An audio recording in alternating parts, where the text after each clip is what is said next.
On the summit of Xianling Mountain, Chun Hao gazed expectantly at the sky, then lowered his head to glance at his phone. In just 2 more hours it would begin. A few days earlier he had seen the news and learned that tonight would bring a rare gamma meteor shower, and he could not help but feel thrilled. One might witness only a handful of meteor showers in an entire lifetime, let alone one so legendary, surrounded by countless tales of miraculous wishes and fervent prayers. He too was among those wishful souls. His greatest dream was simply to achieve good grades and not disappoint his parents' expectations, yet his results always fell somewhat short of what he hoped for. Daqiang is calling, Daqiang is calling. The ringtone nearly made Chun Hao jump out of his skin. Irritated, he answered, Daqiang, why are you calling so late? Don't you know I'm up on the mountain waiting for the meteor shower? I asked you to come and you refused. You almost scared me to death just now. Ha ha, little Hausie, what's there to be scared of? I really can't make it tonight, I've got something to do. You just wait up there by yourself. I only wanted to give you a little scare. How is it on the summit? Creepy as hell, right? Grow a spine. What's so scary about being alone? It's not like any ghost will come pick on you. Even if there were ghosts, you wouldn't be able to see them, hee. You bastard, Daqiang, you nearly scare me to death. Damn you. Alright, enough, go do whatever you have to do. I can't be bothered with you, I'm hanging up. Grinding his teeth, Chun Hao jabbed the screen to end the call, then fiercely made an unmistakable international hand gesture, though no one was there to see it. Fortunately, it was still summer, otherwise he truly would not have dared to stay here alone at night. The air grew a little chilly. After arranging the things he had prepared, he continued his vigil, eyes burning with eagerness as he stared into the boundless sky. Lying in his sleeping bag, his whole body felt pleasantly at ease. Before long, drowsiness swept over him. He tried several times to rouse his spirits, but in the end he could not withstand the stealthy assault of sleep. In a hazy trance, he saw the heavens fill with starlight. At 9 o'clock sharp, the gamma meteor shower arrived on schedule. A rare spectacle unfolded as a grand meteor shower became visible across the entire globe. Some places seeing it vividly, others only faintly. Yet it still sent countless astronomy enthusiasts into a frenzy of excitement. As innumerable meteors streaked by an inconspicuous mode of starlight suddenly broke away, leaving the meteor stream entirely and vanishing from sight unnoticed by anyone. On the summit of Xianling Mountain, the lone figure had already fallen fast asleep and did not sense at all when a speck of starlight appeared at his brow. It sank into the space between his eyebrows like water into the sea, merging completely and disappearing without a trace. Half asleep, Chun Hao sensed that something was different, though he could not say in what way. He suddenly opened his eyes and found himself adrift in a vast rolling sea of stars. Could his dreams truly be this wondrous and fantastical? Even so, he intended to make the most of it. His childlike heart unfurled in full, he tossed aside all concerns. In this starry expanse he could do as he pleased, and everything bent perfectly to his will. Yet when the temperament of his more mature years reasserted itself, he could only shake his head with helplessness. No matter how beautiful a dream, it was still an illusion and would one day end. How could he ever truly possess this moment? Still, a dream was a dream, at least he had experienced it. Waiting was long while time marched forward unchanging. It felt as if countless years had passed, yet he remained beneath the same endless canopy of stars. A sudden wave of loneliness crashed over him, and Chun Hao's heart began to panic. Something was wrong. This was supposed to be a dream, so why had it lasted so long? Could he be trapped, his body in the real world reduced to a vegetative state? No, impossible, impossible. He struggled desperately to wake, but to no avail. He fought for what felt like endless years only to discover it was utterly useless. Was he to be stuck here for a lifetime? Just as despair swallowed him, a radiant pagoda appeared in the distance. He instantly felt as though he had seen a savior and sprinted toward it with all his might, finally arriving at its base. Several characters were inscribed on the pagoda, but he could not recognize them. They shimmered hazily, steeped in mystery. He scratched his head, still unable to make them out. Was his language ability really that bad? That could not be. Out of 150 points on a test, he could at least scrape a passing score. He was not that hopeless. Lost in wild thoughts, he walked up to the main gate of the pagoda. Looking left and right, he saw no other path. He reached out and pushed, and to his surprise, the door swung open at a touch. His heart jolted. Could there be traps or mechanisms inside? He decided to wait a moment and see. After waiting a long time and discovering no danger, he finally relaxed and stepped inside, pausing to glance around with every few steps. As soon as he fully crossed the threshold, the door closed automatically behind him. Before he could react, a blazing star of light descended from the top of the tower and struck directly between his brows. He could not even struggle, in a short while he ceased resisting altogether, his face frozen in stunned bewilderment and utter disbelief. Not long after, that star of light completely fused into a sea of consciousness and settled there, yet he paid it no mind at the moment. No way could my luck really be this good. I actually obtained an unprecedented treasure. No way. Murmuring to himself, Chun Hao reached down and pinched his own thigh hard. A sharp sting of pain shot through him. It sure felt real. This was actually happening. The Chaos Starry Sky Pagoda was the suppressing treasure of a mysterious region within the Chaos world itself, a domain known as the Chaos Starry Sky. No one knew when the Chaos Starry Sky had come into being, nor how it shifted and transformed. It was beyond the understanding of any being. Even in myth and legend it was mentioned only in passing scraps of speculation from the loftiest immortals, yet its existence was undeniable. Chunhao now stood within the Chaos Starry Sky Pagoda itself. But why had this supreme treasure acknowledged him as its master? The reason was simple: a chaos star physique, an existence not seen in countless eons, never once born from the evolution of the myriad great worlds.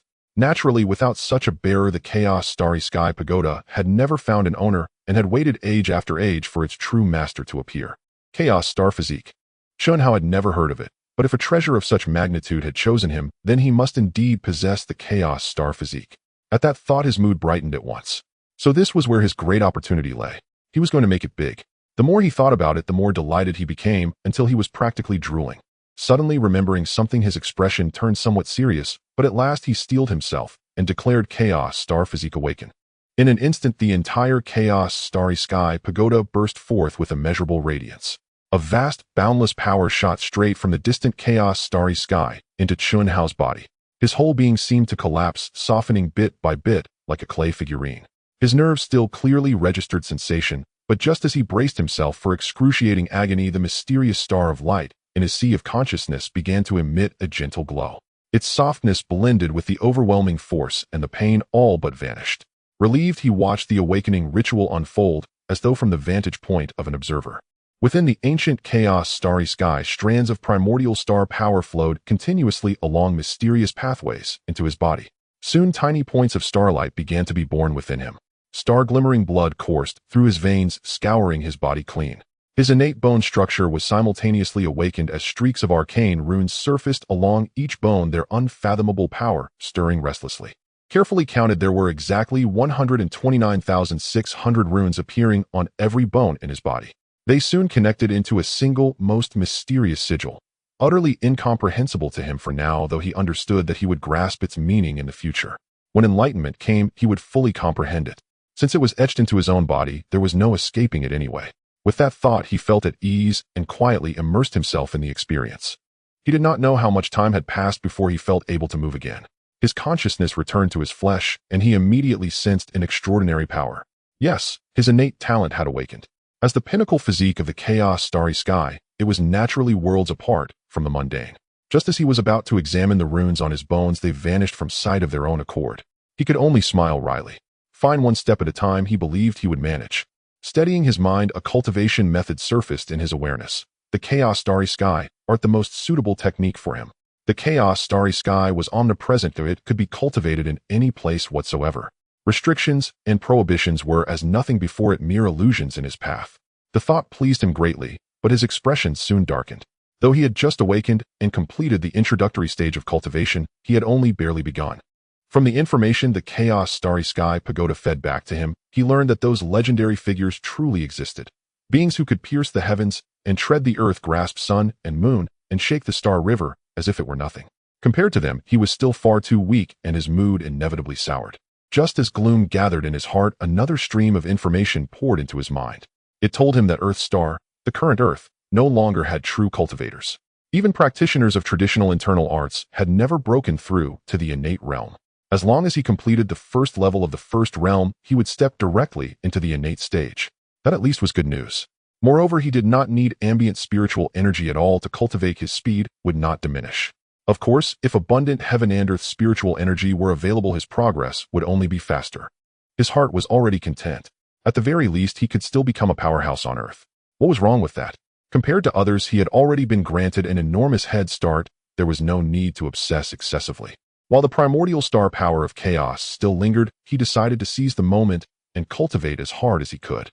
Perhaps he might break through the first level of the first realm in one go. With that thought, he immediately entered cultivation.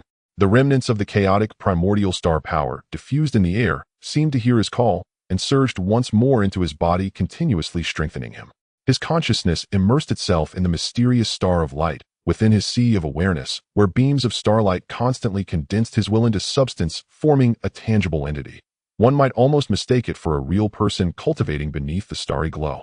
Every last trace of the remaining primordial star power of the Chaos Starry Sky was consumed by his cultivation, and the effect was indeed extraordinary. After awakening the Chaos Star Physique, his cultivation speed soared. Refining star power became astonishingly swift. Beneath his seemingly thin frame, hidden strength surged wildly while his bones hardened continuously, and those mysterious runes greedily absorbed and refined the star power. His skin and membranes, flesh and blood, meridians, tendons and bones, and internal organs all underwent a rapid metamorphosis, his life force bursting forth with vigorous, exuberant vitality. The Chaos Starry Sky art comprised 9 great tiers, each further divided into 9 minor levels, making a total of 81 stages. The 27 levels of the first to the third great tier marked the transformation into deity. The 27 levels of the fourth to the sixth great tier marked the transformation of divinity. The 27 levels of the seventh to the ninth great tier marked the transformation into supreme godhood. When fully perfected, the Tao of the Chaos Starry Sky would be branded upon the heavens, suppressing the entire chaotic firmament. If not for his physique awakening, the residual source star force of the Chaos Starry Sky within him would have been sufficient for him to complete the first 5 levels of the first tier. Yet the awakening of his constitution had consumed so much that he could now only just reach perfection of the very first level. At this moment, his skin and membranes, flesh and blood, meridians, muscles and bones, and internal organs all attained the limits of the human body, the pinnacle of the postnatal realm. As long as he broke through this first level, he would step into the innate realm. Though it differed slightly from his ideal, it did not matter. Here time was endless. After Chun Hao awoke, he moved his body a little. An unprecedented sense of ease flooded him, utterly delightful, a flawless body. He had intended to leave the Chaos Starry Sky Pagoda, but forced himself to stay for the next message made his heart surge with excitement. With a thought, the scene before his eyes shifted.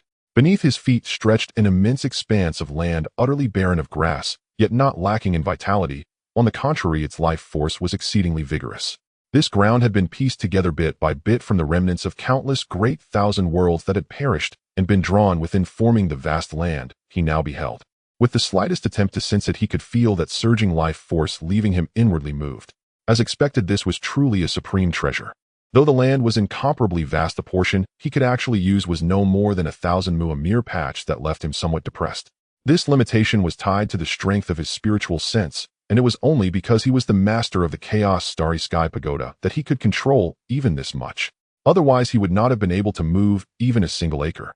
Very soon, however, he felt only gratitude instead. This was his own personal space. He could plant whatever he wished within it. Strolling across his own land, he soon noticed at its core a small spring.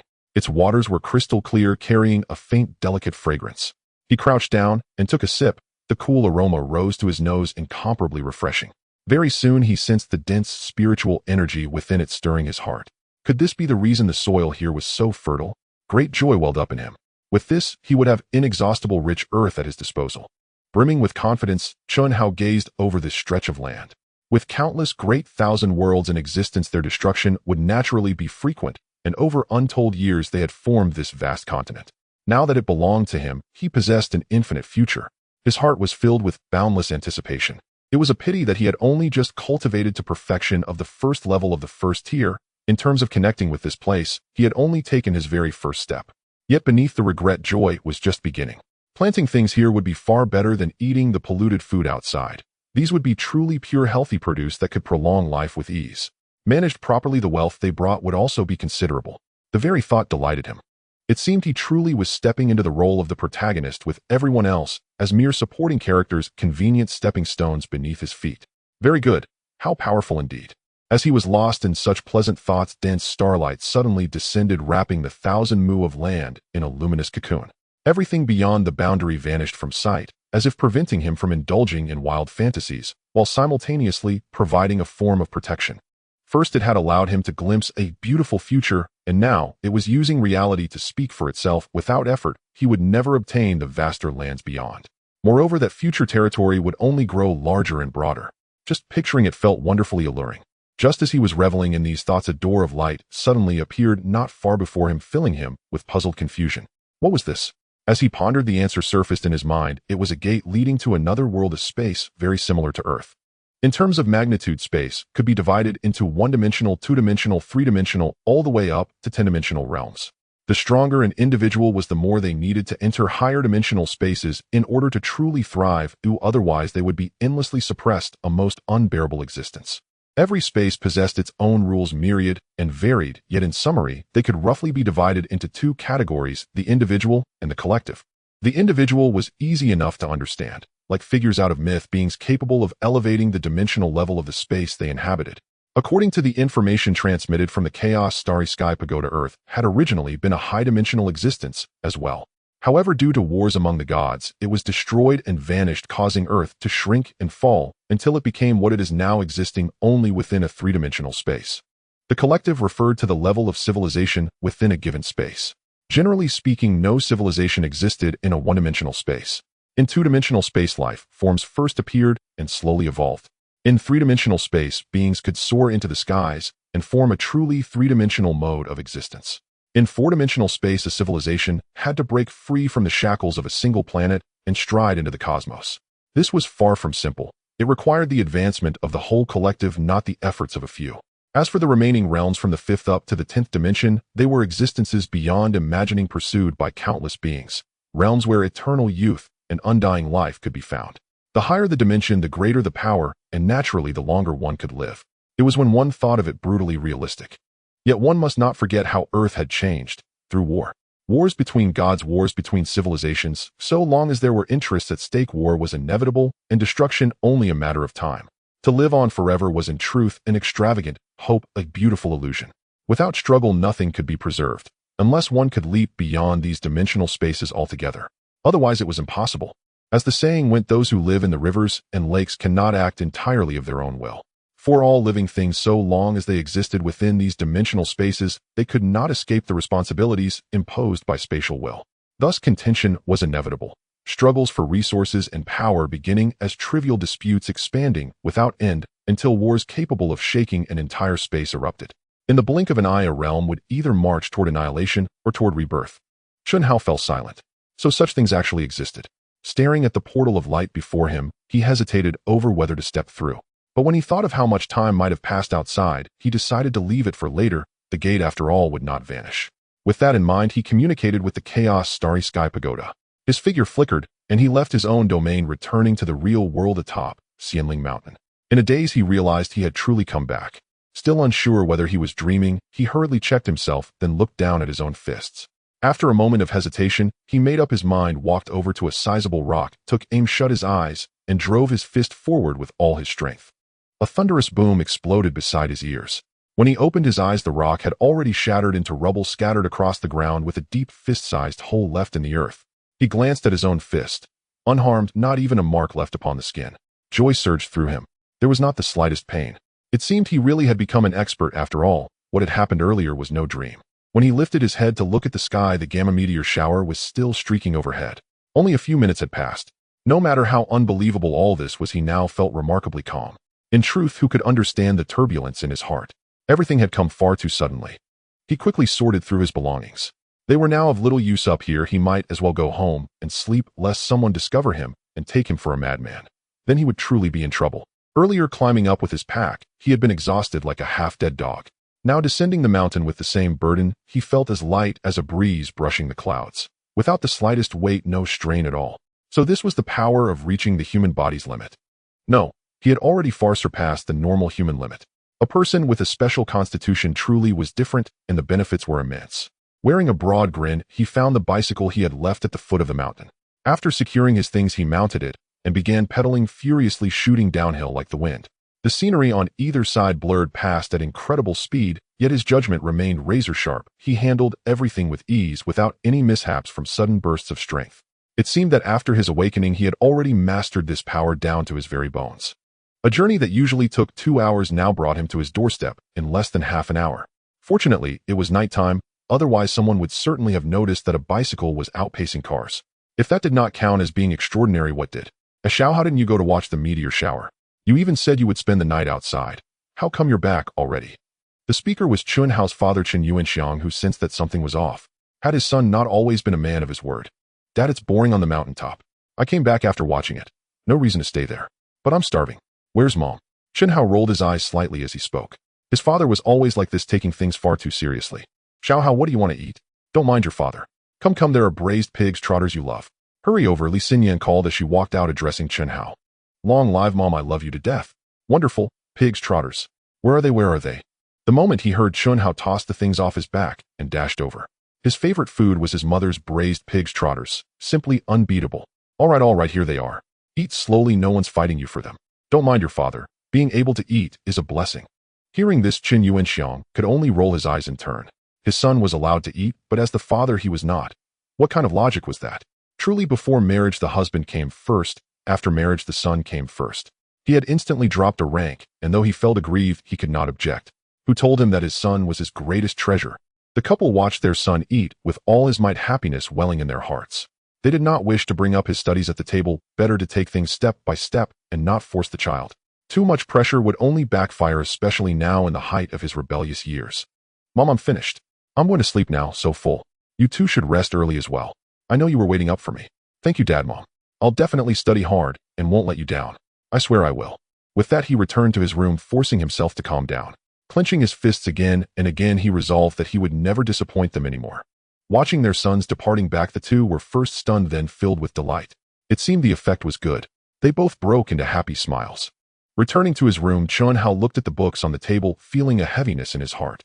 Although the internet was rife with the notion that reading is useless for his parents, it was undeniably beneficial, providing them with peace of mind and a vision of a bright future, all while maintaining their dignity in the eyes of neighbors. As for whether it was truly useful, that depended on one's own abilities and whether they could apply what they learned. Approaching his desk, he sat down and opened his high school textbooks, planning to review diligently since the college entrance examination was just a year away. With determination, he looked at the language textbook from his first year of high school, calming himself as he began to read slowly. As he read, he suddenly realized that the knowledge seemed to be firmly etched in his memory, almost as if he were dreaming, prompting him to doubt whether he had truly remembered everything. A joyful expression crossed his face. He had indeed retained everything from earlier, forgetting nothing. This was fantastic. Was he not endowed with the ability to remember everything at a glance? To confirm this ability, Chen Hao began reading again. He quickly finished the entire first-year language textbook, and upon closing it recalled every article in detail in his mind, seemingly imprinted forever. Exhilarated, he couldn't help but shout in his heart. Upon reflection, he realized the reason. During the awakening of his chaotic stellar body, he had enhanced his brain's intelligence and other faculties, making perfect recall a fundamental skill for a cultivator. How could one comprehend the Tao without some ability? The more he thought about it, the more certain he became, and he quickly calmed down. With this newfound ability, he naturally had to put it to good use. With this in mind, he resumed reading. The summer vacation was coming to an end, and he had to seize the time to review all the material. As for his own strength, he was uncertain how to compare it. He had no opponents to gauge himself against. It was rare to find a postnatal peak martial artist on Earth, and there were no innate experts to compare with. However, he remembered that within his chaotic star tower there was a gateway connecting to other worlds, and he would have the opportunity to test himself later to see what stage he was at. He felt excited, but he did not forget his primary task, which was to study and fulfill his parents' wishes. Unbeknownst to him, sitting by the window, the starlight continued to shine in. Within his sea of consciousness, mysterious starlight was slowly absorbing the light from the starry sky, then exuding bursts of pure stellar energy, automatically operating the chaotic star, art saving him extra time. Although it was a bit slower, it was still significantly stronger than other cultivators, as stars were omnipresent, allowing for cultivation anytime and anywhere.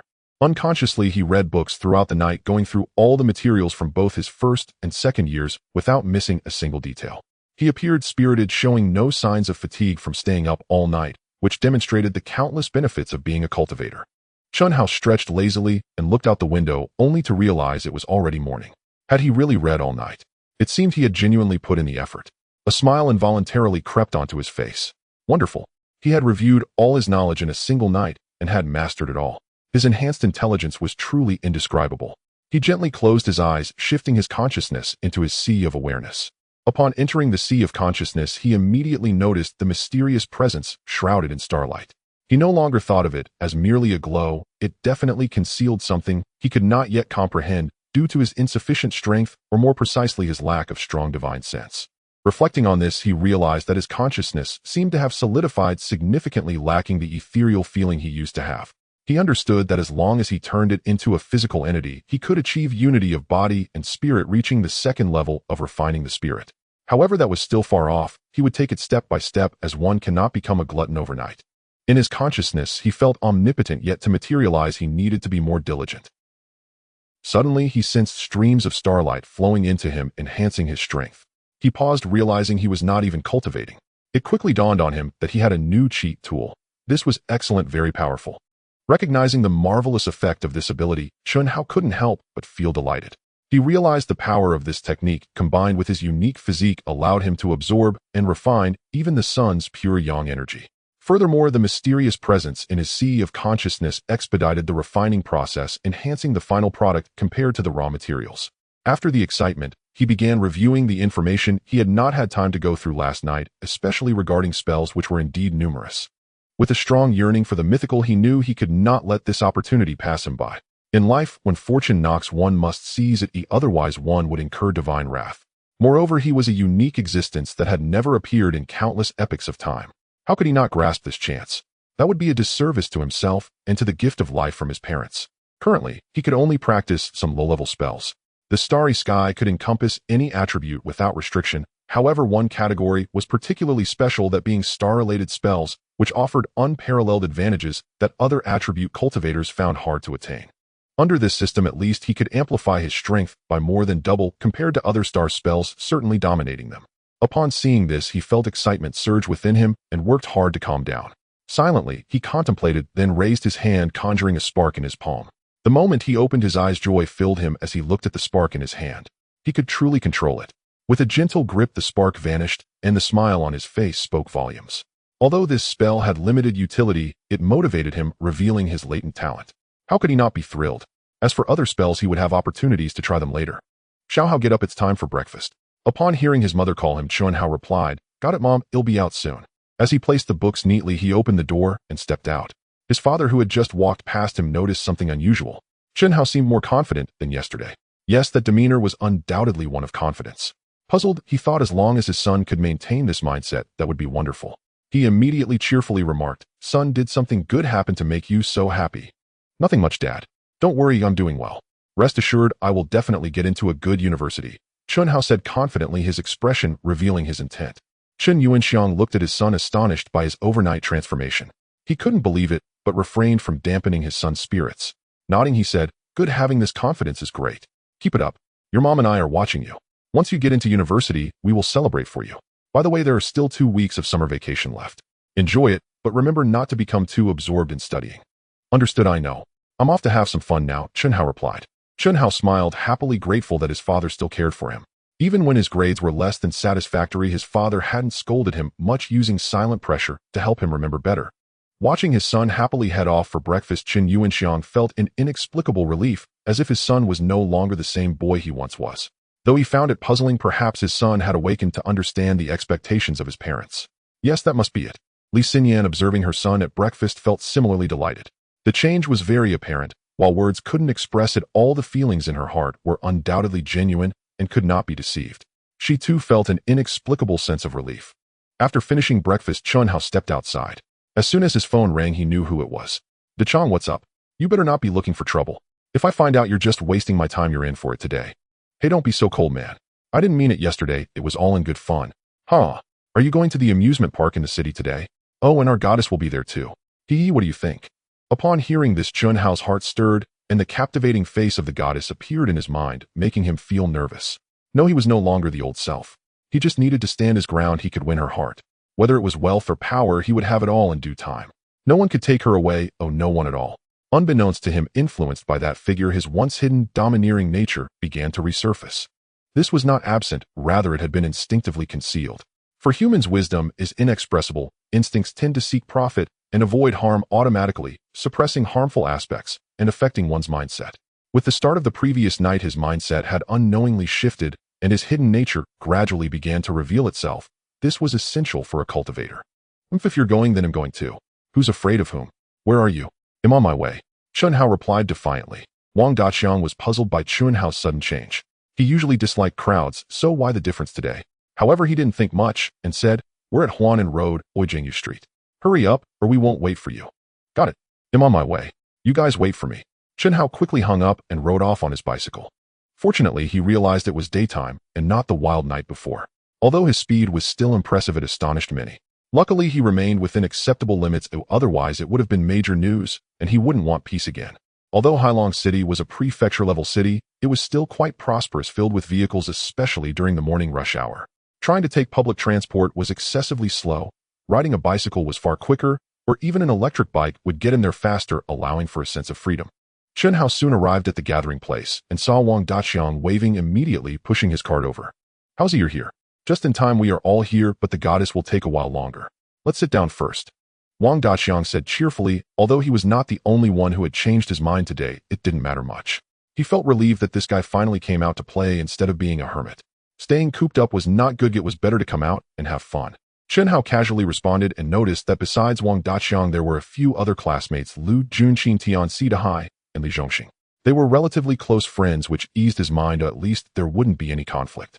"Howsy, this is your first time out to play, so don't be lazy. When our goddess arrives, you must be attentive. Even if you can't win her favor, you shouldn't let her dislike you. I have no hope, just look at them and you'll understand." Lu Jun shrugged helplessly as he spoke to Chen Hao. The others felt the same, well aware of their inferior social status compared to others.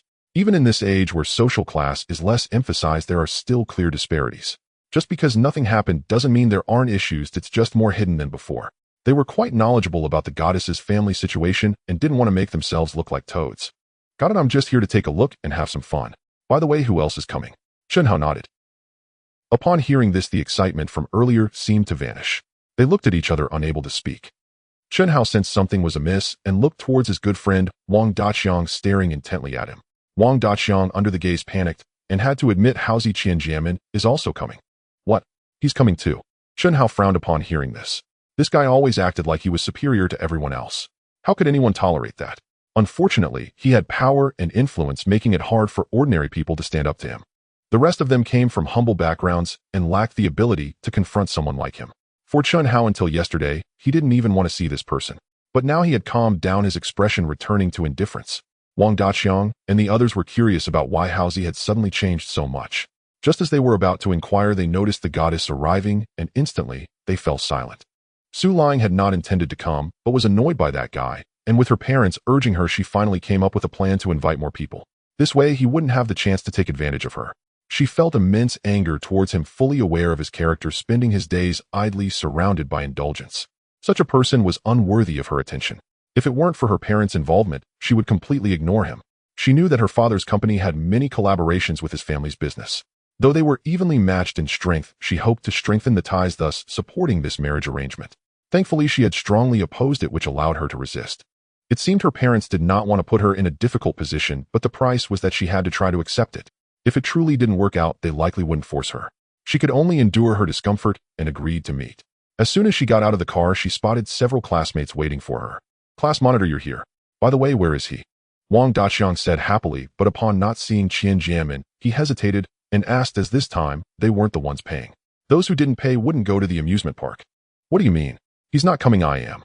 Today I'm treating. Let's go." Su Ling was delighted to see that he hadn't come. It wasn't that she didn't want to come, it was that he had not arrived, so she couldn't be blamed. However, her joy didn't last long. "Ying, you're here. Just in time, I just arrived too. Get in the car, let's head to the amusement park." Qianjiamen suddenly appeared, grinning at Su Ling with a lecherous gaze. Su Ling's expression immediately soured, and she said without hesitation, "Who are you? I don't know, you get lost." Qianjiamen remained unfazed, still smiling, as he said, "Ying, don't be angry. I was just joking." "Who's joking with you? I don't want to be your ride. I don't know how many girls you've been with, it's disgusting." Su Ling expressed her disdain and disgust, thinking he was trying to trick her. Such tactics might work on naive girls, but not on her. At that moment, Qianjiamen's expression darkened, his eyes flashing with a hint of gloom. He quickly concealed it. Besides Chen Hao, no one else noticed, indicating he came from a different background and possessed a different temperament. Chen Hao and the others remained silent. After all, the fire hadn't reached them, and they didn't want to attract trouble. Beauty was a sin, but thankfully, she had a good family background that allowed her to maintain her freedom.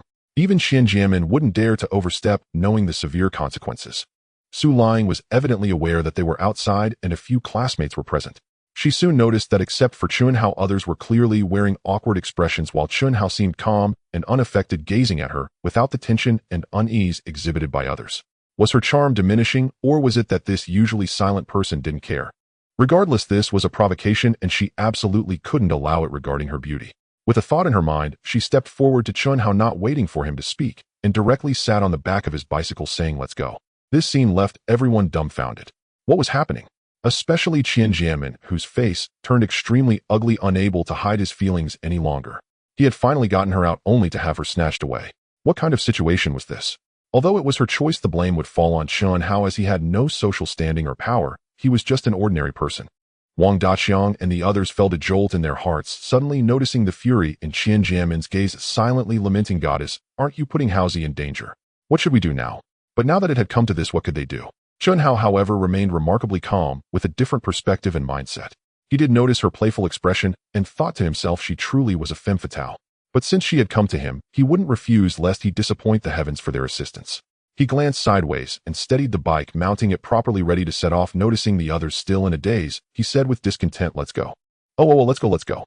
Wang Daqiang and the others cleared their minds, instantly realizing their buddy was indeed a bit different now. At least he seemed unafraid. Did he have some sort of confidence? It was strange, but now was not the time for questions. Xianjian's expression was grim, but now it was too late to demand anything. He feared that others would see through him. Yet he took this incident to heart, vowing that this damned Haozi wouldn't get away with this. He would soon learn who he should and shouldn't mess with. "Class monitor, hold on tight, we're off now."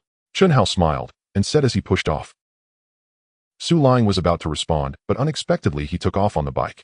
She lost her balance and instinctively wrapped her arms around his waist, tightening her grip as she leaned against his back. When she realized what she was doing, her face instantly turned red. Wang Daqiang and the others were nearly dumbfounded, almost crashing into the railing while riding. Fortunately, they came to their senses quickly, internally calling out for the goddess. As for Xianjian, it was even worse. At that moment, he was filled with rage. Not paying attention, he ended up crashing into the grass at the corner and fell hard. How frustrating. He hadn't gained anything and had even been outdone by someone else. It was infuriating. No one cared about him, as they all knew Xianjian was a despicable scoundrel who would repay any grievance in kind.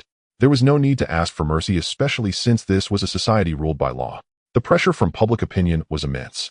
The most unlucky one would be Chun Hao, who had inexplicably transformed into a different person today. "Bad guy, why didn't you tell me? I almost fell off because of you." Su Ling regained her composure and pinched the flesh at his waist, twisting it hard, clearly upset for not being warned and almost embarrassing herself. Chun Hao felt a sharp pain at his waist, but fortunately his enhanced body showed no adverse effects. Otherwise he would have been in trouble. "Class monitor, I did say it. I clearly stated that I was about to start. Surely you didn't forget."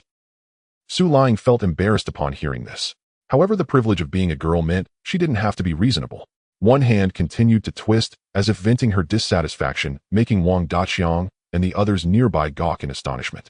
How could it escalate so quickly? "Goddess, you should be a bit more reserved. You are a lady from a respectable family. How can you act like this?" Realizing her actions might be inappropriate, and seeing the eyes of several people behind her, she suddenly dared not pinch him any longer. She could only lower her head against his back, holding onto his waist tightly, quickly feeling a sense of safety. Though slender, there was an inexplicable aura about him that made her involuntarily like him, calming her heart, her face slightly flushing. Chun Hao, while riding, noticed her changes as well, and his heart was momentarily stunned. Su Ling seemed to sense the astonished gaze of Chun Hao, her face turning even redder. Feeling a surge of shyness, she lowered her head and leaned against his back like an ostrich. The emotions of a young girl surged uncontrollably in her heart, leaving her unaware of the complexity of the situation. Wang Daqiang and the others were utterly impressed. This guy had subdued the notoriously fiery class leader goddess without a sound. Indeed, he was formidable. Now he had become so composed. Was this the kind of power that required a true expert to wield? Xianjian was the only exception, his eyes nearly bursting with flames. After much effort, he managed to get her out, only to end up in this situation. How could he endure it? Even though he understood it wasn't Chun Hao's fault, he would never place the blame on himself or Su Ling. What did a little nobody compare to him? It was all the fault of that oblivious toad.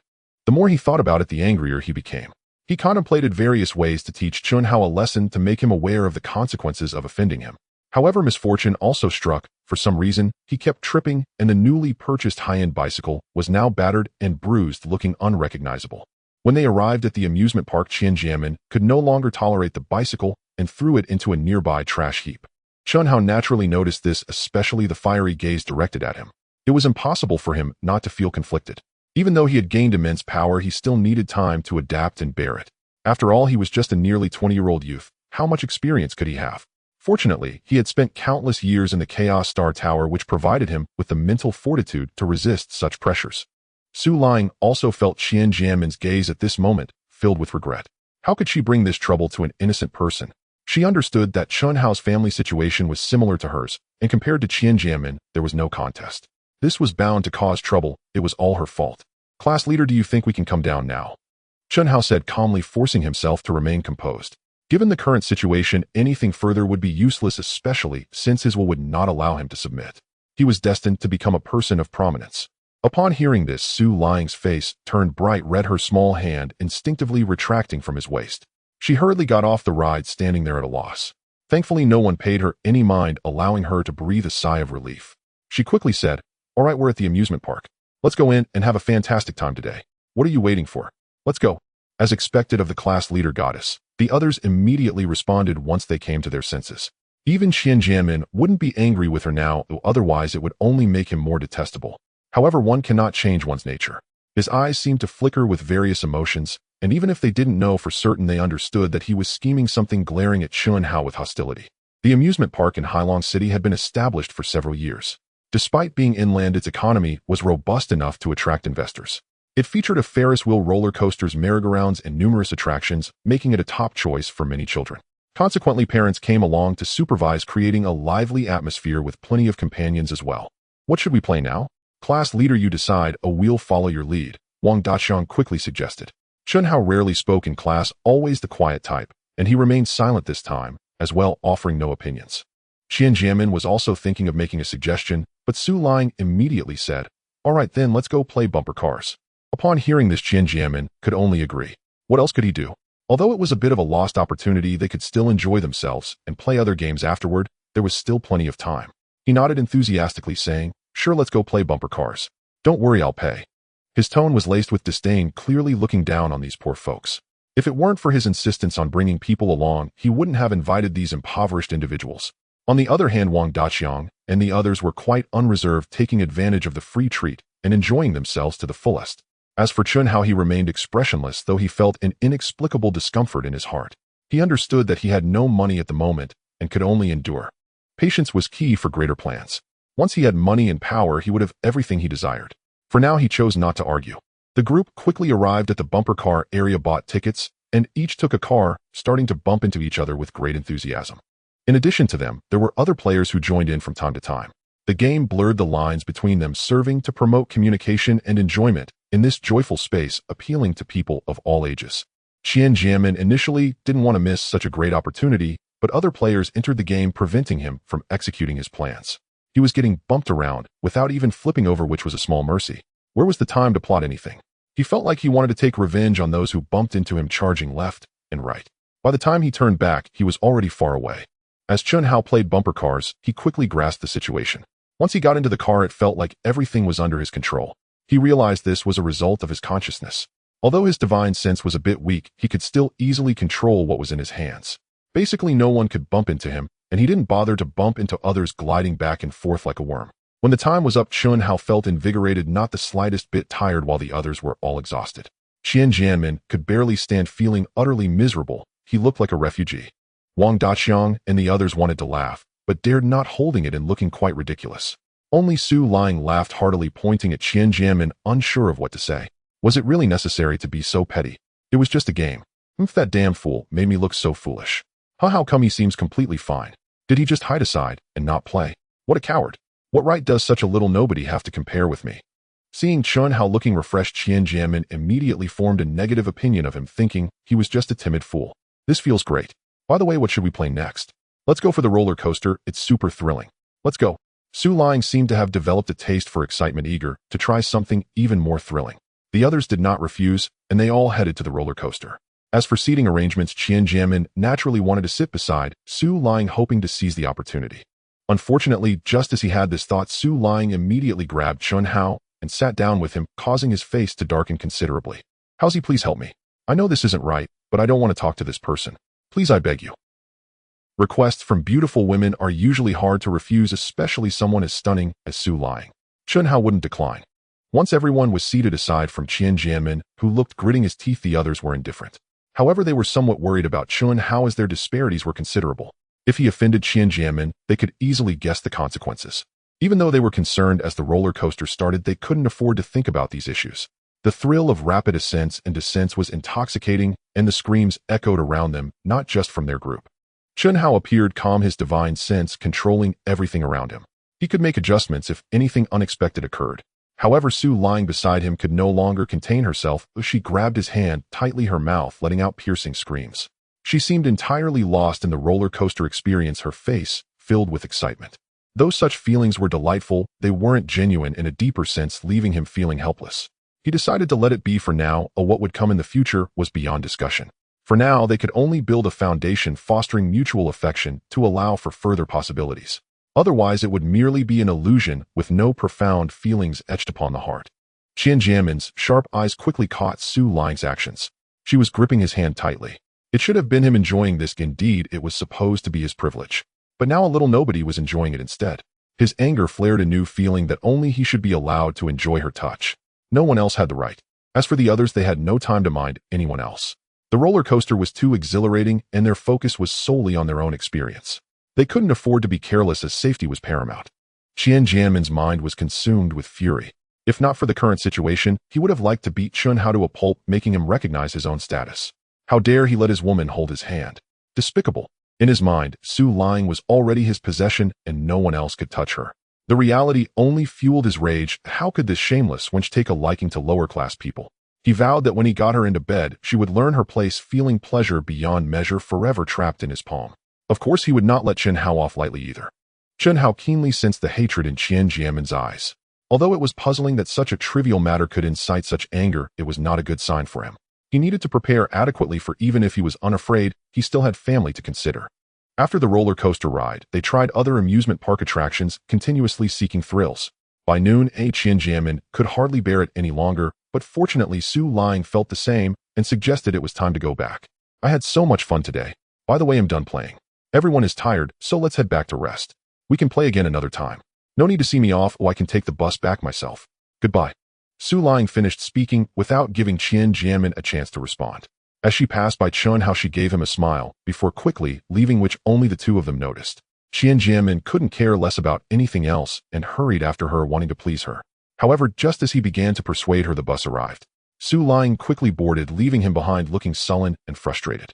After a while of stomping his feet, he planned to go back and vent his anger, only to find that everyone had already left and there was no one remaining.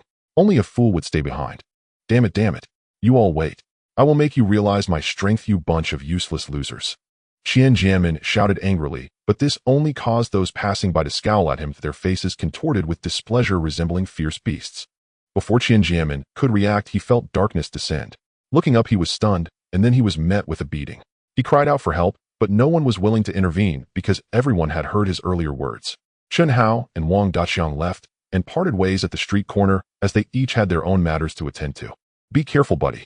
Xiantian is notoriously jealous and might retaliate against you in secret. But I admire you, so what if you're a loser? You can still win over a goddess. You need to become our idol and win over the class monitor goddess. Don't hesitate. All right, we should get going.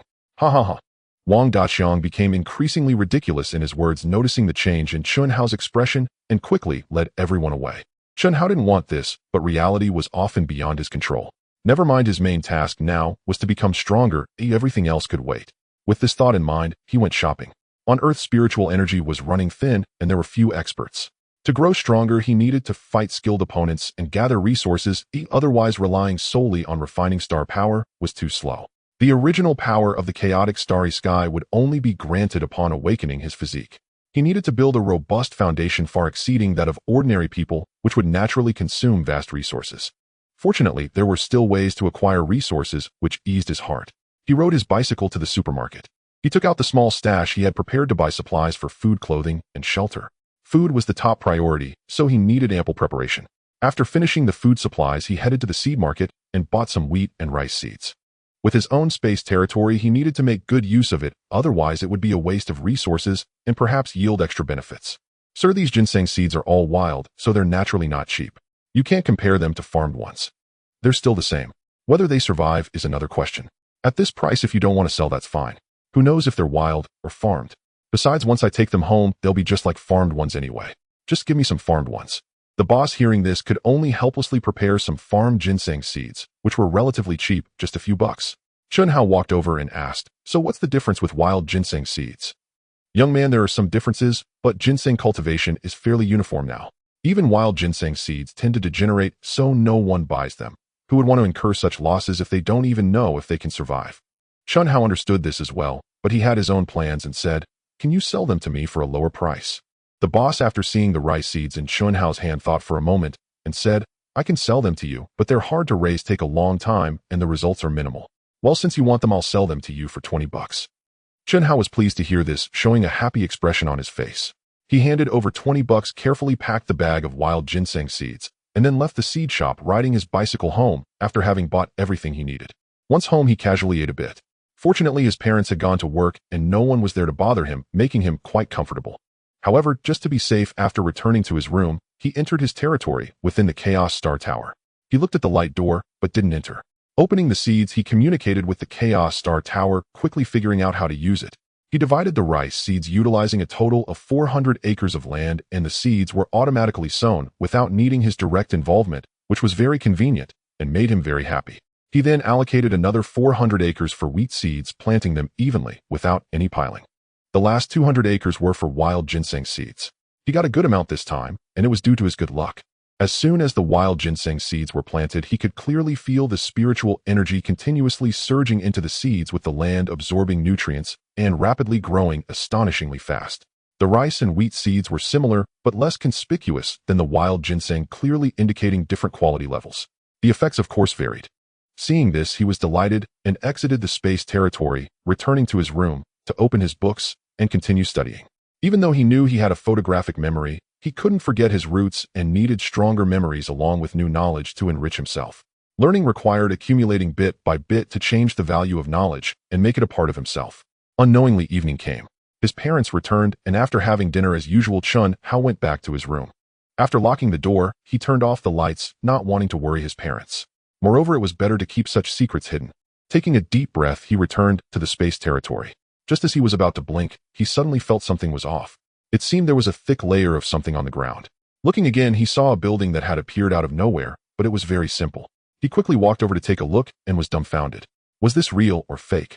Surely he wasn't mistaken. There were two piles of grain, one of rice and the other of wheat. They matured so quickly, just in one afternoon. The weight was astonishing.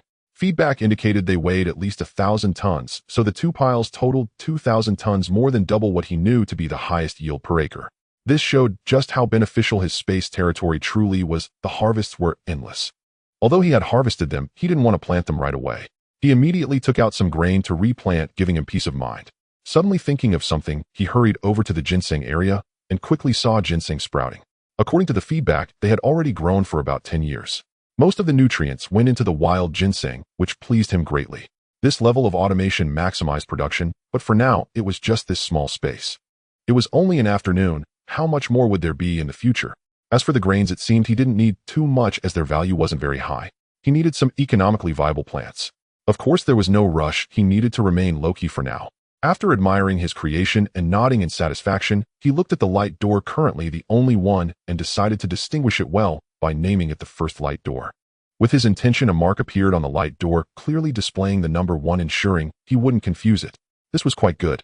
He then checked his bag one more time to confirm everything was in order before planning to set off on an adventure. There might be dangers, but they definitely wouldn't cause fatal harm. As long as he was careful, there shouldn't be any major issues. Besides, even if he really couldn't handle it, he could always return. Safety was absolutely top-notch. He could come and go as he pleased. Who could stop him? He felt inexplicably pleased. The luck was something that couldn't be blocked, a great opportunity. He soon stepped into the light door, his figure vanishing from the space territory. Outsiders wouldn't know that a person from Earth had gone to travel in another world, becoming a pioneer and opening up new realms. How things would turn out in the future was no longer up to them. Qian Xiao, what happened to you? Why are you like this? It's okay, buddy, I'll definitely stand up for you. Just tell me. Qian Jiamin was both angry and frustrated. After such a well-arranged outing, he was now overwhelmed with bitterness. Why was he so unlucky? No, it was all his fault. If it weren't for him, how could he have encountered such miserable events? Listening to Qing Lang, he immediately replied, "Isn't it all that loser's fault? If it weren't for me, how could I have run into all this trouble? Oh, just tell me what happened. I may not offer much, but I have loyalty. If you want to teach him a lesson, it's a small matter. Just leave it to me." Tell me about his situation, and in a few days, he'll find an opportunity to help you out. How about that? Qing Lang said with a fierce look, knowing that giving some face to a rich young master could yield plenty of benefits. Sounds good, but it won't cause any trouble, will it? Xiantian knew the power of hoodlums, but he was still inexperienced. Don't worry, just leave it to us. You can relax. Qing Lang laughed inwardly while flattering him. In the late Han dynasty, the realm was thrown into turmoil. The previous Emperor Ling of Han had passed away, leaving a young sovereign on the throne.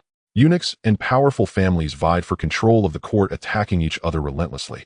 The court was in utter chaos. Although the yellow turbans were momentarily subdued, unrest had already spread far and wide, with rebellions erupting one after another.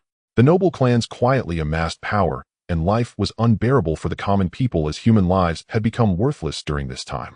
Chun Hao's figure appeared near a small mountain village, recalling the information passed to him. Although it was somewhat simplistic, it was clear that this world was inhabited by mortals. While there were masters of martial arts, no established martial system existed. Most relied on innate abilities akin to possessing divine strength, with many capable of lifting 1,000 pounds, yet such individuals were exceedingly rare. Comparing this to the historical Three Kingdoms period of Earth, it resembled a time of warlords carving out territories, each attacking the other, leaving only the common folk to suffer. Life here was far from guaranteed, and it seemed that finding opportunities in this world would not be an easy task. Sighing, he decided to first visit the nearest village to gather specific information to confirm this familiar era. Upon exiting the small forest, he arrived at a small mountain village where loud and horrific cries filled the air. Instantly, his expression changed, and he hurriedly advanced. Despite only possessing the first level of foundation establishment, he was far beyond the average individual at the same stage. The primordial star power of the chaotic starry sky was not just empty boast, it was genuine and formidable. As he reached the village's entrance, he witnessed bandits committing acts of arson, murder, and looting, their faces twisted with maniacal laughter, exuding arrogance, as if they were invincible. They mercilessly bullied the weak, showing no regard for their suffering, particularly the women, who faced the most tragic fate.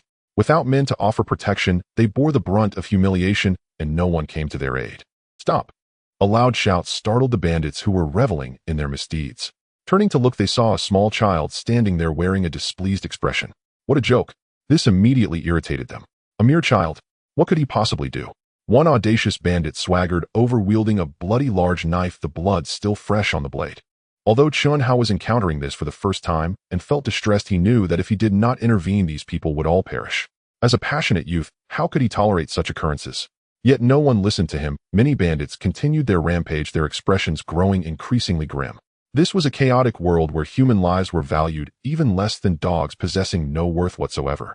You little brat, daring to interrupt my fun. Today you will die here. Don't make me waste my effort. Oh, just go die. Chun Hao watched as the knife-wielding bandit charged at him. With a swift movement, he dodged to the side and delivered a powerful punch to the bandit's chest. The sound of bones shattering filled the air as the bandit was sent flying, crashing against a wall over 100 meters away, lifeless and utterly broken. If one looked closely, they would see that every bone in his body had shattered. Such was Chun Hao's strength, a pure force capable of annihilating these bandits. The death of this bandit caused the others to pale in fear, realizing that this child was no ordinary figure. A few bandits cautiously approached, their faces tense, and then they charged forward, their large knives still dripping with blood. Chun Hao suppressed his discomfort at killing, reminding himself that this was a world where it was eat or be eaten, where it was either you die or I die. There was no fairness to be found. One could only fight with their fists to seize it. That was the only way. As he saw 3 bandits surround him, his gaze sharpened. He stomped his foot, taking the initiative to attack with rapid kicks, each accompanied by the sound of bodies hitting the ground, dead without exception. A one-hit kill, leaving no room for mercy. The remaining bandits felt a chill in their hearts.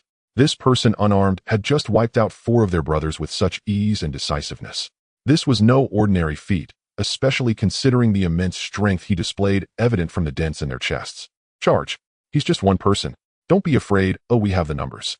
If we all attack together, we will surely succeed. Upon hearing the leaders shout, the bandits quickly rallied, emboldened by their numbers. After all, they were many, and a mere child, no matter how capable, could not possibly withstand them. With that thought in mind, they charged at Chun Hao, their expressions twisted with malice. Chun Hao was no pushover either. Although he was strong, he would not place himself in peril. Scanning his surroundings, he swiftly picked up 2 large knives. With a powerful kick, he sent one of the knives flying like a sharpened arrow, hurtling straight toward the bandits. The bandits rushing in were caught off guard, unable to react as the knives pierced through them, leaving behind a gruesome mess. The sight caused their faces to pale in terror. What kind of strength was this? It was simply horrifying, stronger than innate divine strength. Indeed, Chun Hao had undergone a transformation through the awakening of his physique, combined with the refining of the residual chaotic star power, continually solidifying his foundation, making it exceptionally strong, far exceeding his peers. Now a casual strike from him could unleash nearly 10,000 pounds of force, showcasing the unparalleled solidity of his foundation. These minor bandits were nothing more than easy prey for him. While the bandits were still in shock, Chun Hao would not let up. Taking the initiative, he moved like the wind, wielding the large knives, each weighing 10 pounds, as if they were featherweight. He slaughtered those closest to him, severing heads with startling ease, and he would not pause as enemies still remained. When only about 10 bandits were left, they finally realized the caliber of their opponent. He was a monster, a true one-man army. In their eyes, 100 of them could not possibly stand against him, and they hesitated to flee, fearing death awaited them. This was the fatal flaw of the bandits, their lack of discipline. The moment they thought they might die, they hurriedly fled. Even if victory was within reach, they squandered it. This was precisely the situation now, as in an instant the remaining bandits quickly scattered, not daring to hesitate, terrified of becoming the next victim of his blade, wishing only to survive. At this moment, Chun Hao was consumed with the desire to eradicate these beasts. Seeing them attempt to flee, he became infuriated. Stomping his foot, he sent the large knives left on the ground flying, kicking them in rapid succession. Each knife acted like a sharp arrow, swiftly piercing through the backs of the fleeing bandits, nailing them to the ground. None escaped alive. When he finally came back to his senses, he realized what he had done. His face changed, and he hurriedly ran to the side, bending over to vomit violently, as if the world was collapsing around him. He suddenly understood that he was still immortal, and in his previous rage he had not reacted accordingly. Now he recognized that the act of killing brought about feelings of discomfort and revulsion, even though they were truly heinous people. "Thank you, my lord. If it weren't for you, we would have perished. And my wife, my wife." Soon the survivors from the small mountain village emerged, discovering that the bandits were truly dead, none surviving. They were overjoyed, and upon seeing their benefactor, they rushed over to kneel and expressed their gratitude, recognizing him as their savior. Chun Hao quickly suppressed his discomfort and urged them to rise, saying, "No need to be polite. These are just beasts who do not deserve to be called human. I apologize for arriving late. I truly regret not getting here sooner." "My lord, how can you say that? Our survival is entirely due to your efforts. This is your merit." These villagers did not blame him, for he was their benefactor who saved them all. As for the deceased, they were gone, and no amount of talk could change that. It was better to cherish the gift of life they had now, otherwise they would be ungrateful and scorned by others, unable to survive in such a world. Fate was immutable, and living was already a blessing. Chun Hao looked at the simple faces, feeling a deep sorrow within. Perhaps this was destiny, allowing him to experience such a moment and mature in the process. As he pondered, he suddenly felt a tremor of star power within his body and quickly understood what was happening. He shouted, "Step back. Don't approach me. Quickly, quickly." The villagers, although unsure of his reasoning, sensed the urgency and obediently retreated, not daring to interfere. Seeing the villagers back away, Chun Hao felt relieved, realizing that a breakthrough in his mindset had enabled him to identify the key to his advancement. He would not let this opportunity slip by. This was the understanding gained through battle, the harsh truth of the world. Every cultivator had come through the storm of battle, and now he had experienced the baptism of combat, perceiving the world from a perspective unlike ordinary people. Killing was just a part of it. Yet he deeply understood that distinguishing between deserving death and killing was crucial. They could not be conflated. Otherwise, it would be pure slaughter, devoid of any principle. What wisdom could arise from that? He would be no different from a mindless killing machine. With the breakthrough in his realm, the star power within him surged, drawing upon the celestial energy from beyond. This invisible force traversed the spatial layers, directly descending upon him. A mysterious entity in his consciousness absorbed and refined the power, rapidly converting it into the purest star energy, becoming part of his strength. His flesh and blood were reinforced once more, rendering him unparalleled in might. His aura suddenly erupted, unleashing boundless power that suppressed everything around him. The villagers felt the inexplicable phenomenon, retreating further, their faces filled with astonishment. This was no ordinary force. As the phenomenon manifested, spiritual energy surged forth, exuding an awe-inspiring might. The stars shine brightly, shaking the mountains and rivers, dominating the world. Who can compete with it?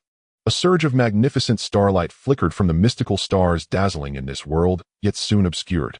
However, no one could ignore it. Many highly esteemed individuals felt a sense of dread, especially those who prided themselves on their knowledge of astrology, their expressions changing dramatically. How could this be? They knew that although chaos had emerged, it had not yet reached its peak, and there remained a faint glimmer of hope. Could it be? The Ziwei Emperor star is shining. Could the true dragon son of heaven be descending? Is the chaos unstoppable? Master, what are you saying? I don't understand. What chaos? Isn't this chaos already here? Lives are worth less than dogs now. What do you know? Although it is still chaos now, we have not truly reached the point of regime change. Yet the celestial phenomena are showing the Ziwei Emperor's star has descended. This is an omen of great disorder, there is no doubt about it. But why is it becoming obscure now? Could it be that the foundation is still unstable? Very likely. The north-northeast, but should it not be along the border regions? Master, you mean the north? Isn't it close to the Xianbei and Wuhan? And the Xiongnu, right? Yes, my clever disciple, you are correct. That place is indeed very chaotic and the people are suffering. But why would the Ziwei Emperor star descend there? It's strange. However, regardless of everything, the will of heaven has changed and the Ziwei has been determined. It seems the trend is irreversible. Master, is there really no way to reverse this? You shouldn't be so certain, right? It is possible, but what then? Defying the heavens ultimately leads to disaster. Only those who survive can inherit the Ziwei and potentially become the chosen ones of the Ziwei Emperor's star. Do you think this is an easy task? It's truly a joke. The Ziwei has just begun to show its presence, and it's likely not yet substantial. The key is we don't know who that person is, especially in such a chaotic north. Hiding is quite simple. Master, are you saying that person will secretly gather forces, and when the time comes can seize power for themselves, or raise an army? It's not impossible. But let's not concern ourselves with such matters. We are merely common folk. If that day ever comes, it's fate. Besides, I'm sure there are a few old fellows who have noticed as well. It's no big deal, I'll let them make their own choices. Indeed, many eminent figures have noticed, especially those at the pinnacle of astrology. They have various reactions, some grave, some expectant, each feeling different emotions as they sense the chaos approaching. Chunhao's breakthrough in cultivation brought forth an extraordinary phenomenon, his aura majestic with a flicker of starlight in his gaze. A purple chi entered his brow, flashing in his eyes before vanishing. Yet he clearly felt it, momentarily puzzled. Regardless, the most joyous thing was his breakthrough, the first level of the second tier, equating to an innate state of being, wonderful and powerful. Feeling the power after his breakthrough, his strength surged several times, pure strength, at least 60,000 pounds. If the star power was added, it could definitely double, showcasing that his innate strength far exceeded others. He could have broken through earlier, but his mindset wasn't ready. Breaking through would have made it hard to control his strength, leading to casual suppression. Now, naturally, he comprehended the essence of battle and understood the preciousness of life, breaking through the shackles of his mental state. Thus, his breakthrough was smooth, and it also had to do with the refining transformation of that mysterious star-like cluster in his consciousness. Battle is inevitable, but if it must happen, it should be for a reason. Otherwise, it goes against one's heart. How can one comprehend the essence of life if one stops killing with killing? That is not a high-level method, it is merely a last resort. As the saying goes, a quick blade cuts through chaos, but it should not be misused, otherwise one becomes merely a puppet of slaughter. What use is that? Always keep this in mind. Benefactor, congratulations. Congratulations. The villagers, although unaware of the reason for Chunhao's joy, sensed it was a great event. Seeing his vibrant demeanor, they hurried over to congratulate him, their faces filled with admiration. No need for courtesy, no need for courtesy. I just couldn't stand those bandits. Everyone, no need to be so formal. Get up, get up.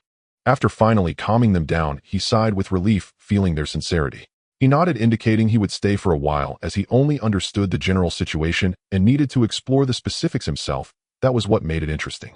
Helping the villagers deal with the bodies, he naturally had no sympathy for the bandits, but he still needed the spoils. This time he collected 50 large knives, 20 short swords, and a fair amount of silver. After counting, it was about 500 taels, hardly enough for a penniless person. Such little wealth for a bandit group would be a joke if revealed. Village chief, take this money and distribute it. I have enough. Let the suffering villagers have a peaceful old age. Don't refuse, this is enough for me. Otherwise I won't feel at ease. Village chief, just accept it, accept it. Chunhao said, sincerely feeling a bit greedy for the money, but deeply aware of what could and couldn't be done. Old village chief Zhangsan listened, deeply moved, and could only take back 400 taels, refusing the remaining 100 taels. Chunhao nodded, putting away the 100 taels and the other items as they were spoils of war. By the way, village chief, with things so chaotic here, why not organize a guard team? It could provide some defense. Upon hearing this, Zhangsan immediately wore a pained expression, saying, it's not that we don't want to, but no one is willing to come teach us. This place is connected to the border, and those outsiders love to raid. Each time they leave behind a sea of blood. Most of the villagers came fleeing here, and those with the capability prefer to seek work in the cities. Upon hearing this, Chunhao understood his meaning. It seemed this place was indeed in chaos. Suddenly, he said, village chief, which outsiders do you say are around here, and when do they usually come? Could you tell me in detail? I'm traveling through here, and am not very clear. Please share it with me. Ooh, I'd like to see the world. All right, if the benefactor wants to know, the old man is naturally willing. Come sit, let's talk slowly. Zhang Sen said cheerfully. Please don't call me benefactor, oh, just call me Xiao Hao or Xiaoqing. Otherwise it feels like it shortens my lifespan. Chen Hao quickly corrected him, feeling awkward to be addressed as such by an elder. Zhang Sen shook his head vigorously, not daring to. After much persuasion from Chen Hao, he reluctantly changed to, all right, young Master Chen, this is Yuzhou, located in the northern part of the Qianyuan dynasty, specifically in the northeast of Yuzhou. A bit southeast, and you can see the sea. As for the northern outsiders, the most renowned ones are the Wuhuan Xianbei and Xiongnu, who are quite fierce. Chen Hao listened with great interest. Although he was unsure if it was similar to Earth, it didn't matter. Others wouldn't say much anyway, and besides, the dynasties were different, so how could it be the same world? It was merely a resemblance, just a resemblance. From the old village chief Zhang's mouth, he learned that it was currently the time for these northern nomadic tribes to move south. Many people were fleeing south, while those who couldn't escape had to leave their fate to the heavens. As for the officials, no one would come out to stop the raiding of these outsiders. It was evident that they either feared it or didn't want to test it. After all, tall city walls protected them, so they believed they couldn't be breached. This psychological state was absolutely the mindset of most rulers in the northern cities, while the common people outside were hardly noticed. He understood this, yet was also very angry. These people were all self-serving scoundrels, indifferent to the lives of others, only knowing how to exploit. They had no idea where these things came from. Without the common people, how could they live lavishly? They simply didn't understand gratitude. Such people were worse than beasts, merely occupying their positions without merit. Village chief, I see. But even so, staying here doesn't help your situation. This time those bandits will bring you calamity. If those savage tribes come, won't there be no bones left? It's better to think of a way early on. Chen Hao was also considering the situation kindly. He couldn't stay here forever, as he had his own matters to attend to. Young Master Chen, we are not unaware, but we don't know where to go. You also know that this is a time of chaos. Where can we survive? It's still the same, exploited and oppressed. Even if we leave, we might not survive. Zhang Sen knew well, but the world was cruel. If there were any place to go, they would have left long ago. Chen Hao was momentarily at a loss for words. Indeed, if possible, he would not stay here. It was too dangerous. Fortunately, he had just arrived and saved them, but what about next time? There would be no luck then. He didn't know what to say. Young Master Chen, you don't need to worry. We have become accustomed to it. If it's meant to be, we can only accept our fate. Zhang Sen said, despair evident in his eyes, as if he were saying that without change they could only wait for death. Chen Hao couldn't help but blurt out, why don't I stay for a while? After the savage tribes leave, I will leave as well. How can we bother you? Thank you, benefactor, for your protection. Thank you for your protection. Chen Hao looked at the departing village chief, feeling an indescribable sense of frustration. Forget it, it'll just make do for now. There's no need to rush. Then he rested on the wooden plank bed. Suddenly he thought of something, and with a movement he arrived in his spatial territory. Of course, he hadn't left Space 1. This spatial territory was conveniently carried with him. To return, all he needed to do was cross that light gate, but he didn't want to go back just yet. According to the information provided by the Chaos Star Tower, it was something he should not waste. The two worlds operated on a 1 to 100 time ratio. This meant that while 100 days passed here, only 1 day passed on Earth, and vice versa. 100 days on Earth equated to just 1 day in space, one entirely designed according to his wishes as the master. It was truly marvelous. Thus in one night, he could stay here for about 50 days, which wasn't short at all. Returning to Earth would coincide with morning time. He needed to check on this, but it wasn't urgent. He planned to stay for 30 days this time and assess the situation before deciding. Returning home was equally dull. Being here was much more thrilling, allowing him to relive the era of war. Although it was still a preliminary stage, he believed there would be many surprises in the future. Moreover, this breakthrough was gained from insights during battle. Opportunities were rare on Earth, but here they were abundant. There were plenty of people bearing sins, and he could certainly hone his combat skills through them. Otherwise, it would be a waste of his hard-earned strength, a choice he would never make. In fact, it was still due to the low-level stage that he couldn't use many spells. With limited divine sense, he understood deeply that he could only learn profound spells after becoming stronger. Especially the star technique, which was what he longed for. Furthermore, his physical body would grow stronger in the future. He preferred to become a powerful and versatile figure rather than just a singular cultivator. From some myths, he had learned that the physical body held different values in their eyes, like in Buddhism, where the flesh is considered merely a foul vessel. However, why must they be born with a vessel? Wouldn't it be better to just manifest a primordial spirit directly? What need is there for a physical body? Isn't that just a joke? Only fools would believe such a doctrine. It's merely self-deceptive rhetoric. There were also those who thought it unimportant, unable to balance it all. Most of them had limited lifespans. To balance things out required great fortune and willpower, otherwise it was very difficult to achieve. Often they could only casually refine their bodies, just barely meeting the requirements for immortality techniques.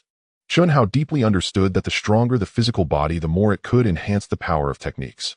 The capacity to hold energy would significantly increase, making it the best choice for him. Besides, his foundation had already been established. There was no way to avoid this path if he wanted to reach the peak. He had to be mentally prepared. Our resources were absolutely indispensable, and that was his purpose for being here. He just needed to take it step by step, as he couldn't fulfill all his aspirations at once. Patience was key. Seeing that the millet had already been harvested, and with nothing else to do, he decided to plant again. There were already 2,000 tons of millet in the warehouse, and it didn't seem cramped at all. It appeared that the warehouse was indeed an infinite space. He felt greatly pleased. Chunhao then went to check on the wild ginseng he had planted. It had been about 20 years, likely due to the majority being infused with wild ginseng traits. Fortunately, he could regulate this space, otherwise it would be a waste of such a good opportunity. Returning to the wooden bed, a flicker of purple light in his sea of consciousness puzzled him. What was this? Just as he was about to investigate, the purple light actively approached him, quickly revealing its nature. He couldn't help but drop his jaw in disbelief. Could such a cliché scenario exist? The power of the Ziwei Emperor Star, although it was from the Ziwei Emperor Star in space, one had no difference in effect. Coupled with the fact that he had been awakened and transformed by the primordial power of the chaotic starry sky, it naturally possessed an inherent attraction. Indeed, to him, any star power would resonate. The effects of the chaos star body were immense. It was a significant advantage. His cultivation was ongoing at all times. If this didn't work out, it would be a major failure which he would never allow. He practiced silently for an entire night, feeling invigorated. Indeed, the effects of proactive cultivation were stronger, which satisfied him, as he had nearly stabilized his state. As for breaking through to the second layer, it wouldn't be so easy. A substantial amount of energy accumulation was required. Young master, have you awoken? I'm awake, come in, Chunhao immediately replied upon hearing the voice. Young master, please freshen up. A pure and lovely girl walked in cautiously with a basin, setting it down and waiting. A slight flush appeared on her face, whether from excitement or nervousness, as she stood there trembling. Chunhao noticed that although she wore a coarse cloth coat, it couldn't conceal her purity and charm. Especially after he glanced at her, her entire face turned red, lowering her head in silence, her hands fidgeting with something, murmuring under her breath. Shaking his head, Chunhao washed up, and then said, "All right, I wonder if the village chief has risen yet." "Yes, my grandfather has woken up." "Benefactor, thank you. If you hadn't arrived in time yesterday, I would have been bullied by those villains. And thank you for saving my grandfather." The girl immediately knelt down to express her gratitude. Get up, what is this? It's good to be able to help. Come, let's go see your grandfather." Chunhao felt a headache coming on. Wasn't this girl putting him in a difficult position? She was so adorable that he found it hard to bear. Young Master Chen, let's go. They'll take you to find my grandfather. By the way, my name is Xiantian. You can call me Xiantian. Xiantian said with a face full of shyness as she took the basin and walked out. Fortunately, Chunhao called out, "Be careful," or she would have tripped. Chunhao felt helpless as he followed her out. He looked around the village. Although some people still appeared sad, they understood that sorrow wouldn't change the future. Now what they needed to face was how to continue living, and they were very clear about this. So even if they felt heavy-hearted, they still planned to work in the fields, otherwise they would really have nothing to eat. Zhang San saw his granddaughter and the benefactor approaching and hurriedly welcomed them, saying, "Young Master Chen, you could have just called for me, and I would have come." No need, village chief. I wonder if the village is all right now. If there are any troubles, just let me know." Hearing this, Zhang San immediately felt awkward. Due to yesterday's disaster, the village suffered considerable losses. Although some villagers had died, they could manage for now. However, over the long term, this was not a solution. After all, having more people was a form of strength, and everyone knew that in this underdeveloped era, numbers were an indispensable force. "I'm truly sorry for troubling you. The village can still hold on, but we are short on labor. With yesterday's disaster, it's somewhat difficult to survive. I plan to recruit some refugees. This would benefit the village." Zhang San nodded, agreeing with this notion. It was necessary, otherwise the village would soon struggle to survive. "Oh, I see. How many people do you plan to recruit, village chief?" Chunhao asked with great interest. "As many as are available, young Master Chun. You don't know, there are refugees everywhere outside the cities recently, so recruiting people is quite simple and requires no effort. However, for now, we can only look for strong young men, or else we can't sustain the others." Zhang San said helplessly, as reality dictated that he could only do so. There was no way to support the elderly and children. Upon hearing this, Chunhao immediately asked, "Is it that you are running low on food? I wonder how much food is left in the village." "Well, there are about 300 stones of food left, just enough to last until this time next year. But I don't know if we can survive until then. For now, we can only recruit some people and plant some miscellaneous grains to get by, hoping to make it through." Zhang San explained helplessly. Food was of utmost importance. Once the food ran out, it would be a terrifying reality. I see. How about this village chief? You recruit more people, and when the time comes I will provide 10,000 stones of food, which I believe will help you. Xiantian calculated in his heart that he currently had 2,000 tons of food, which converted to about 40,000 stones. That would be enough for 10,000 people for 100 days. Of course, it was impossible to recruit that many. Getting a few hundred would be good enough. Zhang San was immediately dumbfounded. 10,000 stones of food. It was simply unbelievable. Xiantian thought he had asked for too much and hastily corrected himself, saying, I meant 1,000 stones of food. He had no choice but to reduce it by tenfold, which would help ease their worries. After all, he had plenty of food and didn't need to worry. He just didn't want to raise the village chief's suspicions too much, considering he still wasn't very clear about his own situation. Young Master Chen, you truly are a living god of mercy. I bow to you, Zhang San said, preparing to kneel in thanks. Zhang Lao, village chief, you need not do this. This is just my small token of goodwill. Oh, as long as it is useful, that is enough, Xiantian said, breaking out in a cold sweat. He was genuinely startled. Even if he had it, he couldn't just say it casually. All right, I will have someone go recruit people immediately. By the way, young Master Chen, do you want to see it for yourself? Zhang San immediately suggested. That sounds good. I am here to train, so I should take a look and get a sense of the situation here. Xiantian nodded in agreement. Upon hearing this, Zhang San quickly found 3 villagers, young and strong men, and explained the situation to them, who were all very excited. Zhang Mao, Zhang Bing, and Zhang Yan were extremely happy now being able to complete a mission alongside heroes, genuinely joyful from the heart. They had witnessed everything from yesterday, and if given the chance they would certainly want to seek guidance, and ideally even become disciples. If Xiantian knew about this, it would truly put him in a difficult position. He wasn't very clear about martial techniques, as it all depended on an overwhelming rhythm. Those small-time thieves were simply not in the same league. How could they possibly defeat him? A single move was enough. The path to mastery is simple, and all martial skills ultimately required just one strike to defeat the enemy. Just a swift blow would suffice. Zhang Qian wanted to go as well, but was stopped by Qianhao. What a joke. They were there to recruit people, not to look for trouble, which could easily lead to problems. After all, Zhang Qian was quite exceptional and would easily attract attention. Zhang San didn't want his granddaughter to take risks. It was better for her to stay home and wait for their return, avoiding any unnecessary troubles. All right, young Master Chen, be careful on your journey. You must take good care of young Master Chen, understand? Upon hearing this, Zhang Qian could only comply. She immediately instructed the 3 with a low voice. Any discerning person could tell there was a heartfelt affection, though it could not be openly expressed. The 3 hurriedly nodded in agreement. Heroes should win the affection of beauties, and Zhang Qian was undoubtedly the most beautiful woman in the village, destined to belong to the hero.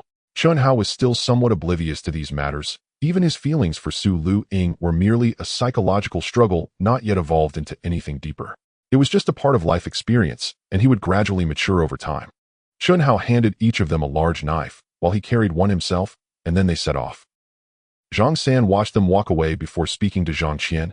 Qianer, I understand your feelings, but you must realize that someone like young Master Chen won't be accepted by his family. The best opportunity is to be his maid, but...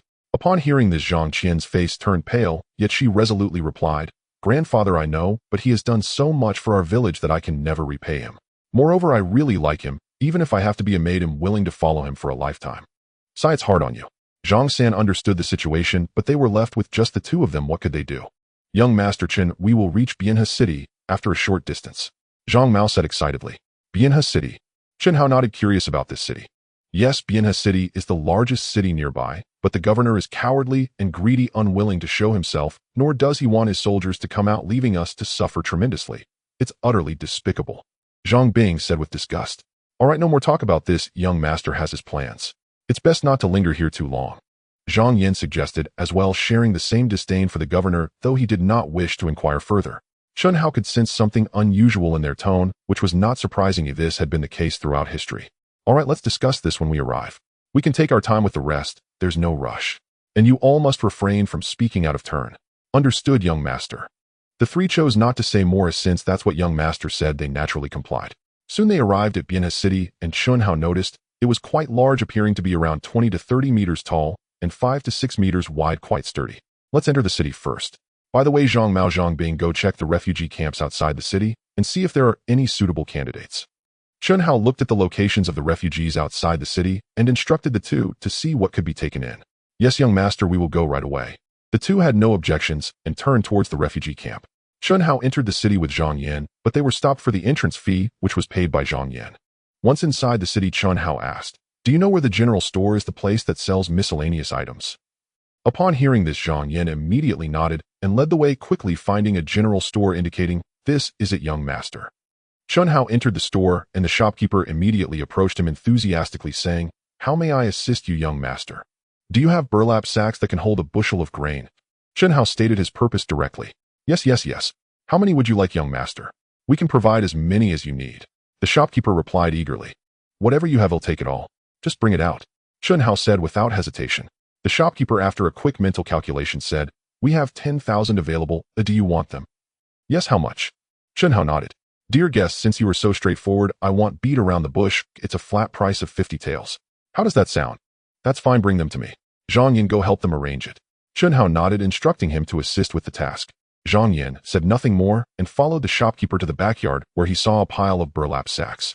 After they were packed up, he left. Chunhao nodded, paid the money, and left the general store, then exited the city together, as there was no need to linger longer. Soon he found Zhang Mao and the others, noticing that many people had gathered there, clearly aware that someone was recruiting refugees and full of hope. Each of them wished to survive, naturally wanting to stand out and showcase themselves. "Young master, you're here? Wow, so many sacks." Zhang Mao looked curiously, but quickly said no more. "How is it? Are these people all hoping to be taken in?" Chunhao looked around and chuckled. "Yes, young master, these people all want to leave with us. What do you think?" Zhang Bing replied. Chunhao nodded, remaining silent as he walked among the people, suddenly noticing a group that stood out unnaturally. Yes, they were distinctly out of place among the refugees. Upon closer examination, he realized their demeanor and vitality were markedly different from the common folk, exuding a sense of dread. After some thought, he deduced they were likely warriors. If he was not mistaken, they were definitely people who had come from the battlefield. However, it was strange why they were here. Even if they were injured, they should have been cared for by the court. He pondered further. Perhaps this would have been the case in prosperous times, but what era were they in now? This was a time of chaos, a period when the entire dynasty faced its end. All they cared about was how to hoard wealth, and they would never think to support these warriors. Once wounded or disabled, they would certainly be discarded without a thought, as they would not waste resources on useless people. There was no value in them. As Chunhao approached, he saw many were disabled, their faces showing signs of numbness. Anger welled up within him, but mostly it was despair reflected in their expressions. They had fought tirelessly for this country, only to end up in such a state. No one wished to imagine it, yet the reality was merciless, leaving them abandoned to fend for themselves. "Daddy, daddy, please be okay, please be okay." A child cried out, and those nearby silently wept. "Don't cry, child. Let me take a look." An elderly doctor stepped out from behind the group, hurriedly assessing the situation. After a moment, the old doctor said, "It's nothing serious, just a faint from hunger. Here, have some water, and eat a bit of wild vegetables." Chunhao could hear the doctor's voice filled with extreme helplessness, clearly due to the lack of food. "Daddy, please eat a little too. I'm fine, I can manage." The child, very understanding, offered the wild vegetables in their small hands to the adult. "I'm fine, just hold on a bit.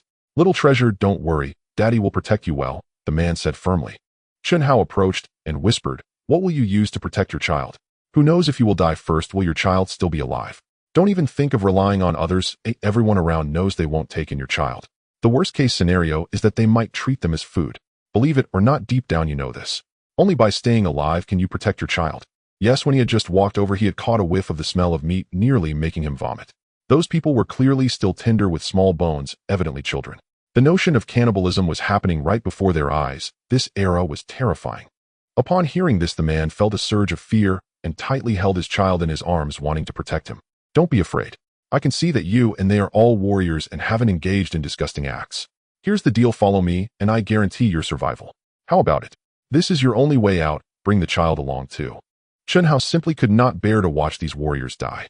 Their descendants deserved better treatment, and the least he could do was offer this opportunity. "What are you saying?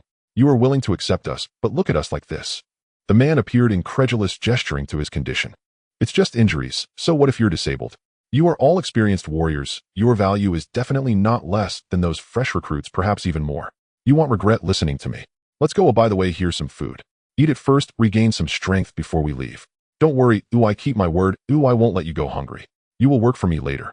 Upon hearing this, the people's hearts stirred. The man immediately nodded, saying, "All right, we will follow you. After all, we have nowhere else to go." Zhang Mao took the food Chunhao brought and distributed it among the warriors to give them some strength so they wouldn't be unable to walk. Otherwise, it would be troublesome to bring them back, not knowing how many issues might arise along the way. Others looked on with envy. They could only watch helplessly, wishing they could share some. Chun Hao looked on with a nod, then turned to the elderly doctor with deep respect in his heart and hurriedly said, "Old sir, I appreciate all the trouble you've taken these days. Why don't you come with us? These people still need your treatment, and I believe you can help them recover. Rest assured, as long as you heal them, the medicinal materials are not a problem. Your concerns will also be taken care of." The elderly doctor smiled upon hearing this and said, "Thank you, young man. It's actually a coincidence that I ended up here. Seeing them in this state pains my heart, so I stayed to treat them, merely doing my utmost to save lives. Unfortunately, many have already perished due to the lack of medicinal materials. As a doctor, how heartbreaking that is. Indeed, may I ask how you are addressed?" Chun Hao inquired, quickly eager to learn. "I am but an old man named Hua Shi. You may call me Old Hua."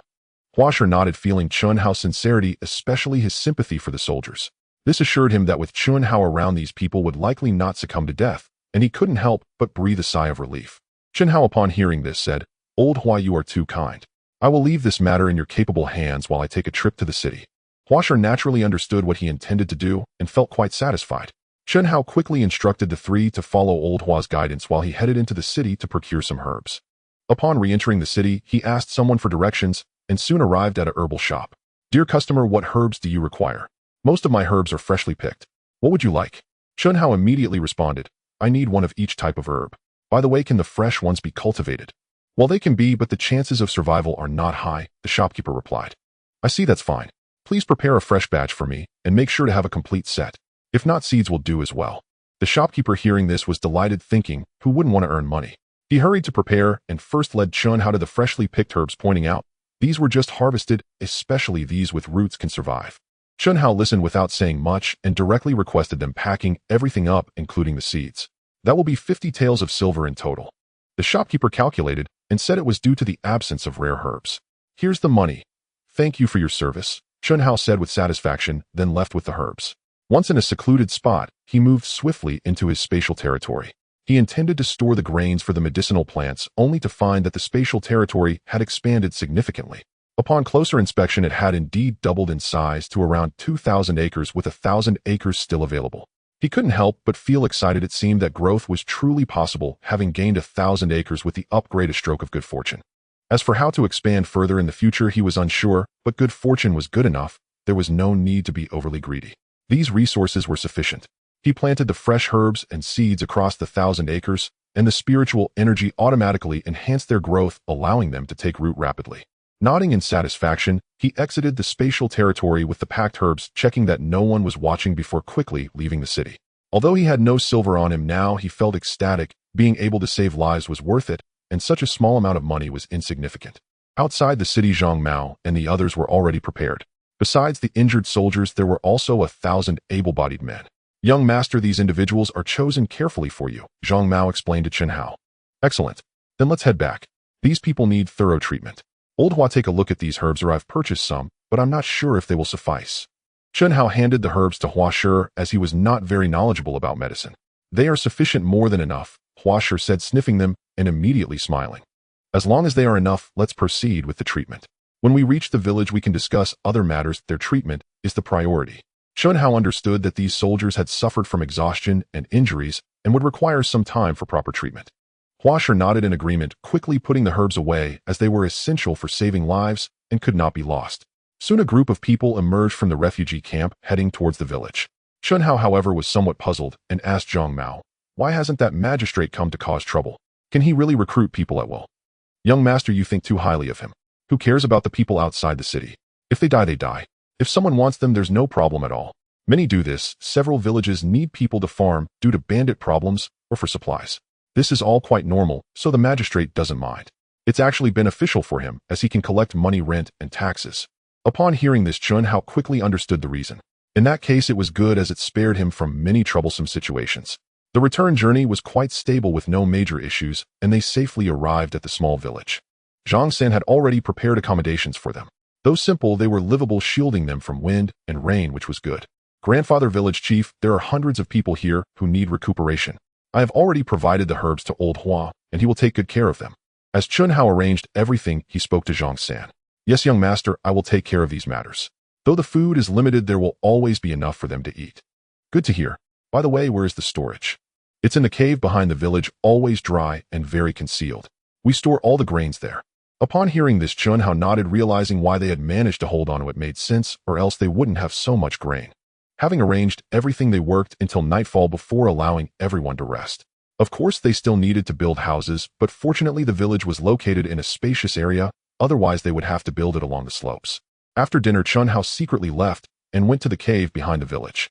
He examined it closely. It was quite spacious and could easily accommodate tens of thousands of stones of grain.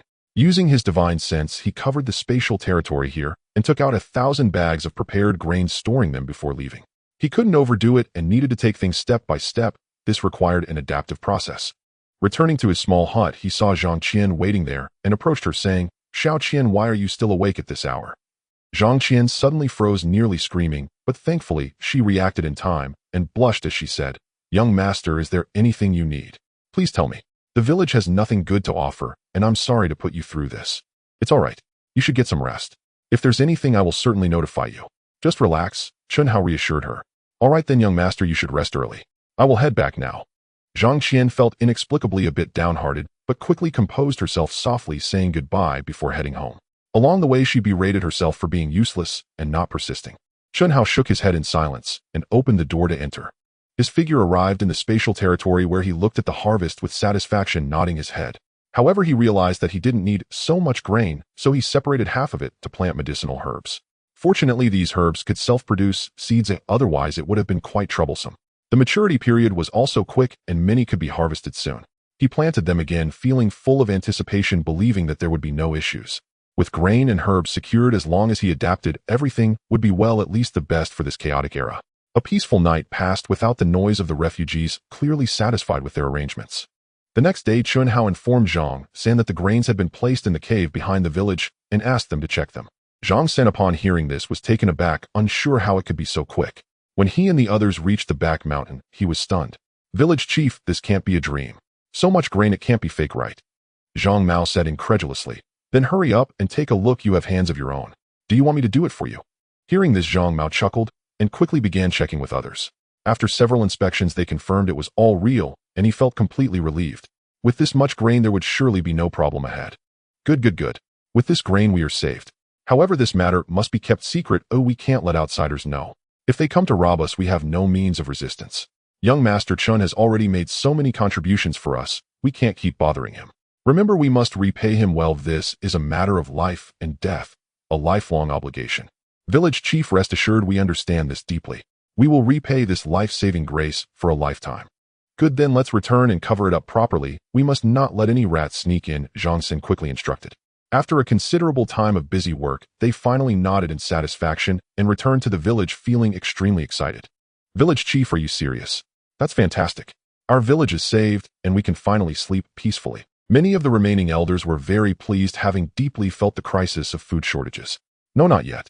Don't forget about the plundering of the barbarian tribes beyond the border and the thieves lurking around, Zhang San said gravely.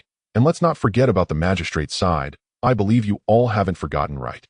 After a moment of silence, someone finally spoke up. Village chief, what do you think we should do? We can't just let them take it away for nothing. Do you think there is still hope for this world? The government can no longer manage here. Every year, countless common people like us die or are injured. Who can save us? Now that we have finally received help from young Master Chun, if he leaves, what will we do? Wait for death or flee? Zhang Sin interjected, his eyes revealing a different emotion.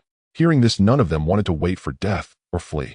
In fact, fleeing and dying were almost the same. Thus, there was only one solution: self-defense. They had to protect themselves, but what could they do? That was what they needed to figure out. Young Master Chun is kind-hearted and shows great concern for us. Since that is the case, why don't we serve him as our leader and follow his orders? This way we can ensure our own safety. What are your thoughts on this? Zhang San proposed, as he already had this idea in mind. Upon hearing this, everyone felt a stir in their hearts. Indeed, young Master Chun was very powerful. At least 100 people were no match for him, especially after his breakthrough that day. His imposing presence was incomparable to before. If someone like him could protect them, it would be the best outcome. But how could they approach him? The only way was to serve him as their leader, otherwise why would he unreservedly protect them? The village chief is right. We only have this one choice now. Being weak is a kind of sin. Otherwise, those nomadic tribes would not dare to pillage us at will. It is because the government has grown weak and feeble that such humiliations occur. Remember, when the government was prosperous, those barbaric tribes would not have dared to invade our Han dynasty. Now it has fallen into ruin. This statement pinpointed the thoughts of everyone present. Since the Han dynasty cannot protect them, they need to find a strong person who can, which is the aspiration of all. The best choice now is naturally Chen Hao. Not only is he powerful, but he is also kind-hearted. Following such a person guarantees at least a stable life. All right, since you all agree, I will speak to him. If he refuses, I will kneel until he agrees. Zhang Xin said through gritted teeth. The survival of the village was at stake, and with over 1,000 people now, they could not afford to lose their protector. Hearing this, everyone exclaimed, "No, how can we let the village chief bear this alone? We should all go together and plead with him." Without further ado, they all walked out together and quickly found out that young Master Chun was on the back mountain rushing over immediately. At this moment, Chun Hao was practicing the star body refining arts. He could only practice when he entered the first level of the second layer, unifying his entire body to better refine his skin, flesh, meridians, bones, and organs. He could clearly sense strands of star power circulating within him, making his body stronger. This effect was remarkable, though it would be unnoticed by others unless he made a move. The sun is also a star, but ordinary people find it difficult to harness its energy. The sun's rays contain the purest yang energy. Once absorbed into the body, it is fortunate not to be burned by its flames. The slightest weakness in one's meridians might lead to injury. Therefore, one can only absorb the most refreshing essence of the sun during dawn when the heat is manageable, provided they pay attention to it. However, for Chun Hao, his entire being had been transformed by the primordial star power of the chaotic starry sky, naturally surpassing the endurance of ordinary people. Coupled with his unique physique, he was unafraid of the sun's true power, effortlessly absorbing and refining it. Now, practicing the star body refining arts, he could convert it even faster, spreading throughout his body without missing any part, meaning there were no vulnerabilities. Generally, external techniques would have some vulnerabilities. The stronger one is the fewer vulnerabilities they possess. To completely eliminate vulnerabilities, one must practice to the level of a seamless body, which is the hallmark of perfected external techniques. Unfortunately, such individuals are exceedingly rare, and since external techniques are extremely painful and arduous, only those with immense willpower can endure. Thus, how can perfection be achieved? If one is hit in a vulnerable spot, the consequences would be dire. Chun Hao's posture shifted as if he were absorbing the light of the stars, continuously devouring the sun's star power, becoming stronger every moment. Suddenly, he sensed movement in his ears, realizing someone was approaching. Like a beast hiding in the abyss, he concealed himself completely, not revealing a trace. "Young Master Chun, there you are. We have been looking for you." Zhang Xin saw where Chun Hao was and hurriedly called out, rushing over. The others also spotted him and quickly followed suit, piquing Chun Hao's curiosity. "Grandfather Village Chief, what brings you all here? Is something wrong?" Chun Hao quickly approached to ask. "It's nothing at all. We have something to discuss with you. It is not about any outside matters." Zhang Xin quickly explained. "Oh, if you have something to say, just go ahead without rushing. I won't be leaving right away," Chun Hao said with a hint of complaint. "I apologize, but this matter is also very important. We hope young Master Chun can hear us out." Without further ado, Zhang Xin directly stated their intention, and then everyone kneeled together, pleading, "Young Master Chun, we implore you, do not leave. We wish to serve you as our leader." Seeing this, Chun Hao hurriedly helped Zhang San up, not allowing him to force himself, but when he attempted to assist others, Zhang San had already knelt down. With so many kneeling, he couldn't help but feel overwhelmed. Looking into the expectant eyes, even his weary body could not withstand their will, placing him in a difficult position. This was not just shortening his lifespan, he truly found it hard to endure such a forceful approach. "We know that young Master Chun is very kind to us, but we also understand that if it weren't for your great kindness, how could we possibly survive? Even if we manage to survive this time, what about next time? We certainly won't be so lucky again. If young Master Chun is unwilling to protect us, it would be better for us to die sooner rather than later. In this world, there seems to be no chance of survival left for us, young Master Chun." The crowd cried out. These elders truly could have spoken more reasonably.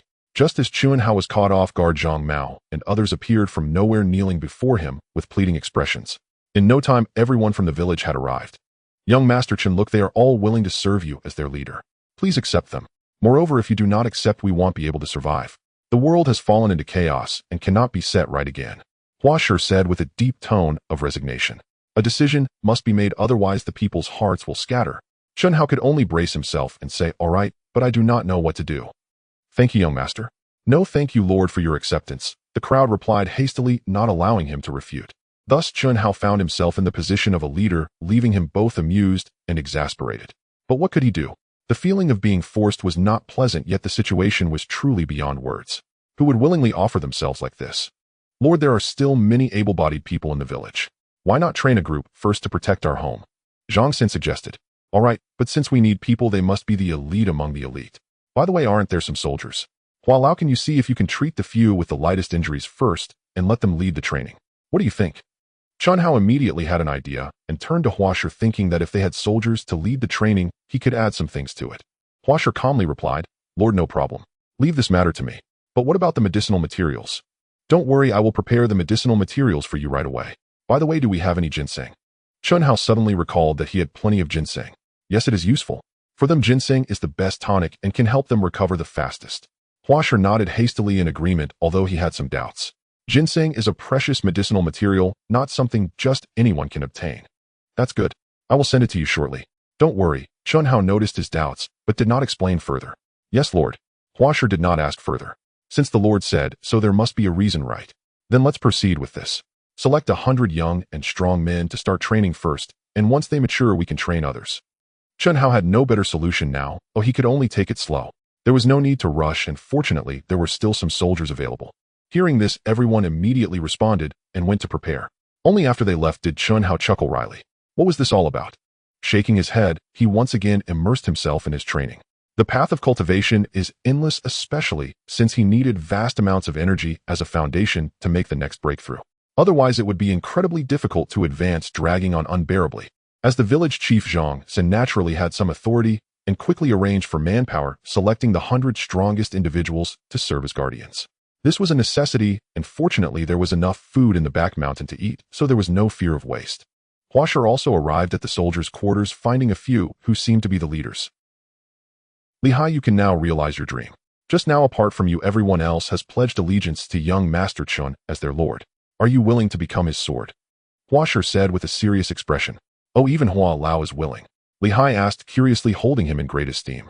Yes, I too have pledged allegiance to him as my lord. In this chaotic world, only the strong can protect the weak, right? Huasher spoke without any airs, for pride was not appropriate. But how can such a young lad protect us? This must be a joke. Lihai expressed his disbelief. Not only did he find it hard to believe, but others also shared the sentiment, thinking it was utterly impossible. You shouldn't speak so definitively. You know, this village was previously attacked by bandits, and at that time there were a full 100 of them. In the end, our Lord single-handedly defeated them all, leaving not a single one alive. This shows that our Lord's strength is certainly greater than all of you. Perhaps he is one of the rare experts of this age, so there is no need for you to feel so unwilling. Huasher's words made it even harder for them to believe.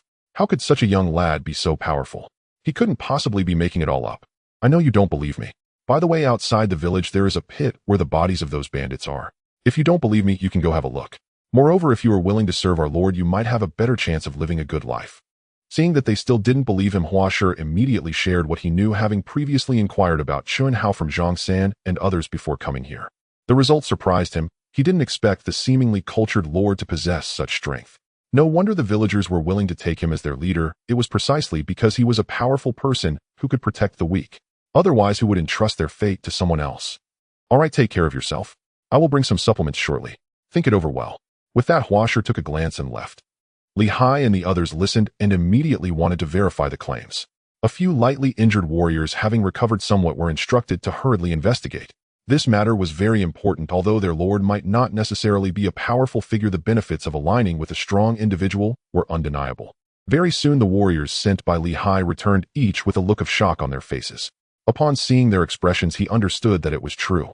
Squad leader, we have checked, and there are indeed the bodies of bandits, at least dozens of them, and they were all killed with a single strike. Upon hearing this, Lihai's heart settled. It seemed Hua Lao was telling the truth. Gradually he began to formulate his thoughts. For warriors, obeying the strong has always been an unchanging truth. Since he possesses such capabilities, why not submit?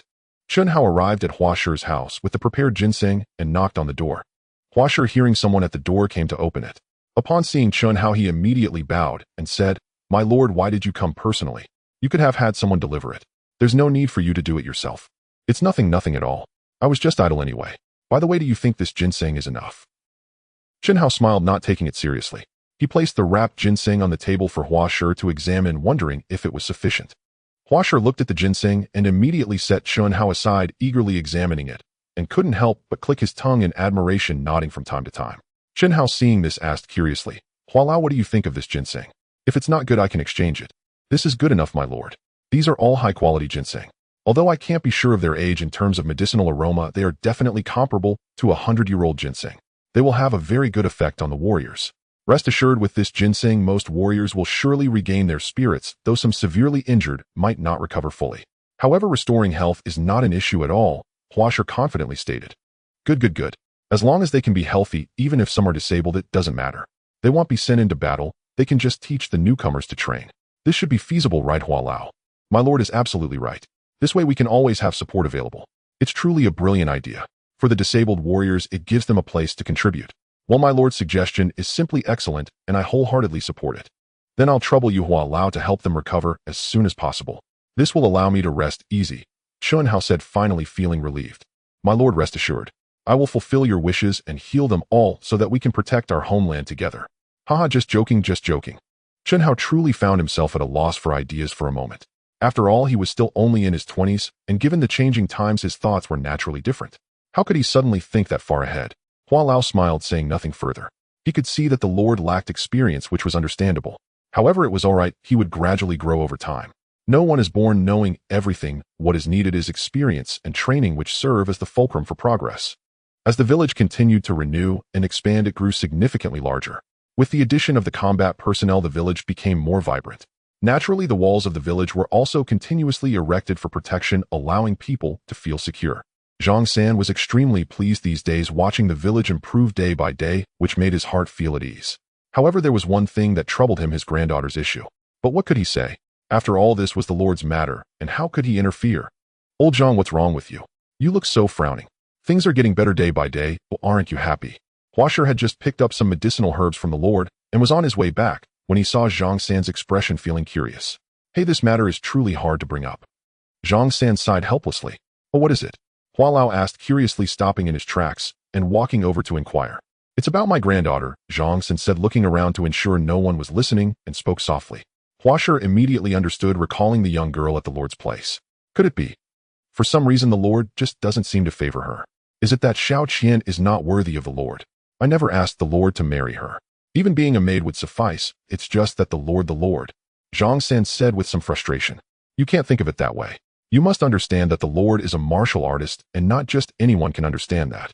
There may be some taboos. Don't worry, EY will help look into it. By the way, my medicine is almost ready. You can rest easy. Huasher couldn't help but smile, assuring him that there wouldn't be any problems, and walked away cheerfully. Zhang San felt it made some sense, and thought that maybe there was still a chance. As long as the Lord was here, there was hope. Huasher arrived at the training ground, and saw Li Hai training the newcomers. He still remembered the events from a few days ago when they had confirmed to challenge the Lord, only to see the Lord defeat them effortlessly with a single hand, leaving them completely unable to fight back. He understood just how formidable the Lord was. Squad leader, take this medicine. Your health is almost back to normal. You all should take it too. Don't make our Lord worry. With that, they brought the Lord into it, which left no room for excuses. Li Hai led the way, coming over to drink the medicine. Even if it was bitter, they had to take it. The others followed suit, and after drinking, they immediately returned to training the newcomers with great intensity. Huasher watched with a smile, not holding grudges. He took the remaining broth to give to other injured people who had now become lightly injured and would be healed in a few days. This made him very happy.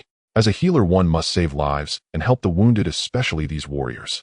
Squad leader, this medicine is truly remarkable, though it is quite bitter. I feel like I am nearly fully recovered now. Zhao Ling expressed with emotion, moving his body. It felt fantastic. At first he thought he was going to die, and that feeling was unbearable. Indeed. If it weren't for our Lord saving us, we might have become wandering souls. This life belongs to our Lord, Li Hai said firmly. The gratitude he felt for surviving was beyond words, especially after learning from Hua Lao that the Lord had used a 100-year-old ginseng to save their lives.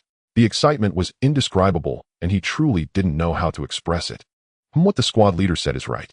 Not to mention the 100-year-old ginseng. Even if we sold ourselves, it wouldn't be worth that much. Zhou Tsong said with emotion. If it weren't for the Lord, they would have perished long ago, and there would be no gratitude for living now. All right, remember this matter in your hearts. The most important thing now is to train these people well. You must know that those barbarians might come to raid us soon. If we don't have some skills, relying solely on the Lord is meaningless. Hurry up and train them well so that they won't become a burden. Otherwise, I'll deal with them first. Li Hai said seriously. Yes, squad leader, we will go immediately. Everyone replied and rushed to train the newcomers. Li Hai watched from the side, occasionally giving pointers. He observed the training methods devised by the Lord, which were crucial for military discipline, especially the uniformity of the troops. This was not only pleasing to the eye, but also a symbol of spirit. To the left turn, to the right turn, to the back turn. Lehi remembered how chaotic it was at the beginning. If it weren't for the Lord's personal instruction, it would have been hard to grasp. Now it seemed to have some semblance of order, and he couldn't help but breathe a sigh of relief. Training on a large scale should start from the basics like endurance runs, frog jumps, etc., all of which need to be trained at this moment as they head towards becoming a regular army. The day they train 100 people will surely be a force to be reckoned with. He never doubted this, and was curious where the Lord obtained his training methods, which were quite unique and effective. Of course, the training was also quite demanding, and he felt the difficulty, let alone these recruits. Since then, he never dared to underestimate the Lord. Although he appeared young, he was incredibly knowledgeable, and ordinary people were certainly not his match. The soldiers still recovering in the hospital looked enviously out the window at the training.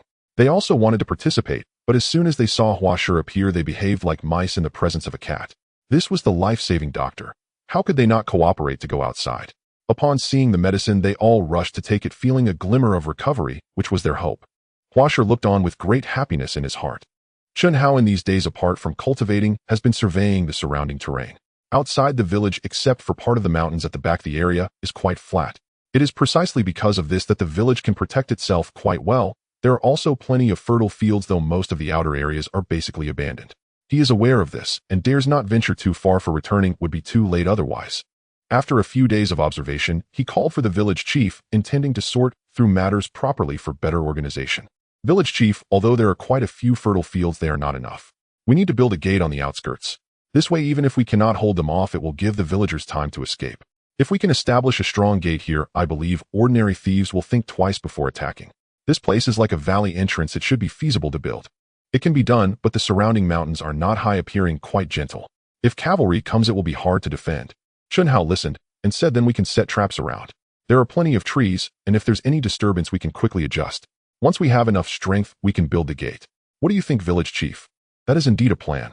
Since the Lord has suggested it, let us give it a try. If we can really accomplish this, it will benefit the village, increasing fertile fields and allowing more people to settle in peace. Zhang San nodded in agreement, realizing that if this goal were achieved, it could at least double the fertile fields, ensuring ample food supply. Then it's settled. Let's find Li Tu and Zhang to discuss this. If all goes well, let's get started.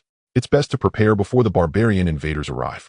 Even if we can't defeat them, we must at least ensure our safety. If they want to break in here, it won't be easy. Perhaps it will even lead to them sending us wealth. That would be a good fortune. Haha, what do you think, village chief? Indeed, indeed. But you must be cautious, my lord. You are our mainstay and must not act impulsively. I understand. Don't worry, I value my life as well. You can rest assured. Chun Hao nodded. Zhang San nodded in response, and then went to find Li Hai to discuss contributing to the village's welfare. Upon hearing this suggestion, Li Hai also took some people to survey the surrounding area. He nodded, saying, village chief, it can indeed be done, but it will take time and effort. We can proceed step by step. Setting traps around here is surely the village's specialty. The rest can be left to others to construct the gate. I believe it will be difficult for the enemies to enter unnoticed. Zhang San immediately nodded, saying, all right then, let's do it this way. I will mobilize the villagers to set the traps, and the gate will be entrusted to you. Rest assured, I will carry out the Lord's orders without fail, Li Hai said seriously. Soon the entire village was mobilized again, setting up traps around meticulously. Although it took some time, it at least provided peace of mind, and gave them time to prepare, which was an overall arrangement that would spell disaster for the enemies. When Chun Hao heard about the various traps, he felt a chill run down his spine. He could hardly imagine it, and hurriedly had someone record everything down, ensuring that they wouldn't harm their own people, as that would be quite tragic. Fortunately, they remembered everything and recorded several copies, which eased his mind. This way their own actions would not pose any problems, and reducing casualties was essential. After preparing these apart from the already planted fertile fields, they also urgently planted others. Though not much, they could still yield some harvest. They were worried about not being able to withstand attacks, thus planting less. As for when they would be ready, it was uncertain. They could only wait patiently. At this moment, Wu Huan's clan chief Wu Ling was excitedly leading his cavalry towards Bianhe City, anticipating a great haul this time. Chief, just ahead is Bianhe City. Some small tribe leaders want to raid the surrounding villages. What do you think? Granted, but no more than 200 cavalry. The rest must follow orders. Upon hearing this, Wu Ling immediately spoke. He understood his people's nature well and had no surprises here. Moreover, once they plunder, he would also get a share, so he wouldn't refuse. 200 riders would be enough for them to handle, while the others would focus on Bianhe City. Yes, Chief, the head guard Zhuo Kun calmly said, turning to announce the orders before returning to the chief's side. Soon a team of 200 cavalry left the main group, forming about 10 teams totaling 2,000 riders. Each horse could carry 2 riders, so there were 4,000 horses in total, demonstrating that the Wuhuan clan had an abundance of horses. The borderlands were indeed a good place for raising horses. One of the cavalry teams headed towards Zhangjia village, where Chuanhao is located. The village gate had been mostly built, and Chuanhao was inspecting it, when suddenly he felt a tremor underfoot. A flash of insight struck him, and he knew something was amiss. He said to Li Hai, "It seems the enemy is coming, and in large numbers. Prepare, and have the villagers hurry back." Li Hai was somewhat puzzled, but still hurriedly instructed others to bring the villagers back, while also preparing his training personnel. In addition to the 20 warriors who could fight, there were 100 new recruits. As for the other 20 warriors, they had varying degrees of injuries, with 10 being permanently disabled. The last 10, though not disabled, could no longer exert strength. The knives and tools were already prepared, the result of secretive trading over these days. Fortunately, there were good sales of ginseng, otherwise they wouldn't have been able to gather enough supplies. As for bows and arrows, they were homemade with varying quality, but it was better than having none. The weapons were satisfactory. "My lord, everything is ready, but..." Li Hai asked, somewhat confused. "What's the matter?"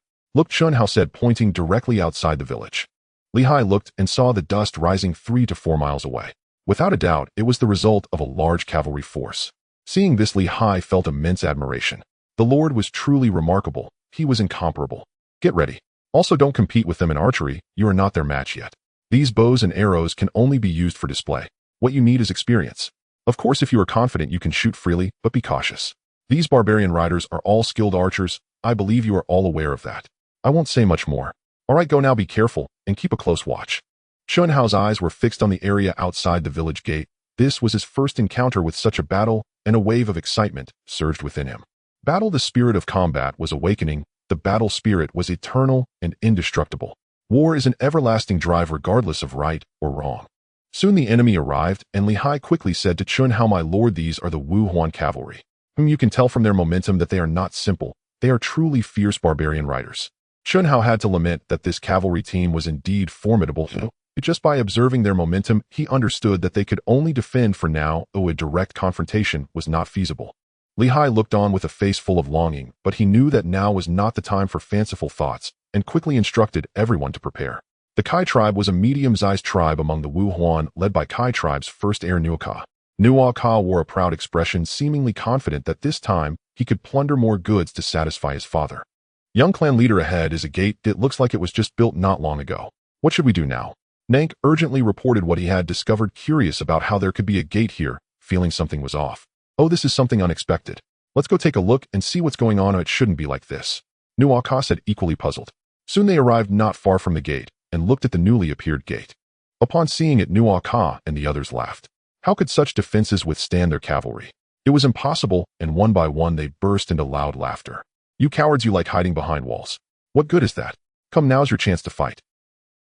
Li Hai's anger flared upon hearing this, but he was not foolish and kept a cold demeanor, not bothering to engage. Seeing that they were not falling for their taunts, Nuaka and others naturally grew angry. Their arrogance led them to disregard these common folk, and they launched an attack without hesitation. Although 200 riders were not many, it was still significant for this village. The ground shook, it was no exaggeration. Meanwhile, many in the distant village prayed earnestly for them to hold their ground. "Grandfather is the Lord, all right. He is currently at the gate, and this. Xiantian said, worried. "Don't worry, the Lord will be fine. You must believe in him. Besides, the Lord is immensely brave. How could these barbarians be his match? But why haven't you progressed further? Does the Lord not like you?" At this, Zhang San could not help but ask. Upon hearing this, Zhang Qian's face flushed red, and she lowered her head, without saying a word, her hands fidgeting. "Silly girl, hurry, and speak up. It will help address the issue. We can't keep dragging this on," Zhang San urged. "Grandfather, it's not that. The Lord said I am still too young, and we can talk when I grow a bit more," Zhang Qian whispered. Zhang San was taken aback upon hearing this. Was this reason too excessive?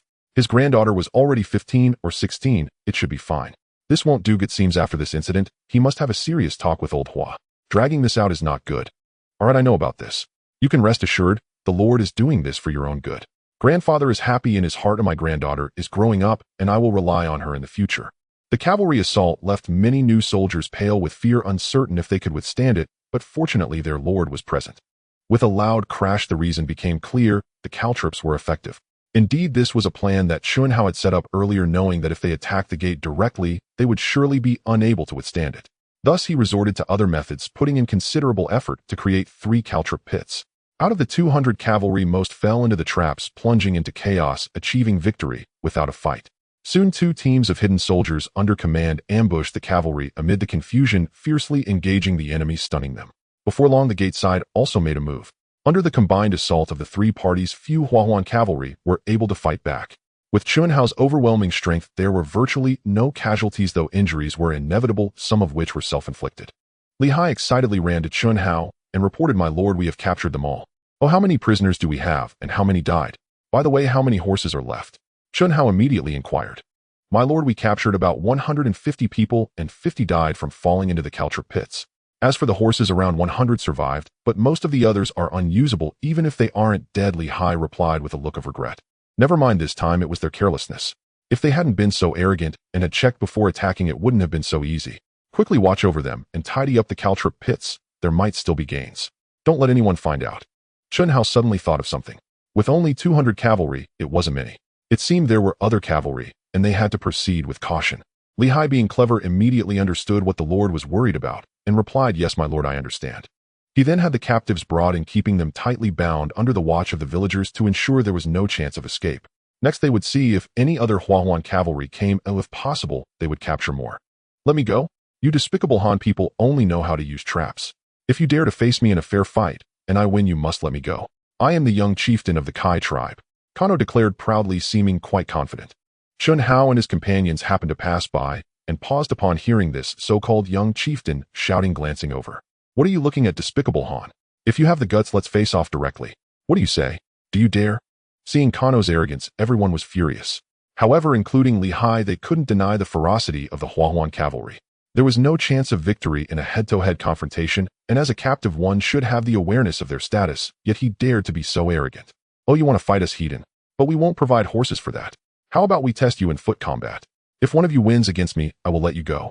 However, you only get one chance, so make sure to seize it. You have 1 minute to choose someone to compete. If you lose, you'll have to accept being a captive," Chun Hao said with a smile. Upon hearing this, Noka looked at Chun Hao's frail appearance and couldn't help but smirk. These Han people were so easy to deceive. He shouted, "All right, you said it. Helu, go teach this ignorant Han a lesson." The crowd looked on, realizing that Helu was the tallest and strongest among the captives, yet they still had unwavering confidence in their lord. "Okay, but are you sure there's no intention to change fighters? This opportunity is singular. If you can't win, you must accept being a captive. If you dare to cause trouble, don't blame us for being merciless," Chun Hao said with a smile. "I won't change. If you can beat him, I will concede. You won't change fighters, will you?" Noka said seriously. Chun Hao directly ordered Helu to be released and for people to step back. "Naturally not, Helu, come at me." Helu, hearing this, nodded at the young chieftain and felt no need for concern. He swung his fist as large as a hammer and struck forcefully at Chun Hao. The momentum was indeed formidable, as evidenced by the footprint left on the ground, indicating his considerable strength. Chun Hao remained motionless, allowing the attack to come. Noka thought that Helu had intimidated him and wore a proud expression, but his face quickly changed when he witnessed something incredible.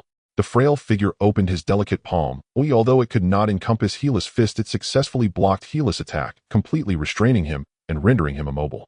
"Your strength is decent, but against me it's another story. This level of power is not enough. How about conceding?" "Impossible. How could I, Helu, concede?" "Huh?" Helu exclaimed, his expression changing as he exerted himself again without hesitation. Chun Hao saw that Helu would not concede without some lesson, and with a firm grip and a lift of his arm, he suddenly tossed Helu into the air, using him like a weapon to spin around thud after thud, leaving a shadow on the ground. Quite a brutal scene. Noka stood there dumbfounded, realizing that this was the strongest warrior in the tribe, yet he was no match for this frail young man who seemed to be handling it effortlessly. He couldn't help but feel a deep apprehension, realizing that one should not judge a person by their appearance or the ocean by its surface. Chun Hao felt it was about time. He released his hand, and Helu was flung out by momentum, crashing to the ground, unable to stand again. The onlookers couldn't help but feel sympathy. After all, they were well aware of their lord's strength. Now they understood the gravity of the situation. Having suffered a loss, they hoped to gain some self-awareness. "Rest assured, he's fine. He just can't exert his strength temporarily. He will recover gradually. So what do you say?" Chun Hao looked at Noka, implying that if he reneged, he wouldn't mind teaching him another lesson. "No, absolutely no objections. We are captives. However, as the young chieftain of the Kai tribe, can I offer a ransom to secure my release?" Noka at this moment had no rebuttal, instead swallowing hard and speaking with forced calmness. "Yes, of course, why not? However, the matter of ransom can only be realized after you return, right? Chun Hao replied with a smile, not wanting them to know there was another force here. If they learned too much, it could cause problems. Yes, yes, yes, what you say is right, my lord, Noka said, utterly terrified.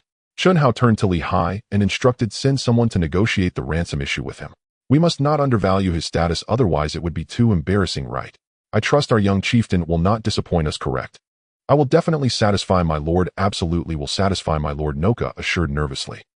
Chun Hao said nothing more and left directly. At the gate ahead, Li Hai smiled as he sent people to negotiate, considering it a good opportunity. Before long at the gate, he saw it was already organized, the caltrip pits restored. Fortunately, he had prepared adequately. Seeing the admiration in the eyes of the new soldiers, he recognized the initial establishment of authority. As long as they continued to work hard, it would not be a problem. My lord, everything has been arranged. Li Hai hurriedly ran up, his face beaming with a smile. This time, in addition to the war captives, there were also over 100 good horses, which were crucial for cavalry. With proper training, the more the better.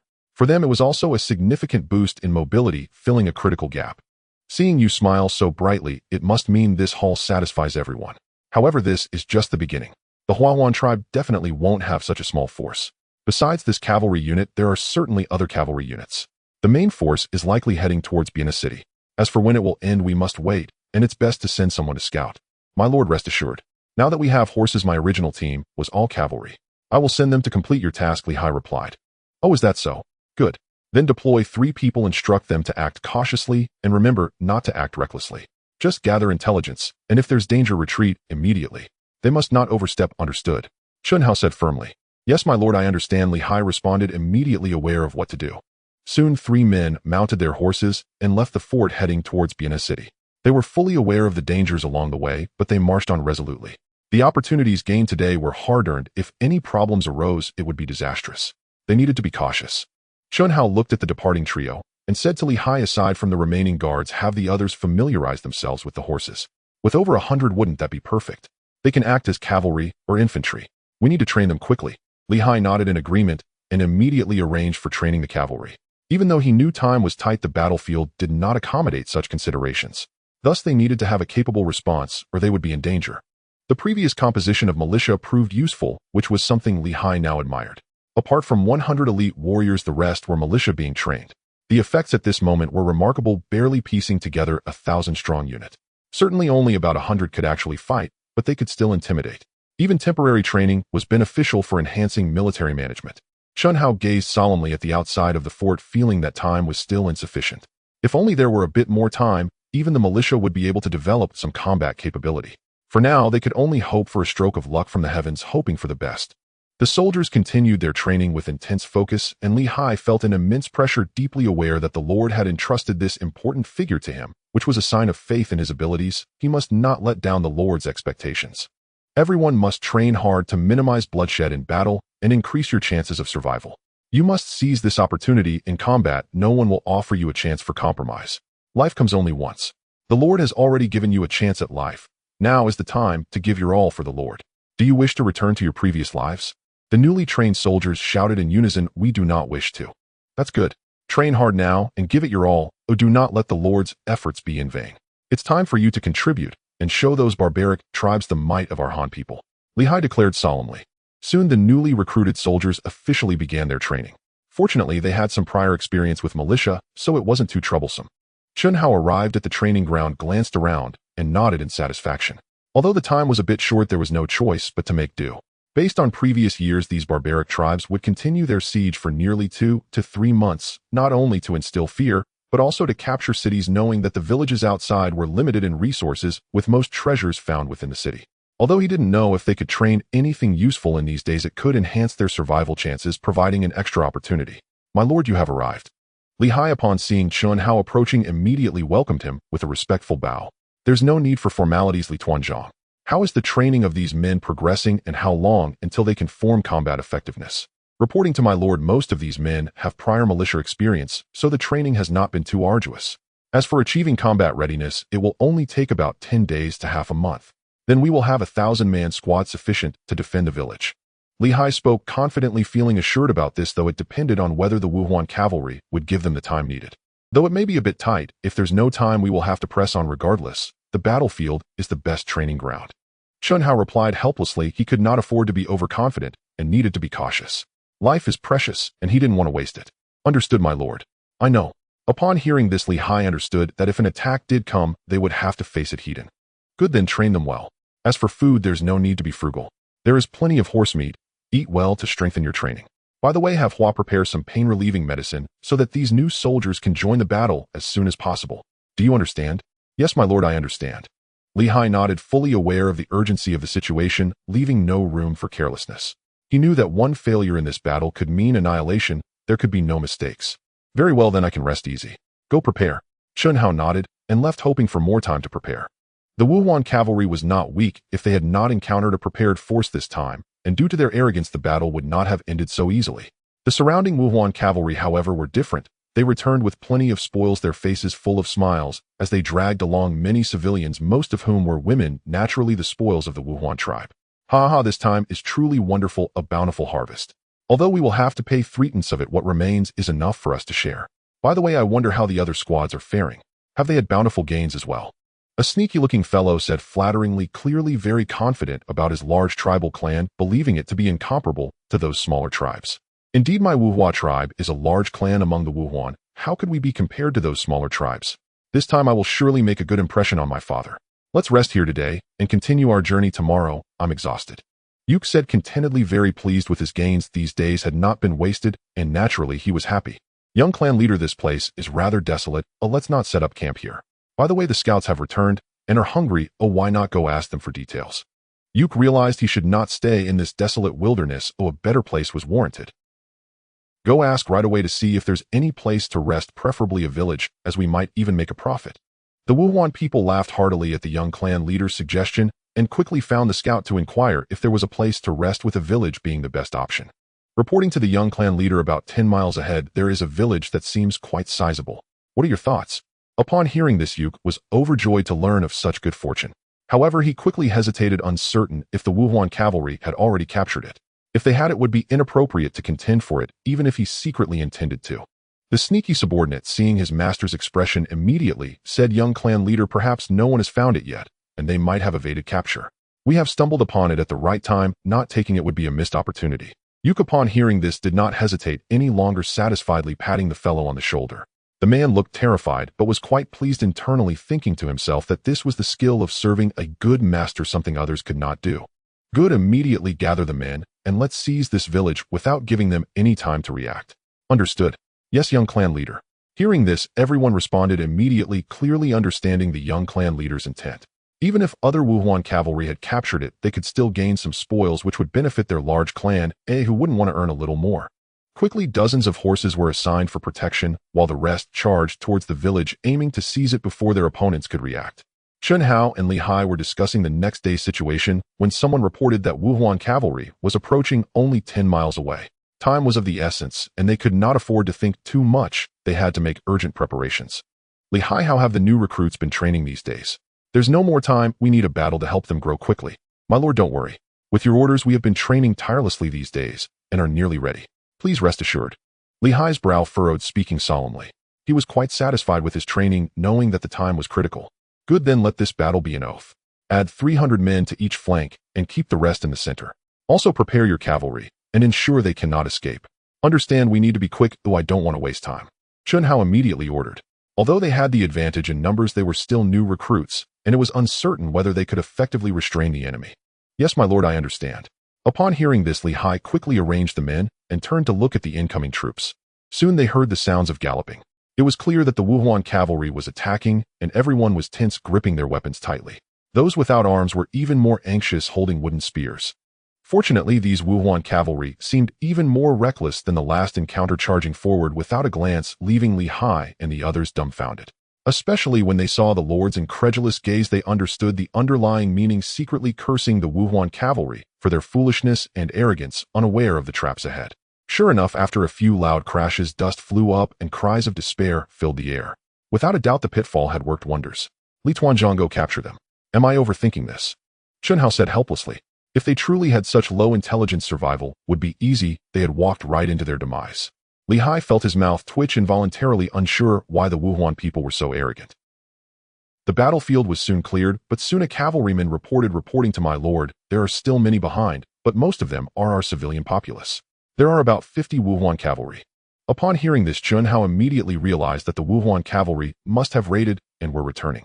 He quickly devised a plan and told Lihai Li Tuanzhang, "Let's conceal ourselves completely, open the village gate, and not make a sound. Let them come in." Lihai thought for a moment and nodded, still puzzled. The Lord's intentions must be sound, they just needed to follow through. Junhao contemplated and knew about Lihai's doubts, but it didn't matter. He would soon understand why they were doing this. He felt deep resentment towards the Wuhuan people. If this were not a critical time, he would have wanted to charge in and fight. Thankfully, rationality reminded him not to act impulsively. Why complicate things when they could be resolved simply? Soon the remaining Wuhuan people arrived and saw the village gate open, but they had not spotted their own people, leading Yuke to feel quite displeased, naturally thinking they had gone off to enjoy themselves. Such is human nature. Once a trait becomes common, it is hard to change. Soon Wuka led his men straight to the village without a second thought, neglecting the spoils of war. In their minds, there was no one daring enough to escape. They clearly understood the consequences of fleeing, and that thought never crossed their minds. They simply wanted to find their subordinates, reminding them that their master was still present. No matter how carefree they felt, they couldn't forget that they had a master. With this mindset, they rushed forward, and after a series of thuds, dust flew into the air. By the time Wuka and his men regained their senses, they found themselves surrounded by a crowd, each person wielding knives or sticks. They were dazed and confused, and only upon waking up did they realize they had become captives. The shift in their situation was too abrupt. "Who are you? Don't you know I am the young clan leader of the Wuhua tribe? Let me go on." Wuka still wanted to curse, but he was met with a severe beating. Had they not seen his value, he would have been killed long ago, and there would have been no mercy. "What Wuhua tribe? We don't know anything about that. Be honest, or you will suffer." Humph. At this moment, Wuka dared not argue further. He had truly become a captive. When they arrived at the place where captives were held, he saw a familiar face. "Nokayu." "Wuka." The two exchanged glances, sharing a bitter smile, unsure of how to describe their current feelings. "What on earth is going on, Noka? Why are you here too?" Wuka asked, his face filled with confusion. "This is a long story. It was my overconfidence that led to this outcome." Noka, listening intently, did not hold back and recounted everything that had happened. His entire face reflected deep regret. If only he had been more cautious, he could have avoided this fate. Even if he couldn't win, he could have escaped quickly. For cavalry, speed is paramount, everything else is secondary. "I see. We are in a similar situation. I truly didn't expect such talents to exist here. Our defeat is not unjust. Their leader is formidable. You know about the strongman Helu from my tribe, right?" Noka said with lingering fear. "Helu, I know him. His strength is indeed remarkable. Ordinary people are definitely no match for him." "Could it be?" "Yes, ordinary people cannot compete, but their leader knocked him unconscious with one hand, without any ability to resist." Noka spoke with complete despair. The scene at that time had truly shocked him. Such a talent is exceedingly rare. "Is it really that strong?" Wuka said, unable to believe it. "Don't doubt it, it's true. Otherwise we wouldn't be so obedient. Look at my people working in their fields now. They made promises, and now they can't go back on them. Yet I truly admire such strength. No wonder he became their leader and made us his captives. But don't worry, he won't kill us. He still needs us to exchange for ransom. At most we will just work a bit and won't die," Noka said nonchalantly. Upon hearing this, Wuka felt angry but helpless. Integrity is crucial for any tribe. Once trust is broken, if one is caught with evidence, no one will sympathize. Instead, they will take advantage of you, and that's a well-known fact. "I see. We can only wait now, but I wonder when King Wuhuan will get news. In the short term, don't think about it. Although the leader here is powerful, they are not enough to challenge our main force. Naturally, they will delay. So far, not a single one of our people has escaped. All have been captured here. It is already fortunate that those who went out are dead. Perhaps after King Wuhuan leads his troops back, he will inform us. Let's wait and see." Wuka had no expectations left. This place was very hidden. Unless one looked closely, it was hard to discover. They could only wait. Chun Hao and the others were now filled with excitement, because they had obtained over 100 good horses this time, enabling them to form another 100-man team. They were so thrilled they couldn't sleep, and they were resigned to the losses, knowing they could treat them as horse meat for storage, which was still a considerable benefit. In this way, food was sufficiently abundant, and they could continue training. The goal was to turn everyone into elite soldiers. "My lord, truly impressive. You predicted the overconfidence of these Wuhuan people and effortlessly captured them all. We deeply admire your wisdom." Li Hai led the congratulations, filled with admiration for his lord's intelligence. Such a person was undoubtedly extraordinary. "Oh, it's nothing much, that was obvious. It seems they have been too smooth in previous years, neglecting these minor details. But we must not forget the enemy is still strong. These Wuhuan cavalry are merely a small squad. We need to be more cautious and train harder. Whether we can protect our homeland depends on whether we have enough strength." "My lord, we understand. and will not be negligent allowing the Wuhuan cavalry any opportunities. Li Hai said earnestly. That's good. We need to accelerate training. I wonder if the Wuhuan people will come looking for the two missing teams. If they do, that would be troublesome. Chun Hao was concerned about this issue. It would be bad if they sent people to search. My lord, don't worry. In previous years, these Wuhuan people have generally been quite free. Many cavalry squads only return when the end is near, so no one will come looking. You can rest assured, as long as there are no informants, they will not find out.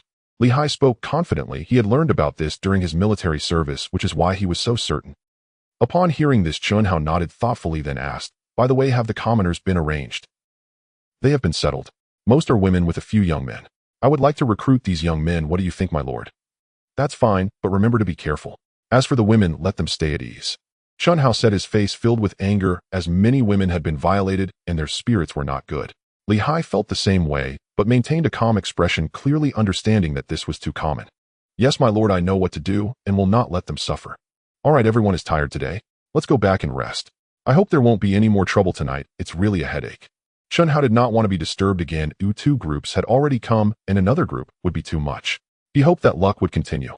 Early the next morning, Zhang Xin brought people to see Chun Hao, saying, my lord, we had quite a harvest yesterday. Oh, what else did we gain? Chun Hao did not look closely, but asked curiously. My lord, I don't know where these Wuhuan people gathered their wealth, but there are 100 taels of gold, 5,000 taels of silver, and quite a few treasures. By the way, my lord, this is a pair of jade horses worth a fortune. Zhang San took out a pair of jade horses. Chun Hao looked at them, and indeed saw that they were jade horses, crystal clear and flawless. They were truly exquisite pieces of art. My lord, do you like them? They would make great decorations. Zhang San, of course, did not mind, as these belonged to his lord. This seems a bit inappropriate.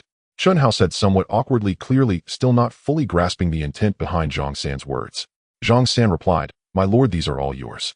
Your commands are orders. We are all your private soldiers or retainers. Hearing this, Chun Hao understood immediately and accepted without hesitation. It was only right for the lord to take something, but he also didn't want to disappoint his subordinates. He thought and said, now that funds are limited, how about this? Each person who participated in the battle gets 1 silver plus 10 jin of rice and 1 jin of horse meat. What do you think? Zhang Xin nodded, saying, as per your command, my lord, I will naturally comply. I believe the soldiers will follow your orders without question. Chun Hao understood the implications. Although he could rely on their loyalty, rewards were necessary. After all, who would be willing to give without compensation? Even if they felt gratitude, it wasn't realistic to expect them to do so for their entire lives. Now, combining rewards would better bind their hearts together, which is something an upper-class person should consider. That's good. You go arrange it. We need to make sure the soldiers can feel the warmth of home, as they are all people who have suffered damage. Chun Hao instructed, not wanting these lovable people to suffer again. That would be unfortunate. Yes, my lord. By the way, what about Li Hai and the others? Zhang Xin suddenly thought of a few instructors. As for them, let's add another 10 taels to their silver as a reward for their efforts these days. Everything else can be doubled. It is a special time, and I believe they will understand. I may have overlooked this. Chun Hao realized the distinction was still necessary. Zhang San nodded and quickly went to take care of things. The lord was becoming increasingly astute. This was good. It would also help win people's hearts. For a capable person, this would be a great beginning, though it was merely the start. Soon the entire soldier camp learned of the lord's rewards, naturally making everyone very happy. Each face revealed a smile, as if they saw a glimmer of hope. Although things were good now, they only realized that it was a world of difference compared to before. Moreover, the lord had given them the gift of life. He was truly a great person. These rewards would be enough to keep them happy for a while. How could they not rejoice? Li Hai, seeing this, was indifferent, knowing the lord's intentions. Moreover, he hoped the lord would treat the soldiers well. Wasn't this a good situation? It was precisely what he wanted. The opportunity for revenge had increased significantly compared to before. Several days passed without the arrival of the Wuhuan cavalry, which relieved everyone, but the training continued unabated. Chun Hao stood at the village gate, reflecting on the fact that he had been here for nearly 20 days. Having experienced 3 battles that couldn't truly be called wars, he had matured significantly, realizing that mental growth was also a form of development, which had changed him considerably and invigorated his spirit. Of course, he continued to diligently practice the star body refinement technique.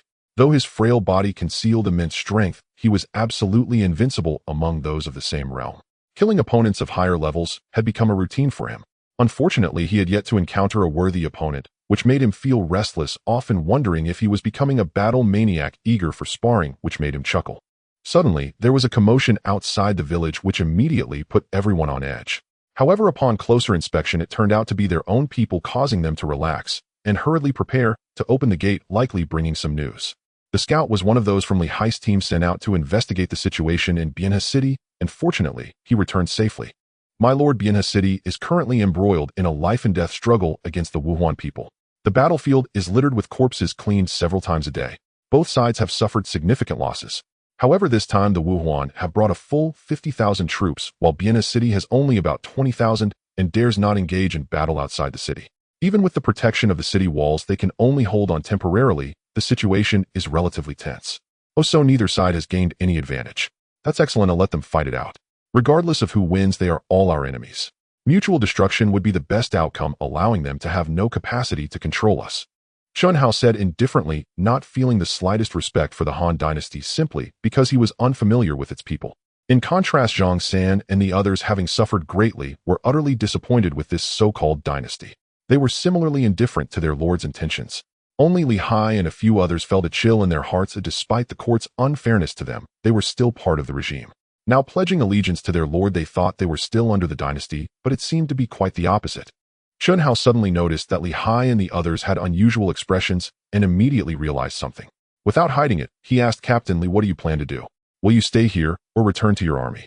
Upon hearing this, Li Hai felt a chill run down his spine, clearly sensing that this was his lord questioning him. There was no need to explain the outcome. Zhao Ling and the others immediately felt anxious. Brother, what's so good about the dynasty? What use is your nostalgia? Just because of your sentiment, do you think they will spare you? They didn't spare you before, so don't be foolish now. Li Hai genuinely felt the tension from his brothers and knew they were reluctant to return. Could he force them to go back? That was impossible.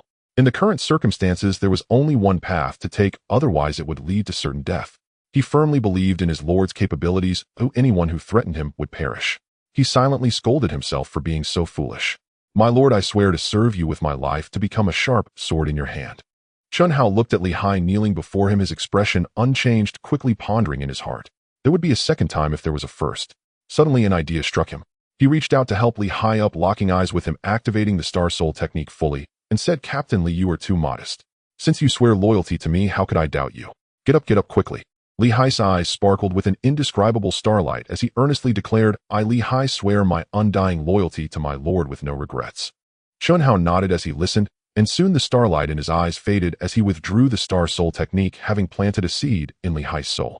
Over time, this seed would grow more sincere, establishing him as the sole lord in Li Hai's memory, unchangeable by anything else. Although this technique seemed simple, only those with exceptionally strong spiritual awareness could wield it. He could only use it thanks to the power of the Chaos Star Tower, and the results were quite satisfying. Now he no longer needed to worry about the loyalty of his subordinates. As for the others, they all breathed a sigh of relief, thankful that nothing had gone wrong. Otherwise, they truly would not have known what to do. The small group would have fallen apart, an outcome they absolutely did not wish to witness. Even Zhang San felt greatly relieved as their lord was increasingly exhibiting the qualities of a leader, which made him happy. This was essential for commanding subordinates. Now we can just observe. You return to rendezvous with the other two and make sure to monitor them closely. If anything significant happens, report back immediately. If they remain at a stalemate, let them, and we won't intervene. Chun Hao understood that if there were no opportunities, there would be little he could do. Only when opportunities arose could he strive for them. Yes, my lord, I will go right away. The scout was no fool, having been with Li Hai and the others for some time. He understood certain matters, but this was not for him to ponder. He immediately set out towards Bianhe City to make necessary preparations. Soon this matter passed, but the following days left everyone feeling uneasy, as Li Hai showed no signs of anger. Instead, he became even more respectful and sincere, leaving others puzzled. Not long after, Zhao Ling and Zhou Tsang also secretly fell under the Star Soul technique, becoming die-hard loyalists of Chun Hao. This was not due to the hassle it involved, but rather for the sake of safety. With this, Chun Hao could confidently entrust the army to them and focus on his own affairs. In the following days, luck remained on their side. Of course, they were not without visitors. A new wave of Wuhuan cavalry followed suit, becoming spoils of war for Chun Hao and his group. The longer this went on, the more they harvested, making everyone joyous for a while, all wearing smiles. Indeed, their arrogance allowed them to reap tremendous benefits. Fortune was simply unstoppable. My lord, this time we have acquired 500 taels of gold, 20,000 taels of silver, and numerous other treasures. Oh, and quite a few women and able-bodied young men. The young men have been through a lot and need time to recover. Zhang San chuckled, pleased with the substantial loot they had gained, now having 3 teams, each bringing in rewards. Ha ha ha, excellent.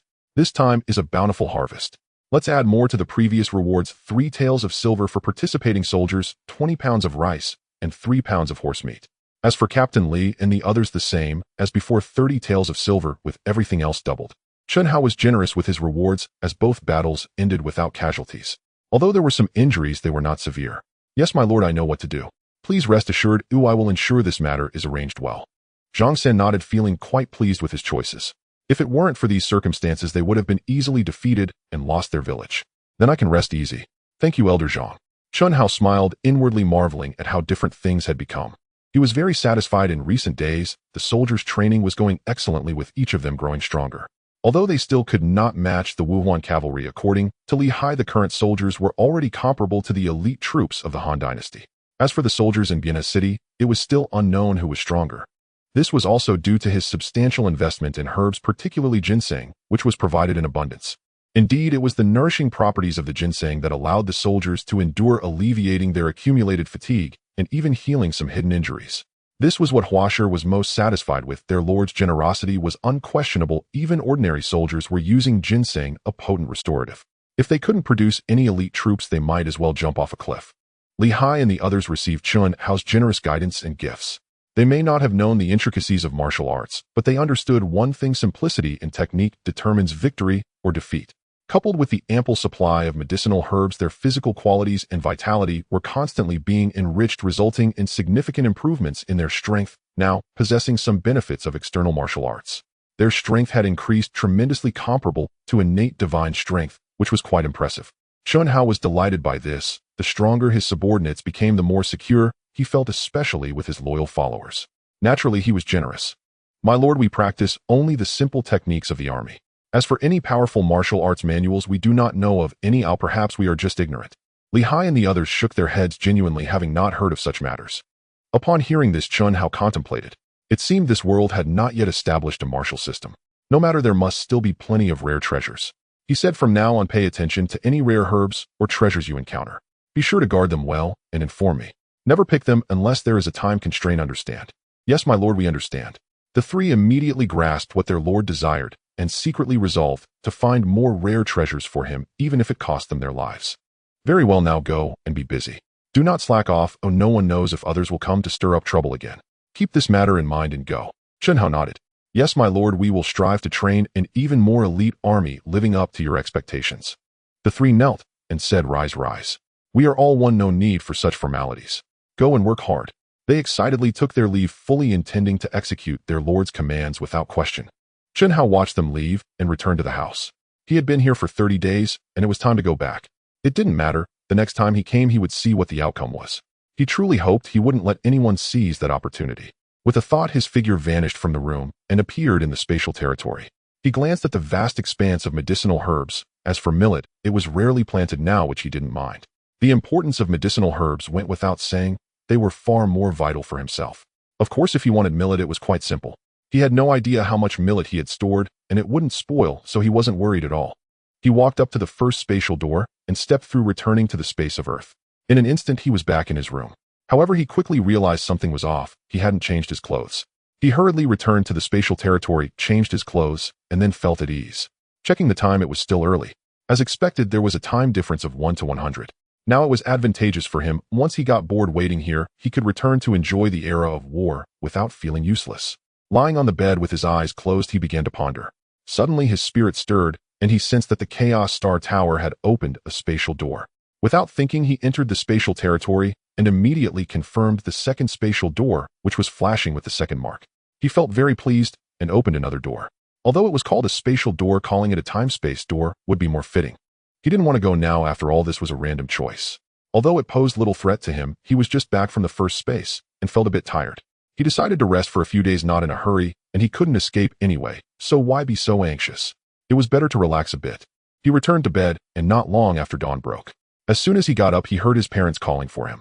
A wave of happiness surged in his heart. Fortunately, he lived in this peaceful era, otherwise he would be no better off than those people. Better to be a peaceful dog than a person in chaotic times. Xiao Hao, remember to eat breakfast. Your parents are going to work. By the way, if you need money, it's on the table. Don't spend it recklessly. Chen Yuanxiang finished speaking and left with his wife, both busy with work. The child had grown up and needed to learn to be independent. Got it, Dad? You can rest assured.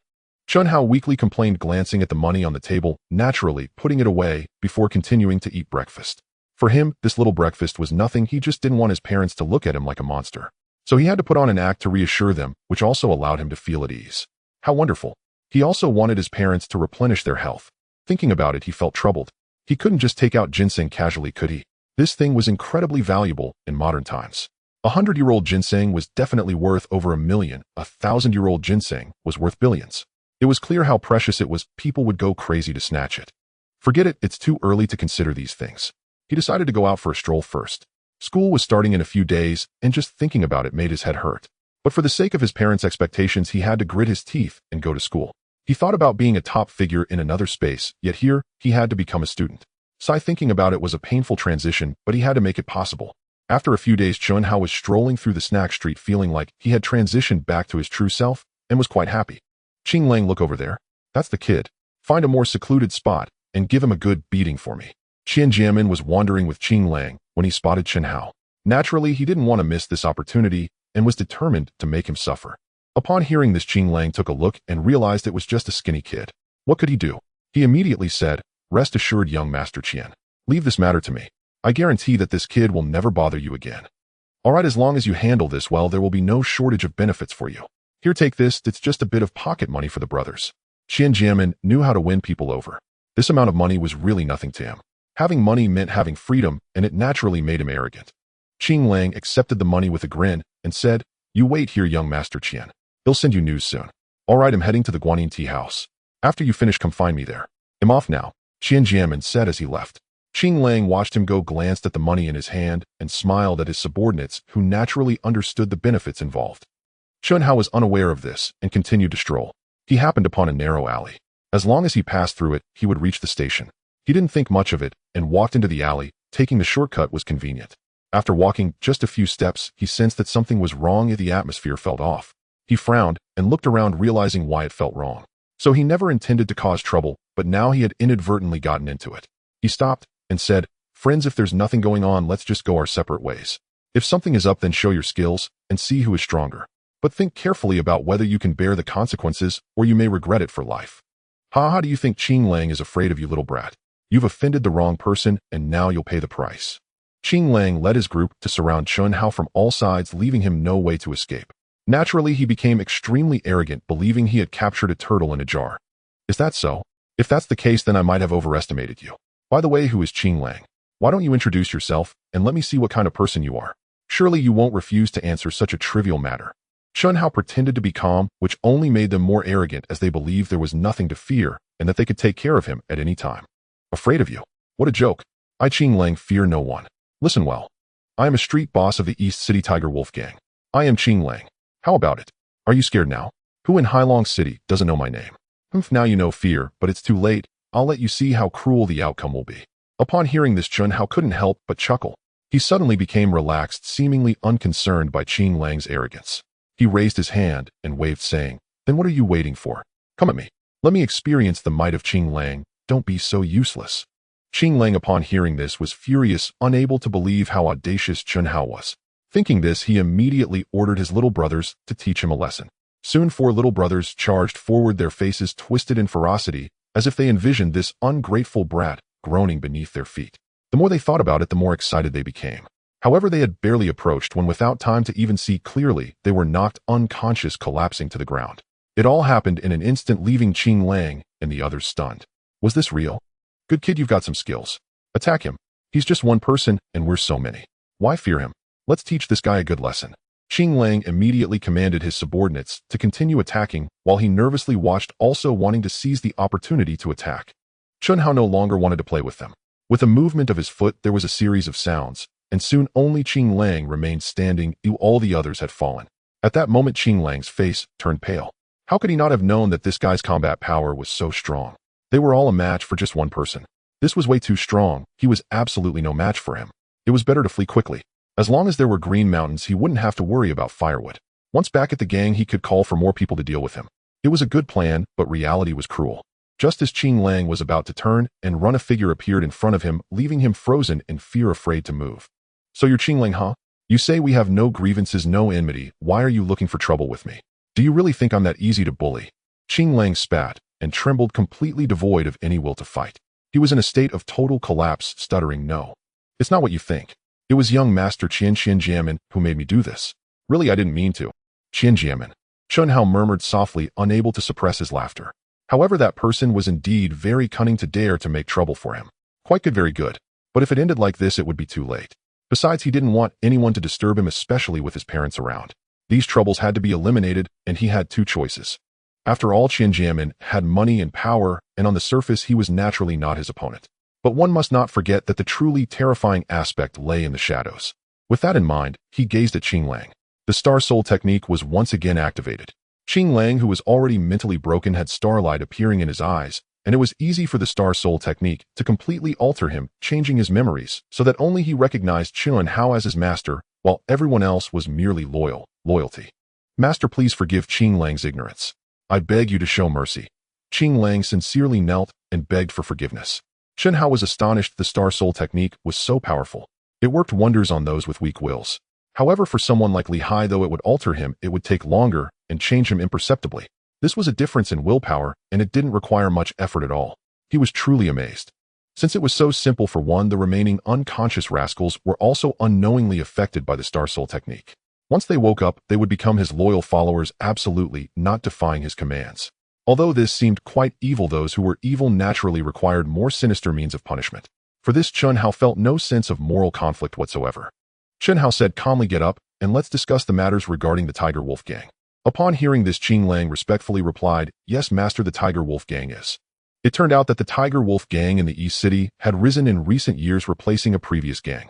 Its leader, Chi Ku, is a ruthless character who burst onto the scene by charging in alone, gradually developing into a prominent figure. With a bold and meticulous nature, he became a trusted aide to several powerful individuals who naturally rewarded him generously, allowing him to quickly ascend to power and eventually replace the previous gang. As for the number of people in the Tiger Wolf Gang, there are over 1,000 elite members, each one daring and fierce with considerable strength.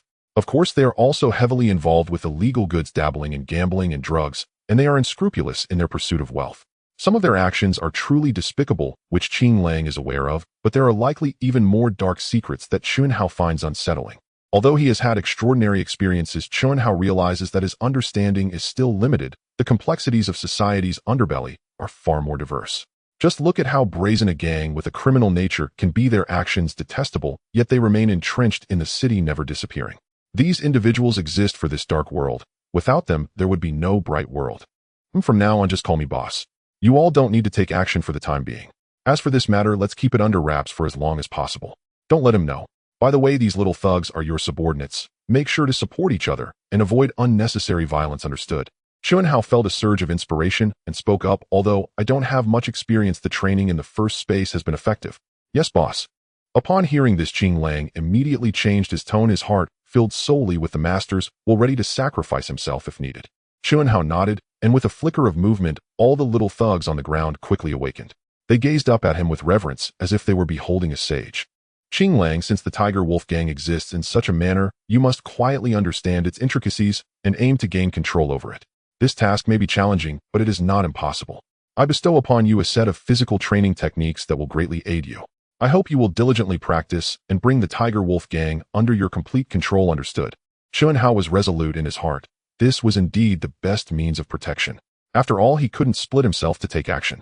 It was not just for himself, but for the protection of his family and friends who also needed a force to safeguard them. "Yes, boss, I will certainly fulfill your command," Qing Lang replied respectfully, while the other thugs looked on with admiration. Chun Hao generously passed on a set of training methods from Li Hai to Qing Lang. These were very basic military training techniques applied personally as foundational physical training methods, mixed with some of his own insights, slightly altered, which posed no significant issues. Qing Lang accepted Chun Hao's gift with gratitude, having already ingrained this training method into his consciousness. Chun Hao was astonished to find that the Star Soul technique had such effects. It was truly remarkable. Of course, this was only general information. When deeper insights and massive amounts of information were needed, his current divine sense was still insufficient. He was aware of this and felt no disappointment, believing there would come a day when he would have it. For Qing Lang and the others, however, this was enough. If practiced to perfection, they could reach the limits of human potential, achieving the peak of the acquired realm. Some with good fortune might even have the chance to break through into the innate realm. Alright, today's matters will end here. Make sure to keep everything concealed. Take these items back and utilize them well. If anything arises, call me at 1368. Chunhao provided the number and then departed, having said all that needed to be said. Qing Lang and the others watched as the boss left, quickly gathering the items given by him and making their swift exit. Upon returning home, Chunhao's emotions were tumultuous.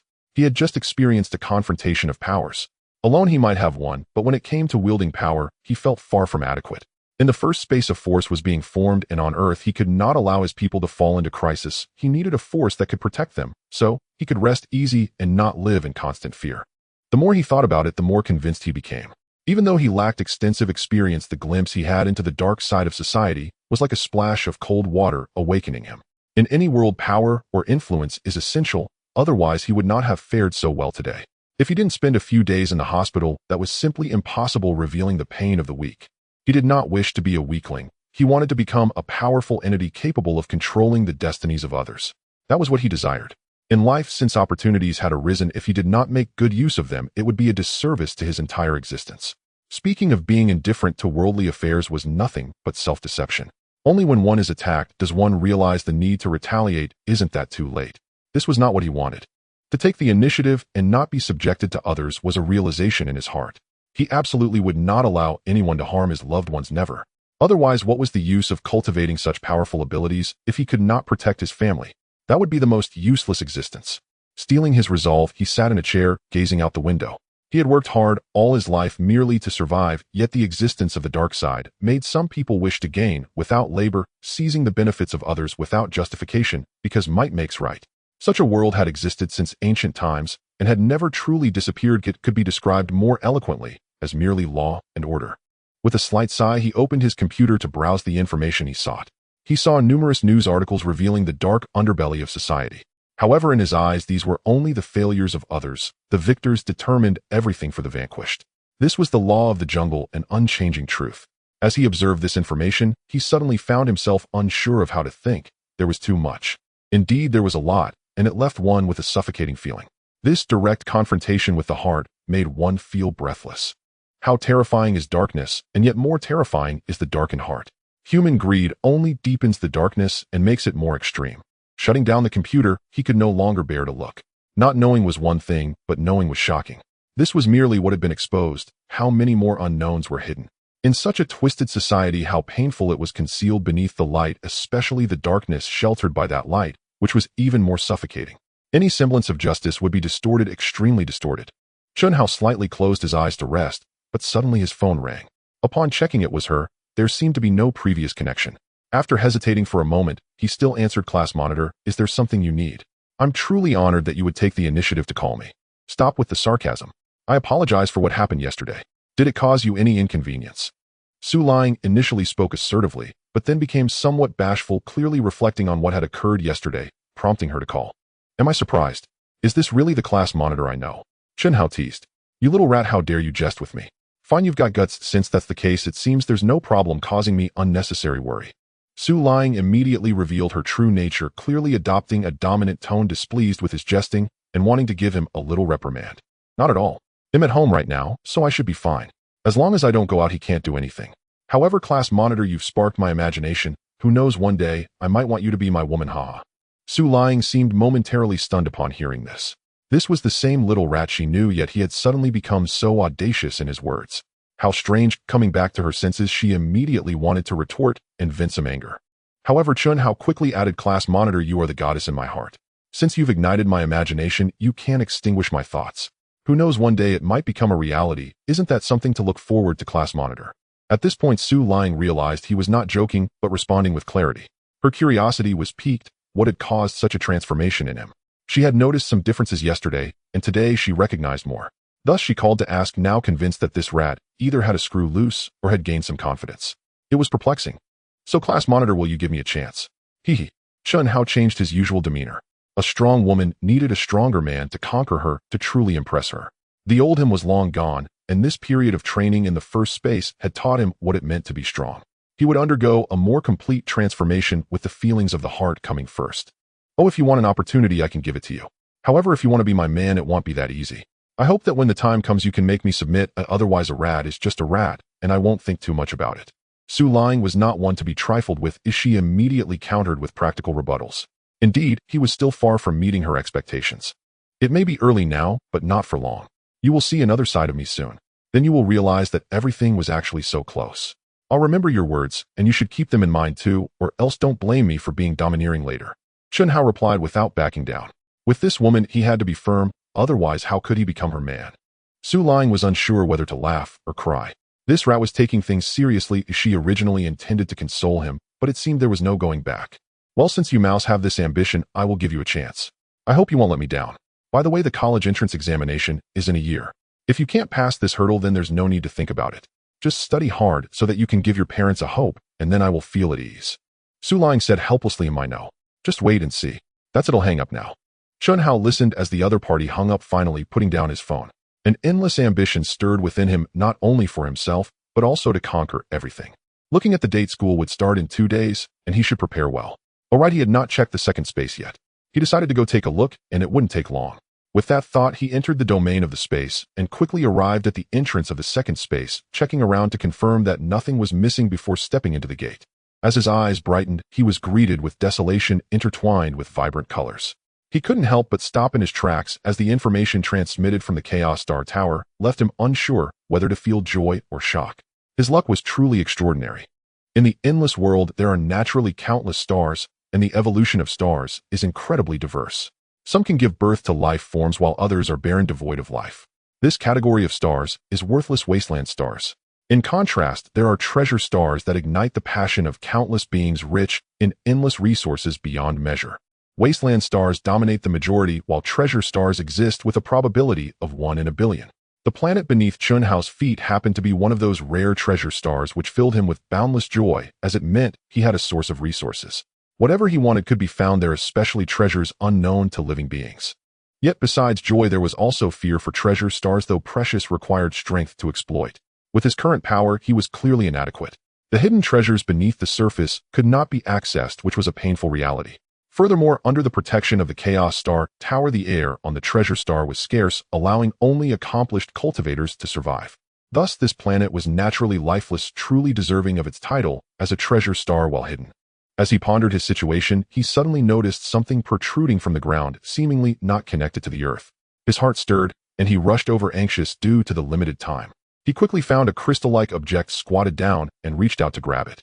However, it was surprisingly heavy, and despite his strength of tens of thousands of pounds, it felt dauntingly weighty.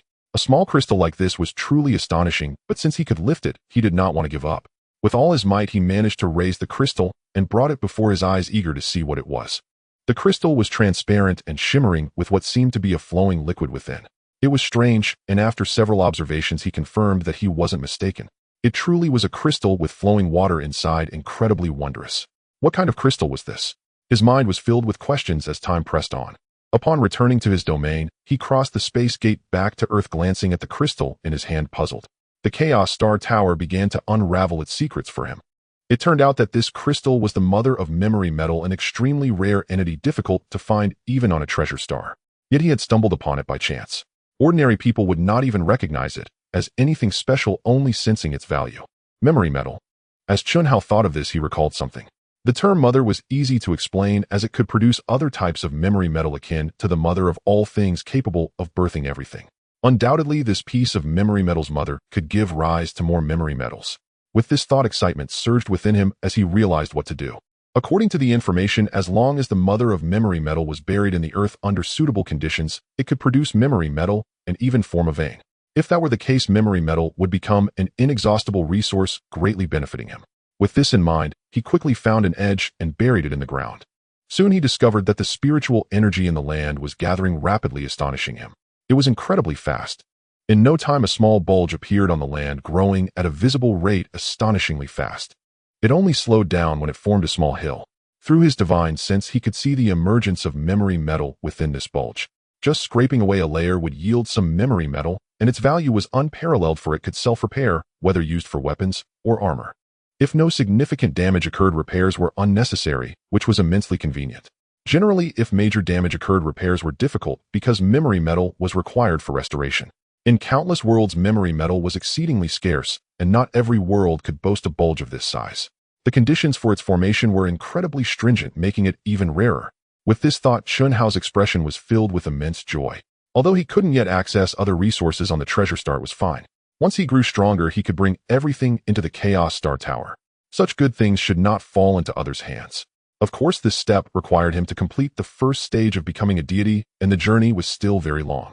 Watching the bulge continue to grow, he thought that as long as time allowed, he would possess more memory metal, leading to an endless stream of resources.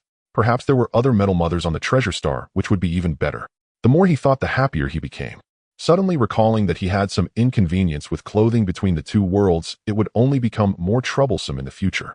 With this in mind, memory metal held immense value. Clothing made entirely of memory metal would naturally be extremely valuable. Regardless of other conveniences, the key was practicality. No need to frequently change clothes, saving a lot of hassle. With this thought, he hurriedly dug out some memory metal.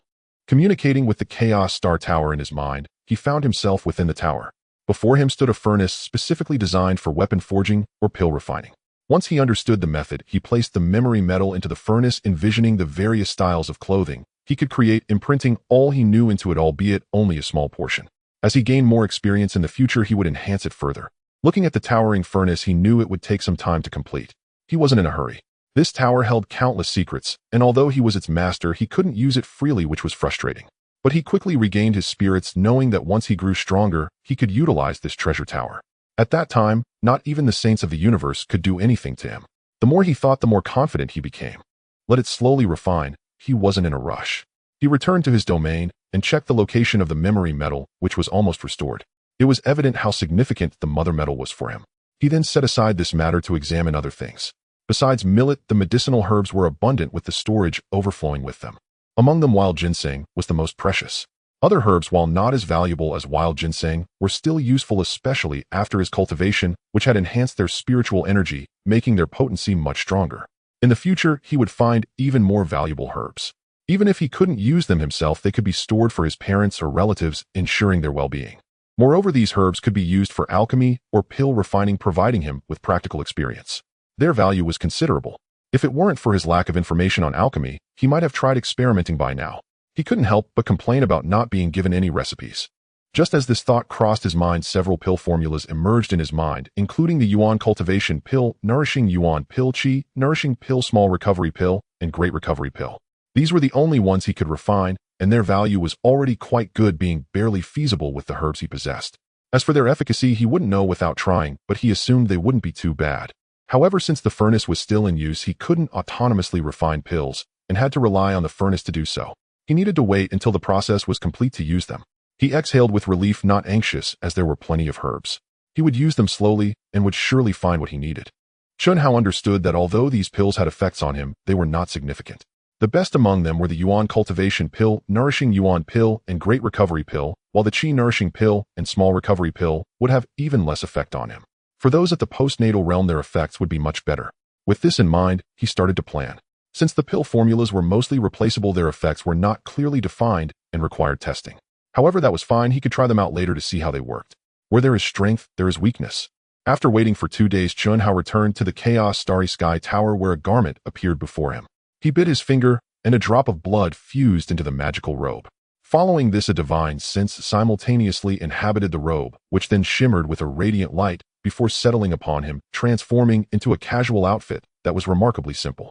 As for its defensive power, it goes without saying that after the forging process, it was naturally extraordinary.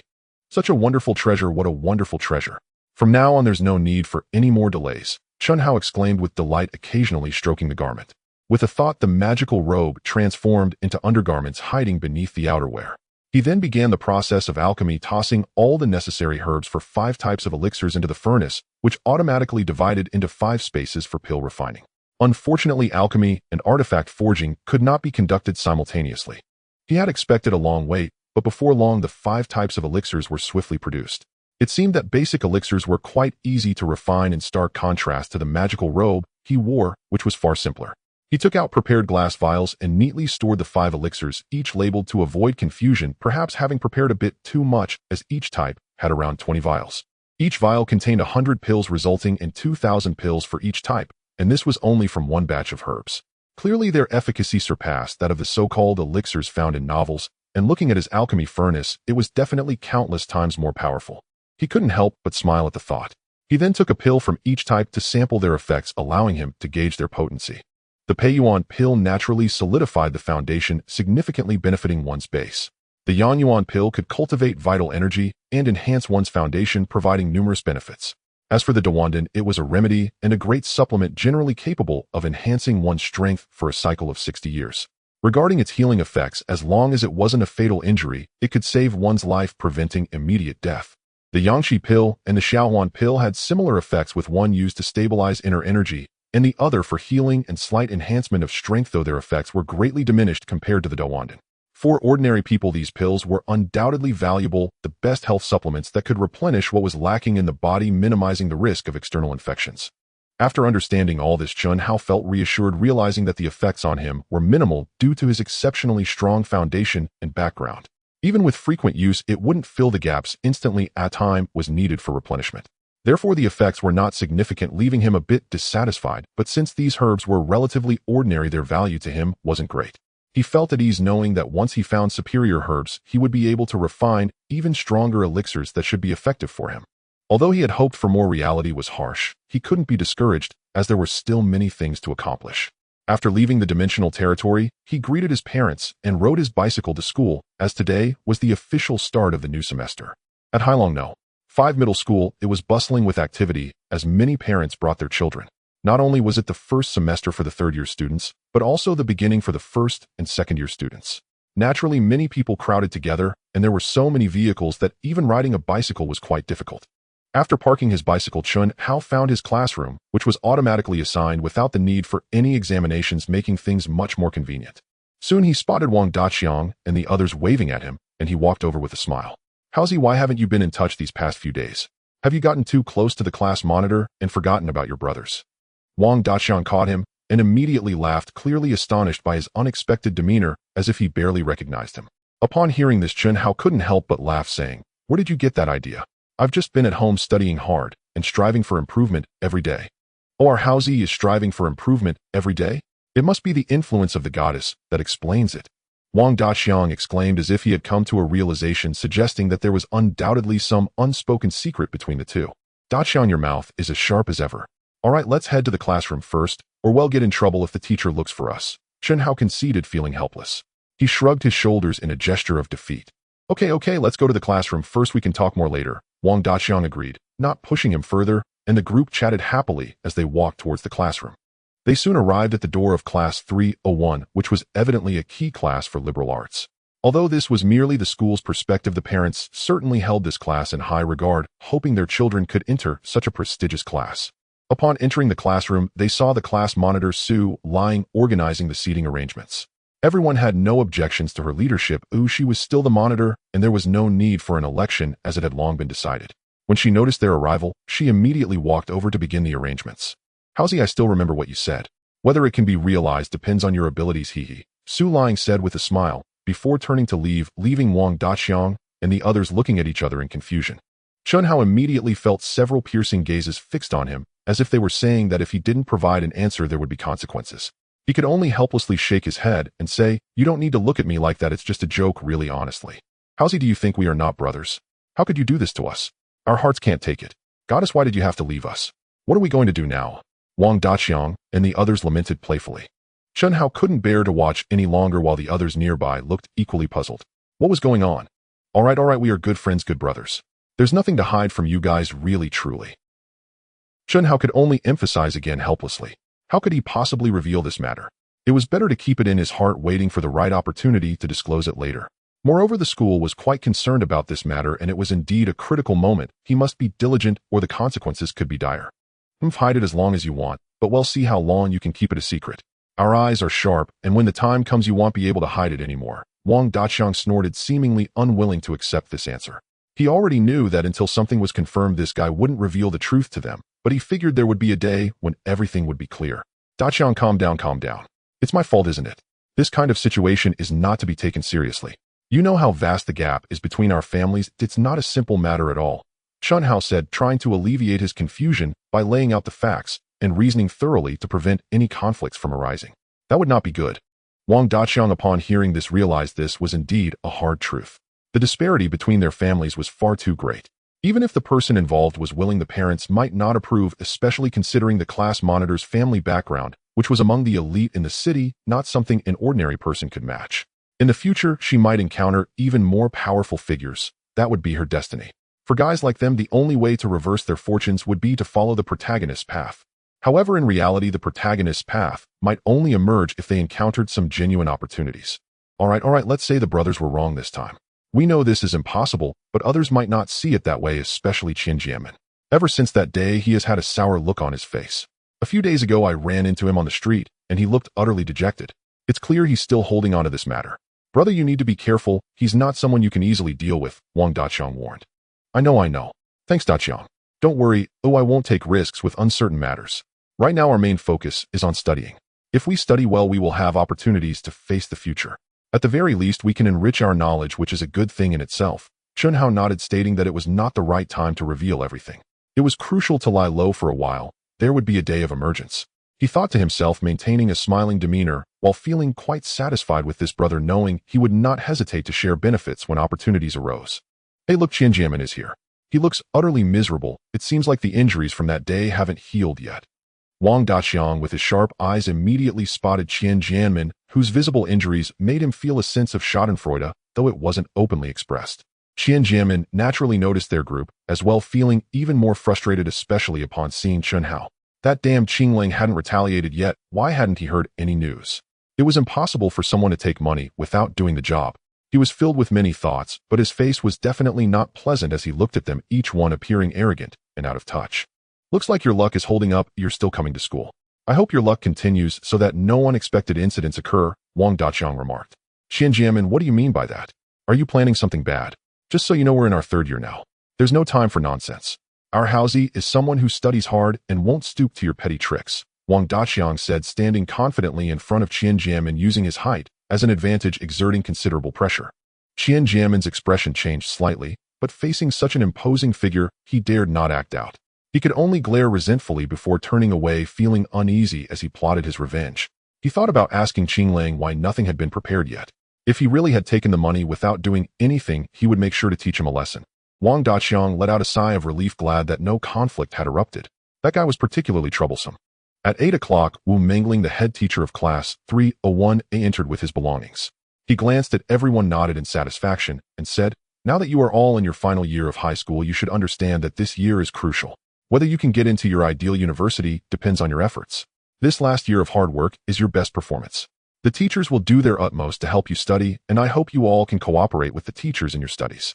I sincerely wish you all a pleasant senior year." Everyone listened intently, their expressions serious, not daring to be careless, fearing they might be caught off guard. Originally, today was just for gathering and arranging specific study tasks.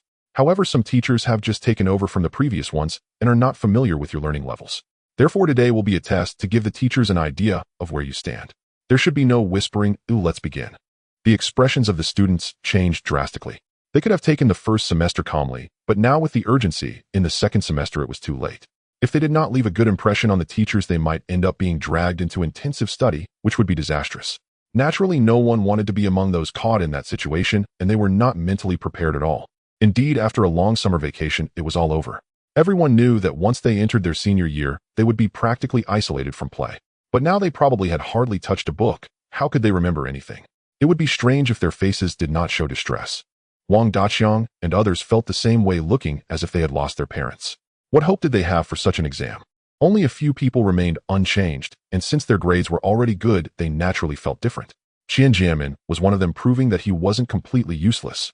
At least his grades were commendable, and his family background reassured many teachers, so there were basically no issues. At this moment, he wanted to see Chunhao's troubled expression, but to his surprise, there was none.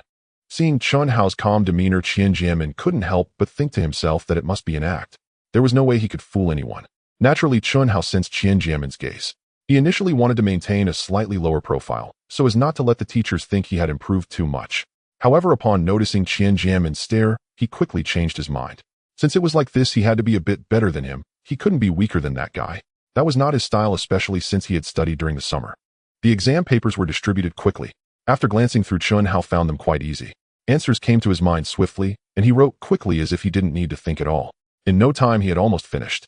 In contrast, the other students wore frowns, their brows furrowed as they struggled to come up with answers, clearly overwhelmed. It's worth noting that Chunhao intentionally answered several questions incorrectly to conceal his abilities. After comparing with Xiantian, he felt at ease. A considerable amount of time had passed, and if it weren't for the need to hide his skills, he would have submitted the paper long ago.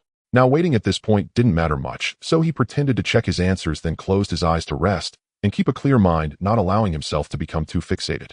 Wu Mingling looked at the time. 2 hours had already passed. He called out, "Time's up, pencils down." Everyone reluctantly put down their pencils. With such a comprehensive and challenging exam, very few could score well. Wu Mingling was aware of the difficulty of this exam. It encompassed all subjects in the humanities, requiring a certain level of skill to navigate along with a solid foundation of knowledge on the test. After collecting the papers, the class was over. Today had just been about gathering and preparing for a surprise test. There was no more to say. How much weight the teachers would give this test depended on their individual perspectives. They could only lament their bad luck at such an unexpected assessment. Though the words sounded pleasant, in reality, they were all roughly the same. Indeed, when they stepped out and inquired, they quickly learned that only they and one so-called key science class had taken the test. The other classes hadn't. Clearly, this was intended to create a distinction, making their hearts sink further with each passing moment. What a frustrating experience. How's this time it's over. The family will definitely find out, and the teachers will notify the parents. Oh, it's over, it's over. Wang Daqiang was no longer as lively as before. He seemed to have lost his spirit, clearly haunted by anxiety. All right, there's no need to be so anxious. I'm sure your parents are prepared. Just go home and relax. They won't let you suffer. You are their precious son. How could they bear to see you hurt, right? Chunhao said with a smile. For this guy, studying was a dead end. Judging by his physique, he was probably a student from a sports school. That's true. I don't even know how I got into this class. Forget it, being at the bottom is fine. Oh, what's there to be afraid of?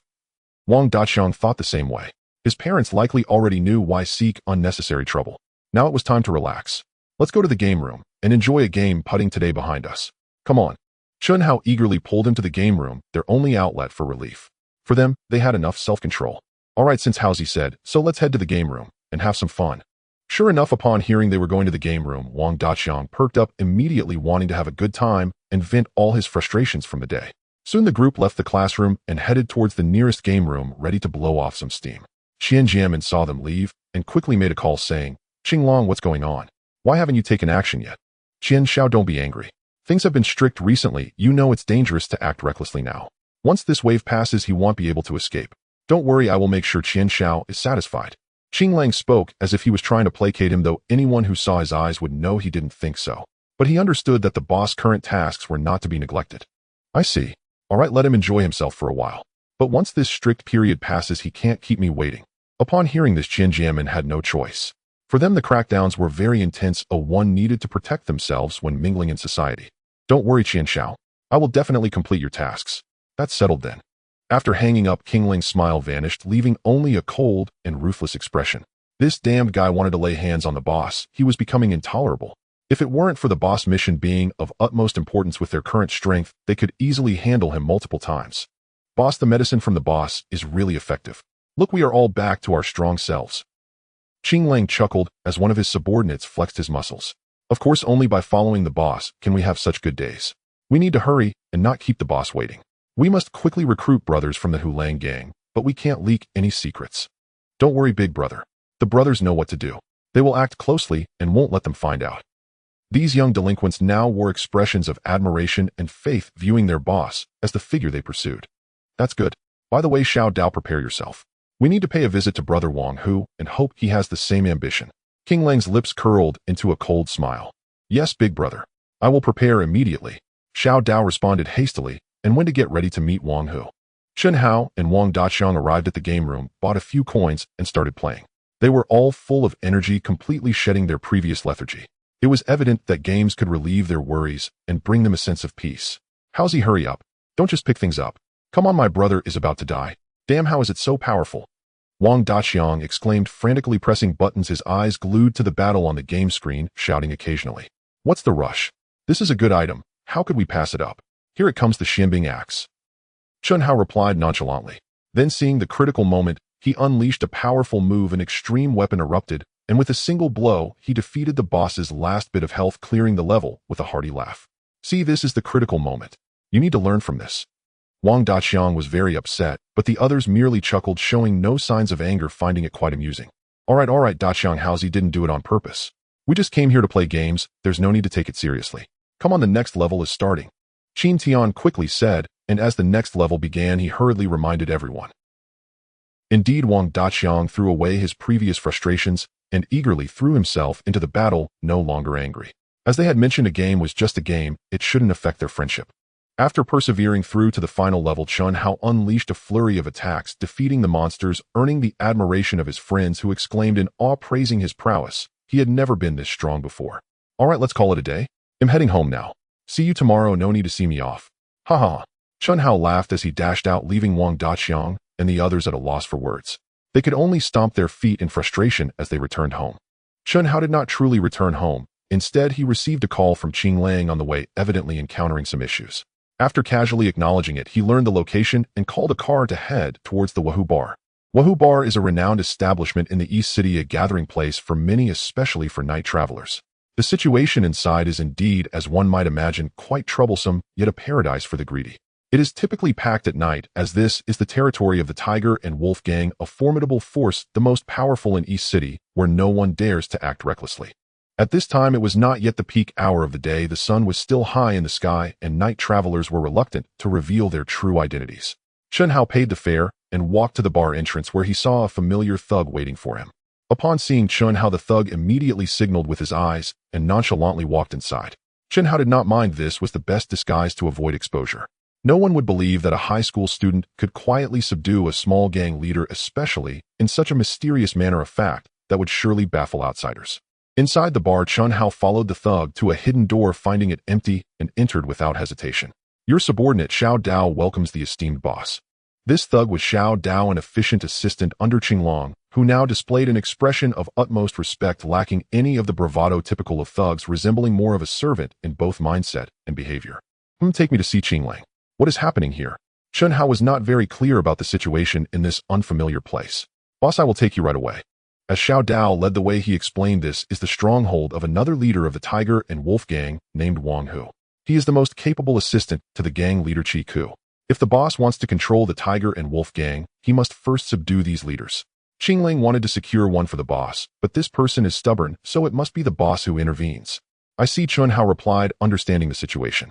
Since it was like this, he had nothing more to say. His established principles would not change. He nodded, saying, all right, let's see what role Wang Hu plays, and if he is suitable for me to recruit. I hope he won't disappoint me. Soon they arrived at a decent room, though it was merely an outer chamber. They could clearly see thugs lying on the ground, moaning in pain, being watched closely. Those who were unruly would certainly receive close attention. Upon seeing Chun Hao, they all became exceedingly respectful, calling out boss. Chun Hao nodded and said, these people will eventually become my own. It would be best if they know their place, otherwise there will be no mercy. Yes, boss, I know what to do. I will ensure they have a choice. The thug replied respectfully. Though Chun Hao entered the inner room, the thugs on the ground heard everything clearly. They were taken aback to hear such a young boy being called boss.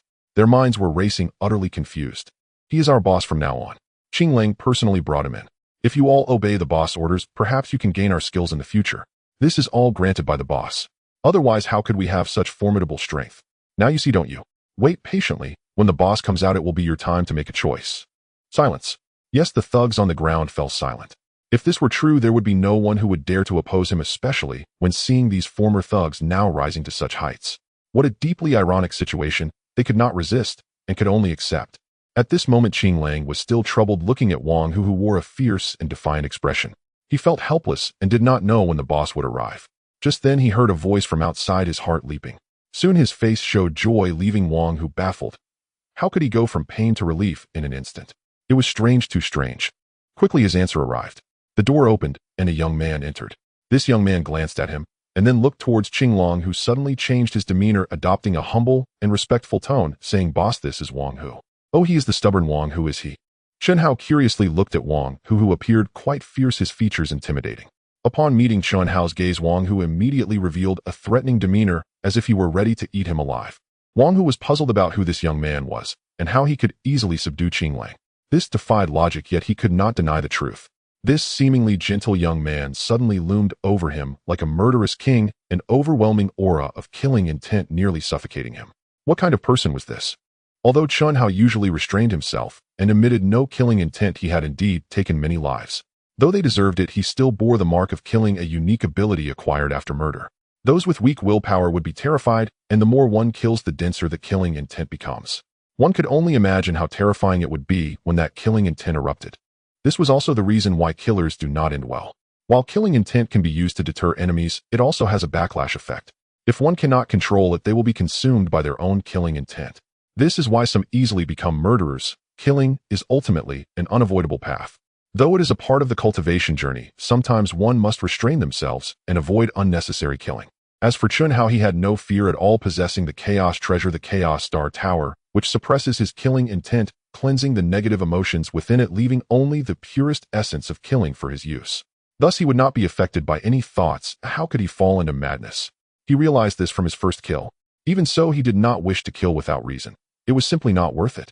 Suppressing his killing intent, he slowly walked to Wang Hu's original seat and sat down, looking at the panting Wang, who saying, "So what will it be? Surrender or death? The choice is entirely yours. I assume you have seen the situation outside. As long as you pledge allegiance to me, you will gain the same abilities as them. My requirement is simple, absolute loyalty from start to finish." Wang Hu gasped, and at this moment, he understood why Qing Lang and the others had submitted. Even he had no reason to resist. This young man was undoubtedly a killing demon. If he did not agree, it would surely lead to his death. There was no need for more words. Besides, aligning with him could grant such power. As for whom to pledge allegiance to, that was a joke. In the face of death, he had no choice. "I, Wang Hu, am willing to swear eternal allegiance to you." Wang Hu wisely chose to submit. "Very well. Now accept my test with your heart and dedicate your loyalty." As Chunhao spoke, a starry light flickered in his eyes. Wang Hu instinctively gazed into his eyes and instantly felt as if he were accepting the call of an endless starry sky, becoming completely enthralled. When Chunhao retracted the Star Soul technique, the starlight in Wang Hu's eyes subtly merged into his soul, completely cleansing his loyalty target. Chunhao's imposing figure had firmly taken root in the depths of his soul, unchangeable, turning him into a diehard follower. When Wang Hu regained his senses, he had completely transformed, his expression filled with extreme respect and admiration as he said, "Boss. Good. Now you and Qing Lang are both my people, and you will not be treated poorly. Whatever he has, you will have as well. I hope you will not disappoint my expectations." Chunhao pointed at Wang Hu's glabella and transmitted the foundational body refining technique through the Star Soul technique. Qing Lang felt no dissatisfaction at all. His loyalty to the boss was unwavering. He only hoped that the boss power would grow stronger, which would instill pride in his subordinates. Otherwise, he would feel inadequate for not being able to bring benefits to the boss, clearly not being a qualified subordinate. "I understand that in this society there will always be various unsavory matters. However, as your boss, I do not wish to see these things harm the innocent, especially drugs, which must be eradicated and must not exist. While we may not be able to effectively suppress them at this stage, this must remain a long-term strategy. As for protection fees, do not go overboard. Since it has existed since ancient times, why ban it? It can also provide some sense of security for these businessmen. The bottom line must be maintained, adapting to each person. If it becomes too difficult, we can waive it. Do you understand?" "Yes, boss, we understand." The two replied in unison, absolutely not questioning the boss orders. As for gambling, Chunhao pondered for a moment, tapping his fingers on the table before saying, "Regarding gambling, it should be based on voluntary principles. It is impossible to impose a complete ban, but we do not have the ability to restrict it. Human nature is such a why trouble ourselves too much. But remember, there must be no coercion, otherwise you know what will happen." Upon hearing this, both men felt a chill run down their spines and quickly said, "Yes, boss, we absolutely will not go against your wishes." Lastly, regarding gambling, this is also human nature. No one dislikes gambling, so that is fine. However, we cannot give loans. That means if they run out of money to gamble, they must be kicked out immediately. No kind of collateral will be accepted. If they can change their ways, that would be a good deed. If they wish to continue down the wrong path, that is their fate. "Yes, boss, we understand what to do. We will not let you down." Hearing this, both felt a deep sense of the boss' kindness. Though the Star Soul technique could alter loyalty targets, creating loyalty from deep within the soul, their own consciousness remained unaffected, allowing them to judge. They were inexplicably happy about their boss' benevolent nature. Chunhao nodded in satisfaction. Although he was not personally involved, he felt a surge of joy in his heart. Not all matters must be resolved through bloodshed. It is best to treat others kindly and to persuade them whenever possible, for that is what he most hoped to see. By the way, how is everyone's educational background? Chunhao suddenly thought of this question. One cannot be uneducated, otherwise how can future plans develop? Even whitewashing requires a certain level of knowledge. One cannot always appear carefree, for that would be utterly inappropriate. Upon hearing this, the two exchanged awkward glances, lowering their heads in embarrassment, unsure of how to respond. Chunhao couldn't help but laugh at their amusing behavior and said, "What is there to be embarrassed about? Just speak frankly." "Yes, boss, we both only have elementary school diplomas, and some have not even finished elementary school. The two replied, lowering their heads after speaking. I see. Then I'm assigning you a task. Besides practicing the body refining techniques I taught you, arrange for people to attend night school. In the future, to become a leader, even the smallest leader must have graduated from high school. Otherwise, do not even think about leading. This is a firm rule. As for the current ruffians, let them pursue further education at night school as well, just like you. Do you understand? Yes, boss, we understand. The two replied, feeling ashamed, wondering why the boss wanted to do this. You should understand that modern society is developing rapidly. If you do not understand contemporary knowledge, it is easy to be deceived. In that case, can I trust you with important matters? Will you be able to adapt to future significant actions? Chunhao spoke in a low voice, his tone carrying the promise of a beautiful future, instilling a sense of confidence. Boss, your ideals are what we strive to pursue. We will certainly complete your tasks no matter how difficult. The two replied resolutely. The boss tasks were their most sacred mission, and they could not afford to be careless. Very well. I hope to see a brand new gang, one that exists in a new era, as that will align with public interests and mine as well. By the way, regarding Xiantian and Qinglang, you need to delay things further. It is best to quickly bring Dongsheng under control to swiftly devour the entire influence of Hailong City, transforming it into a stable city. Wouldn't you agree? Chunhao spoke with longing. Although it still felt quite distant and human emotions were hard to control, he believed that with effort flaws could be overlooked. At that time, he could secure a stable backing, no longer needing to be anxious. Upon hearing the boss aspirations, the two naturally felt equally excited. Who would want to live a life of crime? It was a lack of options that forced them into such a path. Now with a chance to escape, they would not let it slip away. The boss had given them a beautiful dream, a lovely expectation that thrilled them to the core. Seeing their excitement, Chunhao felt pleased as well. Gaining their recognition was gratifying. Although the road ahead was still rocky, he was confident it could be accomplished. Anyone who obstructed his path would be sent to the underworld, and he would not hesitate to deny them opportunities. All right, it's settled. But we must proceed step by step. Keep a close watch on Dongqing, especially that Chiku. If he makes any moves, inform me immediately. If it happens at night, I might not receive the message in time, so we can discuss it the next day. Just maintain control of the situation. Of course, if you think you can manage it, feel free to act, but remember to be cautious. Yes, boss, we understand. We will quickly gain control of Dongsheng and will not disappoint you. The two replied respectfully. Excellent. I look forward to that day when you have taken control of Dongsheng. All matters related to Qian Jianmin must be eradicated. Since he opposes me and continues to do so, he must be completely dealt with. Of course, the methods should not be too extreme. Keep it normal. I trust you know quite a bit about his affairs, and you can start gathering intel. A businessman cannot possibly be without some dirt. Yes, boss, we understand. We will make sure he knows the consequences of opposing you, and we will ensure he suffers. The two said in unison, expressing their absolute unwillingness to see such a person alive. As for siding with the boss, it was not worth it. Good. Let's go check on the situation outside. Chunhao stood up and walked toward the door, with the two following closely. Soon in the hall, everyone saw them emerge, gazing with admiration at them, except for the one lying on the ground. You are all excellent. I am proud of you. In the future, you will have a wonderful living environment. Trust me, even in the underworld, one can still emerge as a respectable person provided you complete the tasks I assign. I have no need for useless individuals. Chunhao spoke, plainly, his gaze directed at the ruffians on the ground, making it clear without ambiguity. The ruffians lying on the ground knew what choice to make at this moment. Gritting their teeth, they crawled up and knelt, saying, "We are willing to surrender. We hope the boss will take us, and we will not bring shame to you, and will obey your orders absolutely, or else may we face 100 bolts of lightning and never be reborn." Hearing this, Chunhao nodded silently and activated the Star Soul technique, bestowing the power of the chaotic Starry Sky Tower upon everyone. Because these individuals cooperated willingly, it was easy to implant the Star Soul technique within them, making them fiercely loyal. Very well, you are quite perceptive. From now on, follow your boss closely. I have already entrusted my commands to him. Just follow through. Yes, boss, we understand what to do and will not defy your orders, the ruffians replied in unison. Chunhao was satisfied as he retracted the Star Soul technique. Not to say it was despicable, he only trusted himself. As for betrayal, he had seen too much of it. It was dissatisfaction that bred betrayal. However, those under the Star Soul technique would hold eternal loyalty in their souls, unchangeable even in the next life. As long as the Star Soul technique existed, they would remain loyal to him, forever unchanging.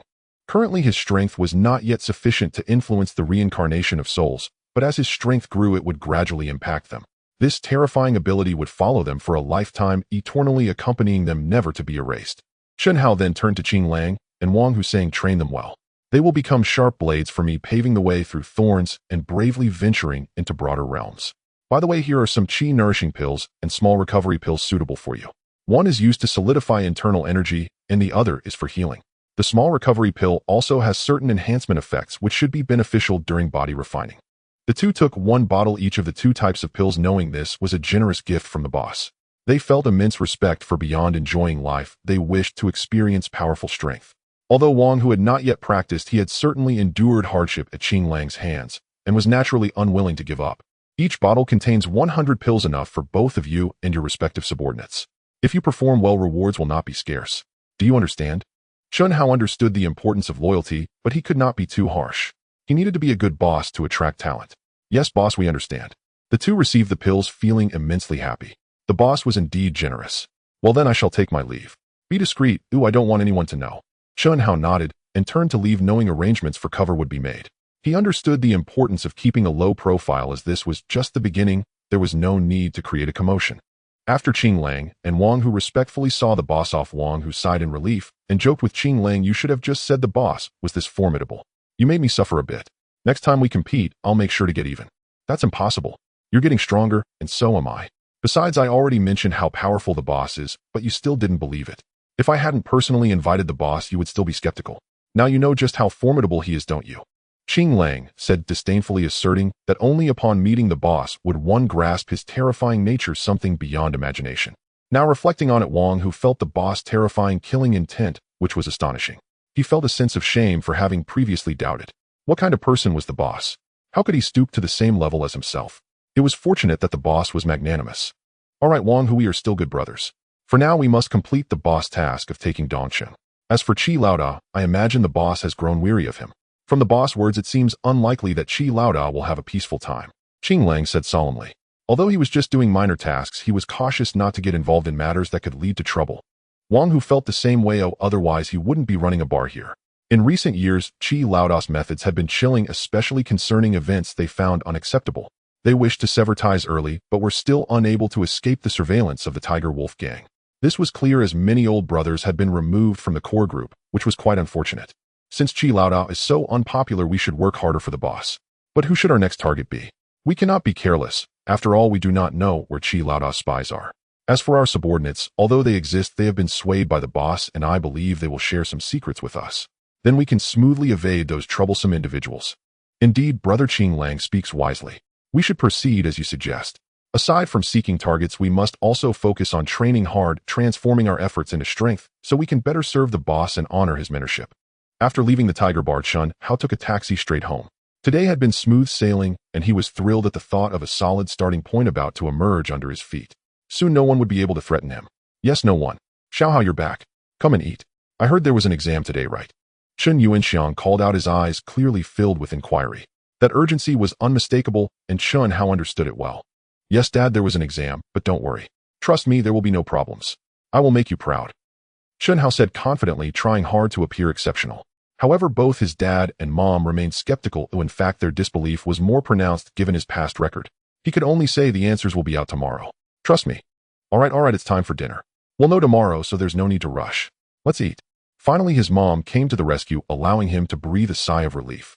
After quickly finishing dinner, he returned to his room to meditate. Cultivation must be continuous and cannot be neglected. Even with his cheating tools, he couldn't afford to be careless, otherwise the danger would only increase. The next morning, the door was knocked on early, and Chun Hao knew without guessing who it was. He quickly got up to open the door. His parents looked at him with solemn expressions, their meaning clear. If he didn't return with a reasonable answer today, it would be disastrous.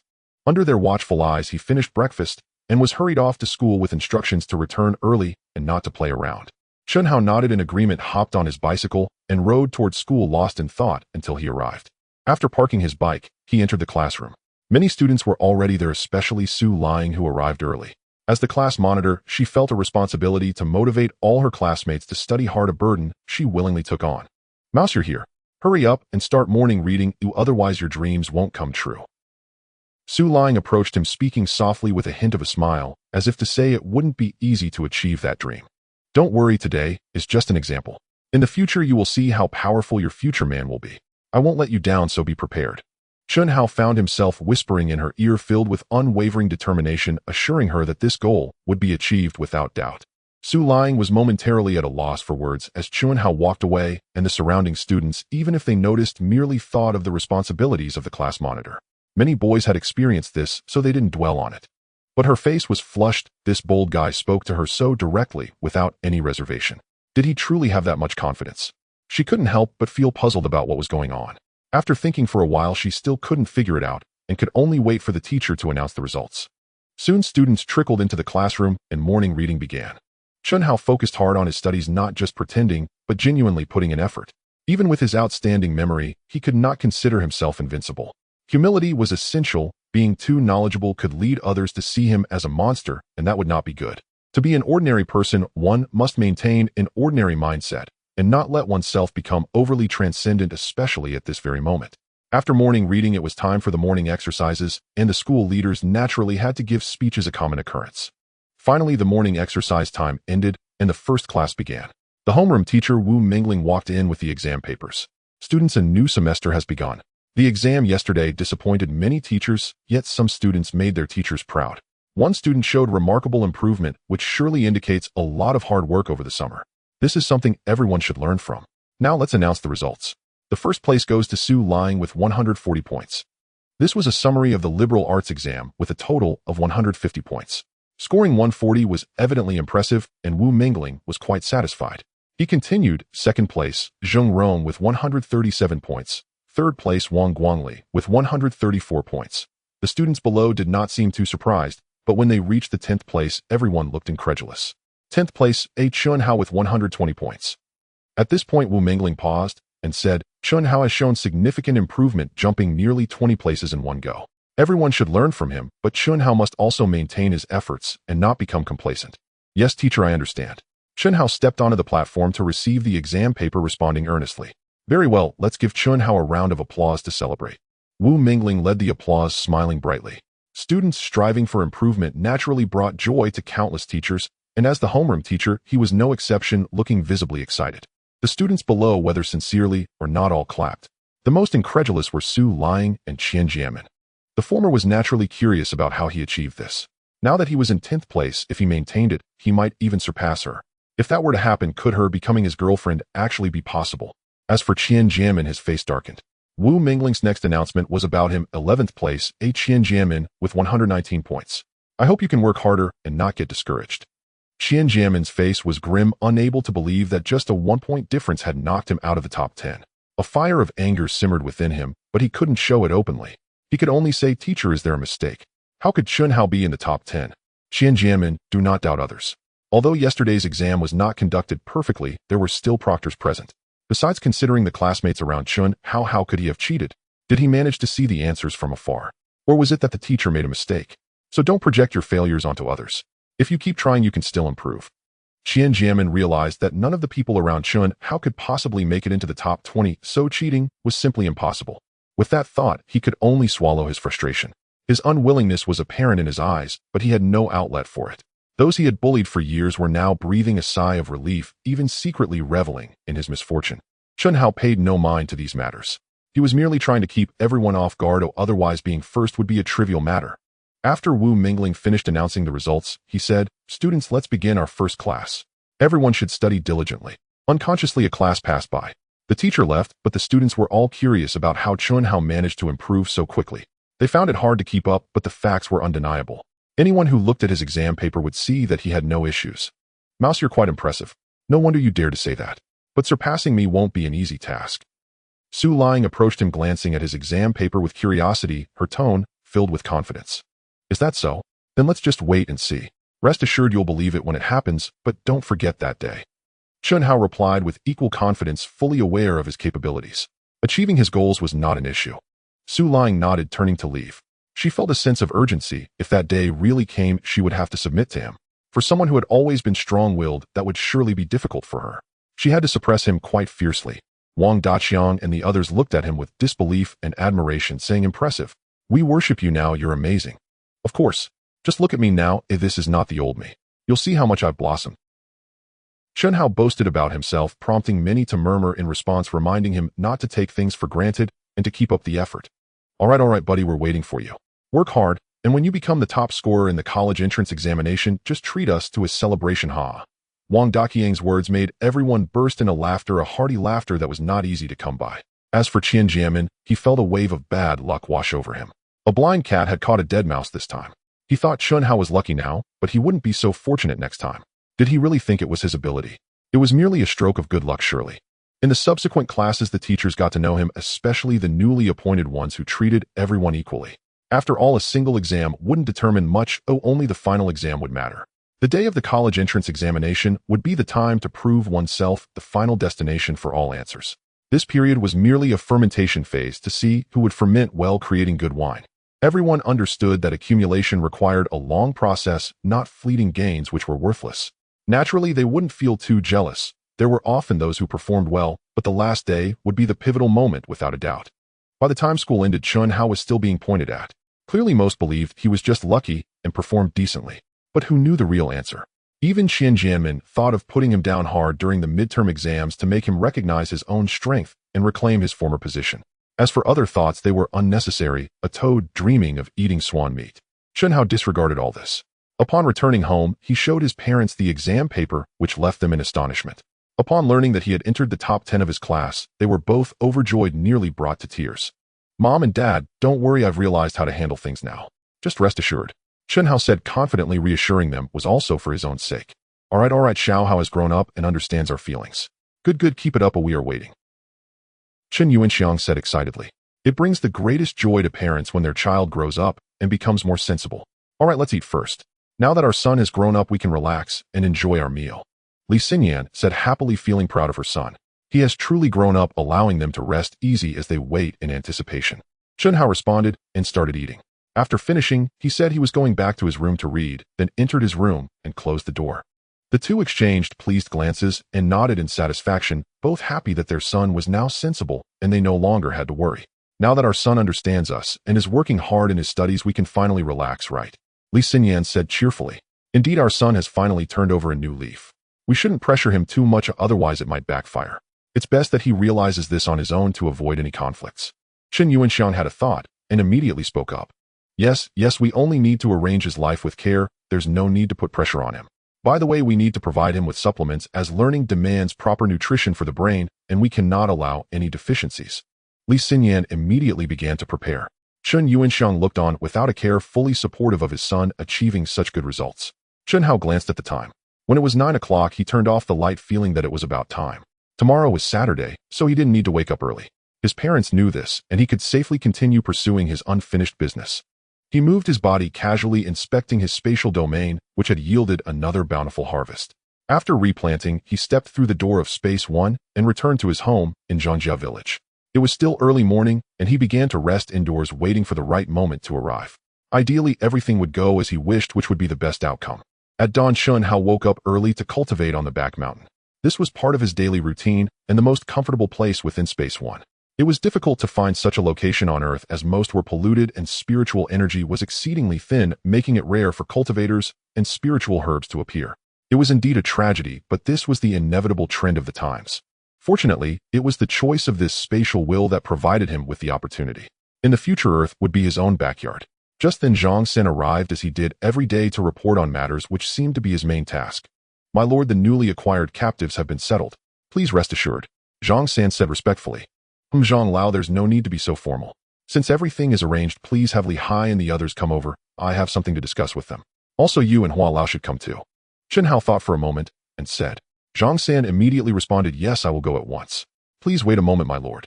Soon after, Li Hai and the others along with Zhang San and Hua Shi arrived, thinking there might be something important. "Here are the Qi nourishing pills and minor return pills, one for each of you. As for the effects, they naturally stabilize inner energy and help with hidden injuries and so forth."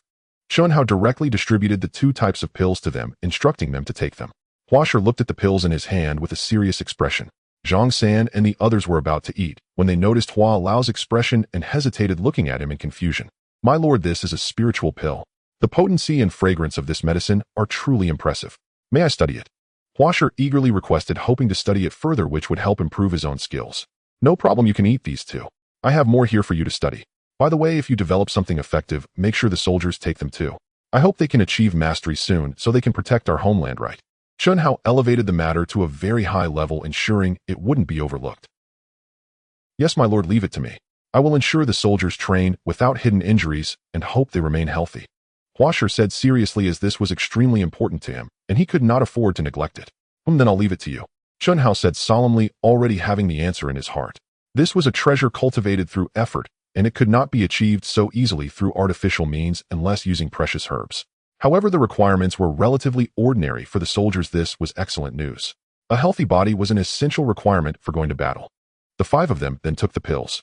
Whether for stabilizing inner energy or treating hidden injuries, the effects were quite good, especially for Li Hai and the others. As they came from a warrior background, they felt the changes most profoundly. Previous hidden injuries were healed, and their strength had significantly increased, especially in terms of physical power, which had undoubtedly enhanced by at least 20 pounds. How could they not be excited? On the battlefield, the difference was like heaven and earth. Not to mention 20 pounds, even a straw could crush a master. It was evident that this brought them great benefits. What kind of reward was their lord providing them? After Zhang San and Huasher took the pills, their spirits changed entirely. They clearly had gained enough energy to replenish their inner losses, especially concerning their original qi, which was rarely supplemented. The benefits they received now were enough to stimulate their fighting spirit, particularly for Huasher, who felt a deeper appreciation for the value of the herbs. Thank you for your profound grace, my lord. I will surely serve you with my life and protect our homeland. The 5 knelt down in excitement. Get up, get up. As long as you have that thought, it's good. Rise, rise. This homeland still needs you to defend it with your own hands. No matter how capable I am, I can only lead, otherwise it's useless if those below do not perform well. You must work hard for your homeland, especially now when the barbarians are invading from outside. We must be vigilant. Yes, my lord, we understand. We will not disappoint your high expectations. The 5 replied in unison. Chunhao nodded, and then said to Huasher, first, I will give you a vial of minor return pills. Mix them with water for the soldiers to take to improve their constitution. From now on, it will depend on your skills to further refine effective pills. My lord, rest assured. I will do my utmost to develop them and will not let you down, Huasher said with determination. Good, then go prepare. These soldiers are our foundation, and we absolutely cannot afford any accidents. Chunhao handed Huasher a glass vial containing 100 minor return pills. It wasn't that he didn't want to take out more, but the people in this world naturally had good constitutions. With these 100 as a base plus Hua Lao's refinement, it would suffice. What he needed more were the subordinates in the earth space. Hua Lao solemnly accepted the vial. The transparent pills made him feel as if he were on a pilgrimage. My lord, what treasure is this? It is so transparent. Could it be the legendary glass vial? Li Hai suddenly asked. He realized that Hua Lao had never seen such a beautiful vial, which was certainly rare. If it wasn't glass, what could it be? Chunhao's heart skipped a beat upon hearing this, realizing he had almost forgotten about it. He could only nod and say, that's about right. A treasure. This is truly a treasure. The 5 exclaimed in unison, marveling at such a valuable item. Quickly, everyone went down to work. This matter weighed on their hearts, but what was most urgent now was training the soldiers and monitoring the movements of Bianhe City, which were their primary concerns. Everything else could be set aside for now and addressed once stability was achieved. Chunhao also sighed in relief, suddenly realizing that glass was indeed a valuable item that could be sold for a high price. With this thought, once this matter was stable, he had a plan in mind. No matter what, money was essential, otherwise they could not meet everyone's needs. Huasher returned and immediately followed his instructions, putting the minor return pills into water for the soldiers to drink, then proceeded with their training. By the end of the day, Li Hai and the others saw that the results were impressive. Each of them was full of energy, and they naturally knew what this effect meant. They felt a surge of excitement. With the minor return pills, they would inevitably be able to train an unparalleled army. At that time, their lord would. The more they thought about it, the more excited they became. The effects of the Star Soul technique were becoming evident as they considered Chunhao in every aspect and no longer placed the Han dynasty in their hearts. This ability was truly thrilling, and for Chunhao it was a source of happiness. Chunhao was also satisfied with the results of a day's training, smiling from time to time, which captivated Xiantian beside him. Their lord was becoming increasingly handsome, and she wondered if she could match up to him. As she thought about being just a girl from a mountain village, she felt a surge of disappointment, fearing that their lord would eventually find a more suitable woman. Xiaotian, what's wrong? Are you feeling unwell? Should I let Hua Lao take a look? Don't hide anything. Chunhao noticed something was off with Zhang Qian's expression and became concerned, not wanting anything to happen. I'm fine, my lord. I'm perfectly well. Zhang Qian quickly shook her head, realizing what she was thinking. Being able to serve as the lord's maid was already a great honor. She absolutely couldn't think too much. No, if you have something on your mind, just tell me. I'm not a bad person. Don't you trust me? No, my lord. Xiaotian is just afraid that you won't want me anymore. I'm just a girl from a small village. Upon hearing this, Chunhao was taken aback. How did this girl come to think of such a thing? He never said he didn't want her, so he immediately replied, no, how could that be? You are my little darling, I would never want to lose you. If you don't believe me, I can swear. Xiantian quickly interrupted, no, no, no, my lord, I just want to stay by your side and be a good maid. I have never doubted you, but it's just. Chunhao was also anxious. Zhang Qian's face turned bright red as she murmured, it's just that Xiao Qian can serve you at night. Chunhao was momentarily stunned, immediately understanding her fears. He comforted her, child, you are still young. This isn't good for your body. Please grow a little more, okay? I promise I will take you into my chamber. No, no, Xiao Qian is no longer a child. Many like me have already become mothers. My lord, please take Xiao Qian. Zhang Qian suddenly looked at him resolutely, her determination and her grandfather's concern making her realize that she had to be persistent. Chunhao, wishing to persuade her further, was taken aback when she began to loosen her clothing. Seeing this, he quickly pulled her into his embrace and said tenderly, Xiao Qian, I understand your feelings, but it's still daytime. You wouldn't want them to know how absurd your lord is, right? If you have truly made up your mind, come to me at night, okay? Upon hearing this, Zhang Qian felt too weak to insist any longer. In his embrace, the safe aura made her feel incredibly calm and comfortable. All right, just calm down, you little girl, Chunhao said, looking at the girl clinging to him, feeling both helpless and amused. Zhang Qian had not intended to, but her inner urgency led her to make this choice without regret.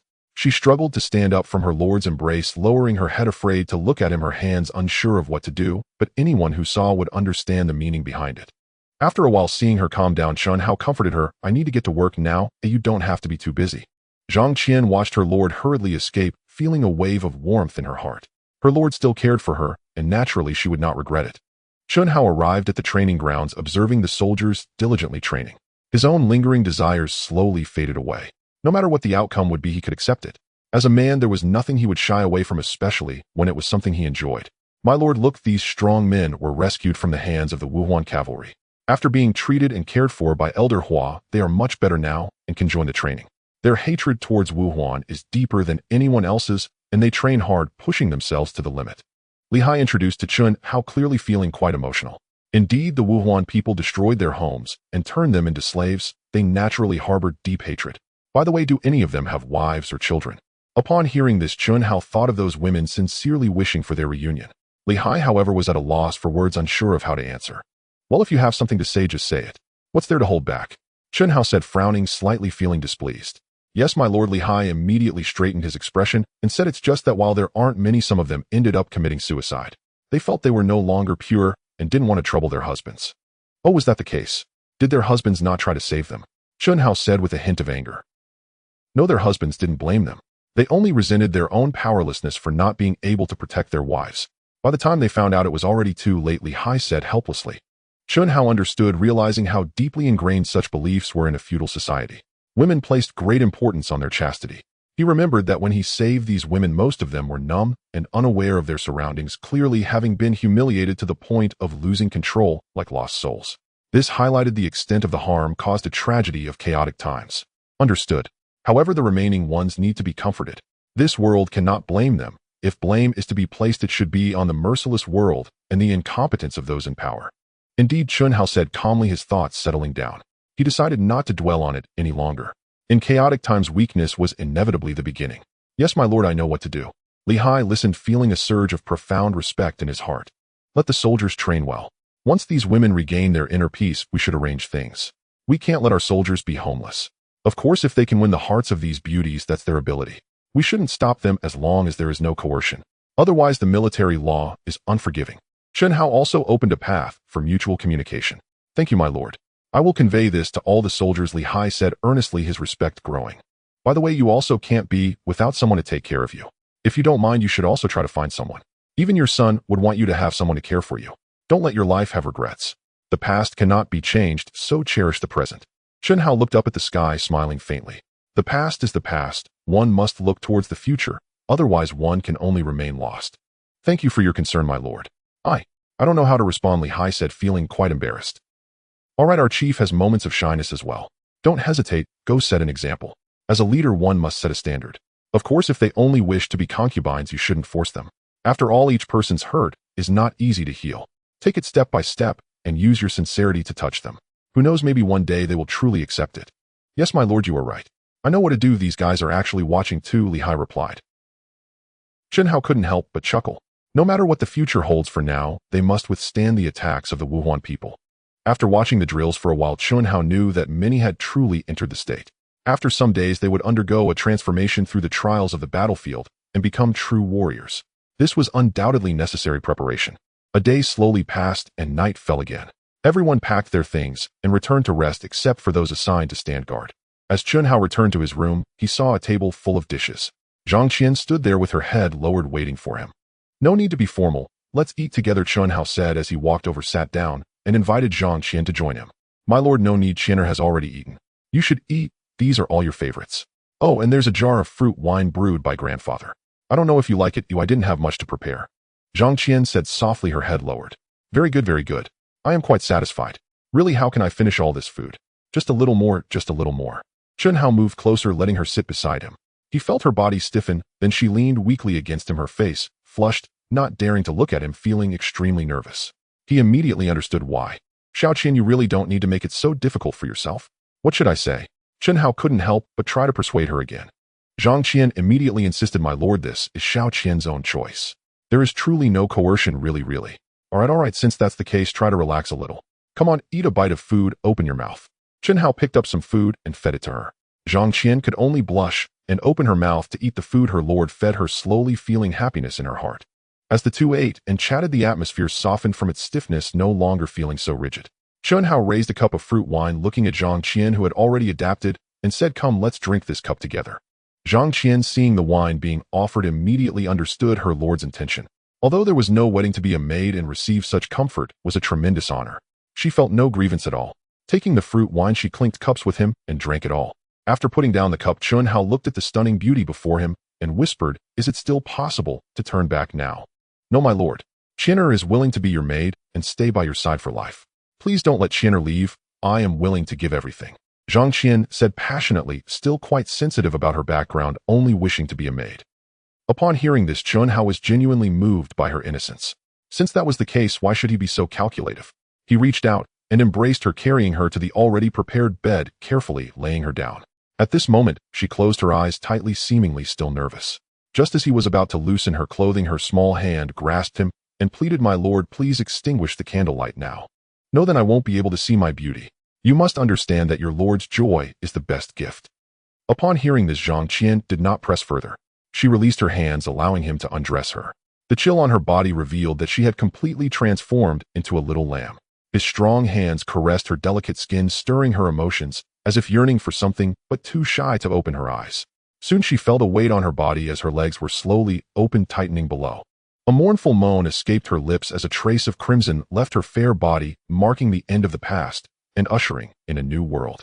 Unconsciously, her arms wrapped tightly around his strong frame, eagerly responding. A night of passion, a night of transformation, changed both individuals as if they had matured. As the morning sun shone in, Chunhao woke from his slumber, feeling the soft warmth in his arms.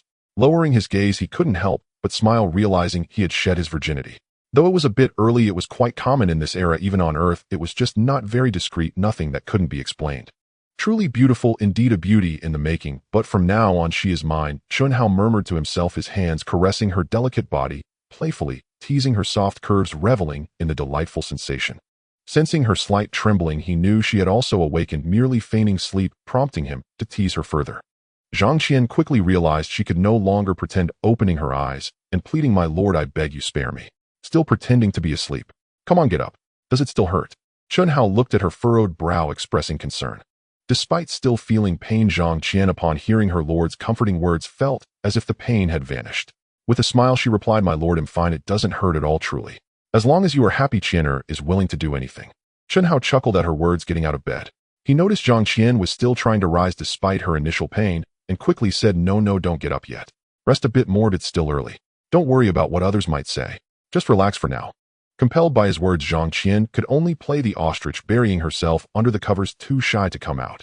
Chunhao couldn't help but smile at her adorableness before getting dressed and heading to the back mountain to train, refusing to skip even a single day. Once Chunhao left, Xiantian inexplicably sighed in relief. Recalling the events of the previous night, her face flushed, but she felt no regret. It was just that her lord was too strong, she couldn't withstand it. It was only because he cherished her that they managed to finish. This thought made her somewhat resentful of her own inadequacy. How could she not strive harder? No, she must persevere in the future. After completing his training, Chun Hao saw Zhang San and the others approaching with smiles, clearly aware of Zhang Qian's situation. The special smiles on their faces made Li Hai and the others understand that congratulations were in order. Even if she couldn't become the main wife in the future, she would still hold a respectable status. Their lord was not a heartless person, and they all understood that well, so they came to offer their congratulations. All right, enough. Just knowing is enough. Don't make things difficult for Qianer. Grandfather, from now on you are truly my grandfather. Chun Hao said sincerely, having harbored this thought for some time. Zhang San quickly responded humbly, though he wholeheartedly agreed in his heart. He said modestly, this is Qianer's fortune. Serving the Lord is her blessing. I am already content, my lord, you must not address me, so I cannot bear it. Seeing him decline repeatedly, Chun Hao could only helplessly say, old Zhang, you are so persistent. By the way, is there anything else? No, my lord need not worry. We will certainly take care of everything for you. Everyone appeared to be congratulating. All right, if that's the case, you all can get to work, especially keep a close eye on the movements of the Wuhuan cavalry. Chun Hao nodded, aware of the thoughts of those around him. He wouldn't dampen his subordinate spirits and returned to his room. Old Zhang, you should prepare for congratulations in the future. If you can have a son, then your status will rise with him. Everyone congratulated, knowing that even if she couldn't be the main wife, if she gave birth to a son, there would still be a chance. It all depended on how the Lord viewed it. Zhang San smiled and waved his hands, saying this is Qianer's fortune. Whether it's a boy or a girl, it's the same. Everyone merely treated it as a joke and did not take it seriously. Who wouldn't want a son to inherit?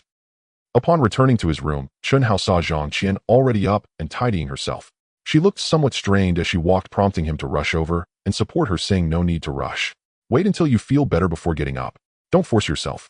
Zhang Qian gently replied, no, Qianer doesn't feel troubled at all. This is what I should do. I cannot let my lord serve me. It would be improper if others found out. My lord, you need not say more. I know you mean well, but I cannot let others change how things are. Hearing this, Chun Hao sighed inwardly, helping her to sit down. A girl as obedient as her was truly hard to find. How could he not cherish such fortune? He decided, when we have a stable place to live, I will welcome you into my home and make you my wife. No, I cannot be the main wife. My lord, if you care for me, let me be your concubine. I am already content. Seeing her insistence, Chun Hao could only nod, saying, all right, you can be my concubine, and we will hold a feast to celebrate then. Zhang Qian felt utterly comfortable lying in his embrace, feeling as if she were in her own world, no longer constrained. After a while, Zhang Qian murmured, my lord, Qianer doesn't want to be a burden to you. I just want to wait at home for you to return to see you every day. Really, I just worry, so afraid that one day I won't be able to see you. I'm so scared. There's no need to be afraid. I will always be with you truly. In the future, we will live together and face all difficulties together. Chun Hao spoke tenderly, feeling a myriad of emotions for his first woman etched deep within his heart, never to be forgotten. Zhang Qian felt the happiest, having no complaints at all. Just being with him was enough, even if it was just watching. Chun Hao kissed her forehead and softly said, rest a bit more. You're not well yet, so don't move around. After much insistence, Zhang Qian could only lie back down to rest while he sat beside her, filled with warmth. For several consecutive days, the two were enveloped in sweetness. Outsiders could easily tell, making Zhang Qian blush again and again, but she understood the well-wishing of others and felt immensely happy, not caring about anything else. Aside from being accompanied by a beautiful woman at night, Chun Hao trained with everyone during the day. No matter how strong he became, he couldn't neglect the techniques of martial arts, which required constant practice to solidify, transforming into instinctual combat skills, giving him more chances of survival. Everyone understood this well, so none dared to be careless, especially the cavalry. After 2 successful captures, there were now nearly 300 cavalry troops, which pleased him greatly. There were still nearly 1,000 infantry, well supplied with ample herbs and food. However, these infantry were all incredibly strong, their physiques robust. This was his trump card. These over 1,000 men formed a formidable elite force comparable to an army of 10,000. Report. My lord, scouts 10 miles away have discovered the traces of Wuhuan cavalry heading towards our village. Oh, looks like we can catch another big fish. Good, immediately let the troops conceal themselves. This is not the time for a direct confrontation. We must not attract the attention of the main Wuhuan forces. Not a single one can be allowed to escape as long as they dare to come. Chun Hao slammed the table, speaking sternly. Yes, my lord. Li Hai and the others spoke excitedly. It had been several days since the last encounter, and they were itching for a fight. Finally, it had come, and they were eager to stretch their muscles, all wearing expressions of anticipation. Chun Hao was well aware of their intentions. If it weren't for the timing, he might have really led them to face the enemy head-on. Quickly, the deployment began. They had to capture every incoming foe in one sweep, ensuring that not a single one escaped. This was what they must do now. Even if their strength was not weak, they could not act like wallflowers, as that would make them the prime targets. They did not want to be that unfortunate. Before long, a group of Wuhuan cavalry arrived bringing ample spoils of war. Upon seeing the village, they were all overly excited, thinking that no one had noticed them.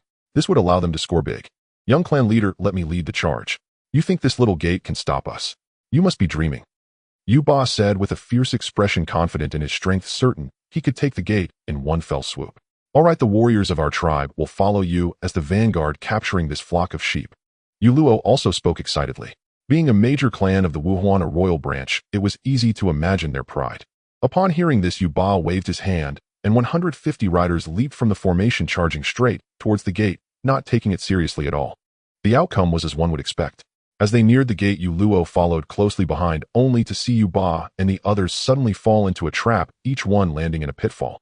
Luckily, he managed to stop his horse, otherwise he would have been following in their footsteps.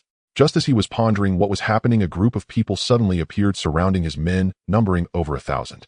This was not the main issue. The sight of these robust individuals showcasing their extraordinary physiques indicated that they were not ordinary. Currently, they only had 50 men still able to move, and even if those trapped in the pit could stand, they would not be able to provide assistance immediately. A sense of dread sank in as they realized they had fallen into a trap, yet they were still reluctant to surrender. Surrender. You cannot escape. Don't think you are the only cavalry we have. As soon as the words fell, nearly 300 cavalry appeared watching from the perimeter, showing that this ambush had been prepared for a long time. At this moment, Yu Luo was torn between desire and despair, but shouted unwillingly, "You despicable ones! If you have the guts, face me in single combat. If I win, we will willingly become captives, otherwise let us go." The words of Wu Luo left everyone in a daze. Was there really a chance to escape in such a situation? Do not underestimate us. Even with only 50 people left, if you want to pay a price, it can still be done. If you don't believe it, you can give it a try. Wu Luo snorted again, realizing that this time he had been schemed against, and it was clearly due to the carelessness of him and his companions. This was not incorrect. The Wuhuan cavalry had always been formidable, and this needed no explanation. Even though they now possessed the strength to resist, there remained an element of unease, a result of historical context and whispered rumors that had deeply penetrated the hearts of the people. Very well, since that's the case, how about a duel between you and me? Chunhao rode out from the crowd. Wu Luo looked at the young man, uncertain of his identity, but judging by his aura and the demeanor of those around him, he knew he was not simple. My name is Chunhao, their leader. If you can defeat me, I will let you go. How does that sound? Chunhao stated indifferently, while the others instinctively stepped back, confident in the strength of their leader. Wu Luo, being a warrior himself, naturally understood that this was the only way out. Although he was puzzled as to how such a young boy had become a leader, it did not matter. As long as he could defeat him, they would be allowed to leave without questioning the authenticity of the promise. The two men spurred their horses forward, both wearing solemn expressions, clearly serious about their adversary.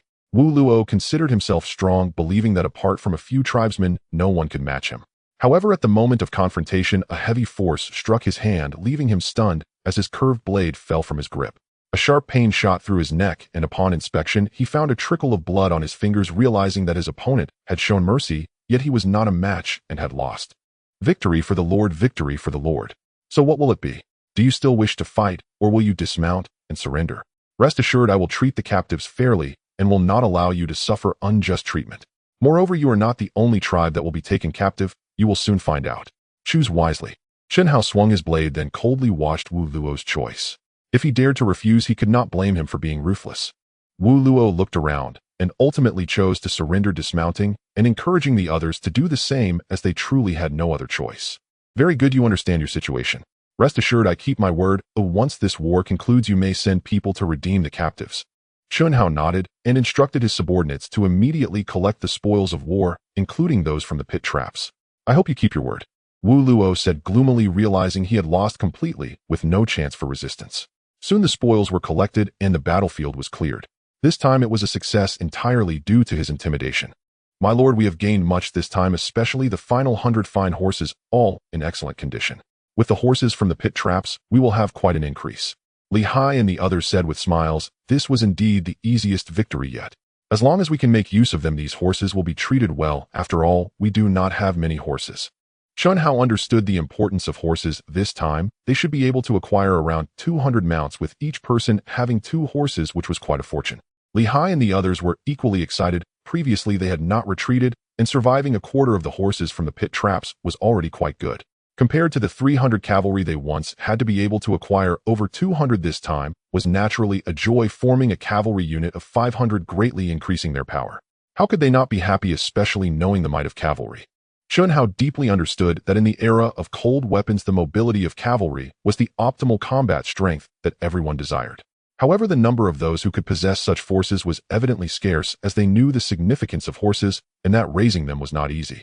Only in the northern grasslands could one find abundant horses. Even for trade it was unlikely to gain much benefit. Such strategic resources were coveted by all lords, yet due to insufficient strength or finances they could not afford to contend for them. How could they simply watch others possess cavalry while they themselves could only serve as infantry? The disparity was immense. Before long the healed horses were put to use, with over 200 selected to join the cavalry unit, reaching a scale of 500. Wu Luo also arrived at the captive area, spotting other captured Wu Huan tribe members, especially Wu Ku and Niu Ka. I didn't expect we would meet here. How long have you been here? Wu Luo spoke first. I've been here for almost 10 days, while Niu Ka has had it worse, being here for nearly 20 days. I didn't expect to see you again, or it seems we are quite fated. Wu Ku was not flustered. Both were from major tribes and naturally understood their standings. I see, so they managed to obtain horses. Now I get it, it's quite unfortunate indeed. Wu Luo replied. As for me, I was the most unfortunate. I hadn't even started to rob before I was captured here. Niu Ka said dejectedly, having not been as fortunate as the two, never even seeing the spoils before being captured. All right, you don't need to be so wordy. We are all fellow sufferers here. Let's sit down and slowly discuss what's going on. How did such a group end up staying here? Surely we are not mistaken. Wu Luo looked puzzled. That's right. Although we haven't been mistreated these days, we still have to work. From some villagers, I learned that the changes began about a month ago. It seemed there weren't many people then, and some bandits had even raided, but that young man passed by and saved us. It said that all those bandits were wiped out, with not a single one left alive. Wu Luo listened and immediately questioned. No way could it be that there were only a few bandits. If so, we needn't fear. That's not the case. It said that nearly 100 bandits were all killed by him. 1 against 100, a true warrior. Otherwise, why would they be willing to submit to him? It's because he is powerful. Since ancient times the weak have always depended on the strong. Wu Ku said nonchalantly, having lost meant he lost. Now being alive was already fortunate, and complaining was futile. Indeed. Wu Luo felt a shudder in his heart upon hearing this. If that was the case, things could get troublesome. What's wrong? What we said is all true, not a word of falsehood. Wu Ku hurriedly gestured to Niu Ka. Yes, Wu Ku is right, it is indeed true. I've seen a lot these days. They have transformed from weak to strong at an incredible pace. If what you say is correct, then this army has already become an elite force. You have no idea. The soldiers I saw were all remarkably fit, clearly indicating their exceptional strength. 1 against 10 is not out of the question, and with the cavalry they now possess, their strength must have increased significantly. As for the strength of this 1,000-man unit, I won't elaborate further. It's quite formidable. Wu Luo, are you worried about the main force of the Wu Huan army? Are you certain they pose a threat? It's not about denial. In a single clash, it's very likely. Our supplies were already decent, but if this elite unit disrupts us, we might still be forced to engage in battle. That's what I fear. Wu Luo said anxiously. If they were truly aligned with the Han dynasty, it could indeed be very dangerous, and it was a very real possibility. As such, the two fell silent. If that were the case, their main army would be a crisis in itself, and the supply lines would become a critical issue. The middle army would also be hindered, and gathering supplies could not be accomplished swiftly. It's too late to say anything now. The middle army does not know that a strong elite unit has emerged here. I hope they don't share our overconfidence, otherwise the outcome is predictable. One can only imagine how unpredictable reality can be, but it's not that simple. After a moment of silence, everyone felt drained. They truly hoped such a day would not come. If they knew Chunhao's true intentions, they would not worry. As for whether he would truly burn their supplies, that would depend on the shifting tides of the situation. If the opportunity arose, it was possible to seize control in one fell swoop. Though such timing seemed quite remote, it was not impossible. It was merely a matter of waiting patiently. In warfare, extreme measures might be necessary, as the battlefield is ever-changing. Chunhao had fought a battle, but did not feel fully satisfied. He immediately instructed Li Hai and the others to attack together, wanting to truly enjoy the fight. Of course, he did not use his full power, otherwise the battle would be over before it even began, and what significance would that have? What's wrong with you all? Why the long faces? You should be happy. My lord, in future training, can we not all go at once? It's quite embarrassing. How humiliating. Chunhao laughed heartily upon hearing this. What's there to fear? I was very careful not to hurt you. Speaking of it, the battle was really refreshing. All my strength was vented, and it felt good, truly good. In the hearts of Li Hai and the others, they thought the Lord feels good, but we are the unlucky ones being watched. How embarrassing. Of course, they could not voice this. Instead, they admired him. The Lord's strength was exceptional, making it impossible not to worship him. Even so many could not withstand the Lord's attack. He was indeed a great master of the current era, ensuring their survival. As subordinates, what they feared most was the possibility of their leader being assassinated. If that were to happen, the entire organization built up would disintegrate without explanation. Even with a young lord, time was needed to nurture him, and in chaotic times, time was the most lacking resource. Time passed slowly. Reports from Bienna City indicated that both sides remained in a standoff, neither able to gain the upper hand over the other. Within Bienna City, many nobles began to grow anxious, fully aware that the city guard was of little use. They feared that one day the Wuhuan people would breach the city gates, and then they would face dire consequences. After a month of standoff, some individuals could no longer endure, seeking their own escape routes, which could lead to betraying others' chances for survival. The heads of the Wei Shun and Wang families were currently conspiring in a secret chamber. Do you think this city can still be defended? Over the years, our prefect has been less than satisfactory, as you all know. The city guards are barely sufficient, otherwise there wouldn't be so many of them. How much wealth has been squandered? Even so, these guards have sustained countless casualties, and their morale is low. Money can only buy temporary respite. Indeed. This prefect is far too greedy, caring nothing for the safety of the border city, only interested in amassing wealth. The city guards are merely temporary. Had it not been for a few decent soldiers leading them, they would have long lost the will to stand on the walls. Now she wants to recruit soldiers, but has no place to do so. From a solid 20,000, this is the result. It is truly disheartening. If those 20,000 could train normally, we wouldn't fear, even if the Wuhuan sent several thousand more. Unfortunately, the hope is slim now. It is time for us to make a decision. For the sake of our families and survival, we cannot avoid compromise. The three family heads fell silent for a moment, then tacitly left, each immediately dispatching personnel to contact the Wuhuan Central Army. That night, Han Lin, Yanggu, and Zhu De were cautiously observing both sides. Suddenly, they noticed several shadowy figures sneaking out of the city and heading toward the Wuhuan Central Army, raising immediate suspicions. Who were these people, and why were they acting so stealthily? Surely it could not be anything good. The three exchanged glances and knew what to do, cautiously following behind one of the figures.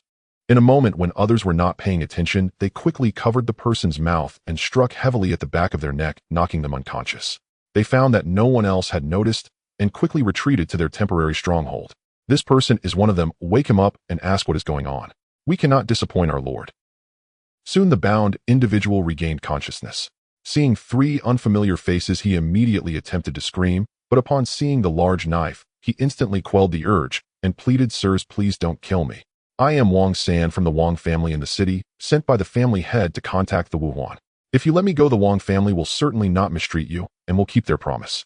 Hearing this, the three immediately understood the situation. It seemed they were attempting to collude with the enemy. Their hearts burned with anger. Fortunately, they knew their mission required them to swiftly inform their lord.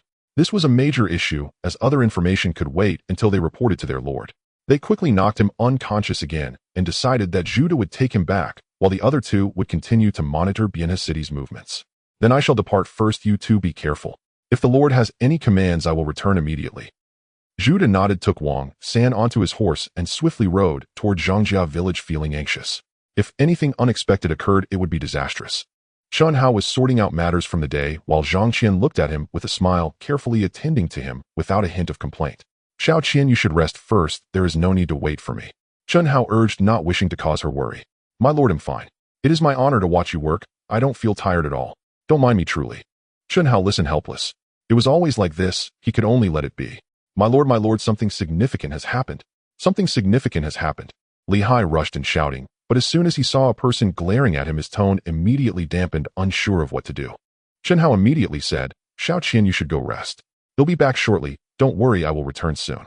Zhang Qian could only nod, helplessly, shooting Li Hai a glare before leaving, feeling quite displeased. Li Hai wore a bitter expression.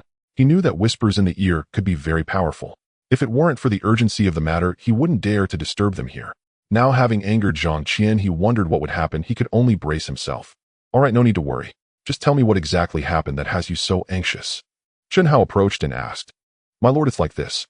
Zhu De captured a spy coming out of Bienna City, who is from the Wang family. After interrogation, it was revealed that the three prominent families in the city are planning to rebel, seeking to collude with the Wuhuan and sell the city to them.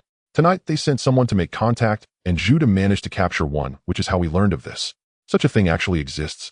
It seems the rot runs deep. Colluding with the enemy to betray the nation is truly outrageous. Let's go and see that person. Chen Hao's expression changed, feeling quite unsettled. Even though he was not part of this dynasty, colluding with foreign foes was undoubtedly disgraceful. Internal strife among one's own people was one thing, but inviting outside enemies would spell disaster for the entire realm. Yes, my lord, this way, please. The person is already prepared, Li Hai respectfully said, leading the way.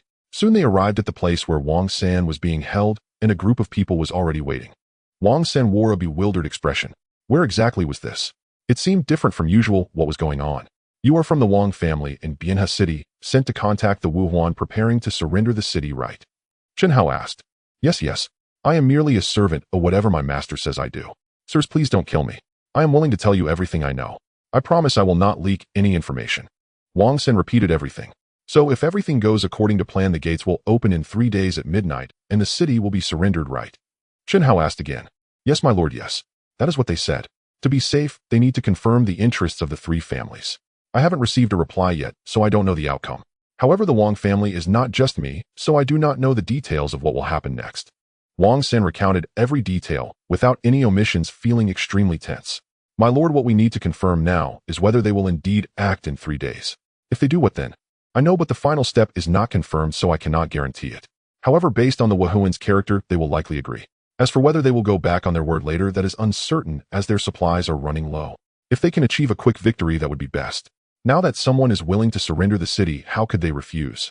3 days from now, a great battle is inevitable. There is no other choice. Upon hearing this, everyone understood. Both sides, whether the city or the Wuhuan, wished to end the standoff as soon as possible. The Wuhuan were especially eager, as they came with a mindset to plunder, meaning they were short on supplies. The sooner the better. They would not want to miss such a good opportunity, and they would surely strive to seize it. In their eyes, these noble families were mere sources of wealth. The Lord is correct, but has been in a deadlock for over a month, and patience is running thin. Even if previous years were longer, they would not be willing to wait that long, especially if they do not gain much in return. This time, with someone secretly colluding with the enemy, it is definitely their chance, and they will not let it slip. Even so, we may only have to wait through 1 night, and that sacrifice is worthwhile. Chen Hao listened, feeling a surge of urgency. Knowing that entering the city was not easy and both sides were under close watch, even if they wanted to investigate further, it would take time. 3 days were not long, but also not short. There was a lack of information. However, for this day, they would have to take the risk. After making up his mind, there was no more hesitation. The outcome depended on both sides' choices. All right, let us wait 1 night. If they do not act, so be it, but if an opportunity arises, we must seize it. Chen Hao's decisive tone stirred the hearts of everyone. This was their first step forward. Yes, my lord, we know what to do. Li Hai understood the lord's concerns, but they genuinely had no options. As long as they act, arrange for someone to burn their supply lines. Though this is not ideal, it is necessary to increase our odds. After all, we are few in number and have many places to control. Let's not forget about the Wuhuan prisoners. We cannot just leave them be, as it poses a significant risk. Chen Hao's worries were not unfounded. Preparations must be made early. My lord, why not first imprison them in the stone cave in the back mountain? Just seal the entrance, and I believe they will find it difficult to escape for a while. Arrange a team to guard them. This would ensure safety. Zhao Ling suggested. Killing them would be best, but the lord's wishes must not be defied. Moreover, killing captives is inauspicious. This could only be a last resort. All right, imprison them in the cave in the back mountain, assign guards, and when the dust settles, everything will be fine. Chen Hao was a decisive person, and he understood that they must take a gamble now and see how fate would unfold. As for gathering intelligence, they would have to wait. There was a manpower shortage, and lamenting would be useless. They quickly mobilized according to the orders. Although there were still 3 days left to prevent any unforeseen events, they hoped that nothing would go wrong, or else all their efforts would turn to smoke. Who would want to accept such an outcome? 3 days swiftly passed, and Judah and his companions kept a close watch, unexpectedly finding an opportunity to understand the situation, which brought them great joy. The Huawan people appeared utterly foolish, unaware of the need for secrecy. On that fateful day, the 3 were about to approach the Huawan army to gather information. Initially, they did not expect to learn anything significant, but while resting in a cave, they happened to encounter returning Huawan cavalry. They froze in place, fearing discovery by the Huawan, which would lead to dire consequences. Indeed, our king is formidable. This year we will completely conquer Bianhe City, and all the wealth within will be ours. Of course, those foolish Han people have no idea that the king is deceiving them. Once the city gates open, we can capture them all without leaving a single one behind. All the wealth will be ours, along with beautiful women. The more we think about it, the more excited we become. Hurry, we must arrive before nightfall. The city will soon fall, and we must exert ourselves. We need to show these Han people the might of the Huawan. They will all have to submit at our feet with no other options left. All right, let's go. We've rested enough, but we must move quickly. The hour of the rat waits for no one. We have to seize this opportunity for military merit. For the Huawan, battle was their nature. The more valiant the warrior, the more they cherished combat. This time presented a heavenly opportunity. How could they not make the most of it? They were determined to enhance their merits, for greater rewards from the king awaited them. A warrior's fate was eternal battle.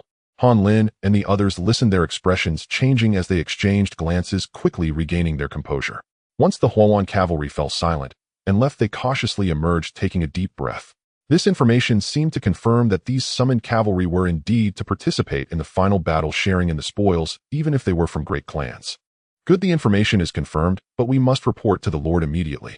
Judah, I'll trouble you once more to keep watch here. All right, be cautious. I will return quickly. Judah wasted no time, hurried to find the hidden horses, and swiftly departed. Han Lin and Yang Gu proceeded to scout, carefully following closely behind. The more meticulous they were, the more they could ensure their chances of victory. Judah raced back to the village, quickly informing others, and hastily entered to meet the Lord. My lord, we have confirmed that tonight is the opportunity. Those Huawan cavalry who went hunting are being summoned back. Judah recounted everything he had heard, his excitement impossible to conceal. Good, then we can be at ease. However, the established plan must still be executed to crush the Huawan in one fell swoop. Chun Hao was overjoyed upon hearing this, knowing such an opportunity was rare. How could he not be happy? He immediately sent someone to prepare. Li Hai and the others were equally thrilled, each one bursting with excitement. They were finally taking the first step.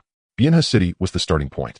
Midnight was so tranquil, yet tonight carried a subtle chill that made the guards of Bianha City feel an unusual atmosphere. However, they did not pay much attention, thinking it was merely the cold and strong winds. It was natural to sense something amiss.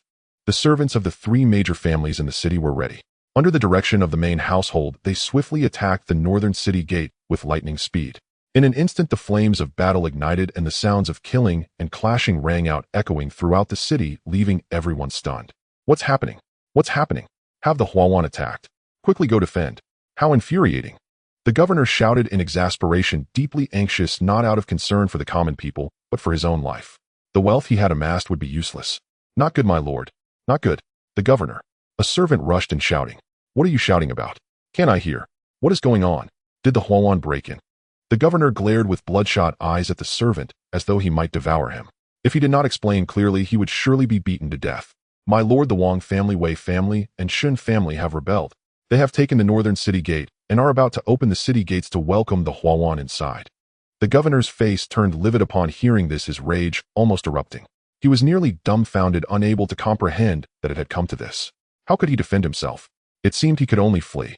With this thought, he completely disregarded the lives outside and hurriedly ordered preparations to escape, thinking of the countless treasures he had, unwilling to abandon them. People die for wealth and birds perish for food. Even at this point, he still clung to his riches, showcasing his insatiable greed. The Huawan saw the commotion at the northern city gate and began to howl with excitement, their eyes turning red. As they watched the city gates slowly open, they could hardly contain their eagerness to charge in. If it weren't for the king still being present, they would have truly lost control. Seeing the eager crowd, Huawan King Wuling no longer hindered them and shouted, "Attack!" Instantly, 1,000 horses surged forward towards the city gates, causing those opening the gates to panic and flee in haste. The situation in Bianha City shifted dramatically as countless Huawan poured in. The soldiers who had dedicated themselves to guarding the city were filled with rage. Despite their efforts to organize a defense, it was clear their morale was insufficient, and they were quickly overwhelmed. Despair filled their hearts. Was Bianha City truly going to fall into enemy hands? Their spirits sank deeper and deeper. Not good. Not good. The governor has fled. The governor has fled. The soldiers instantly erupted in chaos, losing all will to fight. With the governor gone, what was there left to say? They fled. This filled the soldiers with immense anger.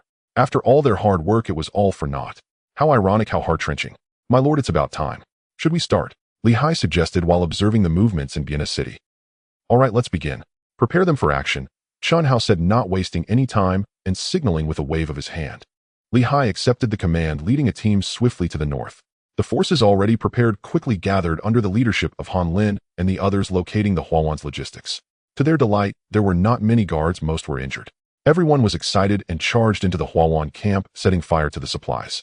Of course, those severely injured Huawan could only watch as they burned to ashes. Even those who could still move knew they would be slain if discovered, resulting in the same fate. In their eyes, the Huawan were nothing but beasts. The sounds of battle cries of pain and wails intensified in the Huawan logistics camp as flames soared into the sky. The Huawan attacking the northern gate were still oblivious, focused on their assault into the city, killing and plundering with uncontainable excitement. They had no time to notice the details behind them. Thus, they could not escape the twists of fate. Li Hai and the others noticed that there were still many horses in the logistics camp.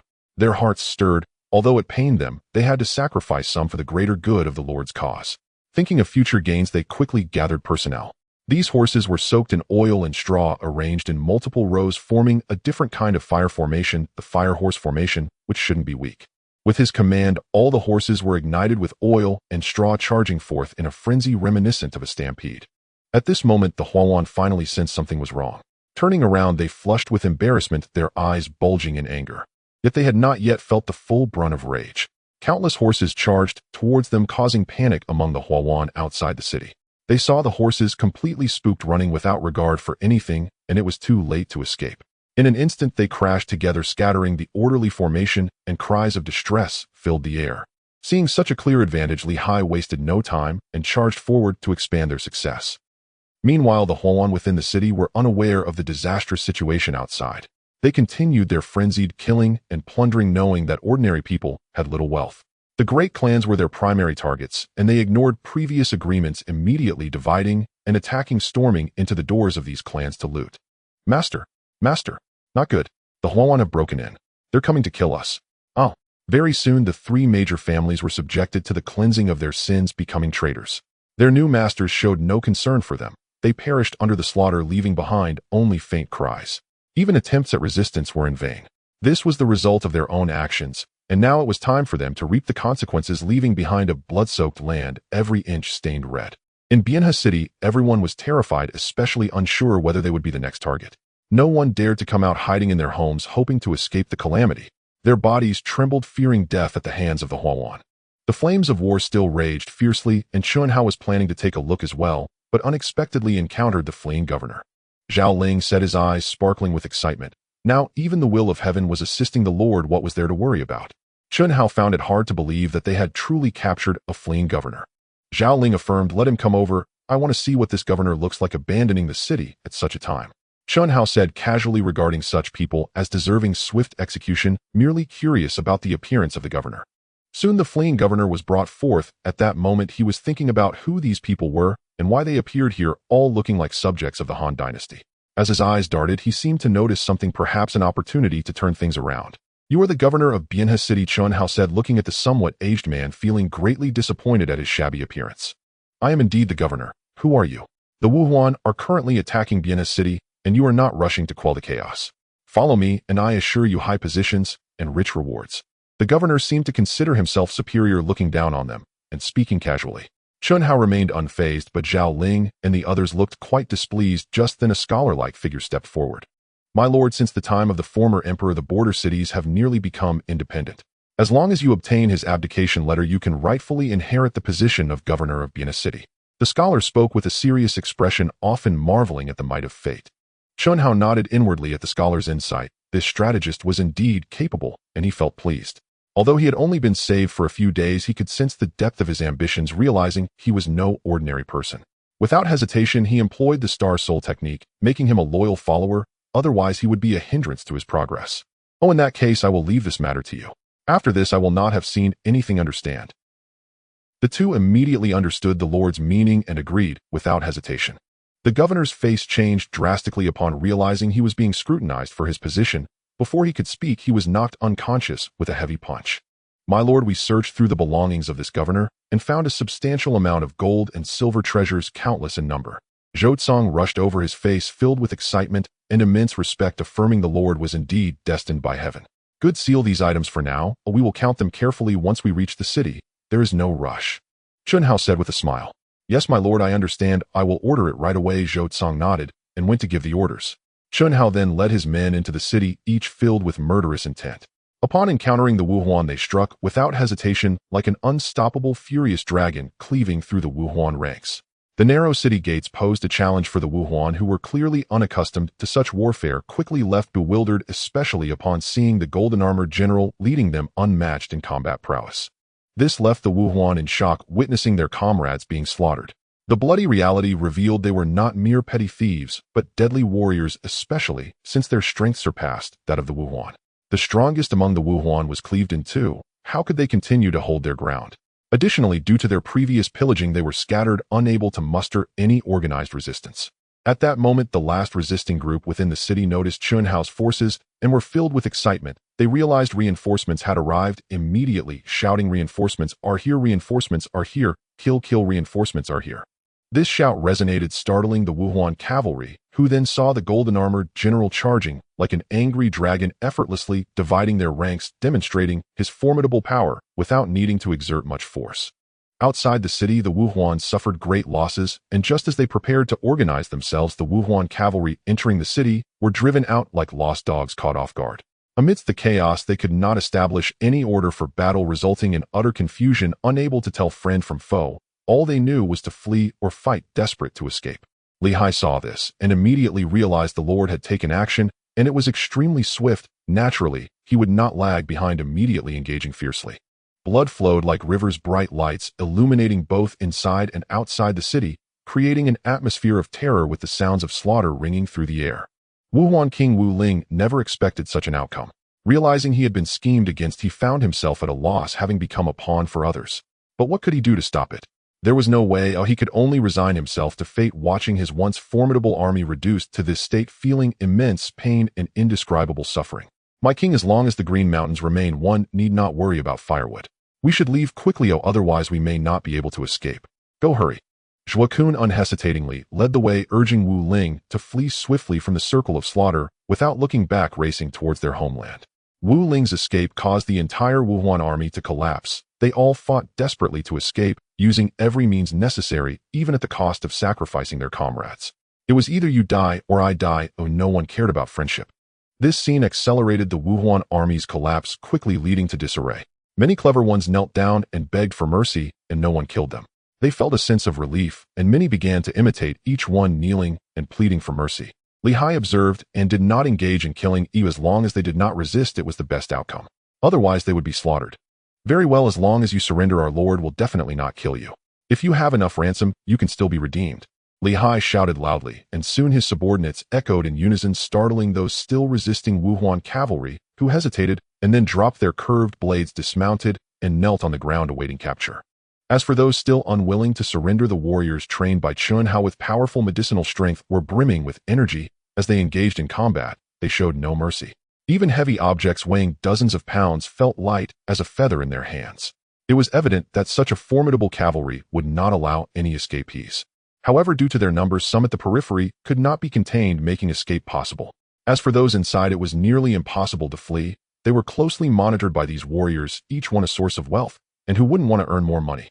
Li Hai saw this and said nothing more. This troop was the sword in the Lord's hand, clearing the path for him. Fortunately, the battle ended quickly. As for the soldiers who died, he felt deep sorrow, knowing that each one was invaluable, cultivated through countless resources and herbs. Losing even one would bring prolonged pain. "Li, the squad leader, everything has been rounded up and the prisoners have been secured," a soldier reported. "Very good, now we should regroup with the Lord. Let's go enter the city." Li Hai shouted, leading his men into the city. The north gate slowly closed completely, ending the night's battle, and the entire Bianhe city fell into silence. Next came the organization of manpower to extinguish the fires and handle the corpses. Naturally, this was not something Chunhao would do. After the scholar took charge, he immediately led people to the poor district, shouting, "Come out to earn money. Just move a corpse and you will receive 5 copper coins. 5 copper coins per corpse today, only don't miss out." Immediately, many people sprang into action. 5 copper coins could buy several large buns, causing them to swallow hard.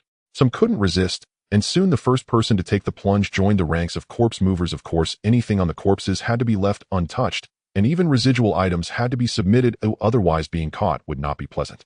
These poor people were well aware of this and heard it clearly. Moving a corpse for 5 copper coins motivated many to work hard, quickly earning over 100 copper coins, their faces naturally filled with joy. Including those with wooden carts, many began to feel inspired and joined the ranks of corpse movers, watched over by soldiers, without anyone daring to misbehave. Once transported to the Wuhuan camp outside the city, they were all burned. This was the best way to handle the corpses, preventing any outbreak of plague, which was a serious matter. Chunhao specifically ordered that they must all be cremated. The scholar naturally complied as it was reasonable, and there was no need to refuse. Completing tasks meticulously was the best principle for a strategist, and he thoroughly executed the Lord's orders, working through the night to clean up the entire city, exhausting himself, but with no complaints. This night was indeed earth-shattering, leading to a decisive victory over the Wuhuan. A tumultuous night has passed, welcoming a refreshing morning, yet the lingering scent of blood still hangs in the air. After getting up, Chun Hao gazed at the governor's mansion, which was indeed extravagantly lavish. He hadn't had the chance to appreciate it the night before, but now he could admire its opulence. No wonder it was breached by the Wuhuan people. If only a portion of this wealth could be used to organize the city guards, perhaps the invasion could have been thwarted. Unfortunately, greed and stinginess have led to this unfortunate outcome. My lord, the abdication document has arrived. Shen Yue entered with a weary expression and spoke respectfully. You've worked hard, military advisor. Here, take this nurturing pill. After you consume it, you should feel better, Chun Hao said, presenting a nurturing pill to Shen Yue. He would never be stingy towards those loyal to him. Shen Yue had long heard about this pill, and now that he had finally seen its true form, the rich fragrance made him feel an irresistible urge. He swallowed it, and immediately felt a refreshing energy circulating throughout his body, alleviating all his fatigue in that instant. Thank you, my lord, for your generous gift. I will certainly serve you with all my heart and soul unwaveringly until death. Good, very good. Is the abdication document fully processed? Chun Hao then took the abdication document to examine it. Yes, my lord, everything is ready. There will be no concerns. By the way, the 3 major families in the city have been completely exterminated by the Wuhuan people, eliminating a significant threat for you. You need not worry too much. Those minor families will never dare to act recklessly. Shen Yue spoke assuredly. For these minor families, simply surviving was already a significant achievement. They had no bargaining power. That is excellent. I will leave this matter to you. By the way, since they are already dead, there is no need to leave anything behind. Conduct a thorough investigation of their assets. There is still much to be done. We cannot proceed without money. Not a single coin should be left. Do you understand? Yes, my lord, I understand. I will immediately inform Captain Li Hai. Shen Yue respectfully withdrew. Chun Hao sighed in relief. He had finally secured this city. Previously, he had come here as an ordinary person, but now he arrived as a conqueror, firmly establishing a new starting point. The joy in his heart was beyond words. Zhao Ling entered respectfully and said, My Lord General Yu Er has come to pay his respects. Do you wish to meet him? Oh, what is his reputation like? Chun Hao inquired, immediately eager to learn about his reputation. Report to you, my Lord General Yu is the only one who continued to resist the Wuhuan until the very end. He is the most resolute pro-war faction, harboring an intense hatred for the Wuhuan and showing no signs of compromise. Even when the 3 families tried to persuade him, they were expelled. Later, he remained determined to fight to the end. The delay in the Wuhuan cavalry's advance was partly due to his efforts. As for his previous reputation, it has been quite good, without major blemishes. I believe he is still a useful asset, Zhao Ling respectfully explained. In that case, let him in. I want to see him. Chun Hao nodded, and Zhao Ling promptly went to let him in. Yu Er walked into the governor's mansion and saw the young man seated in the former governor's position. He realized that this was the main character who had conquered the entire Biena city. No matter the purpose, his greatest concern was the future. When he saw the young man, he was taken aback. Could someone so young truly manage this? Regardless, he had to give it a try. After all, he was a figure who had conquered Biena city. He knelt on one knee and said, Yu Er pays his respects to you, my lord. How do you plan to govern Biena city? Will you also extract wealth from the people like the former governor? Well, coming right out with a show of authority, Chun Hao chuckled, inwardly amused. You indeed possess courage. Even at this point, you still wish to do something for the common people. That's good. I admire your boldness. However, I favor loyalty in my subordinates. Since you've asked, I'll tell you, when the people prosper, the nation thrives. When the people are impoverished, the nation weakens. What do you think? Upon hearing this, Yu Er was struck by a sudden insight and promptly knelt down, fully exclaiming, Yu Er pays his respects to you, my lord. Very well, very well. I hope, General, you will continue to work hard. The Wuhuan will not rest. I hope to see the army develop quickly. Rest assured, I will arrange for people to handle this. Money is not an issue, as long as you can build and strengthen the army. That is the best capability. You may leave now. I will have someone take care of this matter. Yes, my lord. Yu Er said, a fleeting spark of determination crossing his eyes before he respectfully withdrew. Chun Hao felt very pleased to have gained another capable general. He would not let go of any useful talent, especially in this remote land where talent was scarce. He hoped to find more capable individuals within the city, or else he would truly have a headache. After receiving the Lord's message, Li Hai knew what to do and immediately led his men to thoroughly investigate the 3 families that had been sealed off. They rummaged through every corner, digging up hidden treasures without leaving anything behind. The amount of wealth was staggering. It took a whole day to sort out the treasures from the three families and transport them to the governor's mansion. When Xunhao looked at the item list presented by Li Hai, his eyes flickered with surprise. The wealth was simply astonishing. 500,000 taels of gold, 50 million taels of silver, and an uncountable number of copper coins. There were also numerous pieces of jewelry estimated to be worth no less than 10 million taels of silver, showcasing the immense wealth of the three major families. Additionally, the former governor's wealth included 10,000 taels of gold and 1 million taels of silver, along with a significant amount of other jewelry highlighting the vast riches. Very good. These greedy individuals hid such immense wealth, which is utterly despicable. Now that it has come into my hands, I will make good use of it. By the way, have Hua Lao and the others arrived? Xunhao set down the list and asked Li Hai. They are still on the way. Please rest assured, my lord, everything is under control. However, we have yet to clear out the Wuhuan side, but we expect to acquire no less than 10,000 horses as spoils of war. As for the others, it will take a little more time, Li Hai reported respectfully. Very good. This battle was successful and the soldiers fought valiantly. I will naturally not forget to reward them. Let's do this. Take out 1 million taels of silver from the former governor's treasury as rewards, 100 taels for each soldier. After pacifying the city, distribute it household by household. Also, for those impoverished without work, let them work for relief by repairing various facilities. We must put those copper coins to use. Simply letting them sit will cause them to rust. Yes, my lord, but this has never been done before. How should we operate this? I hope you can provide guidance, Li Hai said, puzzled. Just then Shen Yue entered to report on the situation with the prisoners. He also became curious upon hearing about this matter. Work in exchange for relief means allowing those without work to work for me. I will be responsible for paying and providing food, helping them through a tough time so they can sustain themselves. This is a very effective measure in a time of crisis. Each worker will earn 10 copper coins a day with meals provided. Xunhao was not stingy. After all, with so much money it should be spent. Otherwise it would just sit there waiting to be claimed by others. Hearing this, the two immediately understood their lord's intention. Winning the hearts of the people was undoubtedly the best approach. They couldn't help but feel excited, saying, my lord is wise. The common people in the city will surely love you. You are truly brilliant. Xunhao felt slightly dazed upon hearing this. He had initially aimed to provide a better life for the impoverished, but had not fully considered the importance of winning hearts. Yet his subordinates had already grasped the benefits of this approach, and he couldn't help but feel a bit embarrassed. After all, being inexperienced and unknowing was to be expected. Fortunately, his thick skin prevented him from showing it. In that case, I will leave this matter to the military advisor. By the way, it would be best to open a talent recruitment center to attract capable individuals, Xunhao suggested. Yes, my lord. I understand, and will ensure it is done well, Shen Yue acknowledged, understanding the lord's intentions. Xunhao nodded, and then addressed Li Hai. As for you, heir, I trust you are aware. I hope you will collaborate well. Yes, my lord. I understand, and will cooperate well with General Yu. Li Hai nodded without any complaints. Well, once these matters are settled, we will discuss rewards based on merit. Rest assured you will receive promotions, he added with a smile. Upon hearing this, Li Hai couldn't help but blush. Who wouldn't want a promotion? Naturally, he was overjoyed. Hearing the lord say this, he understood it was already decided and had no further comments, withdrawing to attend to his duties. Soon Bianhe City became tranquil.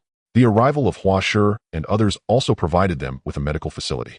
Even with a few apprentices trained in medicine, they were still caught off guard. The arrival of Hua Shi brought them great relief.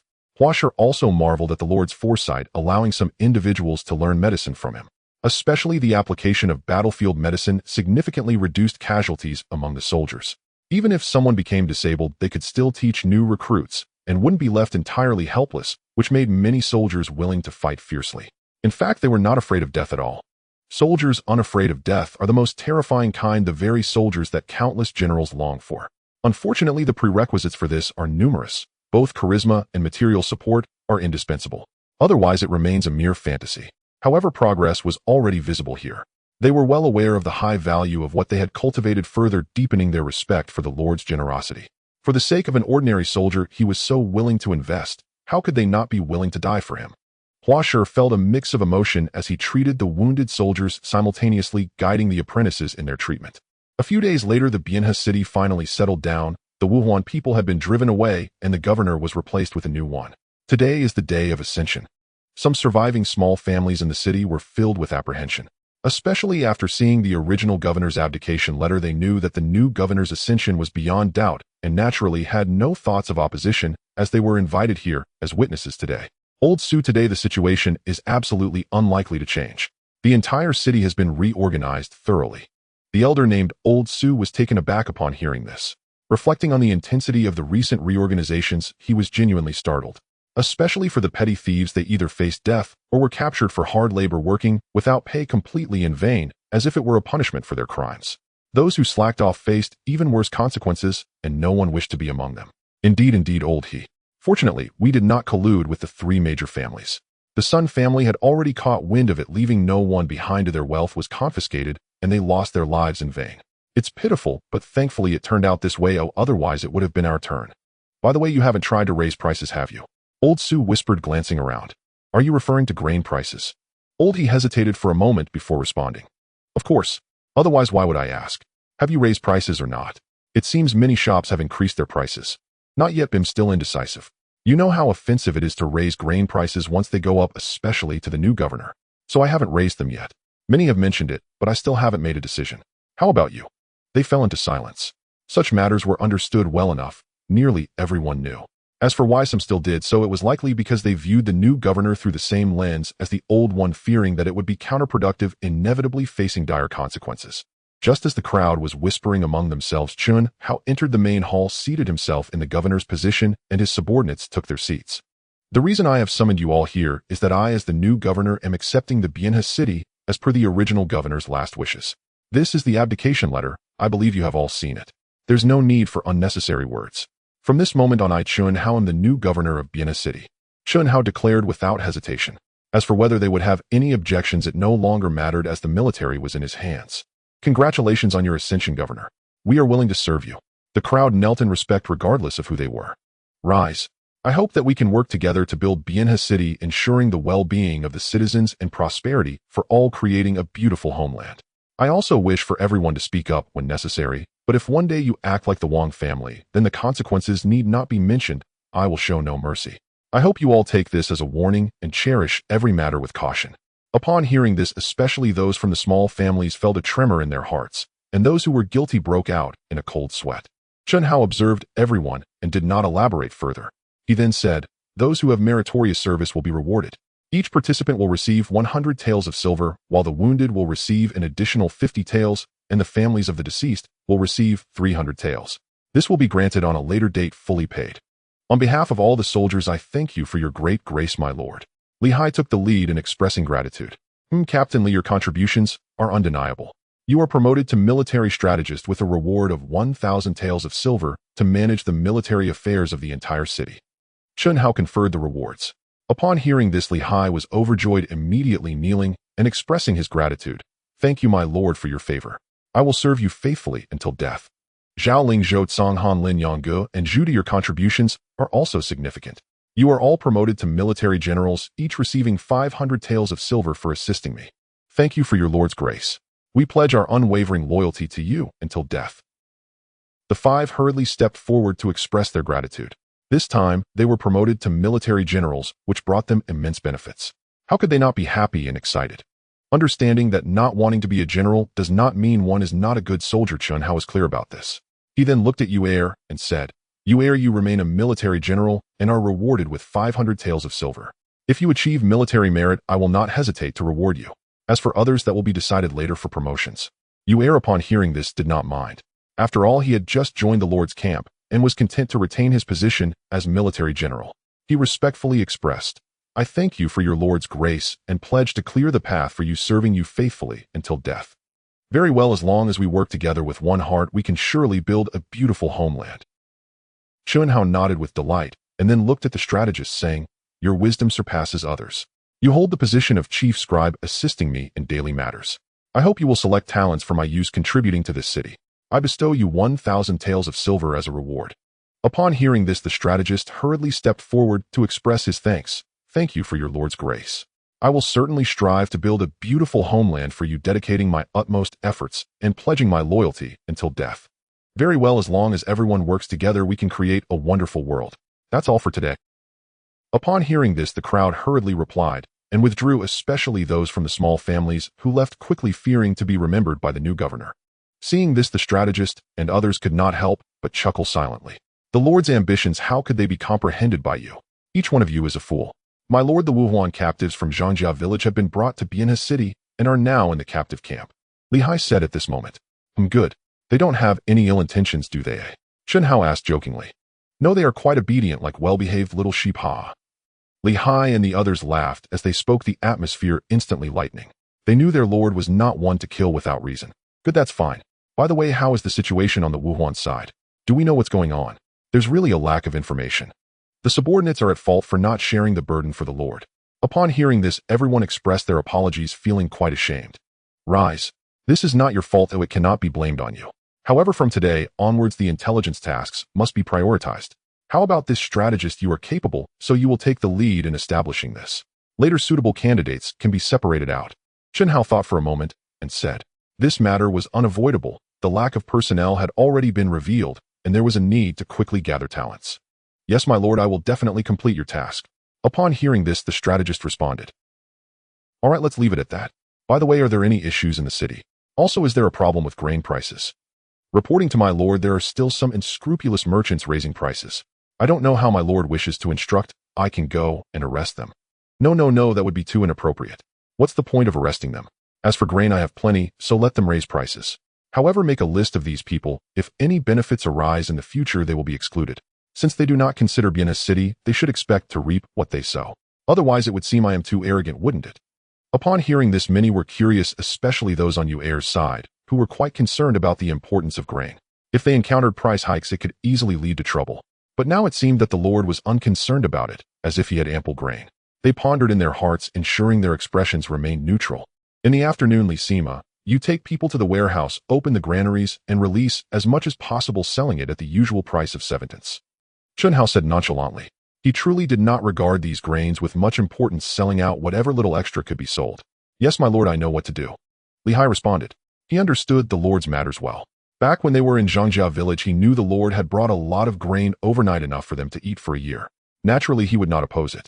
Only those who did not understand the situation would think it was too careless. Grain was essential and could not be wrong. The strategist spoke up. My lord, grain is of utmost importance. We cannot be careless or negligent. Is it too much too? Strategist, rest assured. I am fully aware of this.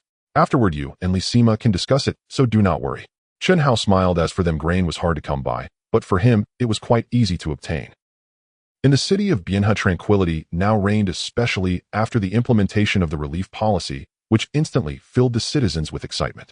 They were unable to contain their joy as soldiers distributed the relief money to each household. Their exhilaration was palpable, especially towards the newly appointed governor, for whom they expressed their gratitude, showing deep respect to the soldiers as well.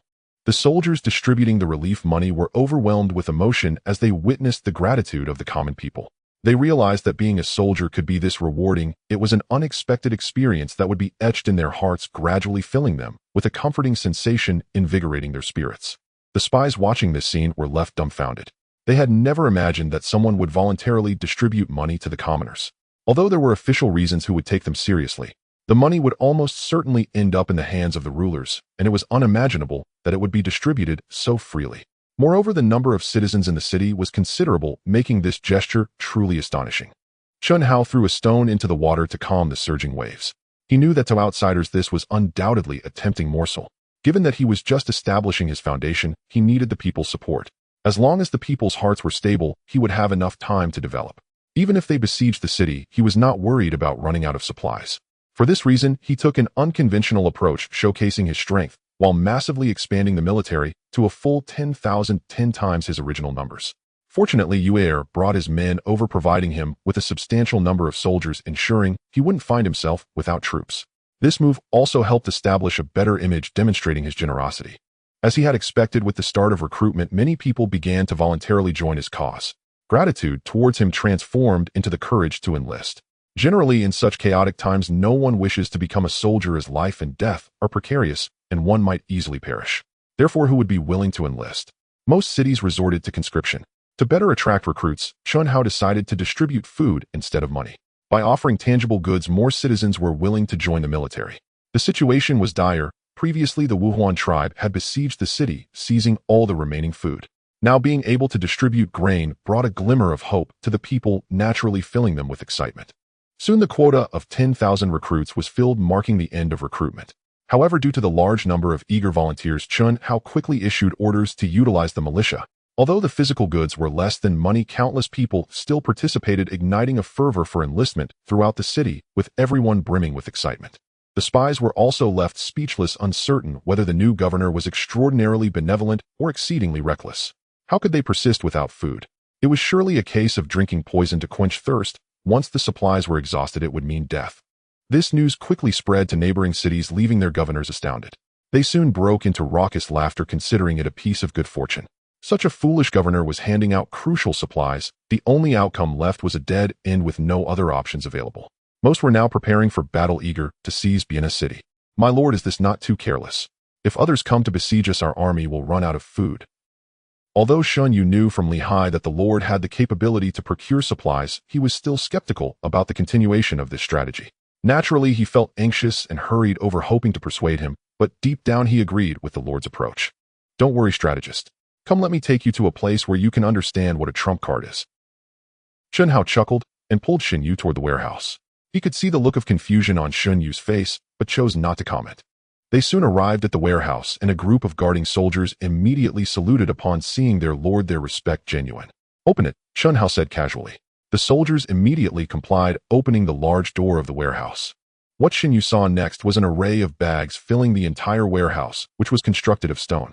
Although it had been in use before, it was exceedingly spacious and could hold up to 100,000 dan of grain. There were also 9 similar warehouses, meaning that one could potentially store 1,000,000 dan of grain. This was the foundation and the reason for bringing Xiantian here. This 1,000,000 dan of grain was enough to sustain the city's populace for 2 to 3 years in times of disaster. It was undoubtedly life-saving. Unfortunately, it had never been filled to capacity, with only about half being a decent amount at best. Sometimes it only reached 2 or 3 layers, rendering it largely ineffective. Many border cities had some form of grain reserve system, but now that the Han dynasty was unable to govern the borders, no one was around to manage it. Who had embezzled went unnoticed, and as years passed, this reality could not be changed. Xiantian, disbelieving, entered the warehouse and carefully examined the contents. He discovered that it was indeed grain, and it was all new. At this moment, he could not care less about the lord. He hurriedly ran back to check the other warehouses, and the result shocked him. For out of the 10 warehouses were filled with grain totaling 400,000 dan. Coupled with the hundreds of thousands of dan procured from the 3 major families, there was no need to worry about a shortage. The grain here could fully serve as reserves for the army. Even if the plundered grain ran out, he was not concerned, for the lord had proven his ability to obtain supplies, which was enough. He would not question the source of this secret. My lord, I am convinced. With these reserves, even if the other supplies run out, there is no fear. I had overthought it, Xiantian said as he bowed his admiration, unparalleled. Truly, it was impressive, and he felt no fear of external enemies. It's all right, this is just a small portion. More will come in the future. I won't let our soldiers go hungry, so rest assured. Now take care of the matters in the city. As for external issues, we will deal with them slowly. They won't be able to attack us so quickly. Besides, their outward demeanor does not match their true intentions. No one knows who might turn against whom. The core issue still lies within ourselves. Xiantian looked at the warehouse and said, one must be strong to forge iron, only then can they defeat the enemy. Now we need to train the soldiers, urgently instilling in them the courage to fight. The prerequisite is to relieve their concerns. Also mobilize those refugees in the city for labor. We can't neglect them. Let them have work to do while we tidy up the city, which is plagued with filth and is utterly disgusting. Xiantian listened, understanding that the lord was not in need of supplies, and therefore did not continue to persuade him. Now his thoughts were on how to integrate the city's power to effectively confront more hostile forces. As for the intentions of other cities, that was unnecessary to elaborate on. They all knew well that none of them were good-natured, and they would not easily relinquish their own interests. With so many benefits at stake, who would willingly give them up? My lord, I understand your intentions. In extraordinary times, we must adopt extraordinary measures. Even without other soldiers, the main force you brought alongside the support of other soldiers is sufficient to resist external enemies. Moreover, it is not easy for them to launch a sudden attack. By the time they come again, it will be too late. I will prepare without leaving any opportunities for anyone. Xiantian said excitedly. Yes, go ahead and do your work well. This governor is eagerly anticipating their attack. At that time, our cavalry will be of great use. Xiantian said with a smile. The city had 10,000 fine horses, enough to form a cavalry of 10,000. However, to better cultivate the soldiers, he chose to adopt an elite training strategy, preparing 5,000 cavalry, while the remaining 5,000 would remain for city defense. As for the others, they would suffice with the militia. He believed that by that time the militia would be no less competent than the city defenders. With this plan, he felt free to proceed without overthinking. As for the soldiers, outside of training, they needed to engage in combat. Otherwise, they would be akin to flowers in a greenhouse, utterly useless. This was precisely the type of soldier he needed. Otherwise, he might as well enjoy life himself. Why waste time here? The destiny of a soldier lies in battle. If they do not fight, they might as well return home to farm. That is the true meaning. As for the training methods, there was no need to elaborate. The foundation was already laid, and there was no need for excessive thought. They could simply build upon the old to train the new. From the very beginning, Li Hai understood the Lord's intentions and had already discussed with Old Hua. With ample medicinal materials available, they trained relentlessly. Food was not an issue. After defeating the Wuhuan army, there was plenty of meat, with the number of dead horses being countless. It required the labor of the entire city's populace to collect enough, providing ample nutrition for the soldiers. It is worth mentioning that the Wuhuan tribe's military expedition brought not only essential supplies, but also numerous cattle and sheep. These became spoils of war, useful for the citizens farming and raising livestock, bringing countless benefits and allowing the soldiers to enjoy a change in diet. Thus, Chun Hao was filled with confidence. For the sake of the entire city's populace and his own goals, he must persevere. The spies observed that the grain in the city showed no signs of diminishing. It continued to be distributed to the laboring poor and the militia, as if there were still plenty. Each one awaited the moment when supplies would run out. That would be the time to act, as they secretly surged with ambition. How has the new governor managed this? So much grain has been released, yet it keeps flowing endlessly. I heard that the 3 major families have all been confiscated. It should be the grain stored by them, so there shouldn't be any issues for now.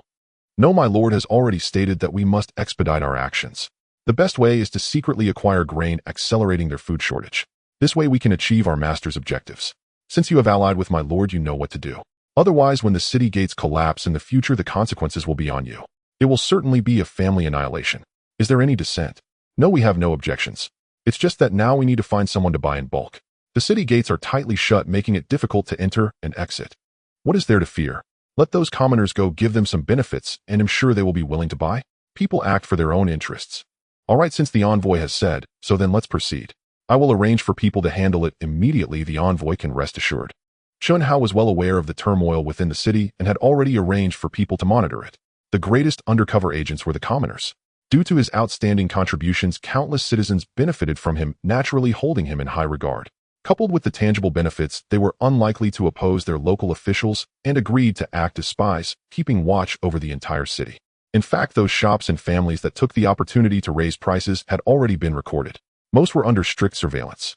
After all, the governor's decisions had caused them significant losses.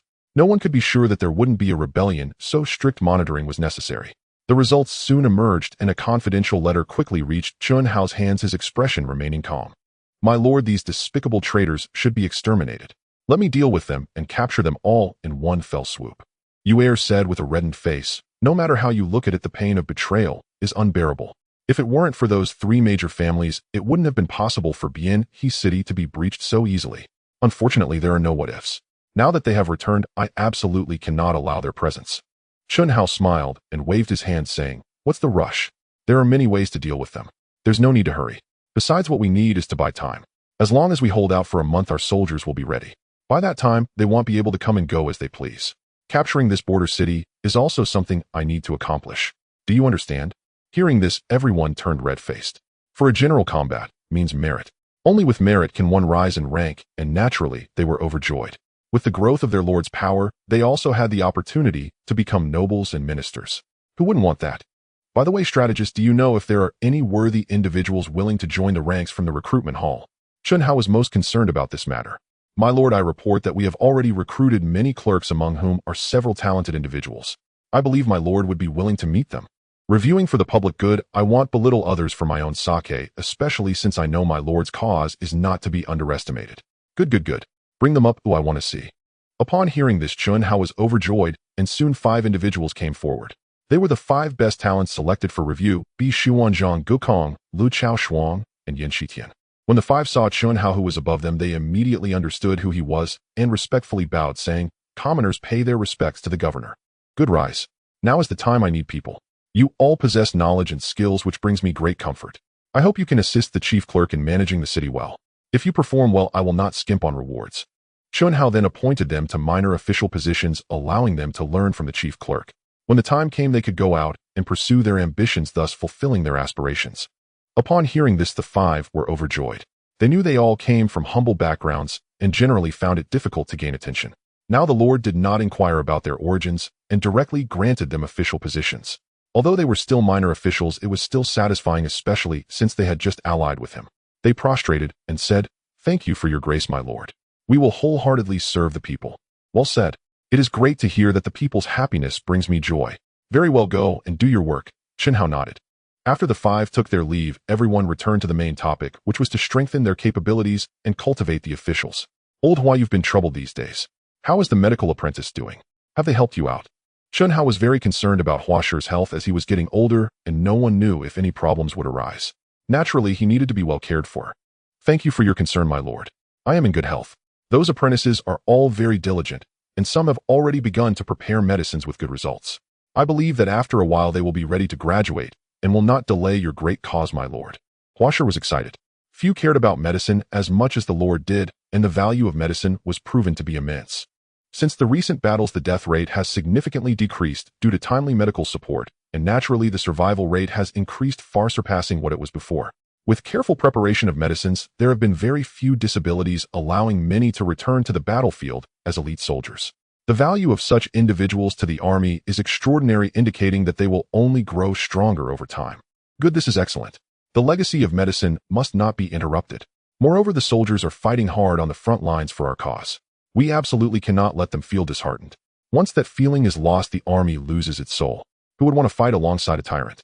Even if they can gain power for a time, they cannot escape the fate of defeat. Dedication and loyalty are the right path. Xianhao's words made everyone present shudder. Yes, they were all too aware of their lord's intentions.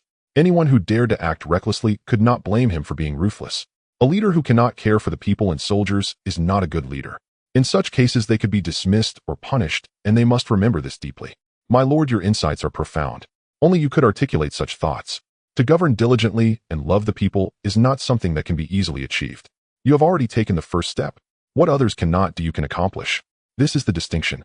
We, your subordinates, are willing to serve you unto death precisely because of your benevolence and your heart of a king, bringing comfort to countless suffering citizens once more.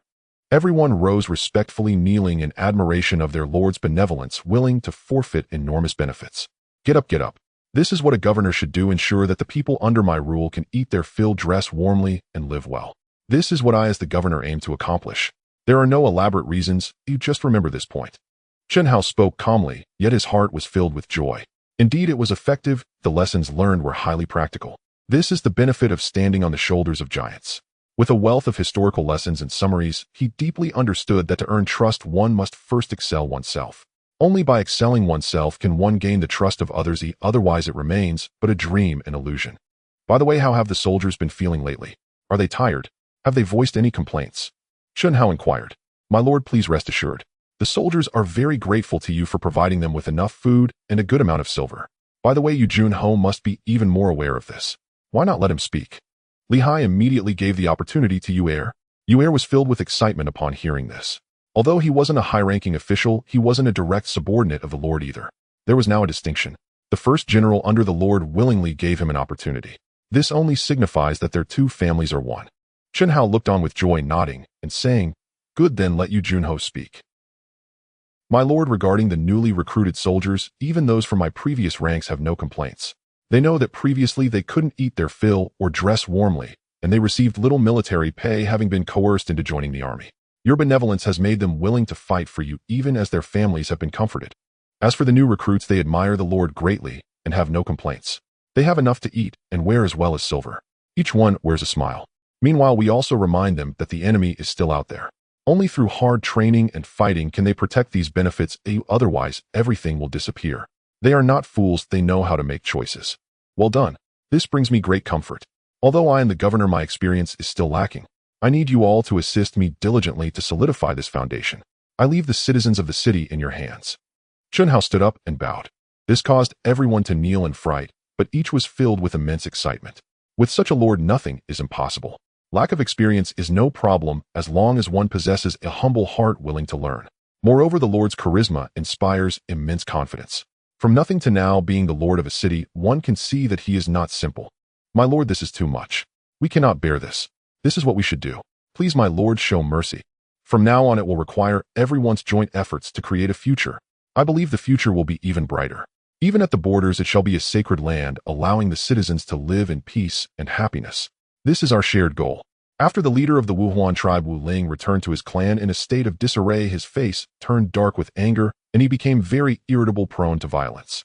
His subordinates were frightened, fearing that they might be the next to die, serving him in a trembling manner. Clan leaders of the Wu Tian tribe, Wu Hua tribe, and Kai Yi tribe have come to see you, Zhua Kun respectfully reported as he entered. Let them in. How infuriating. Wu Ling was furious about this failure, but he also knew he must not allow the other tribes to turn against him, striving to regain his composure, otherwise the future of the Wuhuan tribe would be uncertain. Once the three tribal leaders entered, they immediately stated their intentions and presented 3 letters. Wu Ling's expression darkened as he read the letters, and his anger flared again as he slammed his hand on the table, but unfortunately, it could not change the facts. I am aware of this matter. You 3 can rest assured that I will definitely bring back your young clan leaders. Wu Ling had actually known this for a long time, having also received a letter detailing the ransoms for the Wuhuan captives. Of course, if they refused to pay, they could be forced into labor, which would greatly weaken his tribe, putting them at a disadvantage. However, the conditions were very harsh, and there was no room for negotiation. It was simply a matter of acceptance or non-acceptance. Great Chief, you must save my child. He is still young and does not understand. Great Chief, I beg you. The 3 were utterly shameless, completely coercing him. They had many children, particularly the elite ones they could not afford to lose.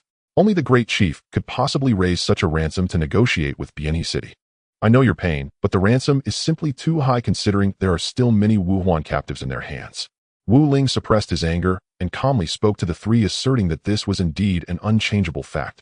Upon hearing this, the 3 immediately understood the Great Chief's stance and quickly said, our respective tribes are willing to pay the ransom to retrieve them. Wu Ling understood that they were only thinking of their own tribes, completely disregarding others. Reluctantly, he replied, all right, prepare the funds. Once ready, I will send them to Bianhe City, and then you can reclaim your warriors. Thank you, Great Chief, thank you. The 3 exclaimed joyfully, finally relieved that they did not have to worry about their tribes weakening. Watching the 3 leave, Wu Ling was filled with rage and helplessness. After all, he was the loser in this battle. Losers had no right to negotiate.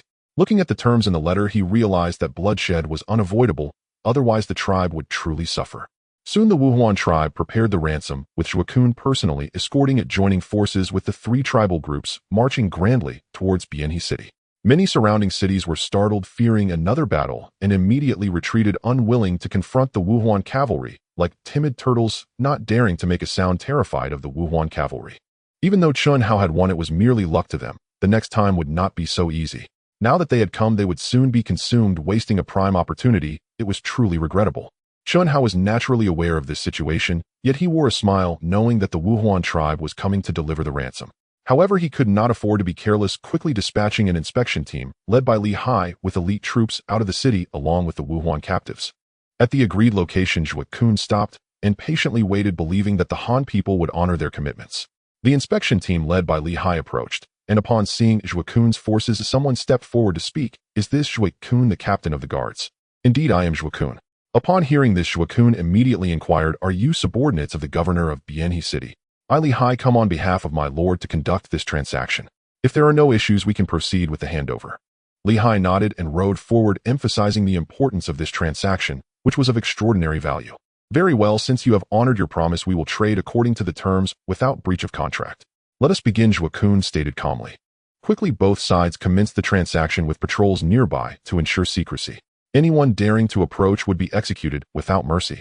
Once the handover was complete, Zhua Kun felt relieved upon seeing the young clan leaders from the 3 Wuhuan tribes. After all, he needed not only his own warriors, but also the unity of all tribes. Any loss would significantly impact the Wuhuan strength. How do you fare? We have acted in accordance with our agreement, hoping we can coexist peacefully. But should there be another incident, my lord will not let it slide. Do not think this is a joke. You have surely witnessed my lord's prowess. Consider carefully, while we can release them, we can also recapture them. We shall take our leave now. Until next time, ha ha ha. Li Hai declared. Zhua Kun noticed the furious expressions of his subordinates, aware that this was not the time for war. However, he would not let it end here. After quelling the unnecessary conflict, he led his men back, knowing that once they regrouped, they could return for another strike. Chun Hao waited in the city and soon heard the sound of Li Hai's loudspeaker, smiling to himself, realizing that everything was fine. My lord, this transaction was highly successful. We acquired 10,000 horses, 5,000 cattle, 20,000 sheep, and 100,000 silver coins. The inspection team leader reported, expressing joy over the transaction, especially the horses, which were invaluable resources. If utilized well, they could train an additional 5,000 cavalry, forming a cavalry unit of 10,000, significantly enhancing their combat strength. Excellent. With these resources, our military strength will see a tremendous boost. Lehigh, weren't you just saying you wanted a cavalry unit of 10,000? Very well, I will grant you that, but you must also train a defensive force of 10,000. Otherwise, you will only have 5,000 cavalry. Chunhao smiled at Lehigh, considering it a valid promise, and now it depended on whether he could fulfill it. Lehigh was immediately thrilled, but recalling his lord's conditions made him anxious. However, for the sake of his dream, he gritted his teeth and replied, "Yes, my lord, I will certainly train a defensive unit of 10,000 and will not disappoint you." Very well, in that case, you will be in charge of this cavalry unit of 10,000. Train them well, whether heavy cavalry or light cavalry. Their riding skills must be exceptional to maximize their advantages. You should know where the cavalry's strengths lie. Chunhao pointed out that cavalry must not only look good, but also perform well in battle. Otherwise, no matter how impressive they appeared, it would be useless. Yes, my lord, I understand completely. I will not let you down, Lehigh declared with firm resolve, having no more hesitation. Go now, work hard, and let your achievements speak for themselves. The future of cavalry is bright. In the era of cold weapons, the mobility of cavalry was unmatched, representing the most formidable force. Numerous examples of the weak defeating the strong were present, which naturally captured Chunhao's attention. He had no intention of changing anything. This world was quite good as it was, so why complicate matters? Lehigh respectfully departed, filled with excitement, as he prepared for the cavalry unit of 10,000, eager to achieve unparalleled military glory. The inspection team watched Lehigh leave with a smile, feeling comforted. Every subordinate of the Lord was skilled in battle, which was reassuring. Initially, when hearing about these matters, they thought it was false, but later realized their Lord's wisdom. He was indeed a sagacious leader. Strategist, you will need to take care of those cattle and sheep. Currently, the situation is still unstable, and farming can only be done in close proximity. Once the surrounding areas are stabilized, we can expand large-scale farming, providing work for them instead of relying solely on the governor's office for sustenance, which is not what I desire. I believe you understand the situation. Chunhao said with a gentle smile. Yes, my lord, I understand. I will ensure the cattle and sheep are well taken care of, and will not let you worry. The inspection team bowed. Good, with you here I can rest easy. I should go take a break. Oh, leading is exhausting. Chunhao muttered to himself as he headed to the back courtyard. The inspection team listened, feeling both amused and helpless. My lord, we are the ones who are truly exhausted, and then proceeded to their tasks, not daring to be careless. In the back courtyard, Xiantian had already prepared the bathing water, carefully sprinkling flower petals into it with a joyful expression. Xiaoqian, what are you thinking about? You seem so happy. Have you been doing well these days? Is there anything you're not accustomed to? Xiantian was startled, turning around to see the Lord had arrived. Her face flushed as she set down the flower basket and softly replied, I'm doing well, thank you for your concern, my lord. Xiaoqian is fine, but seeing you work so late every day makes my heart ache. It's all right, this will be fine. Once everything is on track, I won't have to worry so much, Chunhao replied with sincerity. My lord, you must be tired. Why not wash up first? Xiantian suggested, her face still flushed. All right, I'll wash up first. Chunhao did not refuse, feeling somewhat tired. Xiantian busied herself in helping him undress until he stepped into the bathing pool, finally feeling at ease. You should come down too, Chunhao said with a smile towards Xiantian. Xiantian blushed deeply upon hearing this, but knowing she could not defy the Lord's wishes, she lowered her head and removed her clothes, stepping into the bathing pool, unknowingly falling completely under the Lord's control, surrendering to him entirely. The water in the bathing pool splashed softly as moans filled the air. Her delicate figure welcomed her master, waves of pleasure rising and falling, a scene even the gods would find hard to resist. Chunhao glanced at the sleeping Karener, gently got up, carefully covered her with a blanket, and then walked out. Night had already fallen. He couldn't just indulge himself, it was time to return. It wouldn't take long, and he could come back by dawn. With that thought, he entered the study and vanished. Passing through the first spatial gate, he returned to the Earth space. He felt a significant change within himself, at least he believed so. He had cultivated decisiveness in battle, and his demeanor had evidently shifted subtly, enhancing his charisma. In the spatial territory, there were patches of medicinal herbs, including some high-quality ones from his subordinates, Lingji Hishou, and especially the rare Cordyceps sinensis. He didn't have much of the latter, but thanks to the nurturing of the spatial territory, he could maintain a certain yield and utilize it more. As for others, he had yet to find them, such as the rare Xiantian snow lotus. Chunhao understood that this was merely due to being in a low-tier space. If he were in a higher-tier space like a resource-rich star, such as Baoxing, such herbs would be commonplace. Ginseng, for instance, would require millennia to cultivate to reach a standard level. For cultivators, any medicinal ingredient usually had to be over 1,000 years old, and legendary items like the zhugua had yet to be encountered, which was truly difficult. Besides his growing strength, there were no other options. Finding such heavenly materials in a three-dimensional space would be challenging. Even if they existed, they would be rare opportunities, often long gone by the time anyone else sought them. It seemed he could only hope to grow stronger continuously. With determination in his heart, he left the spatial territory. There was no need to rush, patience and calmness were required. Looking out the window, the sky was beginning to brighten. He didn't want to be lazy, so he practiced the star refinement technique in his room. It was not until 8 in the morning that Chunhao emerged from his room. Upon seeing the note on the table, he realized his parents had already gone to work and had prepared breakfast for him. The hearty meal indicated their satisfaction with his achievements. Chunhao felt joyful. As long as he could make his parents happy, all efforts were worth it. Suddenly, he had an idea. Since he had the ability, he would help his parents be healthier. He took out some qi-nourishing pills, dissolved them in water, and began making sweet treats. Thankfully, he had learned a few techniques from his mother, otherwise he wouldn't have been able to do it. After much effort, it was already afternoon. He didn't care about the passage of time. Instead, he admired his creations. Adorable rabbit pastries appeared before him. These treats were his childhood favorites, and now thinking back, they were his original intentions. Unknowingly, a day had passed. Chunhao finished the last batch, almost collapsing from exhaustion. He hadn't realized how tiring it could be. Chen Yuanxiang and Li Xinyan returned together carrying a lot of food, chicken, duck, and fish. They were evidently pleased with their son's excellent performance. As long as he maintained it, there was a chance he could get into his desired university. Naturally, they returned home in high spirits, only to be surprised by the sight of the table filled with rabbit pastries. Ding ding ding. Mom and Dad, you're back. Come, this is the snack I made for you, try it. Chunhao excitedly presented 2 rabbit pastries to his parents. The two looked on, tears of excitement in their eyes. Their child had truly grown up and learned to be filial. They were immensely proud, eagerly accepting the pastries. Looking at the lifelike rabbit treats, they thought that even if they were raw, they had to eat them. So they enjoyed the pastries together, quickly feeling a sense of comfort wash over them, easing their burdens. Are they delicious? There's more. Don't hesitate, eat as much as you like. Chunhao said excitedly. He had added several qi-nourishing pills and minor recovery pills with effects sufficient for his parents' health. They could make more after finishing these. As long as his parents were healthy, it was his greatest wish. A better future required a healthy body. So delicious, Xiaohao. You made all of these. They're truly exquisite. Mom is proud of you. Li Xinyan was overjoyed. Seeing her child display such filial piety made her heart swell with pride. Chen Yuanxiang couldn't find the words, simply patting his shoulder with a smile as he sat down to enjoy the pastries. Dinner passed in the enjoyment of the pastries. They were both full. Their child's heartfelt gesture could not go to waste. Mom and Dad, should I make you some more? Chunhao seemed quite eager to make more. The two quickly pulled him back, saying, that's enough. Xiaohao hasn't eaten anything yet. You should eat some too. I've already eaten. Don't worry about me, Mom and Dad. I'm going to rest now, but you should get to bed early too.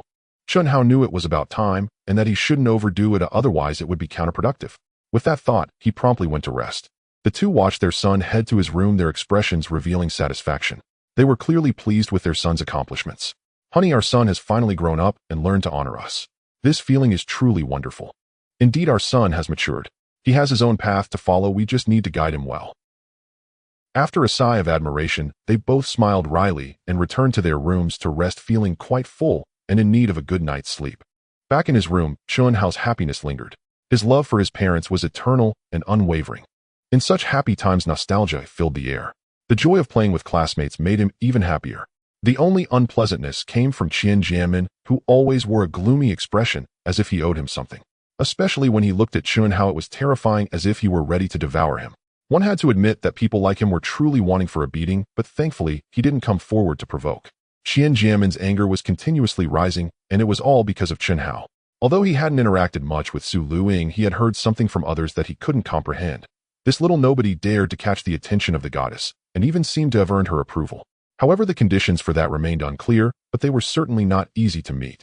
Even so, a thorn had grown in his heart, pricking him daily and torturing him relentlessly. Finally, unable to endure it, Xianjian called Qinglang. Qinglang, how much longer must I wait? I'm about to lose my patience, hurry up.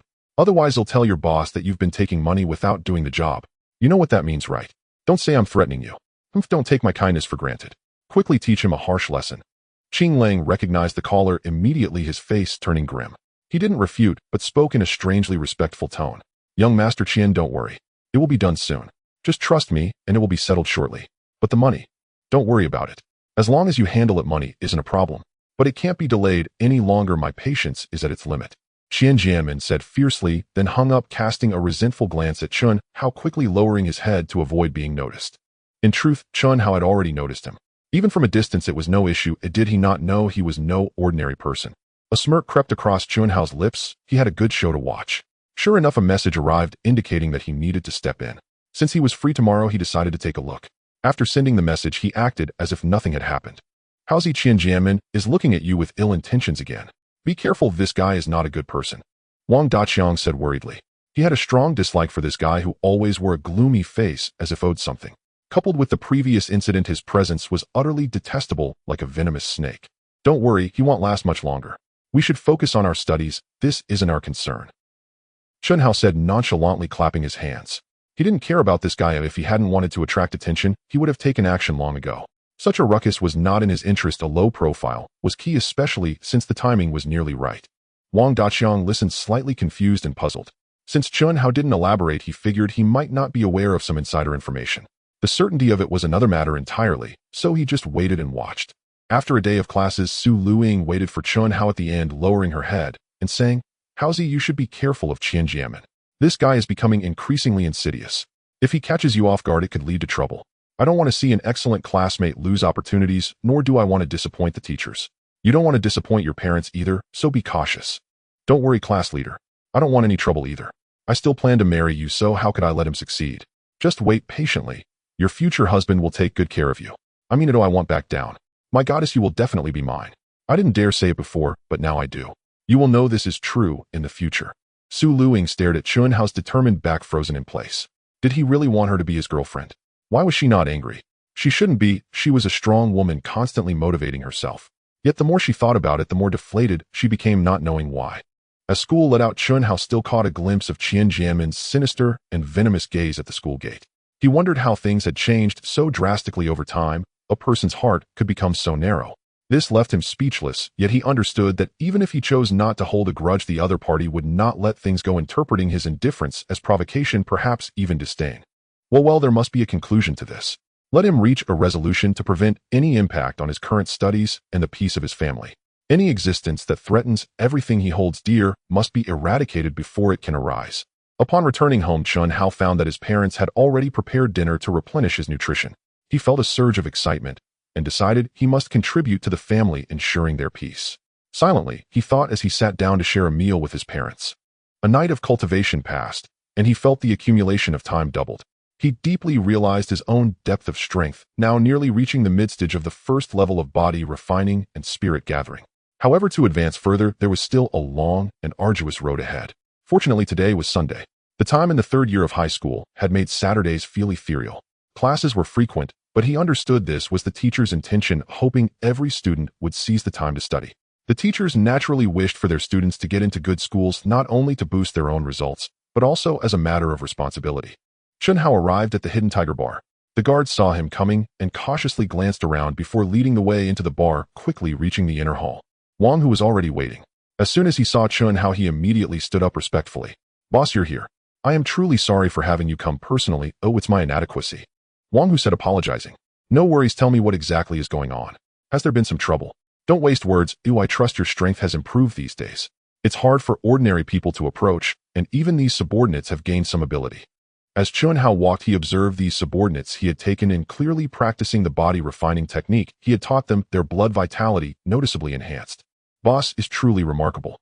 In these days, our subordinates have advanced to the next stage, with individual strength increasing by at least 50 pounds. Wang Hu respectfully reported, genuinely astonished by the boss methods. Oh, how did you test the strength? Chun Hao was curious about this, wondering if such technology truly existed. There are ways, but it's difficult for ordinary people to acquire. Only those with some influence can secretly buy a machine, although it's merely a low-quality product. Boss, please follow me, and you'll see for yourself. Wang Hu said as he led the way. Chun Hao followed Wang Hu and quickly arrived at the entrance to the basement. Descending, he found a spacious underground chamber where many were practicing body refining. It appeared to be a training base for his subordinates, which was quite interesting. Boss, practicing outside can be troublesome and easily detected. Therefore, we modified this place into an underground training ground, allowing us to keep it secret from outsiders. There is a dedicated entrance. Unless you are one of us, you will never know. Wang Hu spoke, pride evident in his tone, filled with immense admiration for his boss, attributing all of this to his efforts. Well, that's quite good. However, body refining requires a lot of medicinal substances. After all, things are different now. We must use them cautiously. By the way, how effective are the pills I gave you? Chun Hao asked, looking at those practicing. The pills you provided are exceptionally effective, much stronger than those from recipes, but they are a bit scarce. Wang Hu revealed a longing in his eyes, seemingly wishing for more to accelerate their training, yet he did not dare to ask directly. If you want them, just say so. I will give you each 5 bottles, 100 pills per bottle. However, we cannot stop the supply based on the recipe. The value of these pills lies in their cohesiveness, suitable for breakthroughs and healing. So keep that in mind. They can also serve as rewards. Whoever achieves military merit gets to use them. You can distribute them as you see fit. Oh, by the way, where's Qing Lang? Has he not arrived yet? Chun Hao noticed Qing Lang was missing. Boss, Qing Lang is bringing people over, but will take some time. Although he and I have some understanding, we are unsure if there are spies among us. I hope the boss can help us solve this problem. It's truly my inadequacy. Wang Hu again expressed his apologies. Upon hearing this, Chun Hao understood. He nodded. Forget it, this problem was challenging for you to solve anyway. No worries. Let's go check out that mysterious strength testing machine first and see how it performs. I'm quite excited to let's go. Wang Hu responded and approached the strength testing machine, flipping the switch, saying, Boss, this is the strength testing machine. Chun Hao observed what appeared to be a punching target, and upon listening to Wang Hu's explanation, understood that as long as one punched the bullseye, it would display their strength. He said, let someone try it. Oh, better yet, why don't you give it a shot first? How effective is this machine? Wang Hu did not hesitate, indicating for the boss to watch as he walked to the bullseye. He stabilized his center of gravity, then concentrated all his strength into a punch, shouting loudly as he struck the target with great force. With a loud bang, Chun Hao watched as the strength testing machine rapidly displayed its readings. Soon a number appeared, 750, exceeding 700, indicating they had indeed been working hard. However, the medicinal effects needed to be utilized. They must diligently cultivate and absorb them into their bodies to transform that into genuine strength. Very good, your training has been effective. However, until you break through 1,000, you are merely considered a martial artist at the 3rd level of the acquired stage. 1,000 marks the 5th level, and generally every increase of 200 pounds signifies a breakthrough. Of course, this is basic strength, while external techniques and internal training generate inner chi, which falls under the innate category.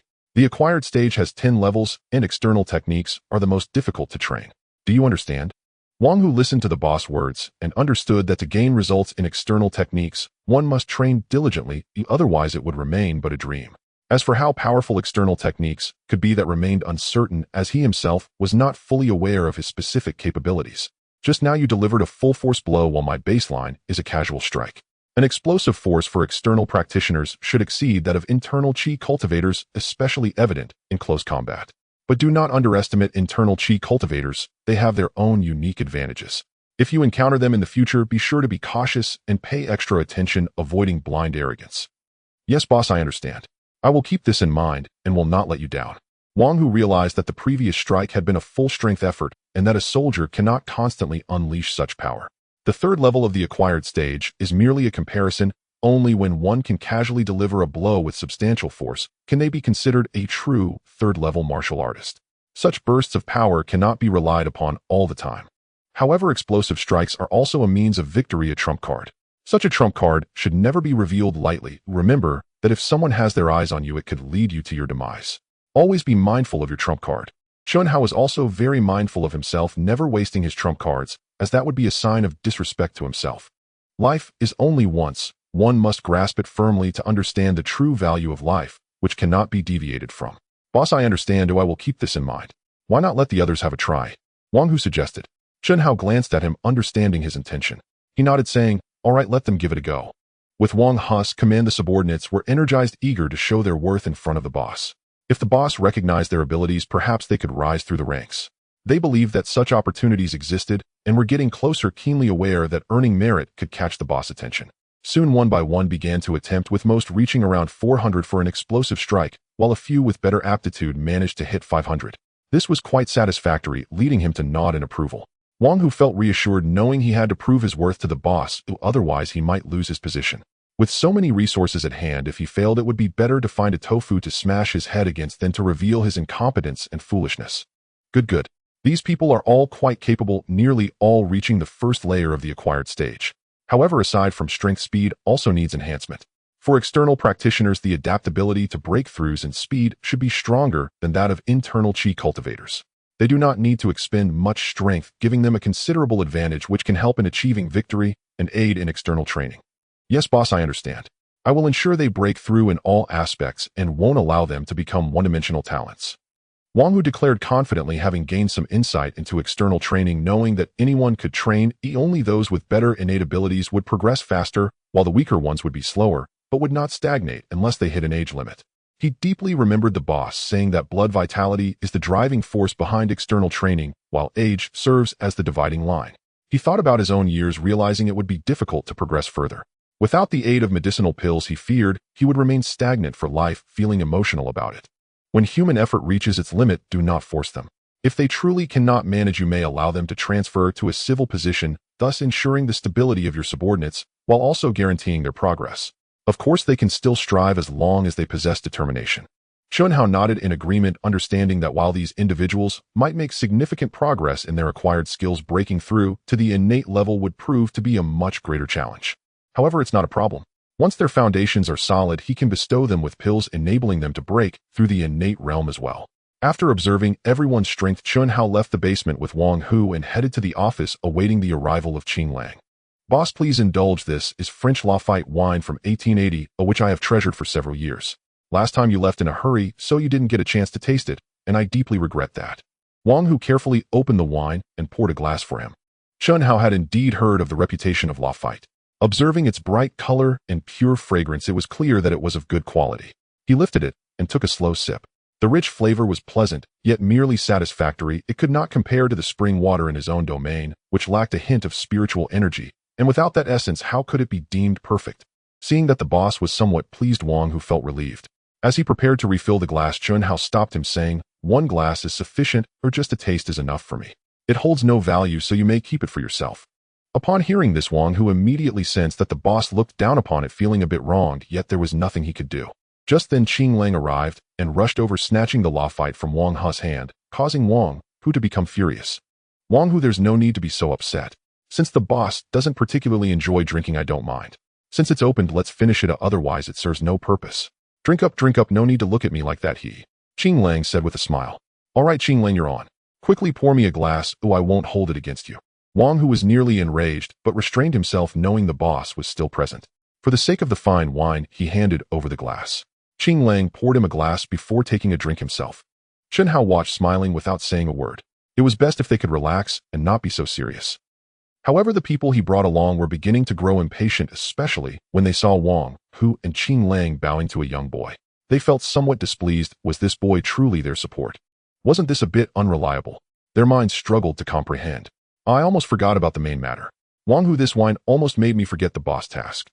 Once Qing Lang finished drinking, he slapped his forehead, realizing there was an issue. He had completely forgotten about the task at hand. Upon hearing this, Wang Hu's expression turned to one of schadenfreude, understanding that trouble was likely on the horizon. "All right, you two, stop fooling around. Are these the individuals you brought along, the ones who are dissatisfied with Chi-Ku?" Xiantian said. "Yes, boss, they are the ones who have been sidelined. Nevertheless, their strength is still commendable, and they can contribute to your cause, boss." Qing Lang replied respectfully, not daring to hide anything for fear of angering the boss. "Very well, then introduce them. Everyone please take a seat."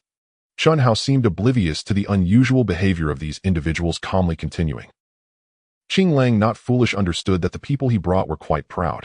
He introduced, these were once the trusted subordinates of Chi-Ku, but due to some dissatisfaction, they were dismissed. "This is Jin Yuanbao, this is Wei Chonglin, this is Tao Bingqing, this is Jiang Dawei, this is Qi Xiaoyan, and this is Xie Jinting. Boss, these 6 possess decent strength and have their own grievances against Chi-Ku." Xiantian responded, "Very well, since you all have grievances against Chi-Ku, I assume you have your reasons. As for what he has done that is unspeakable and has drawn complaints, I believe you must have heard something. Now I present to you an opportunity to pledge allegiance to me, freeing you from the torment of your conscience for a lifetime. What do you think? This is your choice. Sir, although we do not know why Qing Lang and Wang Hu have pledged allegiance to you, we hope to understand the reason. May we know?" Jin Yuanbao said, calmly, curious about this, knowing that although Qing Lang and Wang Hu had also been dismissed by Chi-Ku, their strength was not weak. Generally, few people would dare to offend them, yet now they were willing to submit to someone. How strange. Do you wish to witness it? Sure, sooner or later you will all know. As for them, I believe they share the same sentiment. No problem, I will fulfill your wish. Xiantian smiled slightly as an overwhelming killing intent surged toward the 6, causing them to feel as if they were on a battlefield, suffocated by the heavy pressure, making them question if they were already dead. It was terrifying. The heavy killing intent changed the expressions of the 6, but when they saw Qing Lang and Wang Hu showing no signs of fear and maintaining a respectful demeanor, they understood that only submission could ensure their safety, otherwise they might be the next to become corpses. Their minds raced. Such a master was too frightening. Submitting to him was not a bad option. This young man possessing such strength must have a powerful backing. The more they thought about it, the more plausible it became, and naturally they had no intention of resisting. Leading the way were Jin Yuanbao and Wei Chonglin. They quickly became unaffected. Next were the remaining four who, after witnessing this scene, realized how frightening it was. Despite Chun Hao's youth, his methods were undoubtedly ruthless. None dared to think wildly, and instead lowered their heads, waiting in hope that no further intimidating actions would occur. I know that among you there must still be people loyal to Qi Ku. Do not doubt my words. Now I offer a chance to those among you. If anyone stands forth, I shall overlook the past. But if you stubbornly hold on, even if you later pledge allegiance to me, your fate will not be a pleasant one. So what do you say? This is the last chance, and also a chance for yourselves. Choose wisely. Chun Hao's calm voice shook the 8 present, especially Qing Lang, who was filled with an overwhelming sense of dread. He quickly knelt down and pleaded, "Boss, it's my fault. Please punish me, I was too reckless, boss." Chun Hao, unconcerned, replied, "Get up, this matter is not your fault. Knowing the person's face does not mean knowing their heart. I am giving an opportunity. If you remain obstinate, I cannot be blamed for being ruthless. I trust they are aware of the consequences. This is your opportunity, whether you seize it depends on your choice. 1 minute. Wang Hu will keep time. After 1 minute, there will be no regrets regarding life or death." Wang Hu replied affirmatively and immediately started the timer, standing beside Chun Hao watching the 6. The 6 were immensely tense. After experiencing Chun Hao's powerful aura firsthand, they could not doubt its authenticity. How many people must have been killed to produce such an aura? It was terrifying, exceedingly terrifying. If it weren't for that, they truly wouldn't dare to believe their eyes, thinking their senses were deceiving them. However, their hearts reminded them that everything was real, truly real. As time passed, each second felt heavier beads of sweat forming on their foreheads. The oppressive silence of the space brought about an unspoken pressure that felt more immense than before, far beyond what their hearts could bear. It felt as if they were being watched at every moment, as if they had experienced a millennium. This 1 minute was exhausting. The mental pressure made it difficult for them to think freely. There are only 10 seconds left. No, it's getting shorter and shorter. The opportunity is dwindling. Do you still wish to continue? Chun Hao spoke, appearing somewhat disappointed as he shook his head. It seemed he had overestimated himself. After all, he was still quite young and should not exert too much pressure on others. The level of loyalty they could offer was still limited, unlike in the first space, where it was intensely real. As Chun Hao slowly stood up, the overwhelming pressure surged to its peak, and one individual with a troubled expression could no longer endure the pressure. With a thud, he knelt down and hurriedly said, "I didn't mean to. Truly, it was Qi Ku who forced me to do this. He sensed that someone was going to act, so he made me come and observe. Honestly, it was all Qi Ku's threats." Indeed, this person was Xie Jinting, the youngest among the 6. The other 5 looked at him with displeased expressions. "Oh, what kind of threats did he use? Speak up and let's hear it." "Considering you repented in the last second, go ahead," Chun Hao said as he sat back down, the heavy pressure in the air dissipating. Yes, I will tell you. He has imprisoned my sister. I truly wish for him to die. I don't even know how my poor sister is doing right now. He made me spy on Wang Hu and the others. I originally had no leads, but when Qing Lang suddenly came to find me, I realized there was a problem and intended to follow the trail to investigate. I had no choice, but I beg you all, please spare me." Xie Jinting dared not conceal anything further and quickly revealed everything. Wang Hu and the others listened, initially filled with anger, but as time went on, their anger subsided. Every family has its troubles, especially under Qi Ke's hand. It's hard to say what might have happened to his sister. She could very well have been treated as a plaything. No wonder they hadn't seen her these days. It all makes sense now, but it was not up to them to decide. It was the boss who had the final say. Every family has its own difficult scriptures to recite. Forget it. Since it's like this, I won't hold it against you. However, do you plan to go on like this for the rest of your life, trusting someone like Qi Ku? You should understand that the longer your sister stays, the worse her fate will be. I don't need to explain that. Now I'm giving you a chance. Are you willing to ally with me to eliminate Qi Ku completely? As for your sister, her fate will depend on destiny. What do you say?" Xie Jin knew this all too well. His heart was in turmoil. Jin Yuanbao and the others urged him, saying, "Little Xie, you should know what kind of person Qi Ku is. Even if your sister hasn't been toyed with, she has certainly suffered a lot. You should know he has a pet room, right?" In an instant, all his last hopes were shattered. Thinking of this outcome, his heart turned to ashes, and his hatred for Qi Ku surged like a volcano. Without hesitation, he knelt and said, "Boss, I am willing to ally with you. I only wish to kill Qi Ku and avenge my sister." Chun Hao knew that such a person could be loyal when there was no other option, but sometimes they could also betray. However, since he was loyal now, he would continue to be infinitely loyal in the future. Under any circumstances, he would not entertain thoughts of betrayal. Very well, since you are willing to ally with me, I will accept you, but you must fulfill your loyalty. Yes, I am willing to offer my loyalty. No matter the time, I will always be loyal to you, boss. Chunhao then performed the Star Soul technique, directly imprinting it into his soul, planting the seed of loyalty, which quickly began to sprout and grow. The other 5 soon joined his ranks, and only then did Chunhao feel relieved. As for why he did this, was it necessary to explain? Since they had awakened to a lifelong loyalty to him, this was an assurance that no one would question. With the 6 officially joining, Wang Hu and Qing Lang were very happy, because they felt a sense of kinship between each other that hadn't been there before. Although they didn't know why, it was certainly due to their loyalty to one person which allowed them to feel this way. Very well, since the preparations are almost complete, the next step is to eliminate Chiku. Little Xia, how do you propose we draw him out? This way we can capture and eliminate this beast in one fell swoop. Chunhao had made up his mind, and it was about time. Boss Chiku is very cunning, often never without bodyguards. Even when he is indulging himself, he won't let them leave. He might reward them with playthings, but they must remain vigilant. He is extremely cunning and cautious. As for a plan, there is 1-2 days from now he will return to a mistress. Chiku dotes on this mistress, and it is the only opportunity we have. Oh, it seems that being too heartless can be a weakness, or a need for comfort must exist. It must be for this reason. Very well, we will wait until 2 days from now to act. You all need to prepare quickly. I do not want to see any loopholes. Chunhao's eyes brightened, and he then instructed them to act, ensuring that this secret was kept at all costs, and that no one learned of it in advance. Yes, boss, this time let our little brothers go. They have trained for a long time, and need to stretch their legs. Wang Hu suggested, and Qing Lang did not refuse, agreeing with his sentiment. All their training these days was not in vain. Good, since that's the case, let them go see the world. Now go prepare, Chunhao said.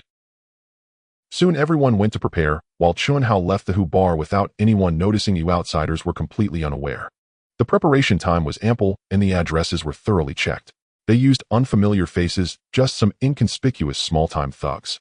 However, these small-time thugs were the trump cards in Wang Hu and Qing Lang's hands.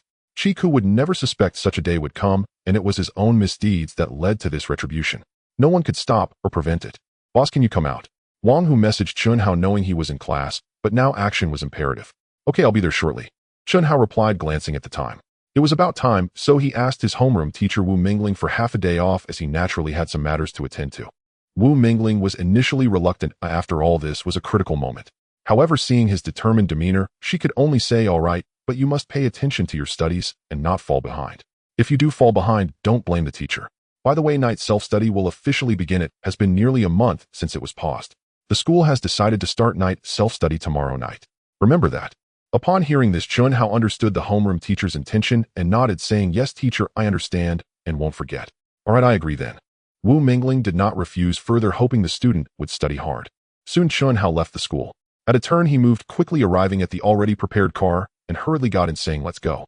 The underlings sent did not even see him clearly before they heard the boss' voice, and hurriedly responded, yes, boss.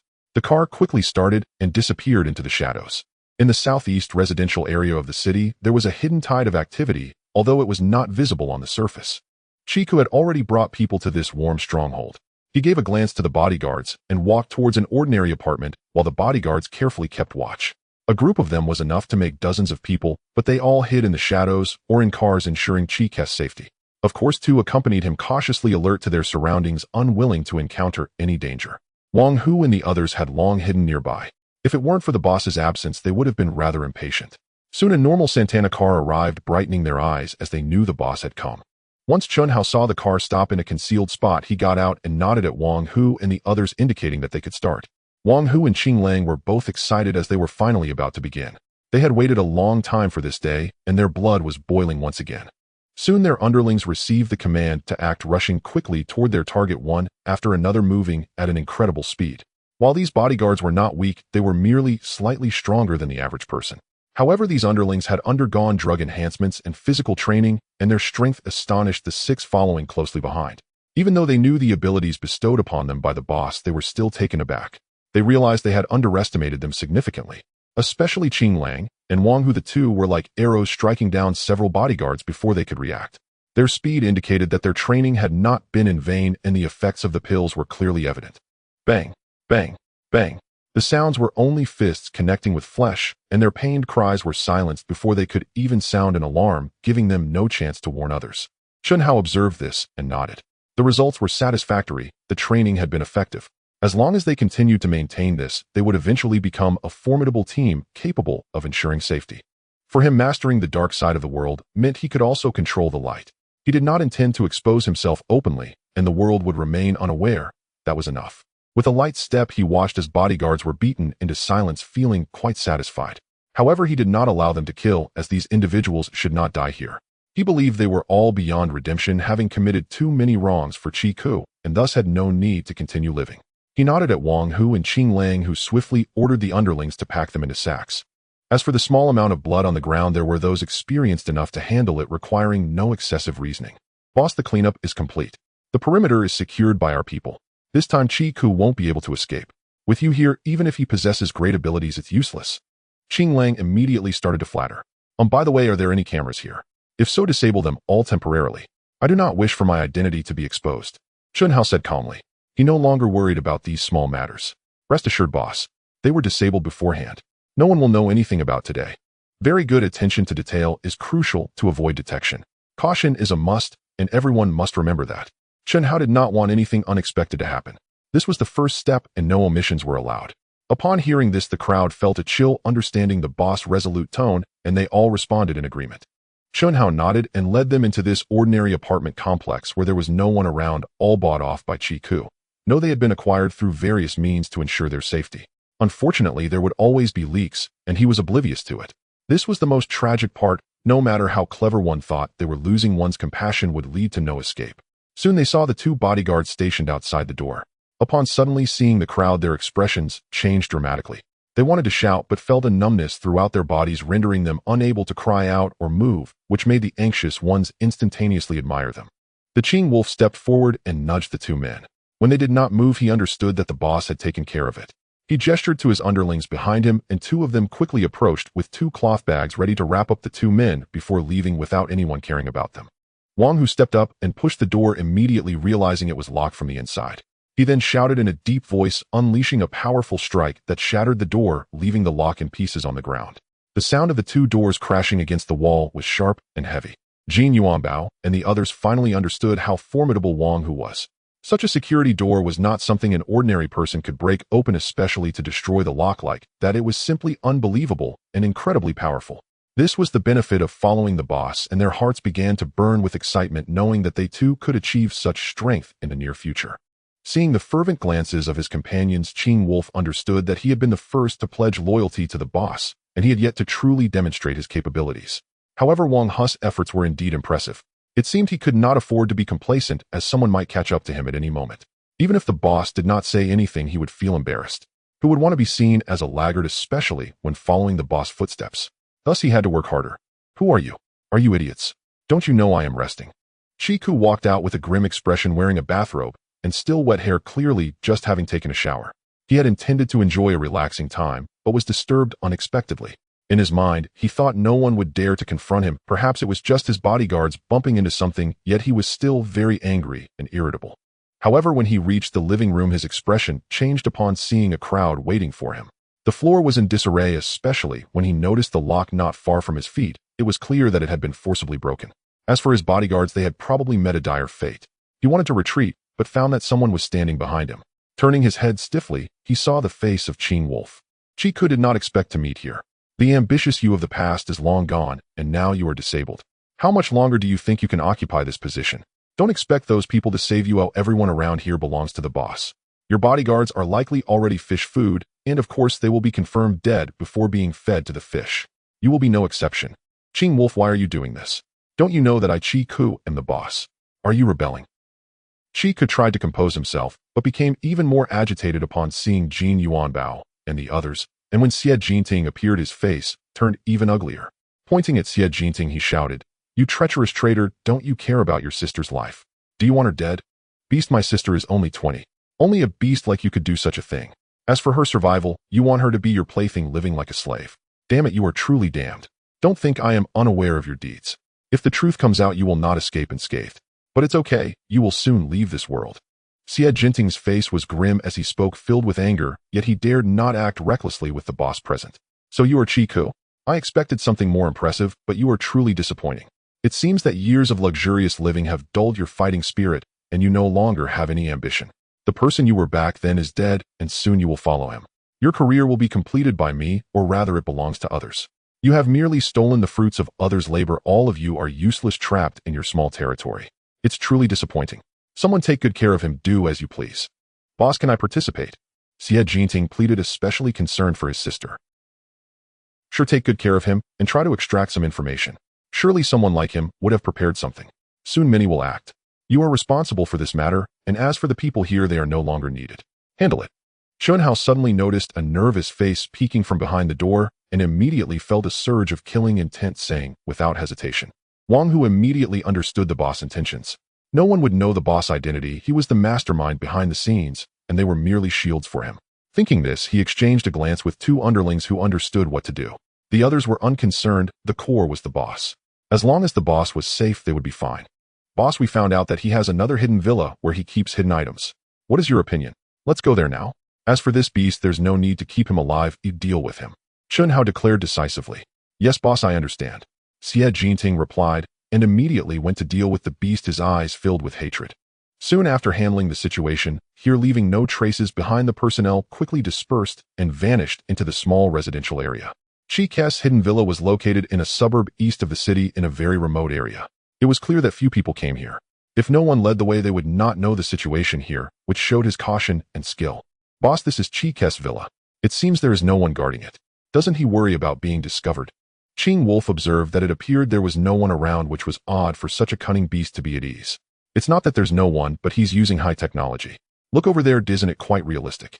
It's actually a surveillance camera.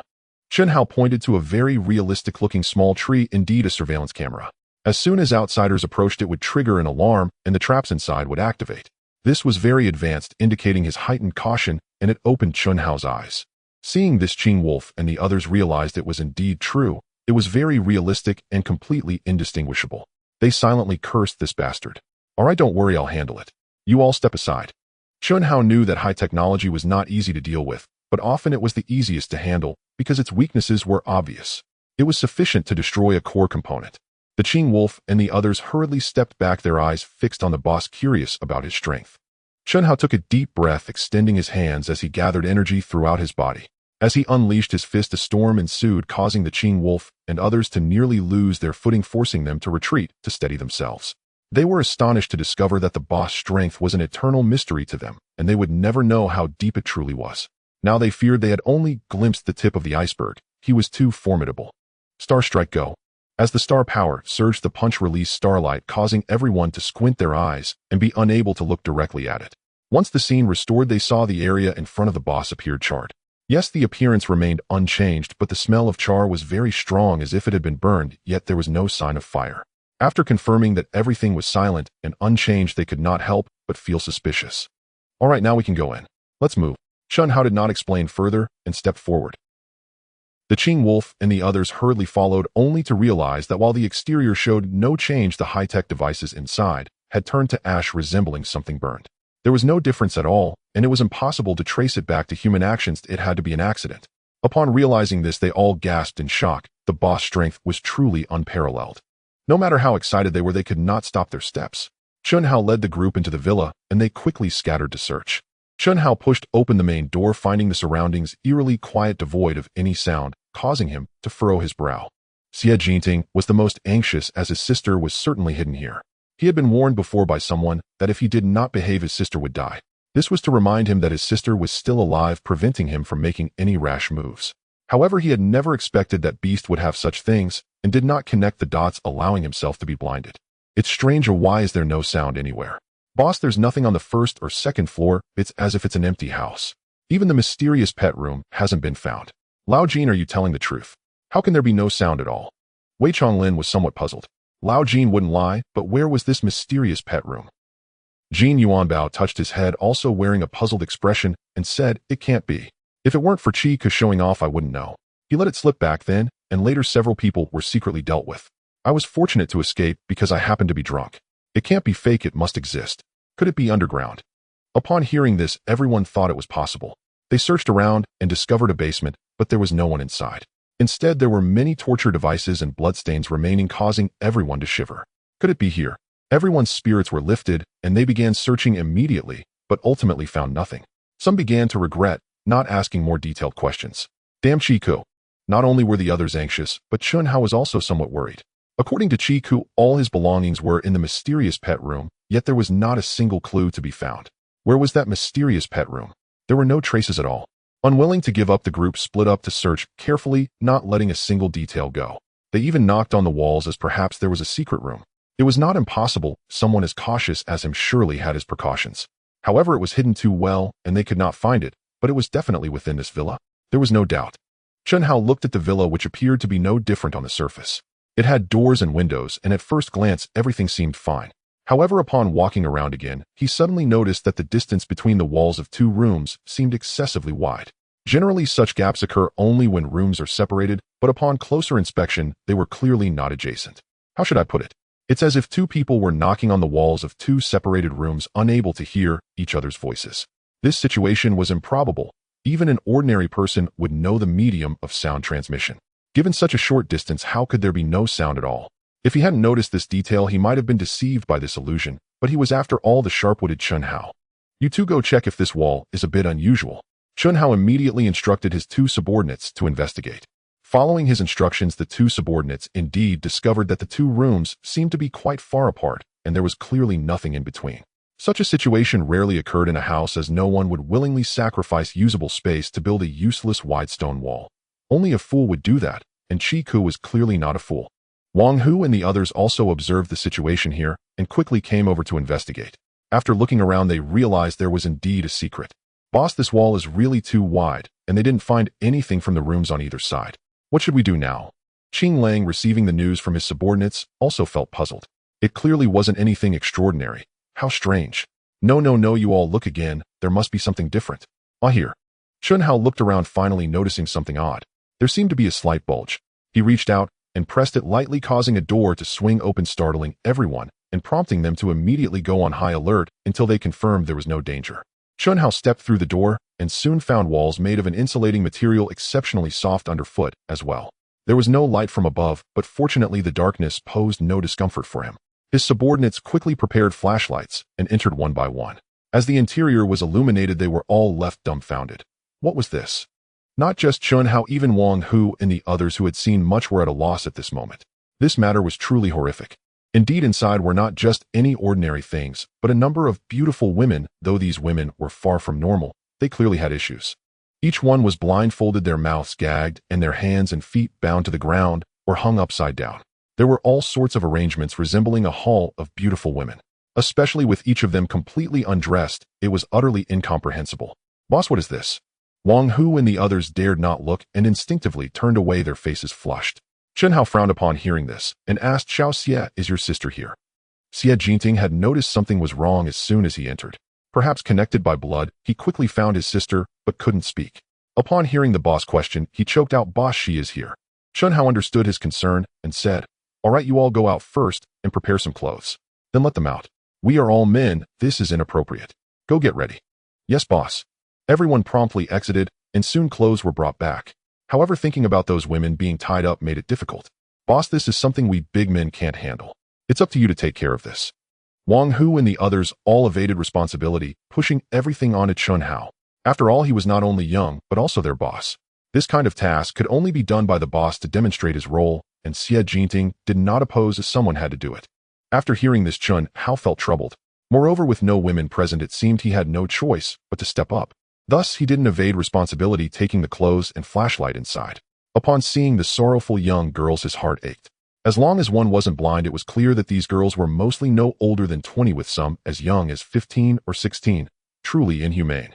With a sigh, he reached out and freed the girls, then placed clothes on one of them, saying, put on the clothes, don't be afraid. No one will harm you anymore. Come wear this. However, the echo shocked him. The sound that came was that of a dog, and it performed an even more astonishing act by licking his feet, causing him to retreat a few steps. The so-called girl followed, closely resembling a pitiful little dog, as if asking why the master no longer loved her. She quickly made a gesture of submission, further shocking him. Chunhao was filled with indescribable anger, realizing these girls were being raised like pets. It was utterly dehumanizing. The ones he had rescued were all the same except for one girl who seemed slightly normal, obviously not trained for long, but her humanity was gradually being extinguished. If they didn't come, she would soon be the same. After managing to dress them, he spoke sternly, which prevented further chaos among the girls. However, each one walked on all fours crawling, as if they had lost their minds. Witnessing this, Chun Hao's expression darkened. He genuinely had no way to resolve this. Awareness is a manifestation of intelligence, once one closes off or extinguishes it, recovery becomes exceedingly difficult. Wang Hu and the others were originally waiting for their boss. But when he emerged, they wanted to say something, only to be left dumbfounded by the scene that followed. When could they have imagined such a sight? "Boss, what is this?" Wang Hu and the others truly didn't know how to articulate their shock. It was simply too exaggerated. "I don't know either. I initially thought they were just tied up, but I didn't expect it to be like this. What do you think we should do now?" Chun Hao was at a loss. In this situation, he genuinely didn't know what to do, just like everyone else. The others exchanged glances, especially Xiantian, who was immediately frightened into a stupor as he approached his sister. Before he even got close, he saw the wariness in her eyes, her limbs rigid, like an animal seemingly afraid of something and warning him about something else. It appeared she had lost her former self, causing him immense pain. What kind of situation was this?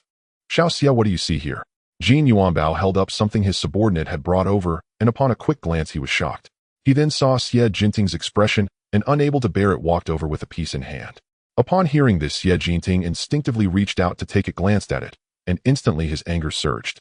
It was a mind-altering drug capable of devastating a person's will, and specifically targeting neural pathways, even altering some personalities or habits.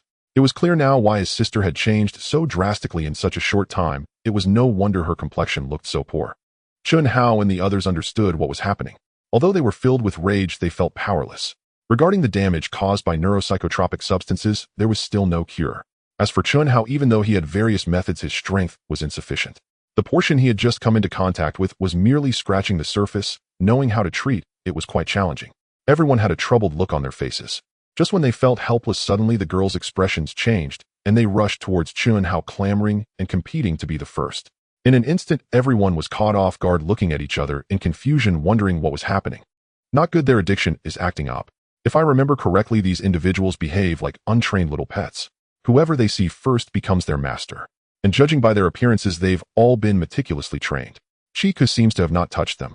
If my guess is correct, they are likely intended for those who wish to win them over. Otherwise, why would there be so many beauties left untouched? Although they were rough men, each of them was quite astute.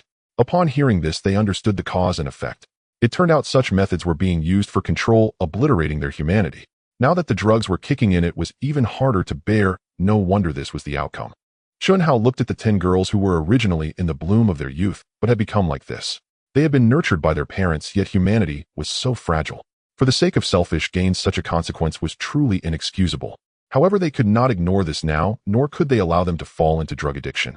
After all, mind-altering drugs are a means of controlling awareness, affecting the soul. As long as the mental dependency is shifted, the psychological harm is evident. This issue, however, was somewhat challenging. After some thought, he decided to have them quiet down for the time being. He made a hand gesture and softly commanded, "Be still."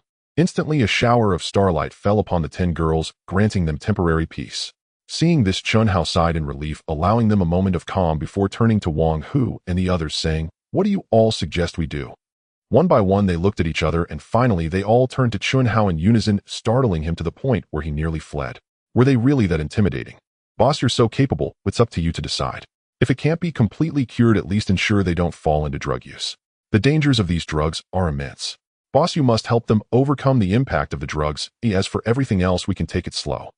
Wang Hu suggested to Chun Hao, then looked at Xiantian and said, "Xiao Xia, since your sister is also here, it's up to you to decide." Upon hearing this, Xiantian looked at his little sister's current state, feeling a deep sense of reluctance, especially toward drugs, which he loathed greatly. Clenching his fists, he helplessly closed his eyes, and when he opened them again, a sense of resignation appeared on his face as he said softly, "Boss, let's go with Brother Hu's suggestion. We can't let my sister be harmed by drugs. The damage is just too great." Everyone nodded in understanding of Xiantian's intentions, but an unavoidable question arose: what about the future? Chun Hao nodded and said, "All right, removing their mental shackles is not difficult. You should know that mental drugs are essentially a form of psychological reliance. As long as we shift that reliance, we can effectively alleviate the harm caused by these drugs. However, restoring other aspects of their consciousness may not be so easy. Be prepared, since everyone has agreed. I won't dwell on it any longer." After hearing this, everyone nodded in agreement, greatly admiring the boss methods. Thus, there was nothing more to say. As Chun Hao activated the Star Soul technique, it instantly infused into the 10 young girls, erasing the drug's influence on their souls. However, it was clear that their consciousness had not been restored. The Star Soul technique can change a person's perception, but it does not alter their fundamental awareness, meaning that everything from the past remains unchanged. Only their loyalty to one person has transformed. After finishing this, Chunhao released the Starcom technique. The young girls did not act crazy as before. Instead, they came rushing to him, like pets seeing their owner frequently nuzzling or licking him, causing him to smile wryly.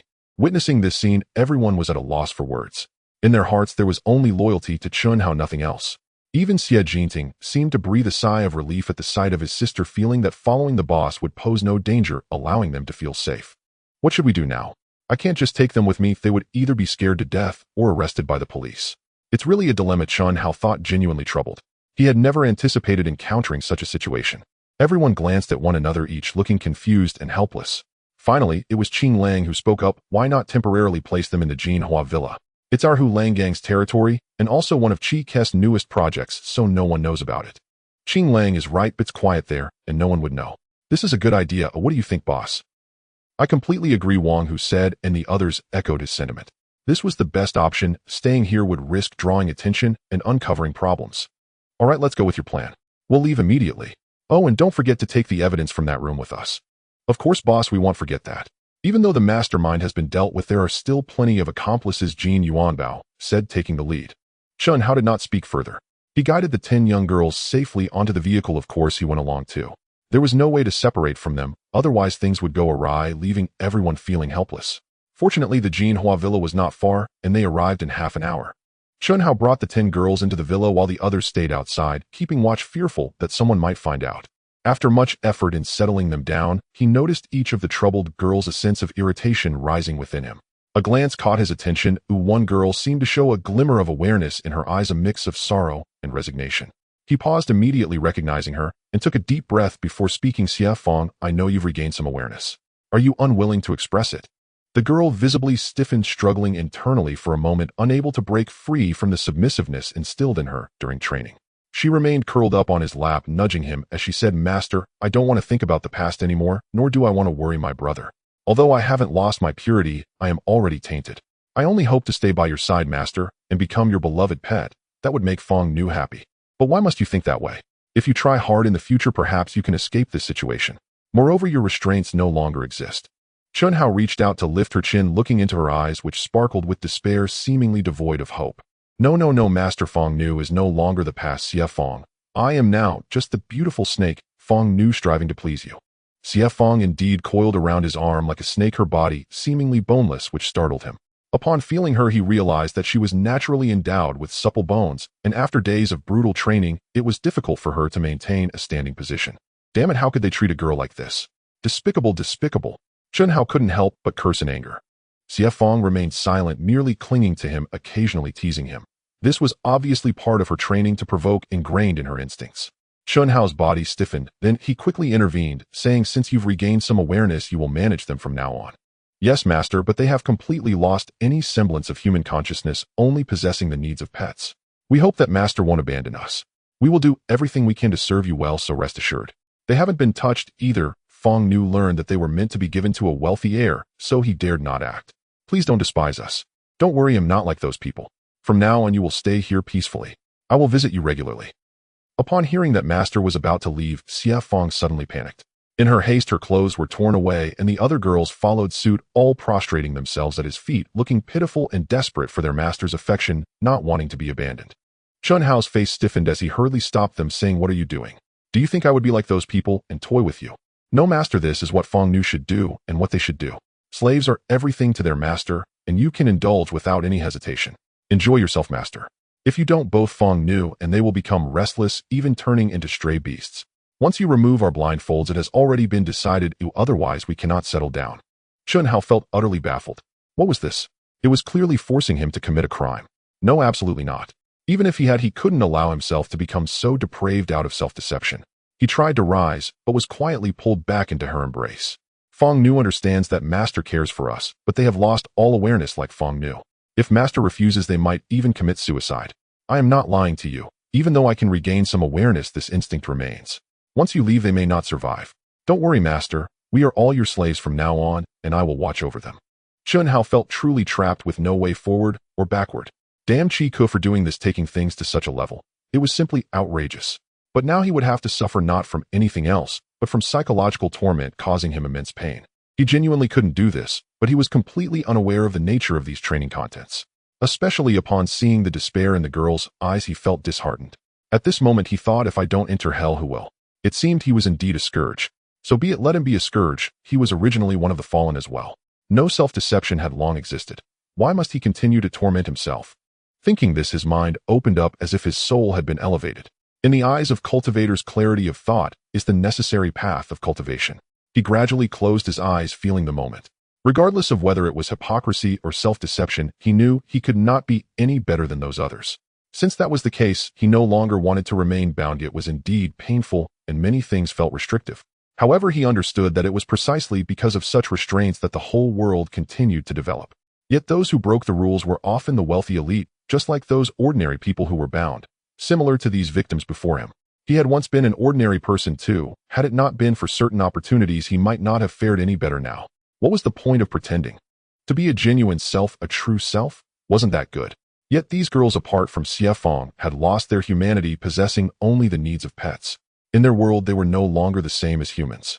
Regardless of the excuses for evasion, they could not explain the fact of their depravity, and he would not try to explain either.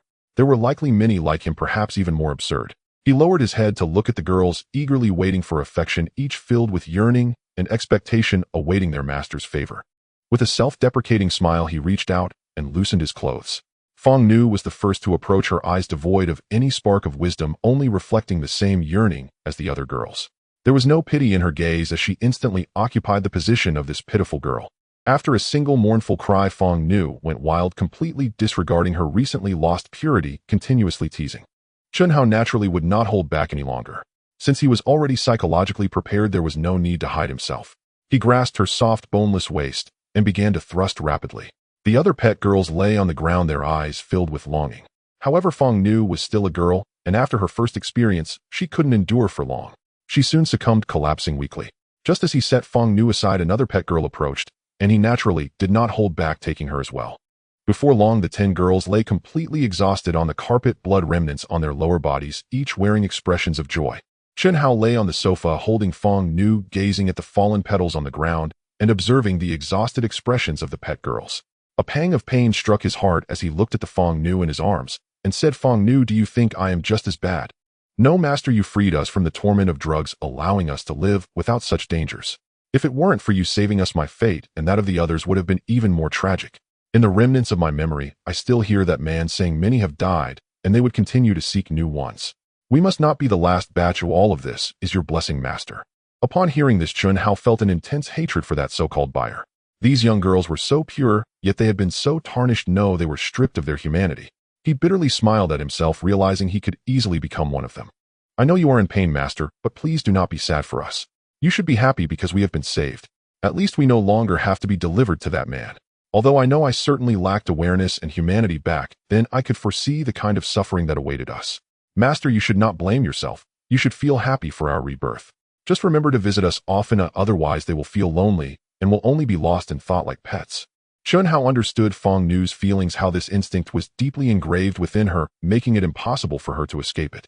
Even with some regained awareness and humanity, it could no longer dominate her being. Her servitude was deeply etched into her very bones. "I understand, rest assured. I will ensure that this place is well guarded and no one will find out. You can live well in this villa, and I will visit you often. Don't worry." Chunhao knew his words were very important, a glimmer of hope for a life. Feng Nu joyfully rubbed against her master's chest, looking down at her sisters, feeling immensely grateful. "But are you really not going to meet your brother? Is that really okay?" Chunhao thought of Xiantian and asked. "No, master. It would be better if he didn't know I still have a shred of my past. Like the others, I wouldn't want to feel that pain anymore. You don't have to tell him, okay? I don't want to see my brother feeling guilty. After all, I did those things for myself. During the time I was captured, I probably did a lot of bad things too, so please forgive him, master. All right, you can rest assured. I know what to do. If I need to keep it a secret, then so be it. It can be seen as a good thing." Chunhao nodded. "Master, are you leaving today?" Feng Nu asked with a hopeful face, occasionally rubbing against him, clearly trying to tease him. Feeling her intentions, Chunhao couldn't help but chuckle.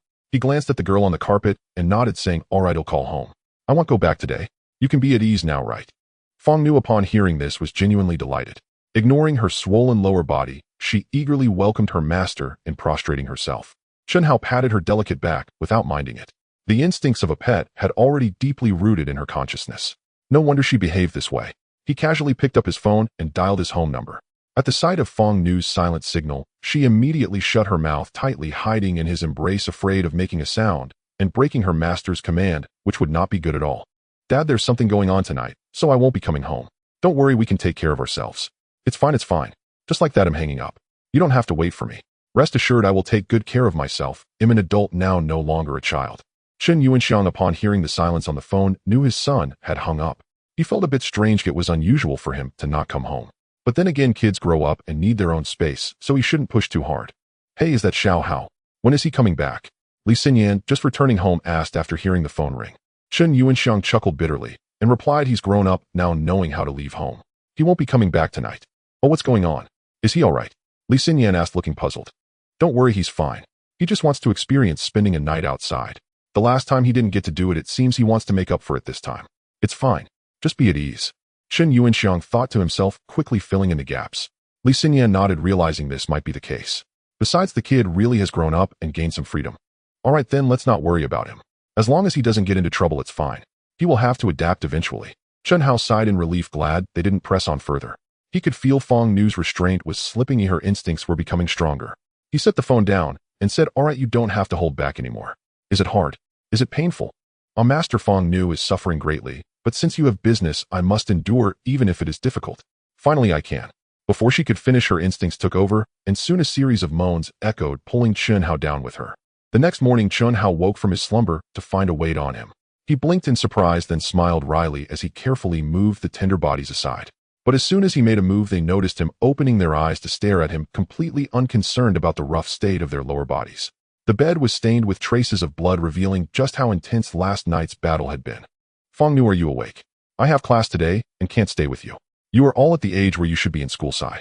Master, there's no need for you to sigh for us. Fong Nu is just grateful to have found a good master. Fong Nu rubbed against him. All right, I will leave this place to you.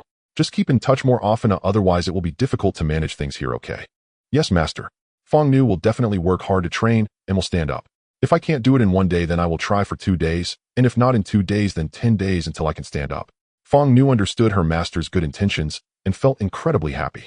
She must stand up. Good, having that confidence is enough. I will arrange trustworthy people to take care of you. Chen Hao knew there would definitely be women among those helping, so he wasn't worried about that. He patted her delicate back and got up. The 10 girls watched their master leave without feeling the same despair as yesterday. In their hearts, the imprint of their master had already been planted, allowing them to survive under his protection. Their weary bodies continued to sink into sleep. Chen Hao saw a young subordinate at the door and said, go pick some girls from the gang.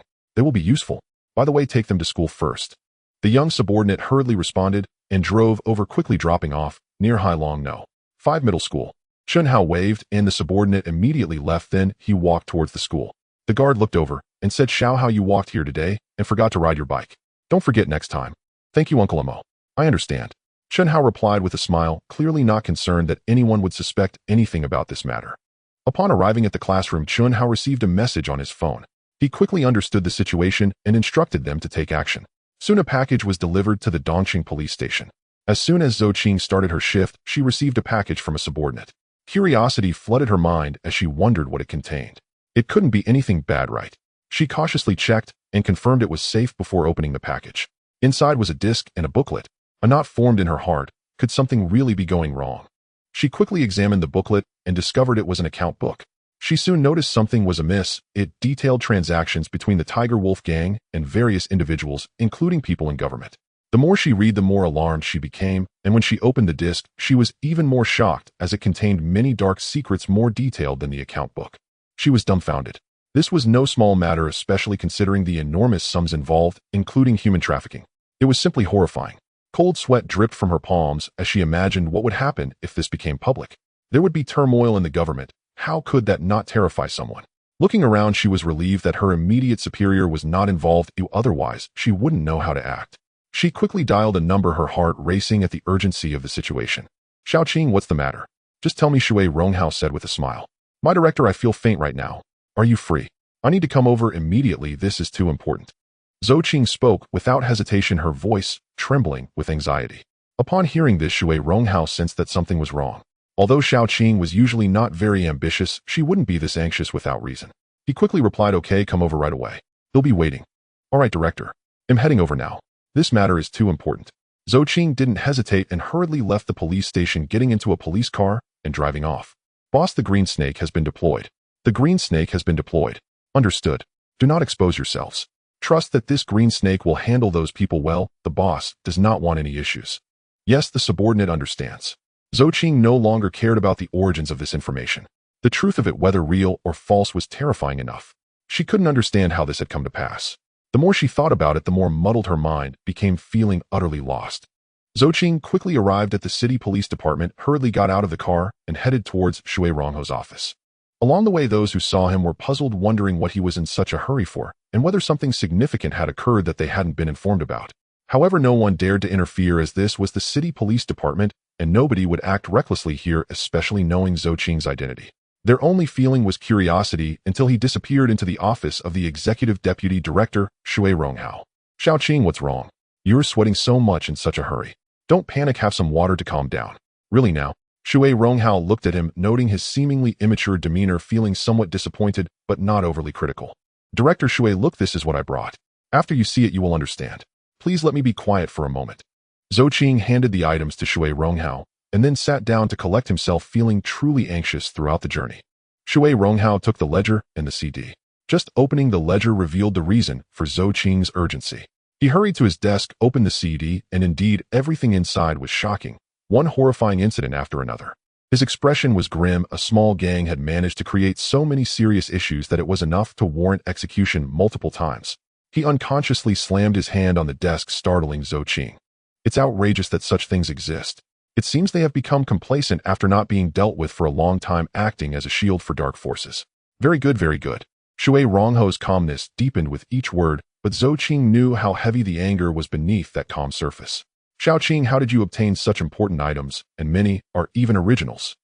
"This was delivered in a package this morning. I didn't know who it was from. I thought of going to find the person who delivered it, but I was afraid of alarming them, so I brought it straight to you. I couldn't handle this alone. No wonder I faced so many issues with small-time delinquents after taking office. There were almost several incidents every day. It seems they did this to divert my attention." "Director Shui, what do you think?" "I understand now, don't worry. For now, let's not discuss anything else. Come on, I'll take you to meet Secretary Zhang Binghui." Shui Ronghao said no more, grabbed the items, and called Zhou Qing to head towards the secretary's residence, his mind racing with thoughts. Zhou Qing could only follow, realizing the gravity of the situation. If it went awry, he would be the first to bear the consequences. Soon they arrived outside Secretary Zhang's office. Shui Ronghao saw Secretary Dou Yuan and said, "Is Secretary Zhang available?" Dou Yuan recognized him and immediately replied, "I'll go inform the secretary. Please wait a moment." Shui Ronghao nodded, and with Zhou Qing beside him waited. Dou Yuan quickly knocked on Secretary Zhang's door. Upon hearing "come in," he entered and said, "Secretary Deputy Director Shui Ronghao has brought someone to see you. Is the secretary available?" "Yes, Xiao Shui, let them in," Secretary Zhang Binghui replied, clearly curious as they rarely came by. "Sure, Secretary." Dou Yuan stepped out and told them, "Please, the secretary is available." After muttering thanks, the two knocked on the door, and upon hearing Secretary Zhang's voice, they opened the door and walked in. "Xiao Shui, what's the matter?" "This is..." Secretary Zhang Binghui asked, noticing Zhou Qing. "Secretary, this is Zhou Qing, the new head of the Dongqing police station. This morning he received something significant and immediately brought it to me. After reviewing it, I couldn't make a decision, so I had to bring it to you, hoping you could assist." "Oh, what matter could make an executive deputy director so indecisive? Show me what you have." Secretary Zhang Binghui's interest was piqued, eagerly waiting to see what Zhou Qing had brought. Yes, it's this." Shui Ronghao placed the items down and waited for instructions. Secretary Zhang picked up the ledger and was instantly shocked by its contents, causing him to stand up in disbelief. He quickly set the ledger down and opened the CD. The scenes displayed were undeniable evidence of transactions, overwhelming him with shock. This was the largest crime he had ever encountered, utterly appalling. "Secretary, I couldn't make a decision on this matter, so I had to come to you. This is too significant. Oh, please take a look." "I understand. You did well. This matter cannot be made public yet. I'll first report this to higher authorities. I never expected that over the years so many officials have fallen from grace, ensnared by the power of money. They no longer deserve to be called public servants. You two should go back now, but don't let a word slip. I will notify you once there's a result, and we will root out the corrupt elements in the government. We dare not. This is our duty. This time Xiaoqing has really contributed. If he hadn't remained calm under pressure, there might have been serious issues. I was merely acting on his behalf. Shui Ronghao humbly replied, not daring to claim credit. All right. I know you well enough. Xiaoqing's contribution is indeed significant. Oh, I'll make a note of it and await news. Yes, Secretary, we will head back now. You can rest assured, we won't leak a word. Shui Ronghao assured him before taking Zhou Qing and leaving. He seemed somewhat calmer, but it was merely the calm before the storm. Xiaoqing, you should also head back and await further updates. Be cautious during this time. Do not leak anything, understood? Yes, Director, I understand. I'll head back now. Thank you for your help. After saying this, Zhou Qing left the secretary's residence. Shui Ronghao followed suit, having reported the matter. As for how to proceed, there were no clear directives, so he decided to wait. What intrigued him most was why Secretary Zhang didn't inquire about who sent the package, perhaps knowing that no one knew, or maybe there was a reason. Secretary Zhang Binghui naturally wanted to know who had sent the message, but deeply understood that the key lay in the evidence. Anonymous tips were clearly meant to protect the informant, something many were aware of, so there was no reason to doubt it. He then contacted Provincial Secretary Su Huan, relaying the entire situation, hoping to discuss a strategy. After receiving the call from Su Huan, Provincial Public Security Director Yan Luoqian immediately recognized the severity of the situation. Upon receiving the facts of the ledger, he quickly realized the major cases involved, which were indeed shocking, especially knowing that the CD was still in the hands of the Haolong City Secretary. His urgency grew as he assembled a task force and headed to Haolong City. The earthquake was coming. After just a few days, Shui Ronghao received information about several discovered bodies. It seemed there were quite a few, most of which were found submerged in water. Fortunately, they were still identifiable, one being Qi Ku, the notorious leader of the Wolf Gang, who had met a violent end. Certainly not a typical criminal case. It was imperative to investigate thoroughly, though everyone in Haolong City was tense. The esteemed leader of the Wolf Gang had died mysteriously, discarded in the river to feed fish. If it weren't for someone coincidentally encountering the cloth bag at the riverbed, the truth would have remained hidden. Now all that remained were the ledger and the CD, an unexpected blow that left everyone stunned. Some felt relief that the dead could take their secrets to the grave. Unfortunately, these people were unaware that there was still evidence in someone else's hands, and they were about to be targeted. Indeed, this unexpected news left the entire city police department and the municipal government at a loss. Now the only leads were those in the ledger and the CD, and these individuals had to be apprehended, however many they could catch. They would follow the clues to find the source. Upon receiving this news, Provincial Public Security Director Yan Luoqian's expression changed. When he went to investigate, the forensic expert confirmed that the individual had been dead for several days. This meant that by the time they received the report, the person had already been dead for quite some time. Secretary Zhang Binghui and others wore worried expressions. Seeing this, Yan Luoqian could only say, Secretary Zhang, it seems we can only take special action. We must gather the main figures from the Wolf Gang and question them, as well as those mentioned in the ledger and the CD. We need to apprehend them all. Yes, I understand. I will have people handle it immediately. Who could have anticipated this outcome? Secretary Zhang nodded. Soon the operation began. The higher-ups of the Wolf Gang in Dongsheng were still unaware, and by the time the police arrived, they had no chance to escape being apprehended without resistance. Following that, all information from the scene was cleared, uncovering a substantial amount of drugs. As for other crimes, there were plenty inciting anger among those present. Subsequently, several officials were taken down, each one led away by the police or the Discipline Inspection Commission.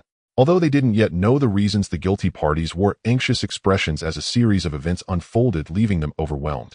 However, the final outcome was undoubtedly shocking. The illicit funds discovered in the homes of the officials amounted to several tens of millions.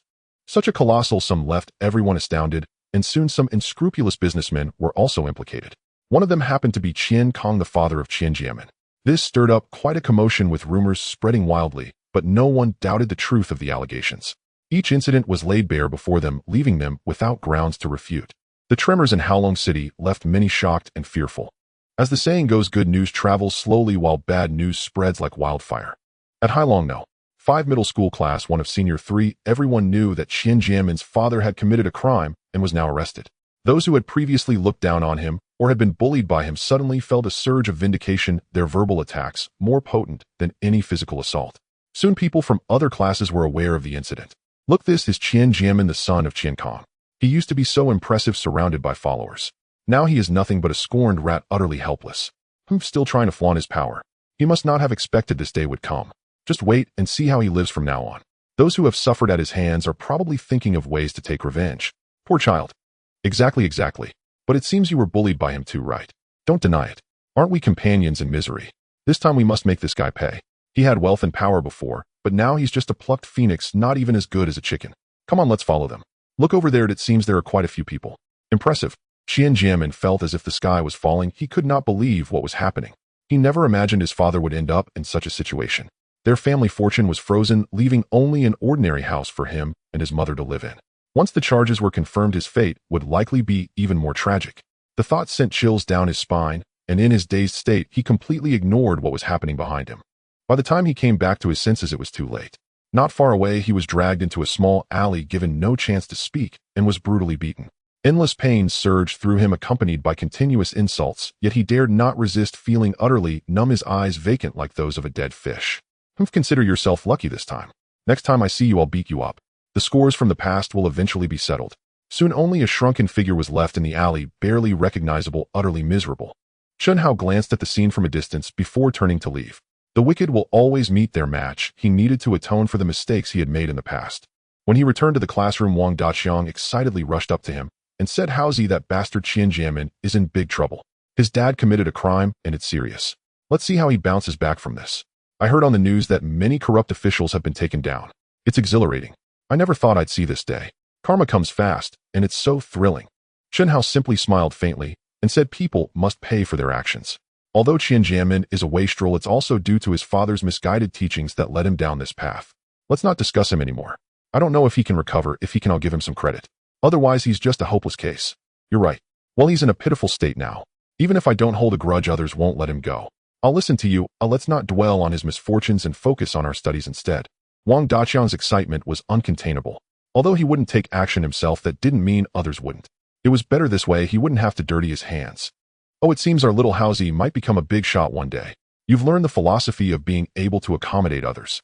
Not bad, truly not bad. By the way, Howzy, the midterm exams are coming up soon. The teacher has reminded us to study hard so our class can achieve a good ranking. You need to keep up too, otherwise. Xianhao suddenly realized from Su Ling's words that she was worried about retaliation. He thought to himself he was already plotting revenge, otherwise how could things have come to this? Didn't she know that villains are tricky to deal with? My dear class monitor, got it. I'll do my best not to let you down. Is that acceptable? Speaking of which, it seems you're prepared to be my girlfriend. I've warned you I'm quite the flirt, and I might bring home many sisters. Ha ha, I can't wait for that day to come. Don't be mad, please don't get angry. Xianhao noticed her expression was off, and quickly saw the anger in her eyes. He wisely chose to retreat, sitting down with a book and pretending to focus on it, ignoring Su Ling entirely. She was left with nowhere to vent her anger. After all, she couldn't stop him from reading. Otherwise, it would contradict what she had just said about wanting to be together, and that would be a grave offense he could not allow. You wait and see. If you have the ability, I won't mind. If not, don't overreach yourself, or it could ruin your kidneys. That would be the end of you. Su Ling seemed to understand these matters well. She whispered in his ear, and then left with a sense of pride. In her view, no matter how strong a person was, they couldn't remain so carefree forever. Just look at the fates of those who have fallen. When Xianhao heard this, he looked up and touched his nose, thinking what a pity.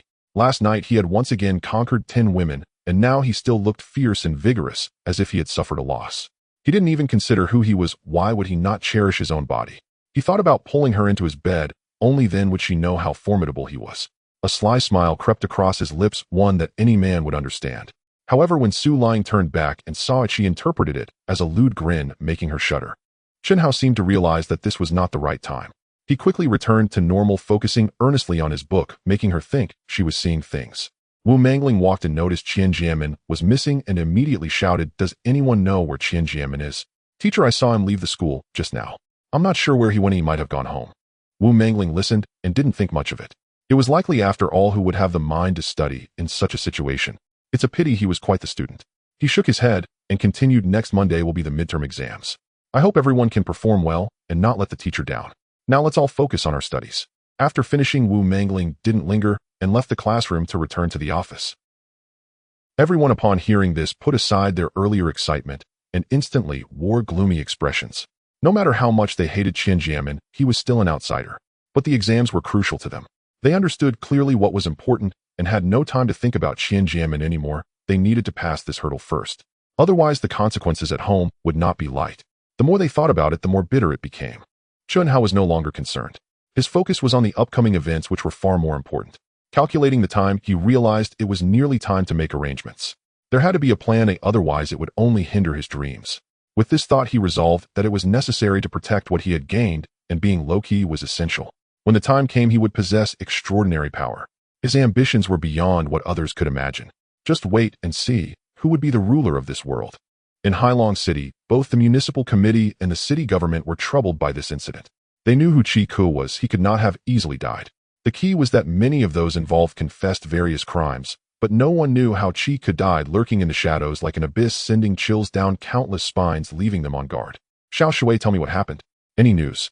The municipal party secretary Zhang Binghui was the first to ask. Secretary, my subordinates are incompetent. We still haven't gotten any leads. Even after interrogating those suspects, they couldn't clarify anything. However, some big shots from the Tiger Wolf gang were already sidelined by Chi Ku. Could it be them? Xiao Shui speculated, but there was little evidence, so it couldn't be confirmed. It was strange that nothing had happened over the years. Xiao Shui, this matter is very important and must be handled seriously. The secretary's meaning you must understand. The Public Security Bureau is truly alarming. Even the director is involved. You must say, if we don't put a stop to this, will the entire Hailong City be surrounded by dark forces? If that happens, what use are we, the people's servants? We would be of no value. Pan Fan, as the mayor, had to be responsible to the government and the people. This incident was too serious to be taken lightly. Yes, Mayor Pan, my subordinates understand. We will find leads as soon as possible to give the public an explanation. Shui Ronghao felt immense pressure. As the executive deputy director, with the director gone, he was the most likely candidate to replace him. He had to handle this matter well to present a capable image to everyone otherwise who would want to promote him. The others were observing with blank expressions, but in reality, they were nervous, fearing that it might lead to trouble and draw attention to themselves. Such a significant matter, even if it was just the interests of the Eastern District, was still highly coveted. Naturally, everyone wanted to gobble it up, and no one wished to let it go for free. However, the situation was tense now, and they dared not act recklessly, merely keeping a close watch on this juicy piece of meat. Regardless of anything, this matter must be accounted for to the higher-ups. Otherwise, no one can escape responsibility. Chi Ku is dead, and the Eastern District needs to be properly reorganized. This matter will be handled by the Dong District Police Station Zhou Qing, as it was he who submitted the report. Otherwise, who knows when these pests will sell out our government. Zhang Binghui emphasized this point, stating that it is essential to understand that not only are they under scrutiny, but even the provincial government is watching. If mistakes occur, the consequences could be dire, and there may be doubts about their capability to fulfill their responsibilities. Lu, when said this matter is of great significance, we must work together to find a breakthrough. We need to keep a close watch on this. Hearing the secretary's words, everyone nodded, knowing that this matter concerns everyone's performance and cannot afford any mishaps. All right, since that's the case, let's leave it at that for now. Xiao Shui, you need to hurry. The higher-ups are growing impatient. At this moment, Zhang Binghui didn't linger on any more words, as the pressure from above was too intense. Yes, Secretary, I understand. We will do our utmost to solve this case, Shui Ronghao said firmly. The crowd fell silent, and Zhang Binghui dismissed them, believing everyone understood the importance of this matter and would not be careless. Regardless of the government's perspective, the loss of Chi Ku, the head of the snake in the eastern part of the city, naturally caused chaos. However, upon closer inspection, one would find it quite orderly. The chaos stemmed only from those who defied Chunhao's orders. These were resolutely eradicated, leaving no room for them to exist. Qing Lang and others worked tirelessly to consolidate all the forces of the Tiger Wolf gang, establishing a new faction, the Starry Sky Gate. Boss, things are almost set, but we still need to wait in the shadows for a while. Qing Lang sent a message, and upon reading it, Chunhao replied, all right, let's keep a low profile for now. The Starry Sky Gate needs significant effort to integrate all resources in the eastern part of the city. For any refuse, it must be completely replaced. Oh, nothing that crosses the bottom line can remain. You all handle the rest. Upon seeing the boss reply, Qing Lang and others understood the intention and immediately began to erase all traces of information. All right, now that we have the boss message, we can begin. Let's take the first step for the boss foundation. We must eradicate everything beyond the bottom line in the eastern part of the city. Since Zhou Qing desires credit, let's deliver all these individuals to him along with the evidence. We are the ones in the public eye, or it won't matter. The boss cannot show himself, and everything must be completed by us. Indeed, we cannot rely on the boss for everything, otherwise what would the boss need us for? We are fighting for the boss foundation. If Zhou Qing does not understand this, he will learn what it means to be irreversible. The boss will is the will of heaven.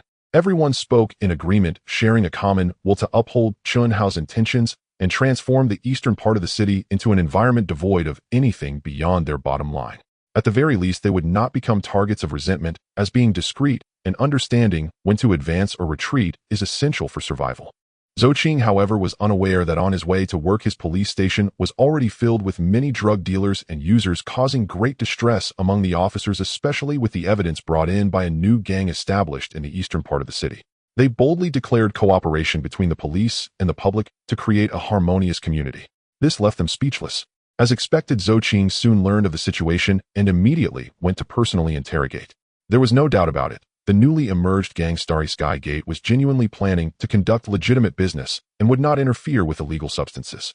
After pondering this, he dialed Shui Rongho's number, getting straight to the point. Director, a new gang called Starry Sky Gate has emerged in the eastern part of the city. Most astonishingly, they brought all individuals and items related to drugs to us. What do you think? What? You said drugs. Shui Ronghao had been troubled lately due to the lack of news, and the sudden emergence of a major drug case excited him. If handled well, it could completely cover up the past, especially with the emergence of a new gang. He realized this was an indication, and with previous actions combined, it was clear what this meant. Yes, drugs. Approximately 1 ton of drugs has been delivered, a significant quantity involving hundreds of individuals. Zhou Qing said calmly, having regained his composure regarding this matter. It seemed they were coming to an unspoken agreement, which was also acceptable. After all, in the gang world, life and death can hinge on a moment. Such occurrences are not unusual, especially regarding those utterly incorrigible individuals. All right, I understand. Keep those individuals detained. I will report to Secretary Zhang immediately. Shui Ronghao, certain of his course of action, quickly called the secretary's office. Secretary Do, this is Shui Ronghao. Is Secretary Zhang available? I have urgent matters that require his attention. All right, please hold on for a moment. I will be right back. Do Yuan quickly knocked and entered Secretary Zhang's office. Xiao, what's the matter? Zhang Binghui looked up at Do Yuan. Secretary Deputy Director Shui is looking for you. He hopes you can take a call. Do Yuan replied swiftly. Oh, Xiao Shui, good. Let him in. Upon hearing this, Zhang Binghui nodded naturally without further thought. After the call was connected, Zhang Binghui said, Xiao Shui, what's the matter that has you so urgent? Is there any clue? Shui Ronghao, without delay, relayed what Zhou Qing had said. Secretary, this matter can be put this way, however you will understand once you hear it all.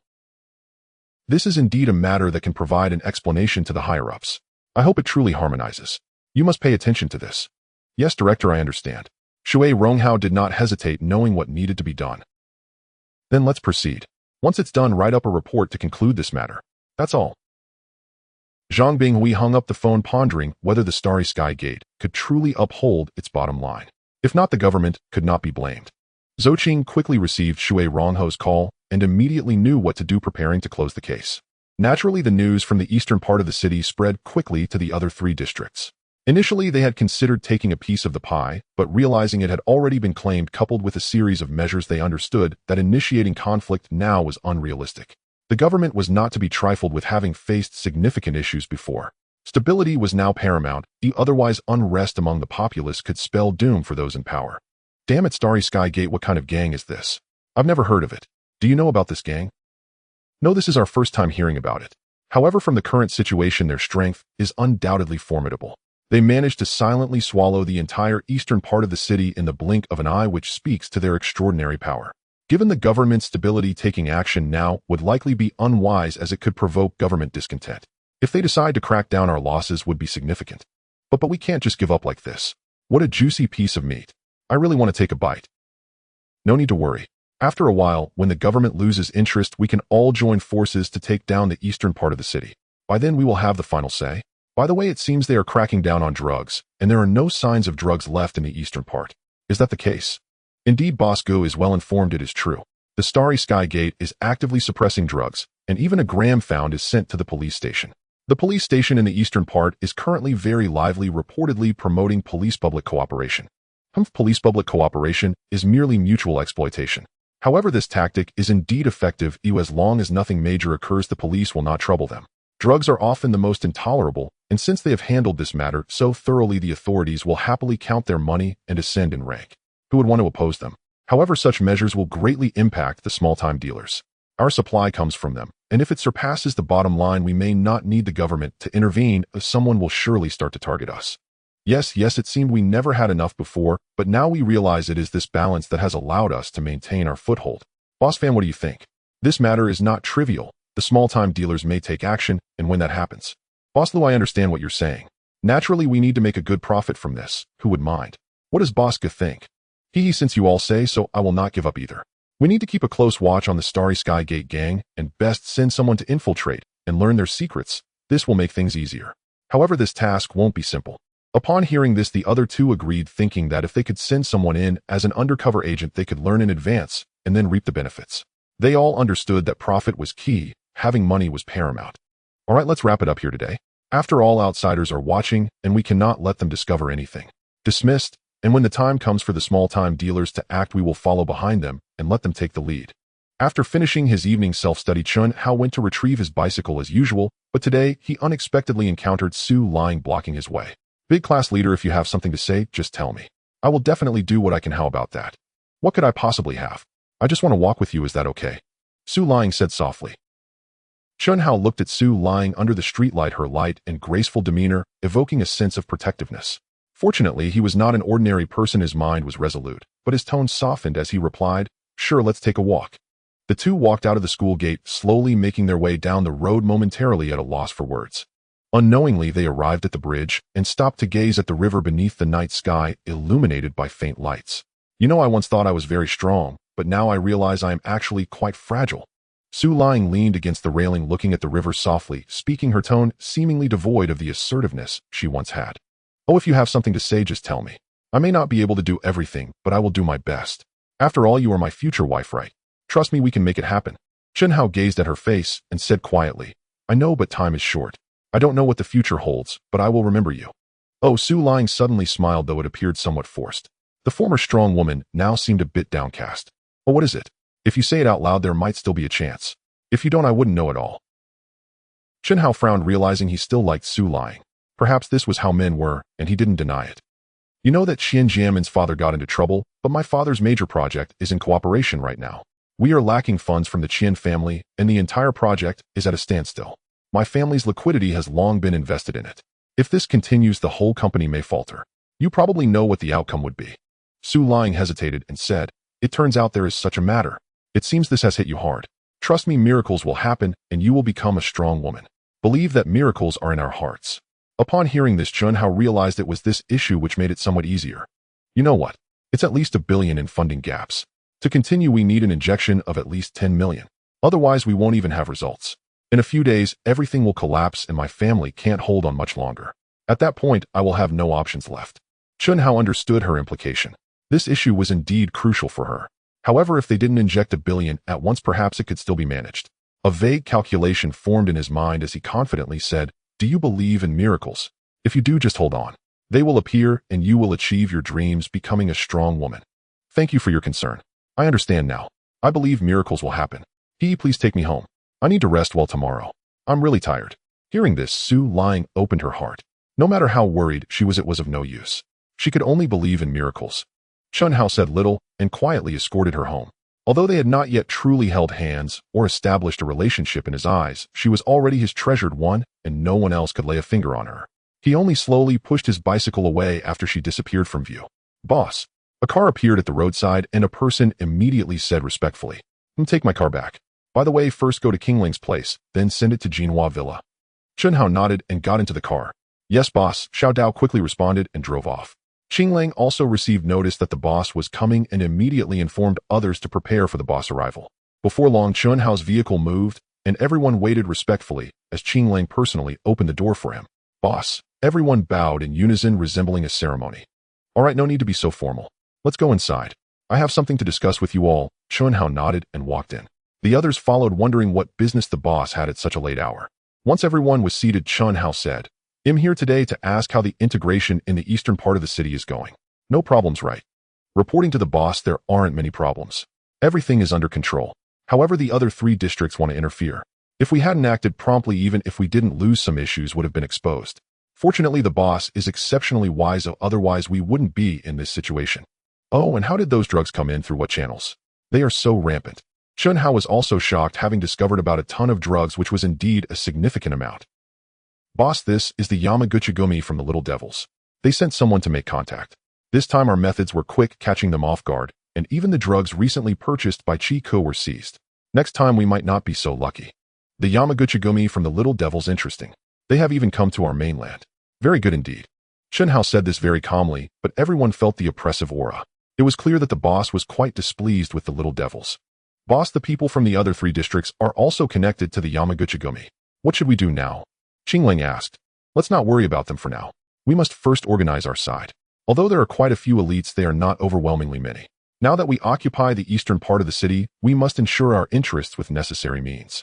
Our strength must be guaranteed. However, to prevent spies from infiltrating, you all must be vigilant. You can feel each other's goodwill. This feeling is not false. Do you understand my words? Upon hearing this, everyone felt a stirring in their hearts. It seemed the boss' meaning was that only their own people would have such feelings. The source of this ability naturally belonged to the boss will. Especially the key figures clearly sensed the power of the boss transmission, capable of silently imparting body training techniques, something not just anyone could accomplish. There must be methods they were unaware of. Boss, we understand. We will monitor all the spies and not let them gain any clues. Very good. Once they are all gathered, they will also become our people. At that time, we will send them back and gradually penetrate the 3 factions. When our strength is sufficient, we will be able to swallow the entire underground force of Hailong City in one go. Upon hearing this, everyone felt delighted. No matter what this ability only the boss possessed, and they were all one entity, sharing the same mindset and interests, naturally integrating together. Chunhao was very satisfied with their mentality. This was good. As for the matter of the Star Soul technique, there was no need for them to know, as long as they understood they were companions, all moving towards the same goal. Very well, this matter ends here. I need more people to pledge loyalty to me. You are my representatives. Use your sincerity and strength to influence them to become part of us, so we can better harness the power of unity. A glimmer flashed in Chunhao's eyes as the power of the Star Soul technique began to spread, awakening their ability to influence those still quite weak. However, he believed that as long as everyone was united in sincerity, using their true hearts to influence others, they would surely accept this idea and join genuinely. The influence of the Star Soul technique would naturally spread as long as their intentions and hearts were aligned.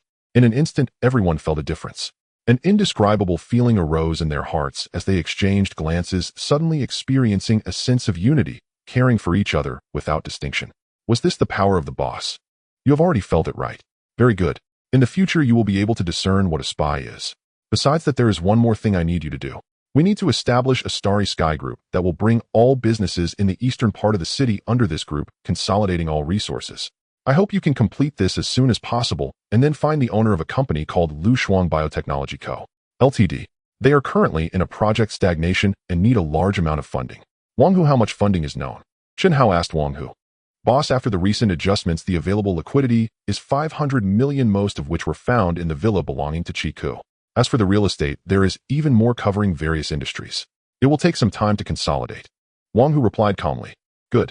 In that case, let's first establish the Starry Sky Group, then gradually incorporate them under it. Jin Yuanbao, take people to find the boss of this company, Suzahai. Tell him that as long as he cooperates, he can receive at least 100 million in funding, but it cannot be given all at once. It must be done step by step. It would be best if he could invest and become a shareholder. Of course, there is no need for any underhanded methods, as his daughter is my future wife, or at least I see it that way. Understand? Chunhao said lightly. Jin Yuanbao immediately understood the boss' meaning, but was curious why it needed to be done this way. However, he wouldn't ask. Yes, boss. I will ensure it is done well. I believe he will understand that under such difficulties, he will definitely give up part of his interests. Who doesn't know about win-win situations? It's just a matter of willingness. From their perspective as a businessman, understanding when to give and take is essential. Since the boss said so, he wouldn't let others know, at least not now. Otherwise, he would have acted long ago. The boss will is their code of action, and opposing him is a sure path to destruction. They were extremely certain of this in their hearts. After giving one last instruction, Chunhao left. Returning to the Jinhua villa, Chunhao was delighted to see Xia Feng, who was diligently learning to stand. He hurried over to support the charming girl who was about to fall. The warm girl in his arms filled him with immense excitement. Thankfully, he had gotten used to not being at home these days. His parents were also quite relaxed, and he felt a sense of relief. As long as he made a phone call or visited home occasionally, he felt significantly freer. In fact, from his parents' perspective, this was an exercise in self-reliance. Moreover, being in the same city meant that if there were any troubles, they could rush over immediately. After all, their son would eventually have to venture out into the world. He couldn't always stay by their side. Thus, they silently acknowledged his path. You did very well. No need to push yourself too hard. Let's go and wash up first. Chunhao carried Feng Nu into the bathing room. Soon the other 9 pet girls climbed in one after another, all wearing flattering smiles and squatting beside him. Chunhao sighed, stroking these pet girls, realizing they had reverted to their primal instincts as pets. However, from now on only he could enjoy them, and he wouldn't let them suffer harm. He felt reassured and smiled, saying, "Let's go, it's time for a bath. You can play around, and if you get tired, rest here. Your master will pamper you, go on, have fun, and no need to act coy." The only response was the sounds of pets, barks and meows of girls, constantly ringing in his ears, lacking any human speech. Xianhao waved his hand, and these pet girls jumped into the bathing pool to play. Though they had lost their humanity, they still retained their pet instincts. Playing was their nature, requiring no words. With the harmful effects of the spiritual drugs eliminated, they could protect themselves well. It was hard to imagine how these girls would have ended up if he hadn't intervened. "Master Feng Nu is here to serve you." Feng Nu wiggled her delicate body, teasing him occasionally, her soft, boneless figure incredibly enticing. After playing with her for a while, Chunhao embraced her. Feng Nu, in understanding, wrapped her legs around his waist and sank down, quickly revealing the delightful sensations of her supple body, bringing him immense pleasure. Before long, the other pet girls joined in, taking turns to serve their master, all with cheerful smiles as they lay exhausted by the edge of the bathing pool. Their master was truly incredible. Despite their pet instincts, they still wanted to serve him, but found themselves unable to keep up. Eventually, even Feng Nu couldn't hold on any longer. With a high-pitched cry, she melted into a soft and weightless form. "All right, let's get you all to rest. Your master has things to do, so no need to look for me." Chunhao led them into the bedroom to rest, instructed. Feng Nu kissed her forehead and smiled as he walked out towards the study. With a heart full of joy, Feng Nu didn't mind her fatigue. As long as her master was happy, everything was fine. She glanced at her sisters and felt grateful for her luck. If she had stayed longer, she might have ended up like them, making her cherish this chance even more. After entering the study and closing the door, Chunhao stepped into the spatial realm. The resource warehouse was already filled to the brim. There was no need to mention how much it helped him. The current importance was undeniable, and he needed to continue working hard or it would all turn to nothing. Then he passed through the first spatial gate, arriving directly at the study in the governor's mansion of Huqing. Looking up, he noticed that dawn had broken.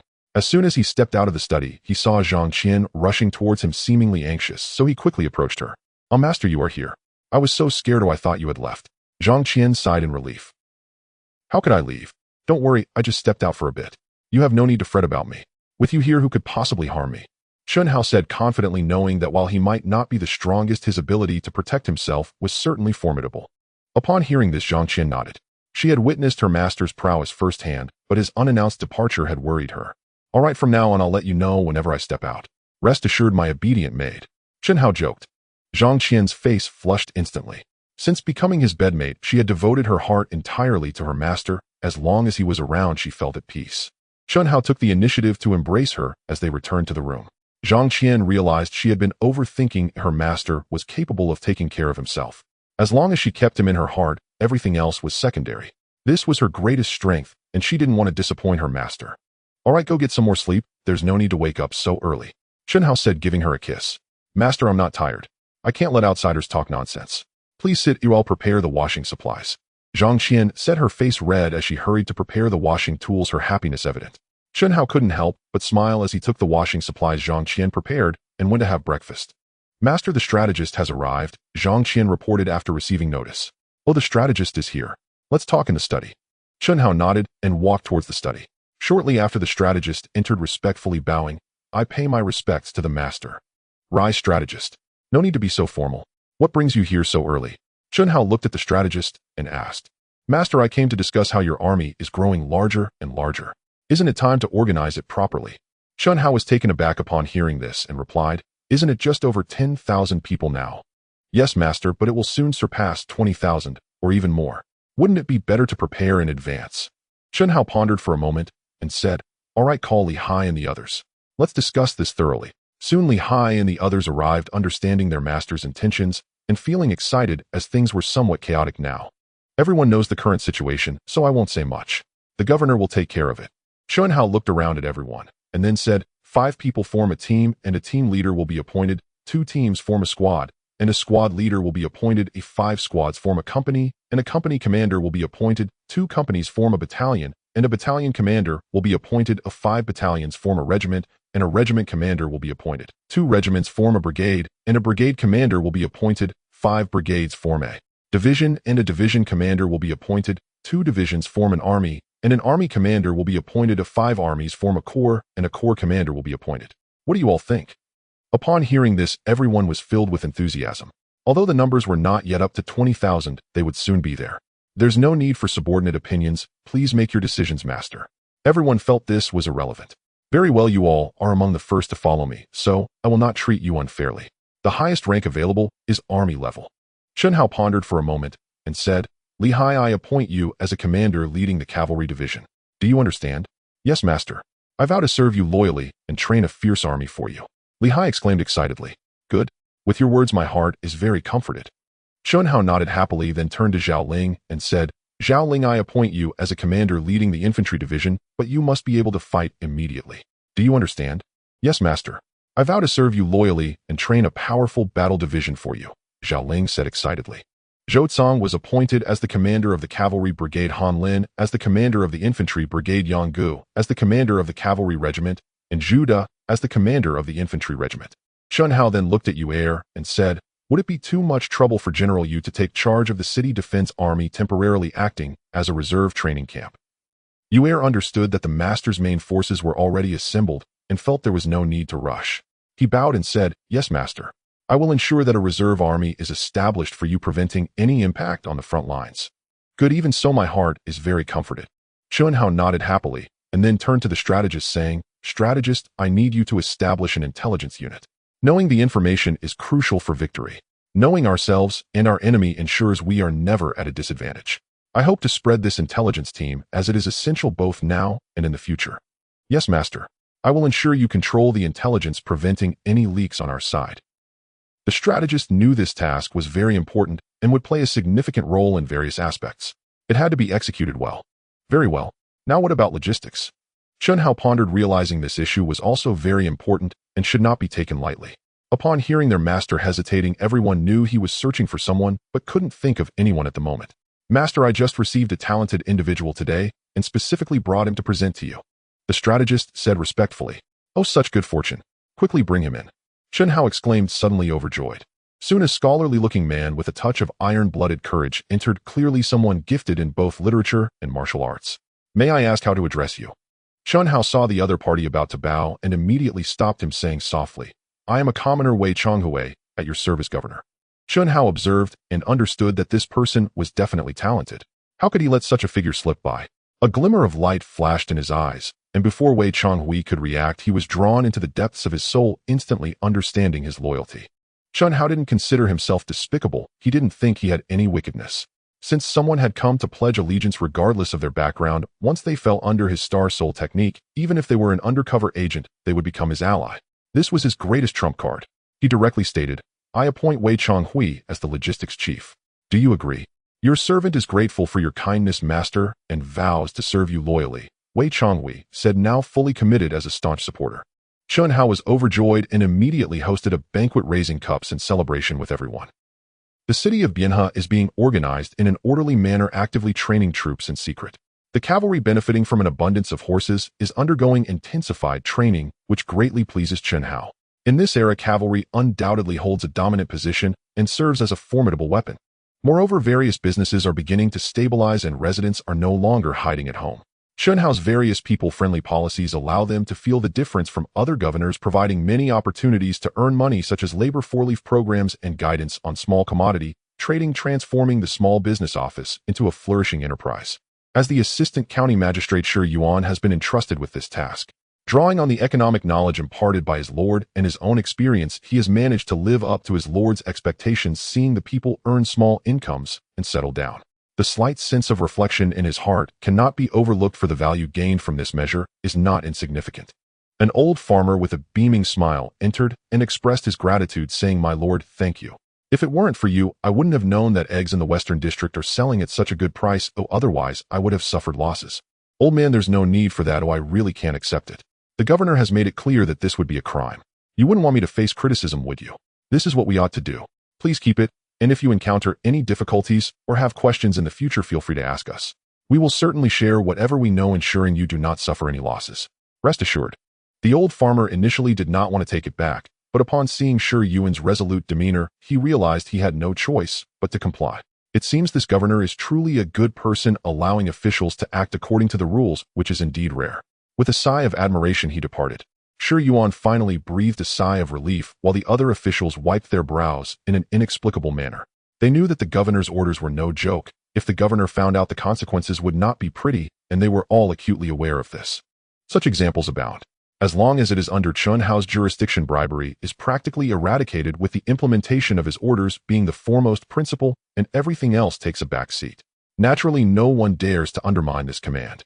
In just half a month's time, Vienna's city has transformed dramatically, appearing exceptionally prosperous, and everyone is filled with pride. With extra money at home, people naturally want to supplement their household needs. Many have even married and had children, instilling hope in their lives and motivation for the future, no longer merely awaiting opportunities, but actively seeking and creating them. Chun Hao gathered this information with great satisfaction. Although half a month is a short period, the changes are significant.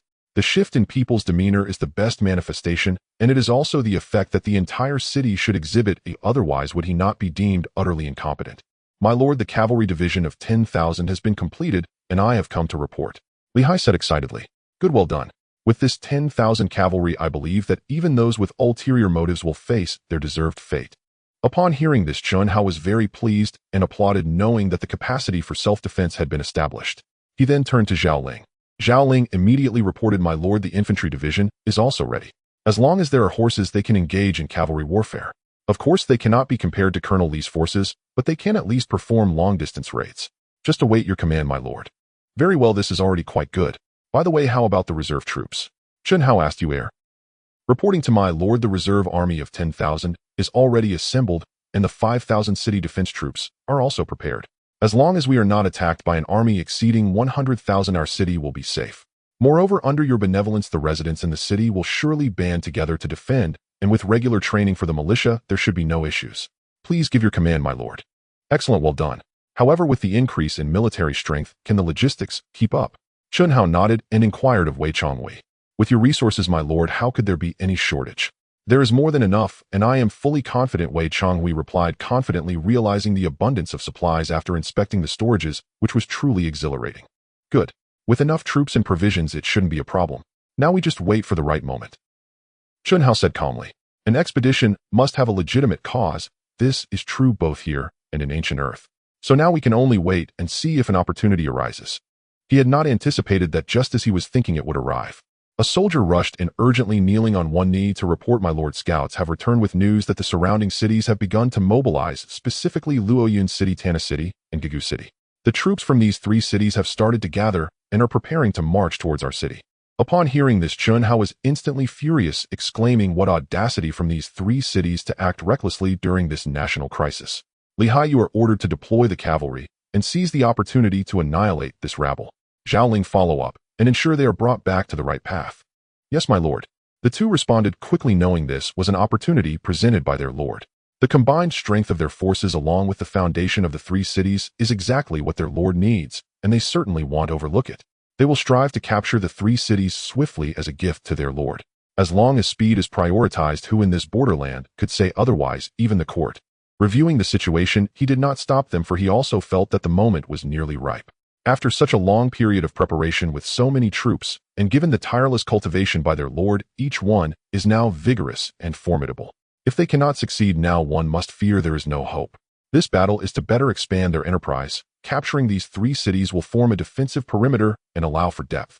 After the two received their orders, they quickly left, and the excitement in their hearts was beyond description. It is perhaps the destiny of a warrior. Once they departed, Chun Hao returned to his original demeanor and calmly said, Military advisor, I hope you can disseminate this information. Thus the expedition will have a legitimate cause, and as long as we achieve victory, we can rightfully accept the three cities, allowing the populace to accept it as well. Yes, my lord, I understand, the military advisor replied, fully aware of his lord's meticulousness. By the way, military advisor, I have not inquired much about the situation in the Central Plains court. Is it truly as chaotic as rumored? My lord, during the reign of the late emperor, there were already peasant revolts, known as the Yellow Turban Rebellion. Although it was later quelled, the foundation of the court has been severely weakened. Coupled with the previous inaction of court officials, it has become even more fragile. Now, although there is still a nominal young emperor to maintain order, he cannot quell the remaining turmoil. These are minor matters. The key issue lies with the various lords. Oh, then the current situation must be dire. By the way, this young emperor just ascended the throne, right? Chun Hao nodded. Yes, my lord. The current emperor just ascended not long ago, but his power has evidently slipped. There is constant strife between the external relatives and internal attendants, and the various lords are eager to seize more benefits. On the surface, they can possess greater authority, but of course the young emperor still holds some value. This bottom line is the only thought that the lords currently have, but it is already very weak. Upon hearing this, Chun Hao had a rough understanding feeling that it was very close to the truth. However, as he was only beginning to rise, he would not foolishly consider himself capable of contending for the world. What he needed was careful planning to develop and expand his own foundation. My lord, you are currently situated in Yozhou, which although a cold and harsh place, offers advantages that others do not possess, namely relative tranquility. The Wuhuan tribe has already been defeated by you, and in the short term, they will not be able to retaliate. Moreover, with tens of thousands of troops at your disposal, there is no need to fear an attack from the Wuhuan tribe. Once you ensure the Wuhuan's pacification, you can secure the safety of your rear, and the horses will also be sufficient. Listening to the military advisor Chun Hao naturally understood the meaning. Yuzhou is remote, and there is temporarily no need to get involved in those affairs. He will focus on developing quietly. Once the Wuhuan are completely pacified, he can extend northeast, which is a significant resource. Even in this harsh land, there are still many precious things, especially wild ginseng, etc., which are quite abundant here. I understand what you mean, military advisor. I will not act recklessly. After pacifying these 3 cities, the next step will be the Wuhuan. By the way, in terms of appearances, how should I proceed? Should I submit an edict of submission, or? My lord, there is no need for that. As long as others do not come looking for you, you do not need to worry. You should focus your energy on the north for now, and leave the rest to me. I will ensure recognition from the central plains. The military advisor said calmly, not wanting his lord to suffer humiliation. Even if it means some temporary grievances, it is unacceptable. After all, giving some silver will suffice, and I believe it will not be a problem. Very well, I will leave this matter to you. I will concentrate my efforts on the Wuhuan. However, the Xianbei tribe will not take advantage of this opportunity, will they? Although they are located in the Bingzhou area, they are still very close. We must remain vigilant. As Chun Hao spoke, he fell into deep thought. My lord can only temporarily defend for now, facing the immediate challenges. The Xianbei tribe will likely not intervene at this time, considering they have the Xiongnu as a rival. Thus, you can quickly pacify the Wuhuan, and you will not need to fear the Xianbei tribe. At that point, it will not be them attacking us. Rather, we may have to pacify the Xianbei tribe instead. The military advisor said firmly. Chun Hao thought about it and agreed. The Xianbei tribe still has the Xiongnu as an enemy, so there is no need to deal with them for now. Even if they know about it, what can they do? At this moment, the governors of Luoyun City, Tana City, and Gagu City were gathered together, entangled in mutual interests, yet more inclined to devour each other. However, with the balance point shattered, they naturally sought to eliminate the threat before continuing their schemes. Reading the novel online, Governor Chong, now that we have reorganized the army, shouldn't we launch an attack? Said Governor Ma Yun of Gagu City. Kill Governor Chong. If we let them discover our preparations, breaking through the city gates won't be easy. Governor Miao Kuan of Gagu City could no longer contain his impatience. Thinking of the rewards he had received in recent days, he was nearly drooling. Rest assured, I have already sent someone to contact the discontented families in Biena City. Once they arrive, we can attack the city effortlessly, and the treasures inside will belong to the 3 of us. Don't worry, I have already sent someone to contact Biena City, some families that are unhappy with the new governor. As soon as they arrive, we can attack the city easily, and the treasures inside will belong to the 3 of us. Well said, well said. Governor Chong has great insight. We need to be a bit more patient.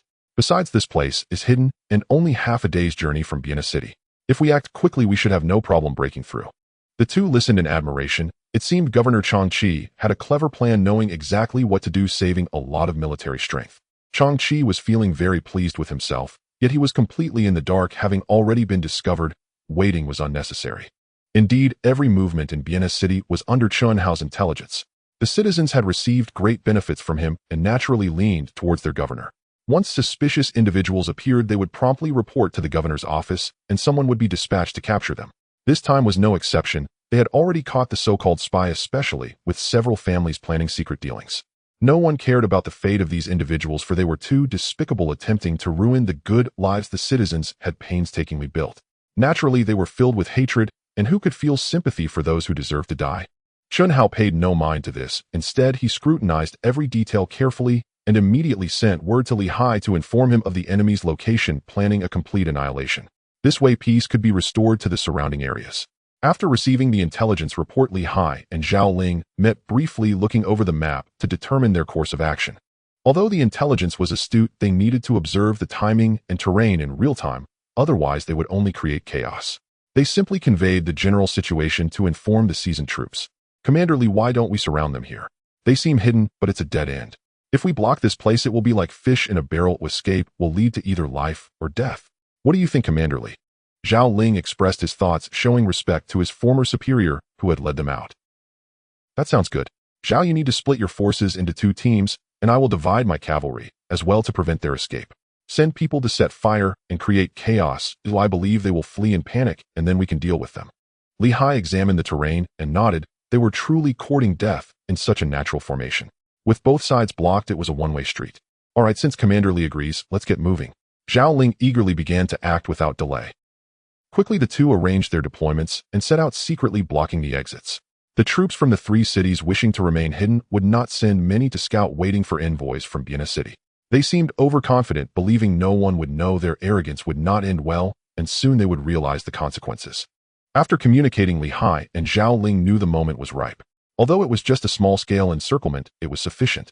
Then they drew their bows, and flaming arrows rained down like a storm upon the encircled area, igniting the grass and wood. In no time, the valley turned into an inferno. At that moment, the people from the 3 cities noticed something was wrong. Seeing the sky ablaze, they realized they had ignited a fire. However, there was little water in the valley to extinguish it, and the flames only grew stronger, a result of human actions rather than natural causes.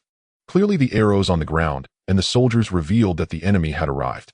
Although they did not know who it was, the speed of the encirclement and the well-planned deployment indicated extraordinary capability. The governors of the 3 cities had no time to ponder. Their thoughts were solely on escaping. They had intended to display their might, but instead found themselves in a deadly trap. The flames engulfing the mountains danced eerily as if to devour their lives. Quick, let's go. If we don't leave now, it will be too late. Ignoring all ceremony, Chang Chi hurriedly led the people toward the valley's mouth. Unfortunately, by the time they reached the valley's mouth, it was already piled high with rubble, and shadows flitted behind them. They realized they were being led to their demise. If one exit was blocked, what about the other? Just as they were about to flee, they saw soldiers rushing towards them. It was evident that the other side was also sealed off. To escape was impossible. Were they truly to meet their end here? Li Hai ordered the archers to continue shooting, intensifying the flames. Anyone at the valley's mouth was to be shot down. The safe zone needed to be maintained to give their army enough leeway and a greater chance of survival. Who are you? Why are you surrounding us? Let us go? If you do, we will offer you 10,000 taels of gold. We swear on our honor, General, please let us go, and we will surely reward you handsomely. Yes, yes. Just let us go, and you can ask for anything. We will have no complaints. Hearing this, Li Hai and Zhao Ling couldn't help but laugh loudly, inciting their ire. However, it was not the time to risk their lives. Then Li Hai said, you 3 cities just wanted to come to Biena City, but now you expect us to let you out. Impossible. Once you die, your wealth will belong to my lord. Just wait to be roasted like a pig. Upon hearing this, the 3 were immediately dizzy, realizing they were indeed surrounded by Biena City's forces. It made sense. Only they would use such lethal force. The tens of thousands of soldiers they brought would likely be doomed. How pitiful that they had anticipated this encounter only to meet such a fate. Truly lamentable. They could only blame their bad luck for not knowing the recent changes in Biena City. Otherwise, they wouldn't have dared to act so boldly. They would have been cautious and careful. Unfortunately, they saw only the surface, completely unaware of the underlying issues, and thus fell into a trap of their own making. The soldiers, however, did not care about these matters. Upon hearing that they were to be burned alive here, they, led by their governor, protested vehemently, we surrender. We surrender. Please spare us. We were only following orders, my lord, my lord. Li Hai and Zhao Ling exchanged glances, understanding that some of these soldiers could still be of use. Some were just ruffians not suitable for use. They decided to put the former to work. With this in mind, they shouted, all right. As long as you help those 3 governors, I believe my lord will be pleased and may release you. What do you say? This is your last choice. Upon hearing this, the surviving soldiers were filled with hope, looking at their governor with green eyes. The 3 governors felt a chill down their spines, hurriedly shouting, no. You cannot betray us. This is a grave crime. Stop joking, governor. You are in no position to protect yourselves. Believing you will survive is naive. Trading your lives for our safety is a fortunate deal. Brothers, seize them and bind those 3. Oh, let us seek the hope of survival. Soon some began to waver. Once one did, many followed suit, quickly binding the 3 governors and their close aides. Seeing the raging flames behind them, many were already doomed. How could they not worry for themselves? They hurriedly shouted, my lord, we have captured the 3 criminals. Please speak on our behalf and spare us from death. Upon hearing this, Li Hai and the others were surprised it was so quick. But they still opened a path, allowing only one person to pass. This way. Leave your weapons there one by one. If anyone dares to make any sudden movements, shoot them immediately, without mercy. The captives knew there was no room for negotiation. To save their lives, they could only comply. One by one, they walked out, discarding their weapons at the designated spot. Li Hai and Zhao Ling sighed in relief, finally resolving the matter without any losses. Such a feat was monumental and would not be overlooked, especially considering the significant value of the three governors. Seeing the three governors being escorted out, the two couldn't help but smile. This fellow ended up being bound by his own people. What a pity. To the victor goes the spoils. We accept it. We didn't expect you to be captured so quickly. How did that happen? The three could not fathom how they had been caught so swiftly, like rats being trapped one by one. It's simple. The current master of Biena City is my lord. The citizens all hope for a stable governance, and no one can disrupt that. After receiving the message from Li Hai in the city, Chun Hao immediately discussed with the reviewers how to replace the three cities. My lord, these days we have lost quite a few wise men. Currently we are only doing some affairs for the people's welfare. Why not let them go and reorganize the three cities? What do you think? The reviewer naturally wanted to make good use of the talented individuals. Well, that's fine. Let them meet me first. If all goes well, let them go and reorganize these three cities. Chun Hao naturally had no doubts about the reviewer's ability to judge people, but to ensure some stability, he needed to have means. Soon 3 wise men summoned by the reviewer entered. Upon seeing Chun Hao, they hurriedly bowed and said, "Commoners Feng Shangyun Fengji and Yu Qing pay their respects to the governor." Hearing this, Chun Hao quickly stepped forward to help the three up and eagerly inquired about their situations. He had already learned about them from the reviewer. This time it was an interview, and what they said was genuine, so they were reliable individuals. Without hesitation, he swiftly planted the Star Soul technique, making them his loyal subordinates, in an instant confirming their identities. Very well, you 3 wise men, you are needed to take charge of the 3 cities Luoyun City, Tana City, and Gugu City, serving as the governors. I hope you can assist me in ensuring the local populace's well-being. We must not restrict the distribution of grain and must ensure the people can live and work in peace. Rest assured, I will send people to help you eliminate any unstable factors. Yes, my lord, we will fulfill your wishes and govern the people properly. The 3 did not humble themselves, believing they could achieve it, especially since the lord had high expectations of them. Good, now go to Li Hai. He will send you to your respective cities. When the time comes to take action, do not hesitate. I need a stable rear. Anyone daring to sow discord will go to hell. I have no time to play with them. Chun Hao admonished, having no goodwill towards the nobility. How to act was their business. Yes, my lord, we understand. The 3 responded, understanding the lord's intentions. Very well, you may go now. By the way, take this letter of abdication. If anyone dares to disobey, you know what to do. Chun Hao nodded, and the reviewer handed over 3 letters of abdication for them to take along before they set off. After receiving the lord's order, Li Hai immediately dispatched 3,000 cavalry to escort the 3 to their cities for their positions. He also selected a few guides, clearly indicating their intention to ally. As long as they were serious, he wouldn't mind using them. Those who were uncooperative would only face death. The remaining prisoners were taken to Bienhe City to begin their separation. Some of the troublesome ones were eliminated. They either had to work for free or await execution, leaving them with no other choices. Working meant survival, but if they were unwilling to work, they had only death to look forward to. This was a glimmer of hope given to them by Chun Hao. If they did not seize it, they could not redeem themselves. Yu watched these prisoners and immediately followed the lord's wishes, leading the eliminated prisoners in ideological education to let them know that all of this was a precious opportunity granted by the lord. If they did not cherish it, they could not blame him for being unfeeling. As for the new soldiers, they were naturally curious. However, knowing that these were prisoners captured by the lord, their eyes showed clear disdain. They looked at those who wanted to confront the lord. The current outcome was predictable. Although they were responsible towards these prisoners, there was still some contempt. Only after enduring some hardships could they blend together. This was the difference between prisoners. Chun Hao, even knowing all this, did not care. He understood that the integration of prisoners still required time. The 3 arrived at their assigned cities, and in a flash the city gates did not have time to close before they were occupied. They headed directly to the governor's mansion, tying up the remaining soldiers in the city. Those small constables were of no use. Soon the situation was suppressed. The 3 quickly understood their respective cities, then made use of some useful talents, eliminating those officials who merely occupied positions without merit. Anyone daring to resist was immediately suppressed. Due to the lack of soldiers, each city had at least 20,000 guards, but now it was fewer than 1,000. What use could they be? Very quickly Chun Hao received news and immediately dispatched reserve troops to occupy these cities. Naturally, some were promoted. Those warriors who had followed Chun Hao were now all valued, with the lowest rank being at least a camp leader.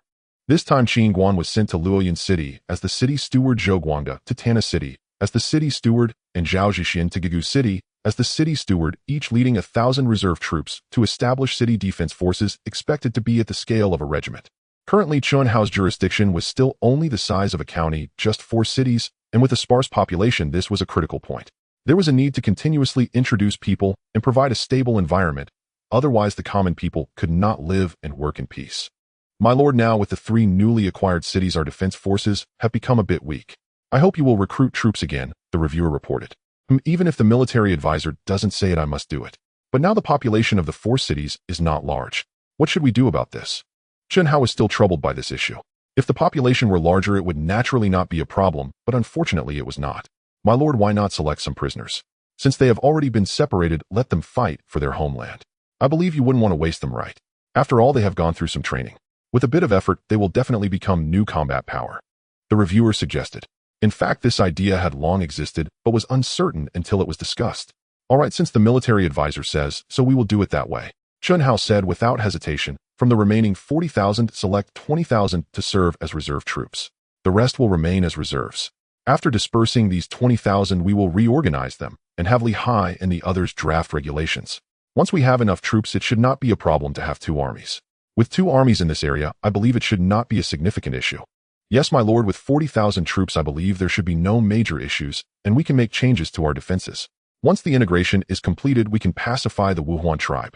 As long as we can pacify the Wuhuan people, we can overlook other matters, but will they give us this time? The reviewer was also worried about this matter. If there were another sudden attack, the consequences would be unpredictable, so caution was necessary. Then we can only speed up. By the way, there must be many wise men among the 3 cities. Have Qingguan send them over. Chen Hao thought of this and immediately had an idea. He needed to speed up and could not wait any longer. Those barbarians would not give them time. Yes, my lord, I understand, the reviewer said, suddenly realizing the lord's intentions and calming down considerably. By the way, is the city now stable? Are there many merchants? Chen Hao was very concerned about this issue. Reporting to my lord, merchants are gradually coming out. The stability of these days has given them hope, so they are unwilling to give it up. Each of them is willing to come to our city to trade. Many are from the outer barbarians, but our city lacks many items. If we had these items, I believe the development would be quick. The reviewer said helplessly. Oh, what are we lacking? Let me know, and I'll see if I can help. My lord, we currently lack tea leaves, coarse salt, or fine salt sugar, and so on. Of course, if we can acquire some of those glass items, it would be even better. We could befriend some high-ranking officials, and it would all fall into place. The reviewer hurriedly said. You mentioned these, they are quite easy to obtain. But aren't we near the East Sea? Can't we use sea salt? Chen Hao said with confusion. It shouldn't be difficult. Sea salt is a good thing, so there's no need to worry about depletion. My lord, sea salt is good, but it's difficult to utilize. Moreover, although we are close to the coast, it is not within our sphere of influence, so we cannot use sea salt. Most of it is occupied by those in power who reap enormous benefits from it. The reviewer, not minding the trouble, explained bit by bit, as this reality had always existed, especially in the salt and iron business. I understand. Don't worry, I'll take care of this matter. Salt and sugar as well as tea leaves can be procured, but the tea leaves may not be of excellent quality. Chen Hao mused briefly, and then said directly, a quick trip back would suffice, and wouldn't take much time. No need. Just ordinary tea leaves will do. These tea leaves are sold to the outer regions, but they are their main beverage, and cannot be lacking for a day. The price is very high. My lord only needs the most ordinary tea leaves to sell at an excellent price. The reviewer was overjoyed upon hearing this, and hurriedly explained, my lord is indeed capable. I hope it works out. All right, I understand. When you come tomorrow, come see if it's enough. If it's not, we will discuss it again. Chen Hao didn't say much and directly agreed. This matter was very simple for him. There's certainly no shortage of salt and sugar on Earth, and the price can naturally be managed easily. Afterward, the two discussed a bit more, and the reviewer went off to work. After strolling in the backyard for a while, Chen Hao went to eat and rest with Xiantian. It had been another earth-shattering battle, but Xiantian was too weak, repeatedly begging for mercy until she was finally allowed to rest when she could no longer continue, and after giving orders, she left. Watching the Lord leave, Xiantian, exhausted and unable to rally, could only succumb to sleepiness and fell into a deep slumber. She was too tired. Chen Hao stepped through the spatial door back to Earth, appearing in the study of the Jin Hua villa. He glanced at the time, noting it was still early. Not minding at all, he walked to the bedroom, shed his clothes, and lay amidst the women, feeling the softness around him. Even rolling over was comfortable. Morning arrived in a flash. Feng Nu, finding herself in her master's embrace, felt an immense joy in her heart. She seemed to sense something, and without any shyness dutifully served her young master by allowing him to warm himself against her body. At the same time, she felt her master waking up and said with a charming smile, "Master, the young master needs to drink milk. They'll feed him. Look, it's getting bigger. So comfortable, master." You? Chen Hao did not mind her service lying atop the pet girl, felt different. It was truly relaxing. Number 9, bring my phone over to me. Chen Hao intended to say. The pet girl number 9 upon hearing this carefully crawled out from under her master and grasping the phone with her mouth presented it to him with a look of eagerness to please. All right, go lie down and while the master will indulge you all. Chunhao said helplessly. Number 9 upon hearing this quickly burrowed back under her master and lay flat to serve him while he rested. Chunhao quickly dialed Wang Hu's number, one hand caressing Feng Nu's soft body, truly a life of luxury. Boss. Wang Hu upon seeing it was the boss calling hurriedly got out of bed and said respectfully, prepare salt and sugar for me. Oh, and tea leaves, of course the tea leaves only need to be the most ordinary. Pack everything in burlap sacks and send them to the warehouse. I have use for them. The more the better, understood. Chunhao commanded. Yes, boss, I'll have someone take care of it immediately. It should be mostly ready before the afternoon. Wang Hu replied earnestly. No rush, just have them prepare a bit more. Put everything in the warehouse. Oh, I will go collect it myself. Chunhao was not in a hurry to use it. Since he was back now, he didn't plan to return so soon. He was still accustomed to the modern lifestyle, quite leisurely. Yes, boss, I understand. I will have my younger brothers prepare more. Wang Hu nodded in agreement. Let's leave it at that for now. If there's anything, let me know. If not, don't come looking for me. Chunhao intended to hang up when he suddenly remembered that he seemed to have quite a few pieces of jewelry. He immediately asked, by the way, do you have any business regarding jewelry stores? Boss, is it from our establishment? Wang Hu upon hearing this seemed to realize the boss had jewelry dealings, which could be a big business. Yes, there are quite a few pieces of jewelry. If there are some within the establishment, it would be best. This would save a lot of trouble, right? Chunhao said with a helpless expression. Feng Nu seemed to sense that her master was somewhat unhappy and immediately began to serve him more diligently to cheer him up. Boss, we do have some, but they are relatively small, so there isn't much customer base. They might not sell. Wang Hu hesitated. It's fine as long as there are some, it's manageable. Don't worry, my jewelry is top-notch. Since there are so many storefronts, just have someone straighten one out. Moreover, just mingling in society isn't enough. A stable legal identity is needed, right? After the establishment of the Shinkong Group, it must be legitimized. Only those lacking capability would resort to petty crime. At least a security company is necessary, right? Yes, what the boss says is true. The ambitions of the boss are understood by the subordinates, and I won't let the boss worry. Wang Hu hurriedly replied, not wanting to appear useless to the boss, as that would be troublesome. That's good. You can bring people over in the afternoon. Oh, once at the warehouse you will know. Chunhao nodded. Yes, boss, I understand. Wang Hu sighed in relief, finally not disappointing the boss, and continued to remedy the situation. Wang Hu immediately dialed his subordinate's number. Xiaoyang, quickly prepare salt, sugar, and tea leaves. The tea leaves only need to be ordinary. The salt and sugar should be packed in burlap bags without any markings. Do it quickly and send it directly to the warehouse. Xiaoyang upon hearing this quickly responded, yes, boss, I'll get right on it. Very good. The boss requires it, and there must be no negligence whatsoever, understood. Wang Hu called out the boss's name. Xiaoyang understood that it was the big boss requiring it, thus he dared not slack off, promptly responding and rushing to get to work.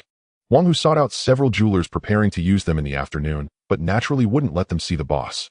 Chunhao had lunch at the villa and saw that Feng Nu could barely stand, feeling very pleased, encouraging her to keep up the effort. Wang Hu, waiting for the boss to get into the car, directly headed to the warehouse inside the establishment. Boss, the items you wanted can only be found in such small quantities for now. Please see if you are satisfied. If not, let them find more. I am also somewhat unsatisfied, having received only this little. Wang Hu seemed to be blaming his subordinates for not doing well, taking half a day to collect only a few tons, which wouldn't even fill a corner of the warehouse. It's fine, I'll let them collect slowly. All right, let's go check the jewelry. Chunhao nodded, then walked into the internal small warehouse, gesturing with his hand. When Wang Hu entered, he saw boxes upon boxes of wooden crates on the ground. Could it be? Boss, what is this? Wang Hu did not dare to act recklessly, his heart beating with excitement. Yes, these are all jewels. I trust the people have already arrived, so let them identify them. Chunhao then walked out of the warehouse. Wang Hu hurriedly had people serve the boss for rest while he waited for the jewelers to come and take a look. Wang Juyang, Zhao Qianfeng, and Li Hongtian, 3 well-known jewelry appraisers, were currently filled with trepidation. They knew these were people from the underworld, while they themselves came from humble origins, naturally feeling fearful. However, thinking about the consequences of not coming, they could only brace themselves and calm. Upon seeing Wang Hu waiting in front of the warehouse, they approached and said, Wang boss, where are the goods? 3 esteemed masters are here. Please, no need to be nervous. We truly won't harm you. Why be tense? This way, please. Wang Hu understood the psychology of the 3, but was in a hurry with the matters at hand and couldn't afford to care about anything else. The 3 could only follow, watching the coolly dressed men in black suits and sunglasses, feeling fearful in their hearts. They soon arrived at the internal warehouse and saw boxes of wooden crates laid out. Just the crates themselves held a certain value, as modern wooden crates were not so ornate. Of course, they didn't think much of it. Under Wang Hu's direction, these individuals opened the wooden crates, revealing treasures that sparkled with mysterious light, presenting themselves before everyone. At this moment, Wang Zhuyang and the others forgot their fear, completely captivated by the exquisite jewels. Each piece was a masterpiece, and before they knew it, they picked them up to appraise them. Wang Hu and the others did not stop them. After all, why did they come if not to hope they would solve this issue? It seemed the workload was considerable. Esteemed masters, how about these jewels? They surely catch your eye, right? Wang Hu said with a smile. The three suddenly came to their senses. These jewels couldn't be stolen goods, could they? But they hadn't heard of any jewelry theft case. Perhaps they were left behind from tomb raiding, which was possible. However, since it was like this, there was no need to worry. As long as they weren't stolen goods, who would care? Moreover, these were people from the underworld, and it was likely even the police couldn't handle them. They had no evidence, so what business was it of theirs? Treasures, truly treasures. These are all made from excellent Xiantian jade, along with many fine jade pieces. Masterpieces, truly masterpieces. There are also Qingbai jade, Lantian jade, and so on, countless in number. Each one is a treasure. Astonishingly, there are so many unknown gems. Wang boss, you are going to get rich. These jewels are absolutely top-notch. Then what about the price? Wang Hu was somewhat unclear about this and naturally wanted to inquire. While the price of the jade alone is extraordinary, coupled with the exquisite craftsmanship, its value multiplies several times. However, they appear to have some age, thus also qualify as antiques, increasing their worth significantly. Just this one jade pendant. Wang Zhuyang took out a jade pendant made of Xiantian jade and said, "It's worth at least 1 million, and that's an underestimate. What a fine item." Upon hearing this, Wang Hu felt reassured. These 5 boxes of jewels were certainly worth a fortune. One jade pendant could be worth over 1 million, so one box must be worth more than 1 billion, likely exceeding his imagination. Thus, he would be able to fulfill the boss's orders. Thank you, esteemed masters, for your appraisal. Just to better serve our customers, could you please leave an appraisal certificate? That's no problem. As long as these aren't stolen goods, we have no issue with appraising them for sale, Wang boss. Zhao Qianfeng said. Good, esteemed masters, rest assured. This is definitely not stolen goods, nor is there any unlawful means. If you don't believe it, you can check. However, the source must remain confidential, as it is a business secret. I trust the 3 of you understand this. Thank you very much, esteemed masters. Wang Hu felt very pleased upon hearing this. With the 3 of them present, the issue would not be significant. They would definitely be able to provide a good appraisal. To ensure they were more dedicated, Wang Hu casually gave each of the 3 a jade pendant, saying, "This is a small gesture, not a formal gift. Please accept it. If there's anything in the future, I'll need your help again." The 3 looked at the jade in their hands, a wave of greed rising within them. In the end, they could not resist the temptation and accepted it, knowing what they needed to do, eagerly getting to work. Wang Hu watched and nodded. This was good. There was plenty of goods, just a matter of whether they had the discernment. It seemed human greed was quite powerful. Although they appeared fearful, they surrendered in the face of profit. A jade pendant worth over 1 million easily bought their hearts. After nodding towards the nearby subordinates, he went to report to the boss. "Boss, these jewels are of extraordinary value, worth at least several hundred million." Upon seeing Chun Hao, Wang Hu excitedly said besides this, he had never encountered such immense wealth. The boss is immensely powerful, and he felt fortunate to follow him, filled with emotion. Good, this is quite good. With this, our jewelry store can be opened. Of course, the market price should be the market price. Our jewels are not something that falls from the sky, but we have no obligation to sell them at a low price. This matter will be entrusted to you. Operate it well. Since the establishment of the Shinkong men, it is time for a host to be appointed to gather Qing Lang and others for better development. Chun Hao said calmly. Yes, boss, I will give the orders right away. Hearing this, Wang Hu felt a surge of excitement. Although he was loyal to his boss, he still harbored ambitions. To serve the boss better, he naturally wanted to be closer to him, which required a more significant position. Chun Hao naturally sensed his excitement and said little, quietly sipping his tea while pondering the arrangements. Soon after, Qing Lang and the others arrived, each filled with excitement, finally able to receive the boss instructions. Ladies and gentlemen, please take a seat. Since the establishment of the Shinkong men, we have reached a certain stage of adaptation, but there is still no clear leader. This does not align with the development of the Shinkong men. To meet the needs of modern life, we must naturally have a good cycle to gradually establish ourselves in this world. Moreover, being in the underworld is always not well received. As long as we know ourselves, that is enough. Chun Hao, seated in the main position, looked at the crowd and said, thus we now need a sect leader, 5 hall masters, and several elders. Perhaps this is still insufficient, but it doesn't matter. We can gradually form it. First, we need to select a sect leader. With a leader, even if I do not appear, the situation can remain stable. With the protection of the 5 hall masters, I believe everything can be peaceful.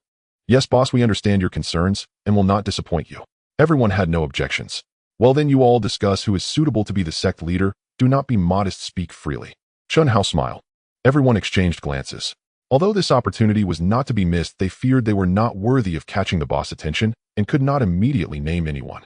Naturally, the greatest expectations fell upon Qing Lang and Wang Hu, for they had followed the boss first. Since you are not speaking, let me decide. If it doesn't work out in the future, we can always replace them. Chen Hao stood up and said, Wang Hu, you have the deepest qualifications, so you will be the first sect leader. I hope you will carry the Xingkong men forward with boldness and determination. Yes, boss, I accept the order. Wang Hu did not decline upon hearing this. Moreover, the boss' words were like a decree. Chen Hao looked at the others and said, Qinglong, you will be the hall master of the Qinglong Hall, responsible for matters of conflict. Qingling responded excitedly, yes, boss, I accept the order. Chen Hao looked at Jin Yuanbao and said, Jin Yuanbao, you will be the hall master of the Zhuke Hall, responsible for marketing and economic development. Jin Yuanbao, upon hearing this, became excited and said, yes, boss, I accept the order. Chen Hao looked at Wei Chonglin and said, Wei Chonglin, you will be the hall master of the Baihu Hall, responsible for law enforcement matters. Wei Chonglin, upon hearing this, was equally excited and said, yes, boss, I accept the order. Chen Hao then looked at Tao Bingcheng and said, Tao Bingcheng, you will be the hall master of the Xuanwu Hall, responsible for intelligence matters. Tao Bingcheng, upon hearing this, became extremely excited and said, yes, boss, I accept the order. Chen Hao looked at Xie Jinting, his eyes flashing with unspoken words, and said, Xie Jinting, you will be the hall master of the Qilin Hall, responsible for logistics matters. Xie Jinting, upon hearing this, could not hide his excitement and said, yes, boss, I accept the order. Finally, Chen Hao looked at Jiang Dawei and Qi Xiaoyan and said, you will be the elders of the Xingkong men, the Grand Elder and the Second Elder. Upon hearing this, the two hurriedly bowed and accepted, saying, yes, boss, we accept the order. Good, now that all positions are filled, I hope you can uphold my will and develop the matters of the Xingkong men well. Remember, do not be arrogant or act recklessly. Maintain some boundaries to better understand yourselves, thus allowing the Xingkong men to develop better. Chen Hao looked at everyone with a serious expression, saying, bit by bit, there must not be the slightest mistake. Yes, boss, we understand. Everyone responded with serious expressions. All right, that's all for today. The rest will be discussed by Wang Hu and you. Just don't let me down. Chen Hao nodded and left. After the crowd respectfully saw the boss off, they dared to return and continue discussing the matters of the Xingkong men. You all know the boss has given us jewels worth hundreds of millions, hoping we will use them wisely. Besides this, I believe you all are aware of the boss methods. Whether in terms of economy or individual strength, we need to grow stronger, otherwise we would not waste so much medicinal materials and various spiritual pills. The boss hopes we can continue to improve and not fall behind. What do you see? Everyone looked at the several glass bottles, and Wang Hu's hands, momentarily stunned, then could hardly conceal their excitement on their faces. That's right, these are the Shun Sheng Dan and Lingji Dan, which have excellent therapeutic effects and enhancement functions for us body refiners, continuously boosting our strength. The boss is training us so lavishly, I believe we all understand his intentions. Are you all prepared? Our future achievements will be limitless. A small city cannot restrain us. Everyone listened, filled with excitement. They recalled how previously they dared not entertain any thoughts, but ever since following the boss, both their strength and other aspects had improved greatly. Now lifting hundreds of pounds felt like child's play, something they could not have imagined before. What else is impossible? Following the boss will turn the impossible into possible. Sect leader, we understand. We will definitely make the Xingkong men stronger and larger, and we will not let the boss down. Everyone looked forward with great expectation. Very well, your intentions, how could the boss be unaware? This is your reward, 2 bottles each. Besides using them for yourselves, you can also cultivate your subordinates. However, remember to choose wisely. Only by becoming our companions can they truly know our core secrets. Otherwise, even if the earth were to perish, it must not be revealed. Do you understand? Wang Hu said seriously. We understand, sect leader. Rest assured. Everyone was filled with excitement, and upon seeing the bottles of Shun Sheng Dan and Lingji Dan in hand, their feelings were beyond words. The sect leader's intention was the boss will only by becoming companions would they know. Quickly the Xingkong men integrated rapidly, needing no significant commotion. Everything was under control. Even those watching from the surface did not notice the differences. It was merely a name change. Was it necessary to be so tense? This was also the outsider's view of them, clearly a perspective applied to ordinary people utterly unaware of the essential differences. By the time they noticed something amiss, it would be too late. The power was formed and the foundation was laid. Changing it would be incredibly difficult. It's a pity. The errors of empiricism are a fatal flaw, and exceptions in a large environment are not non-existent. As Chen Hao left the warehouse, he also took some salt, sugar, and tea leaves, though the amount was still a bit small. He thought to wait a while longer, and might as well go again next week, wandering alone on the street, arriving at a snack street, preparing to whet his appetite. Selecting a stall, and just sitting down the owner warmly approached, saying, "Young man, what would you like to eat?" "A bowl of beef casserole, please." Xianhao pointed at the menu as he spoke. "All right, coming right up." The owner happily went inside while other customers were seated and eating. "The snacks here are really good, much better than those at other snack shops," one diner said happily. Of course. But do you know that this snack shop almost went out of business before?" Another diner replied, "Oh really? What could be the reason? This place isn't bad at all." "Naturally, it's not for that reason. It's because I heard this place used to be the territory of the Tiger Wolf gang, constantly extorting fees from the snack street. No matter how well the business was doing, it couldn't continue. How could it avoid closing down? Many shops closed down this way in the past." Xianhao naturally heard this and waited for the boss to put it down before saying, "Boss, that means you shouldn't be as hard up as before, right? The business here seems quite good, and it looks like it will continue to thrive." Indeed. Life has improved a lot now. Although we still collect protection fees, it's not much of a burden for us. Naturally, we don't resist much, especially since it helps resolve disturbances. You should know that such situations can be quite troublesome. Young man, don't be fooled by their calm demeanor. They have considerable influence, and many dare not act recklessly here. "Oh, that sounds quite good. It seems you don't mind it at all, right?" Xianhao said with a smile. "That's right. In the past, we had to collect at least 1,000 a month. Where would we find that much money? Sometimes it was even more. If we didn't clamp down hard, countless shops would close down. I was lucky, I almost had to shut down too, but the Tiger Wolf gang was wiped out and the regulations set by the Shinkong sect allowed us to live better days. We believe it will only get better from here on out." The shop owner became increasingly cheerful as he spoke, then noticed that Xianhao hadn't eaten yet. He quickly said, "Try this, it's made with our shop's special seasoning. I can tell you're new here, probably the first time trying this. It's on me, so don't be shy." Xianhao smiled and began to eat. The flavors were exquisite with a perfect blend of taste and aroma. He nodded and said, "Delicious. The boss has quite the skill. I won't hold back then. Please, no need to be polite. These days it's rare to see such joy. Just enjoy your meal and give us your feedback." Xianhao continued to eat with a smile. Soon the beef casserole was finished, and he nodded with satisfaction as he looked at the owner for feedback. He directly said, "The beef is authentic with a beautiful color and rich flavor. Not bad at all. Your cooking skills are impressive. Wishing you prosperity. Thank you for your kind words, young man." The shop owner beamed with joy, unable to contain his smile. "Safe travels, and come back when you have time.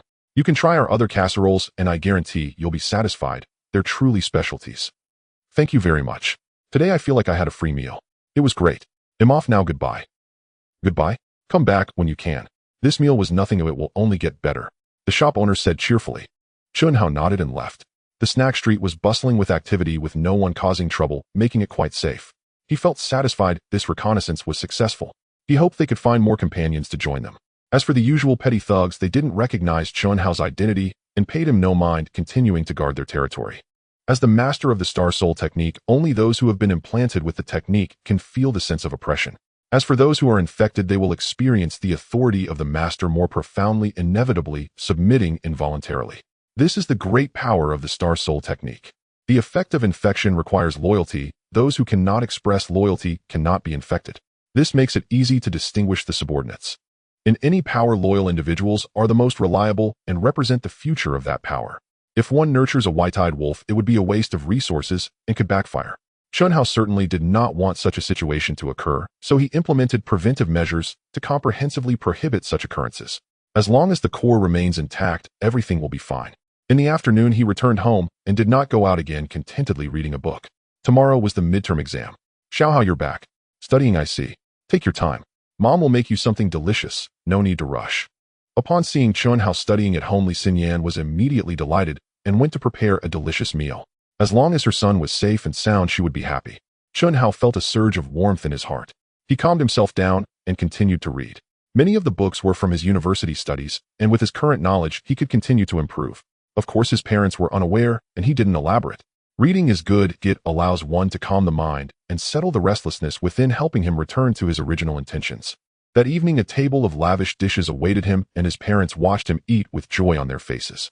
Although Xianhao was happy, he felt a bit shy under their watchful eyes. At home, he was still a child and felt helpless, so he hurriedly finished eating and quickly returned to his room. Besides practicing daily, he also read books, reviewing and learning new things. The next morning, his parents had been waiting for a long time. As soon as they saw him come out, they immediately pulled him to the dining table, preparing the best breakfast for him to ensure he had enough energy for the day, ready to study, to take the exam. Xianhao lowered his head and finished eating. His parents remained silent, but the pressure was immense. He could only grit his teeth and say, "I'm done eating. I'm off to school." Dad, Mom, goodbye. Don't worry, I won't let you down. Chen Yuanxiang and Li Xinyan looked at their son's hasty and flustered appearance and couldn't help but chuckle. Son, you need to do your best. Chen Hao hopped on his bicycle and sped towards the school. On the way, he saw quite a few police officers around and felt a stir in his heart. Did something happen? However, it didn't concern him. If it was related to the Shinkong sect, someone would have contacted him long ago. Today, the main focus was to achieve good results, to put his parents' minds at ease, and to gain the teachers' trust, ensuring their satisfaction. Thinking this, he quickly arrived at the 5th middle school, parked his bike, and went upstairs, entering the classroom. The students were all diligently studying as the midterm exam was approaching, and they couldn't afford to be complacent. A poor performance could lead to undesirable consequences. After sitting down, Chun Hao took out his book to study. Wang Daqiang walked over and said, "Rat, let me see how you're doing." "Oh, you trust me this much? Don't you think last time was just a fluke?" Chun Hao rolled his eyes as he replied, "How could it be? Even if last time was an accident, your previous grades were better than mine. Do you think you can do it?" "Sure, but can you guarantee this midterm will be like the previous ones?" "If so, I'll do my best." "Of course, if something unexpected happens, that's not my responsibility, right?" "Of course. That's right. Good brother, now I can relax." Wang Daqiang seemed to feel much more at ease. Chun Hao felt speechless. He had also worked hard in the past, but couldn't make progress and couldn't remember anything. Now that he had a chance, how could he give it up? It wasn't just for himself, but also for those who cared about him. Cheating could only provide temporary relief, not a lasting solution. Due to the midterm exam, the teachers of various subjects came up with many methods, ultimately deciding to conduct part of the exam in the lecture hall. This was also to disperse the students to prevent any blatant cheating and to allow the students to experience the atmosphere of the college entrance examination, gradually adapting to it so that they could perform better. When Wu Mingling explained this, it left those who had planned to cheat dumbfounded, especially Wang Daqiang. "All right, now, according to the student numbers, those with odd numbers stay, and those with even numbers go to the lecture hall. There will be teachers directing you." It was indeed unfortunate that Wang Daqiang had an even number. Seeing the odd-numbered Chun, how he looked miserable. This is him doomed this time. Chun Hao could only feel immense sympathy. After all, he happened to have an even number. He could only accept fate. Fortunately, with his conditions, he was basically applying to a sports school, so he assumed it wouldn't be a problem. He decided not to think too much about it, and to take care of himself. Soon, the even-numbered students followed another teacher out, while the odd-numbered students each had their own desks spaced apart, with a teacher in front and another behind. This was clearly to gradually align with the college entrance exam mode, helping students adapt to the examination style. "All right, students, we will now distribute the Chinese exam papers. You have 2 hours. Once the time is up, the papers must be collected immediately."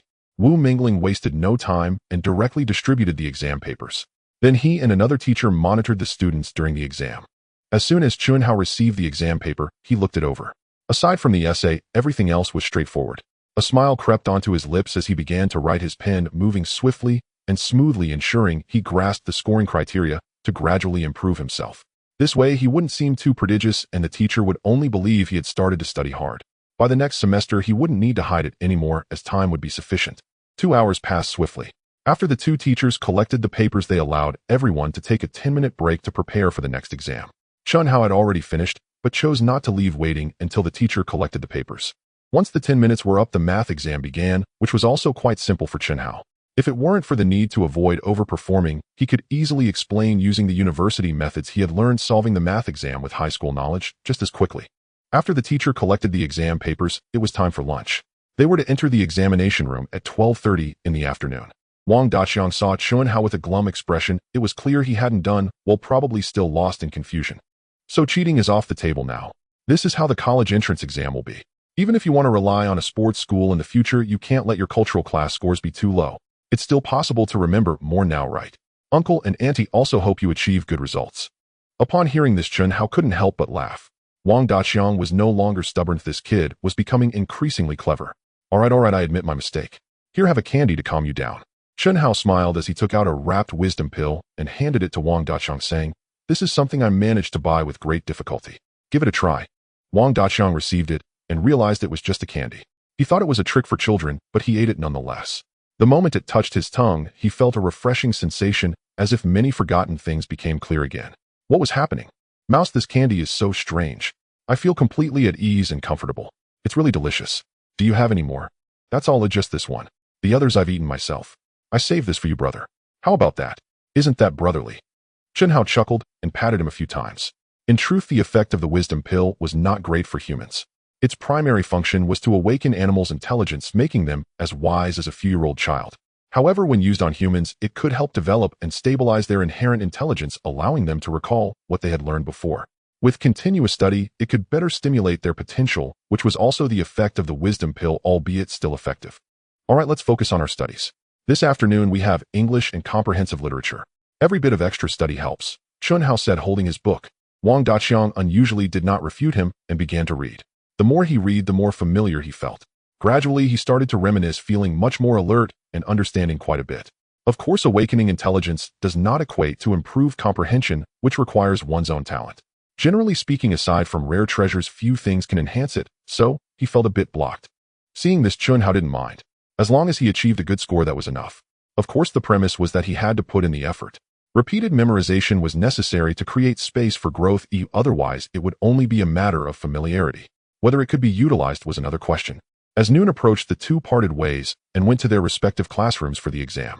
For Chunhao, English and comprehensive literature were still quite easy. If not for the need to control his score, he wouldn't even need to hold back. After all the exams were finished, Wang Daqiang saw Chunhao and exclaimed excitedly, "Mouse, I can actually remember things again. It's incredible. I never thought I could reach this level. It's really amazing." "That's great. As long as you do well, let's go. By the way, you need to work hard from now on. Your parents are waiting for you." Wang Daqiang looked at Chunhao, gratitude evident. Although he didn't know why he felt it was related to that candy, but he couldn't articulate it. After all, aside from what he learned, there was nothing else. Could it truly be a matter of activating his potential? Perhaps, but he chose not to think too much about it. Grateful, he quickly rode his bicycle home, excitement bubbling within. Chunhao watched Wang Daqiang's retreating figure, feeling a mix of emotions. He hoped it would help him, however this matter would soon be forgotten. Once home, his parents were already waiting and immediately asked, "Xiaohao, how did you do on the exam? Was it difficult?" "Don't worry, Mom and Dad. Once the results are out, you can relax. Everything will be fine." Chunhao's confident demeanor eased their worries.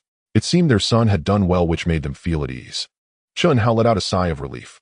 Finally, he didn't have to put on an act. He would know the results the day after tomorrow. After patiently waiting a day, it was the day results were announced.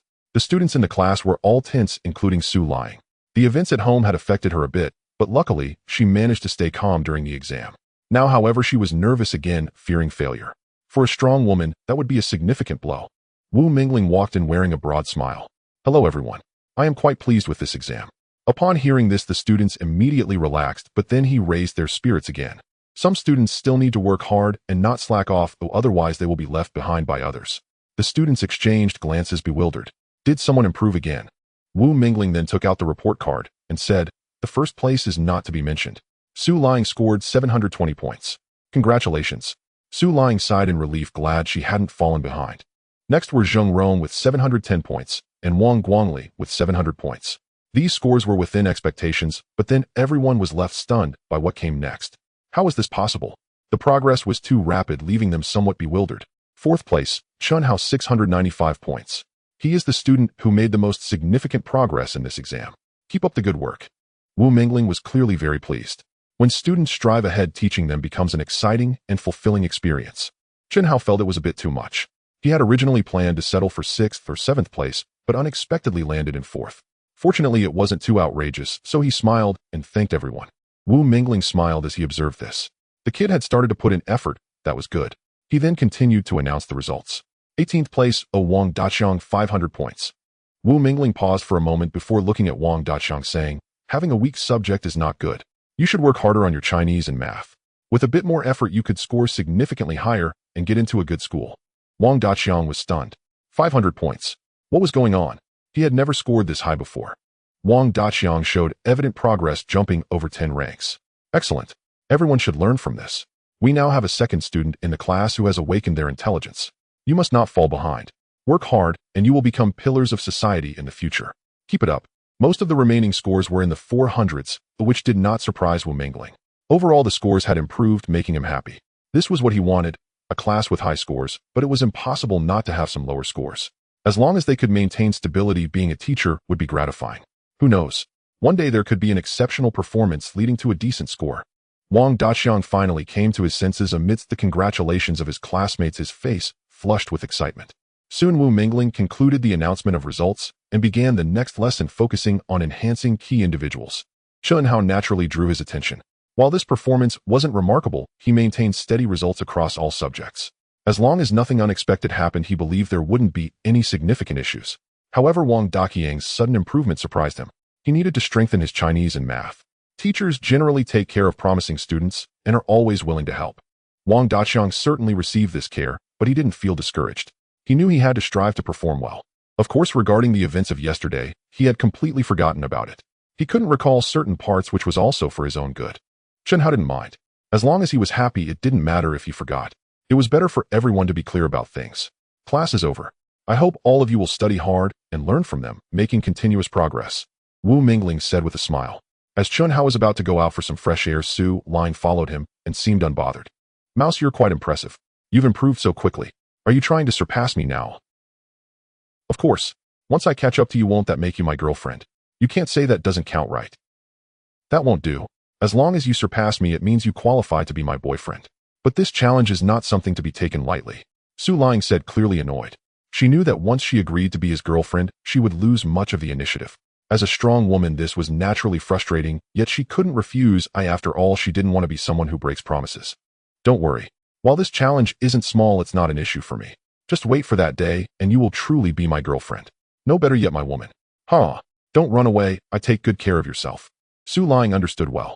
Once she agreed, she had to take on the responsibilities of being a girlfriend. Her face turned a shade of red. The thought of such matters made her uncomfortable.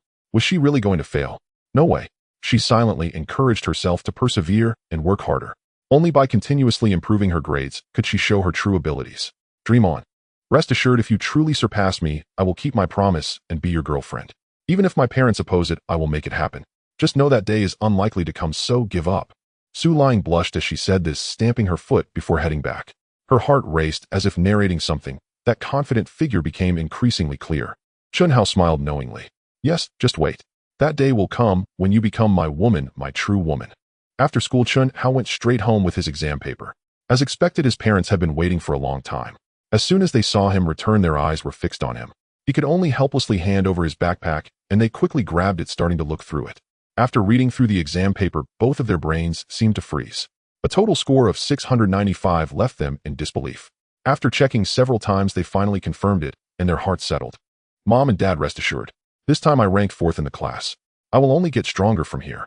Please be patient with me. Su Luing had been feeling somewhat dazed these past few days, and Su Zehai and his wife looked at her with concern, wondering if there was an issue with their company. Luing, don't worry.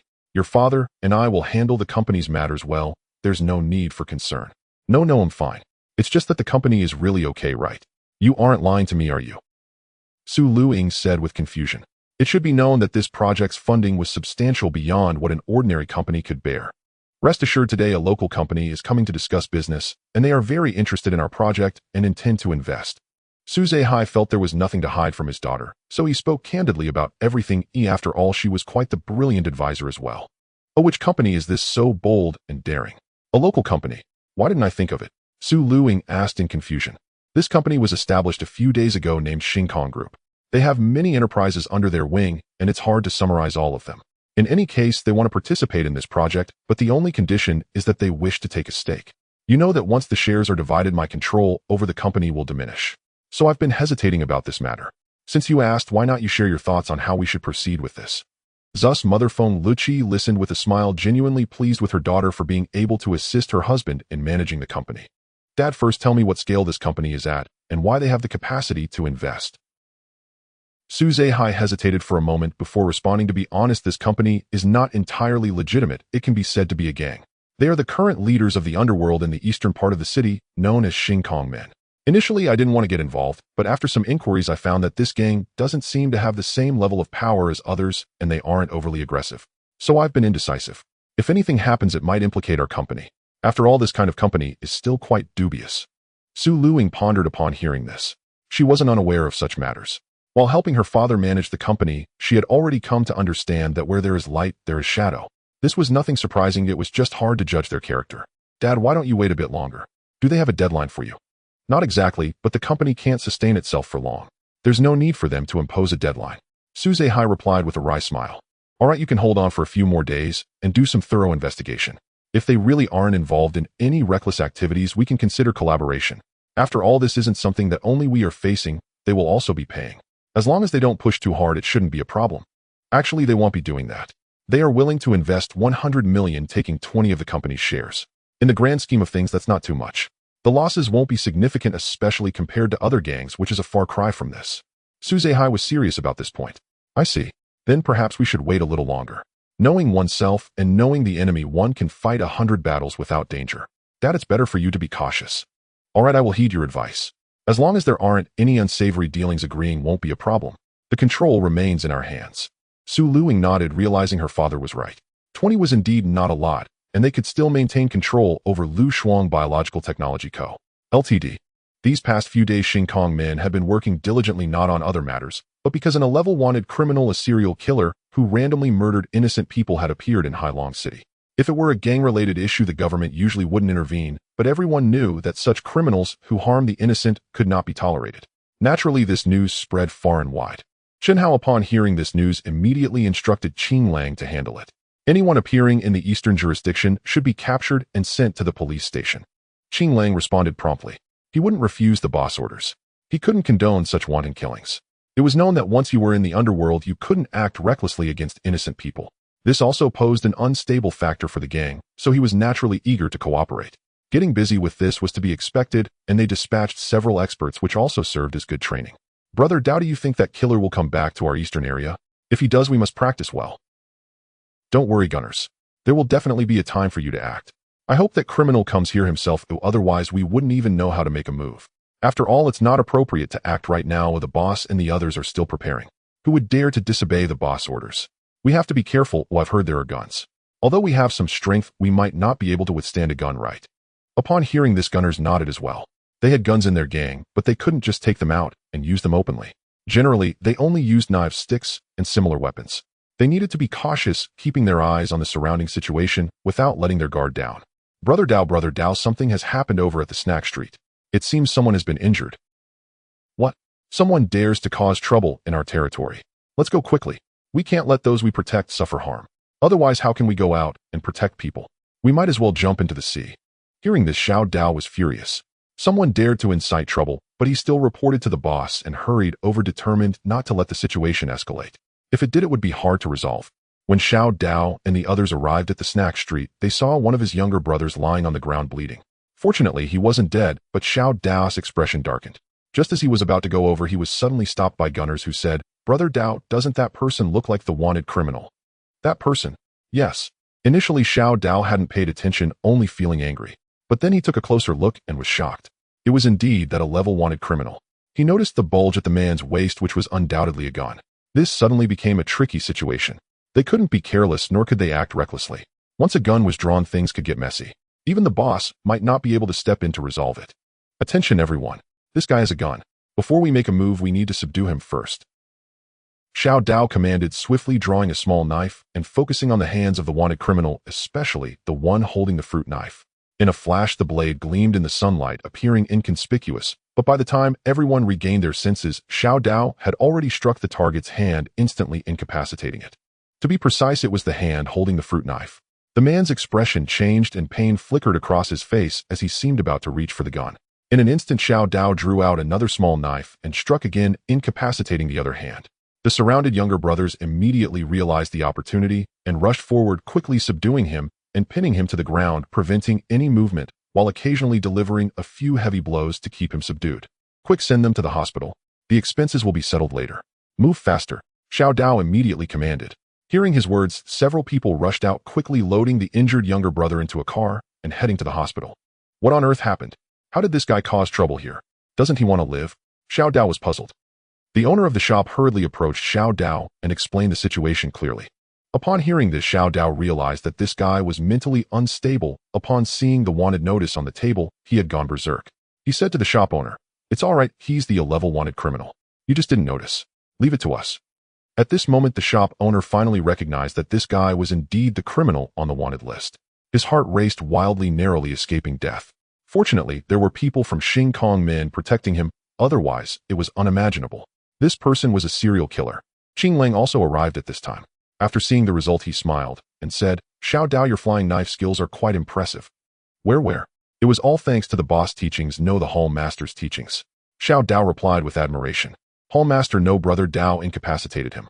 He can't use the gun is still at his waist. Seeing this, Qing Lang nodded in understanding, then took a plastic bag and secured the gun from the man's waist before leaving with him. Onlookers found it unbelievable that a gang would change so much and even help people. It was quite strange. Thanks to you this time, or I would have been dead. Thank you, thank you. This is but a small token of my appreciation. Please accept it. The shop owner said excitedly to Xiao Dao, taking out a red envelope, overwhelmed with gratitude. Xiao Dao was hesitant to accept and quickly pressed his hands down, saying, "No need to be polite. This is what we should do. Since we accepted your protection fee, how could we let you conduct business in peace? No need for that. Otherwise I would be in trouble.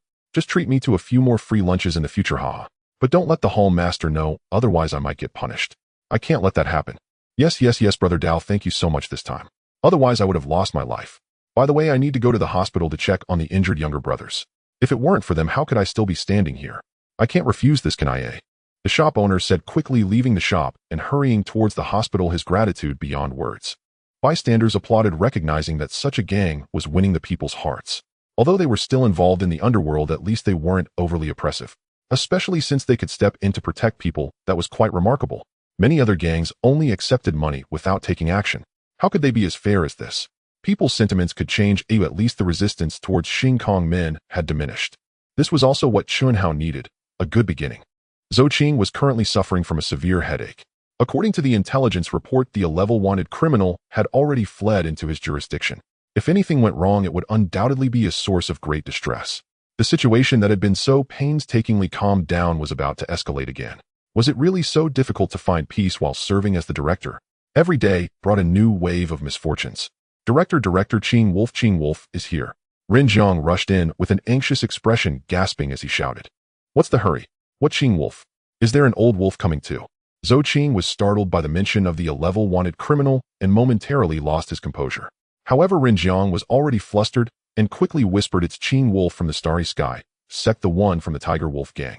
Hearing this, Zhou Qing's eyelids twitched suddenly, and he immediately stood up and said, what does he want? A thug coming to the police station. Yes, and he brought people with him. Don't worry, they're not here to cause trouble, they're here to deliver someone. Seeing the director's expression change, Ren Zhang slapped himself in frustration, realizing he hadn't been clear enough, and hurriedly clarified. What do you mean Qing Wolf has captured an level wanted criminal and brought him here? It can't be. Zhou Qing felt something was off. Could he have misheard, or had the world changed so drastically? This was impossible. Yes, they're waiting outside right now. Just take a look, won't you? Ren Zhang urged, becoming anxious. Let's go. We need to see this for ourselves. If it's true, then we have a great contributor here. If these thugs want to turn over a new leaf, we should give them a chance, right? We can't be biased. Let's go. Once Zhou Qing confirmed that there was no mistake, he immediately changed his demeanor and said calmly. Ren Zhang looked at the director's transformation and couldn't help but admire him. It took such a person to be the director, and he felt he still had a long way to go. Qing Wolf sat there while the police officers attended to him, making him look like a great lord. Wolf brother, you're truly impressive. You managed to catch such a wanted criminal. We really admire you. Lu Yuan remarked. It was indeed thought-provoking. The police were at their wits' end, yet a thug had managed to catch him and bring him to the police station. Such an event was almost unbelievable, but that was not the important part. What mattered was that the person was indeed here. As Zhou Qing entered and witnessed this scene, he had to suppress his thoughts. He was aware of the character of this person. He was definitely not an ordinary individual, and he couldn't guarantee that nothing would happen. Moreover, the eastern part of the city needed stability. The Starry Sky sect had been doing well these days, almost bringing peace to the eastern area. No matter how you looked at it, it was a harmonious sight, which was hard not to appreciate. Taking a deep breath, Zhou Qing smiled and approached, saying, you must be Qing Wolf brother. It's a pleasure to meet you. No need to be polite. I've heard of Director Zhou's great name. We are all in this for the peace of the eastern city. We absolutely cannot allow these petty criminals to disrupt the tranquility we've worked so hard to achieve. Otherwise, how will we explain it to the people? Besides, we coexist, and we cannot allow such scum to destroy our efforts. That's why my subordinates caught this guy and brought him to you. As for any banners or such, let's skip that. We'll be living on the same ground in the future, looking out for each other. Zhou Qing understood Qing Wolf's implication clearly. Looking at the unfortunate wanted criminal, he could only blame him for being unwise enough to come here, saying, of course, as long as it's for the well-being of the citizens, it's good for you, good for me, and good for everyone. Who wants to create conflict, right? However, Wolf brother, you must not make things difficult for me. There are certain things we cannot do. Of course I understand. The Starry Sky sect is a righteous faction and will absolutely not engage in drug trafficking. If anything happens, we will send them straight to you without hesitation. Naturally, there are some businesses that fall within certain people's survival range, and I cannot forcefully stop everything. I can only restrict my subordinates, while beyond that there's not much I can do. Upon hearing this, Zhou Qing didn't mind. As long as it didn't involve drugs, he wasn't particularly interested in interfering. Just as Qing Wolf said, even those in the underworld couldn't change certain unalterable facts. Being able to restrain his subordinates was already a good start. Good, since Wolf Brother is so straightforward, I won't beat around the bush. As long as it's not too excessive, we'll keep our distance and not interfere with each other. There's no need to quibble over minor gains. I've noted your words and I appreciate this favor, but if it exceeds my capacity, I can't help it. I hope you understand the difficulties we face and don't make things hard for us. Zhou Qing stated directly. All right, we'll consider this settled. Rest assured, the Starry Sky sect is definitely not a group of lowly individuals. We are here for the well-being of the people and will never engage in heinous acts. However, mutual understanding is necessary. Let's leave it at that for now. I'll take my leave and hopefully we can share a cup of tea together sometime and have a nice chat about life. This world is truly fascinating. With a smile, Qing Wolf left with his people, abandoning the level wanted criminal, and the police dared not stop him. Zhou Qing didn't dwell on it. Looking at the already beaten and weak wanted criminal, he said, go confirm again and then report back. Remember to be thorough. I don't want any mix-ups, otherwise it will be bad for everyone. Go. After the director left, the remaining officers took the wanted criminal down for examination. As for the injured hands, they were merely hastily bandaged. For such scum, if they died, so be it, and no one cared about them, and they were never held in regard. Soon Zhou Qing received accurate information that this was indeed the level wanted criminal on the list. After confirming several times, he quickly dialed Shui Ronghao's number, excitedly reporting, Director, good news. This is really good news. Xiao Qing, what good news could you possibly have? You didn't manage to catch that wanted criminal, did you? That guy is a notorious murderer. Shui Ronghao replied, sternly, joking occasionally, clearly not believing that this kid could catch such a cunning criminal who had been on the run across several provinces, especially since he still had a gun on him. Director, you're incredible. I just caught him today. I'm reporting this good news, and you already know. That's impressive. Zhou Qing flattered, his every word brimming with confidence, as if this matter was already in the bag. Really? The suspect is already at the police station. If you don't believe me, you can come and see for yourself. There's definitely no mistake. All right, I'll come in person to see your skills, Shui Ronghao said before hanging up the phone and leaving the city bureau. He quickly arrived at the eastern police station, where Zhou Qing was already waiting with his people. Upon seeing him, he immediately approached. All right, we'll discuss your matters later. First, let's see that wanted criminal. You didn't really manage to catch him, did you? Shui Ronghao still had some doubts and needed to see it for himself, otherwise he couldn't shake off the lingering doubts in his mind. Zhou Qing understood and immediately led the way. Soon they arrived at the room where the criminal was held, and naturally an officer opened the door. Shui Ronghao walked in and saw a man handcuffed. He knew it was him. Upon closer inspection, it really was that wanted criminal. Turning back, he said, how did you catch him? Don't try to gloss over it. I tell me everything word for word. Upon hearing this, Zhou Qing originally intended to recite the prepared statements, but seeing Shui Ronghao's serious expression, he felt a twinge of anxiety. He had no choice but to recount everything honestly and in detail, emphasizing his insight. From the Starry Sky sect. Interesting. They were the ones involved last time too. This is quite intriguing. However, if it's like this, we shouldn't discourage their enthusiasm. It's better than those lowly gangs. I understand this matter now. Even if you hadn't said anything, I would have guessed some of it. Let's keep an eye on their future actions. We can't just sit back and watch if something happens. Of course. Qing Wolf also mentioned that as long as things aren't too excessive, it's generally not a problem. I believe he knows the limits. As for their internal matters, while the law of the land supersedes gang rules and family laws, our national situation makes it very difficult to manage. We can't really handle it, and it's quite a headache. After all, we can't go against the general will. Zhou Qing remarked. Shui Ronghao knew very well about such matters. Even if he knew the outcome, he could still pursue accountability. However, if anything went wrong, it would have a huge impact. It's best to operate within the boundaries. These are all unspoken rules. Even they can't openly challenge them. Otherwise, how could they continue enforcing the law? Some powerful and influential figures are even worse than them. All right, let's leave it at that for now. We need to keep a close watch, but we absolutely cannot allow anything major to happen.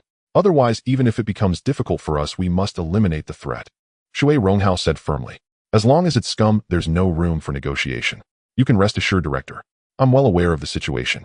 I won't let things get muddled. If anything serious happens, I will never let it slide. Shui Ronghao nodded, and then instructed his men to take the wanted criminal away. After all, keeping him in the police station wasn't safe, and it was better to escort him. If he were to be sent out, it would be embarrassing for the government. It would be as though they were inferior to the underworld. How could they hold their heads high? Zhou Qing had no objections. It was better to get rid of such a hot potato quickly. After all, he had already earned his merit. If it weren't for the fact that he had just arrived, he might have had the chance to be promoted again. Opportunities like this would increase in the future, and once the time was right, he would succeed. The more he thought about it, the more appealing it became, making him feel like he was floating. People, especially those in power, naturally wished to rise higher. With the notorious Agrade wanted criminal captured, the news spread like wildfire, bringing great relief to the public. However, some individuals were not pleased, particularly the gang leaders from the other 3 districts, who were feeling quite restless. They knew that this guy had actually been arranged by them. Otherwise, how could he have entered the eastern part of the city so smoothly? They initially intended to pin the blame on the Xiantian sect, but now, having gained the government's support, as long as nothing outrageous happened, they were basically secured. Damn, does the Xiantian sect not care about their image as a gang? How can they do this? How can they act like this? Exactly, they have no bottom line at all, proactively arresting people and handing them over. Isn't this still a gang? Well, no matter how much you complain, it's useless now. They are in favor with the government. What can we do? We just need to prepare actively. They have their people, and so do we. As long as we act quickly, we can catch them off guard and eradicate the Xiantian sect. By then, the whole Hailong city will be ours, right? Boss Gu is right, it is indeed the case. Let's prepare well, and send them a big gift, haha. Alright, then we will follow Boss Guest's suggestion, actively prepare for battle, and when the time is right, we will strike them down in one blow. The 3 exchanged glances, each revealing a cold smile. Challenging them was impossible. Hey, is this matter real? Suzahai saw the news in the newspaper and caught sight of the Azure Wolf. However, this time, it was clearly a commendation not based on the Xiantian sect, but rather under the banner of Xiantian Security Company. This company is a subsidiary of the Xiantian Group, established not long ago, but its achievements are already remarkable. Su Ling, hearing her father's curious voice, immediately glanced over and nearly retched. Is this for real, eh? She was also somewhat incredulous. This is a gang after all. Shouldn't they have some principles? But now, it seems they really want to change. From this, it's clear that whether in public or behind the scenes, their strength is much more than we see. Collaborating with them can guarantee our interests in the open, which makes me feel more at ease, at least more direct than those sneaky types. What do you think? Father, I see it that way too. At least the information you've gathered over the past few days proves that the Xiantian sect is indeed transforming. Although they still retain some gang characteristics, it's also to provide a safe environment for the lower-level thugs. Otherwise, if they were abandoned, things would likely become even more chaotic. This way, they ensure social stability and secure their income, at least without causing trouble. Suzahai nodded, saying, yes, look at how these gangsters treat their subordinates. Yet some major corporations are utterly irresponsible, laying off workers without caring whether they can find new jobs. They've made so much money and just run off. Honestly, they can't compare to this gang if at least they are somewhat responsible in their dealings. Su Ling agreed with this point, thinking about the consequences of neglect. That would surely lead to another massive chaos. Now, under the Xiantian sect's restraint, they wouldn't dare act out. Isn't this stabilizing? The effect should be quite remarkable. Alright, then let's proceed like this. Tomorrow I'll contact them.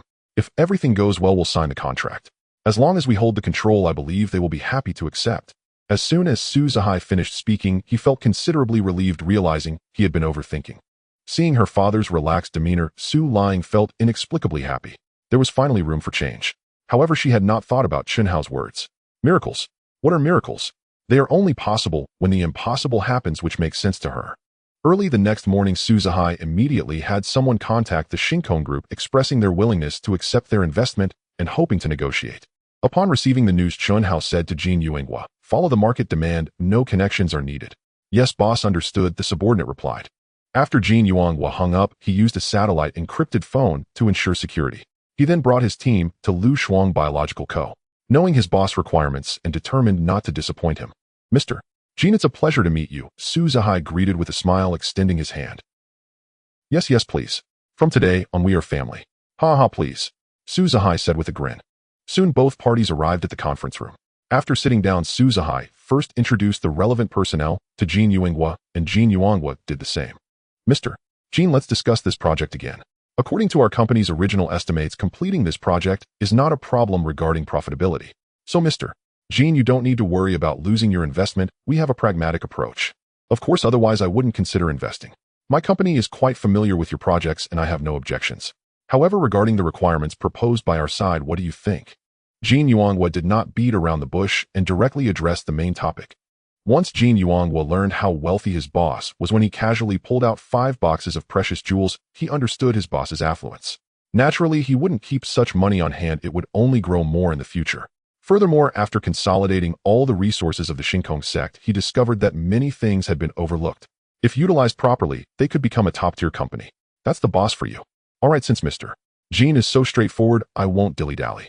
Regarding your company's desire to hold shares in ours, we agree. However, if your company wishes to sell its shares, we have the right of first refusal. Suzuhai didn't mind. After all, when doing business with a gang leader, one shouldn't expect any humor. It's good enough not to set traps. That's fine. However, if Mr. Su also wishes to sell his company's shares, we too will have the right of first refusal. This goes both ways. If Mr. Su has no objections, we can sign the agreement immediately. The 1 billion capital will be transferred shortly after. What do you think? Sure, let's proceed as Mr. Jean suggests. Suzuhai said not concerned about it since he had no intention of selling company shares. Both sides immediately began revising the agreement. Following the newly established plan, a new contract was quickly drafted. After agreeing, they signed it. Both parties exchanged the agreements, smiling at each other. Jin Yuanghua nodded to his subordinate Tang Shan, who quickly took out a computer and began operating it swiftly. Soon after, he reported to Jin Yuanghua, Mr. Jin, the transfer has been completed. Good, Jin Yuanghua nodded and said to Suzuhai, Mr. Su, the funds have been transferred. Please check. Upon hearing this, Suzuhai immediately had someone verify it. Soon there was a response confirming that 1 billion had been injected. After hearing this, he smiled and said, from now on we are family.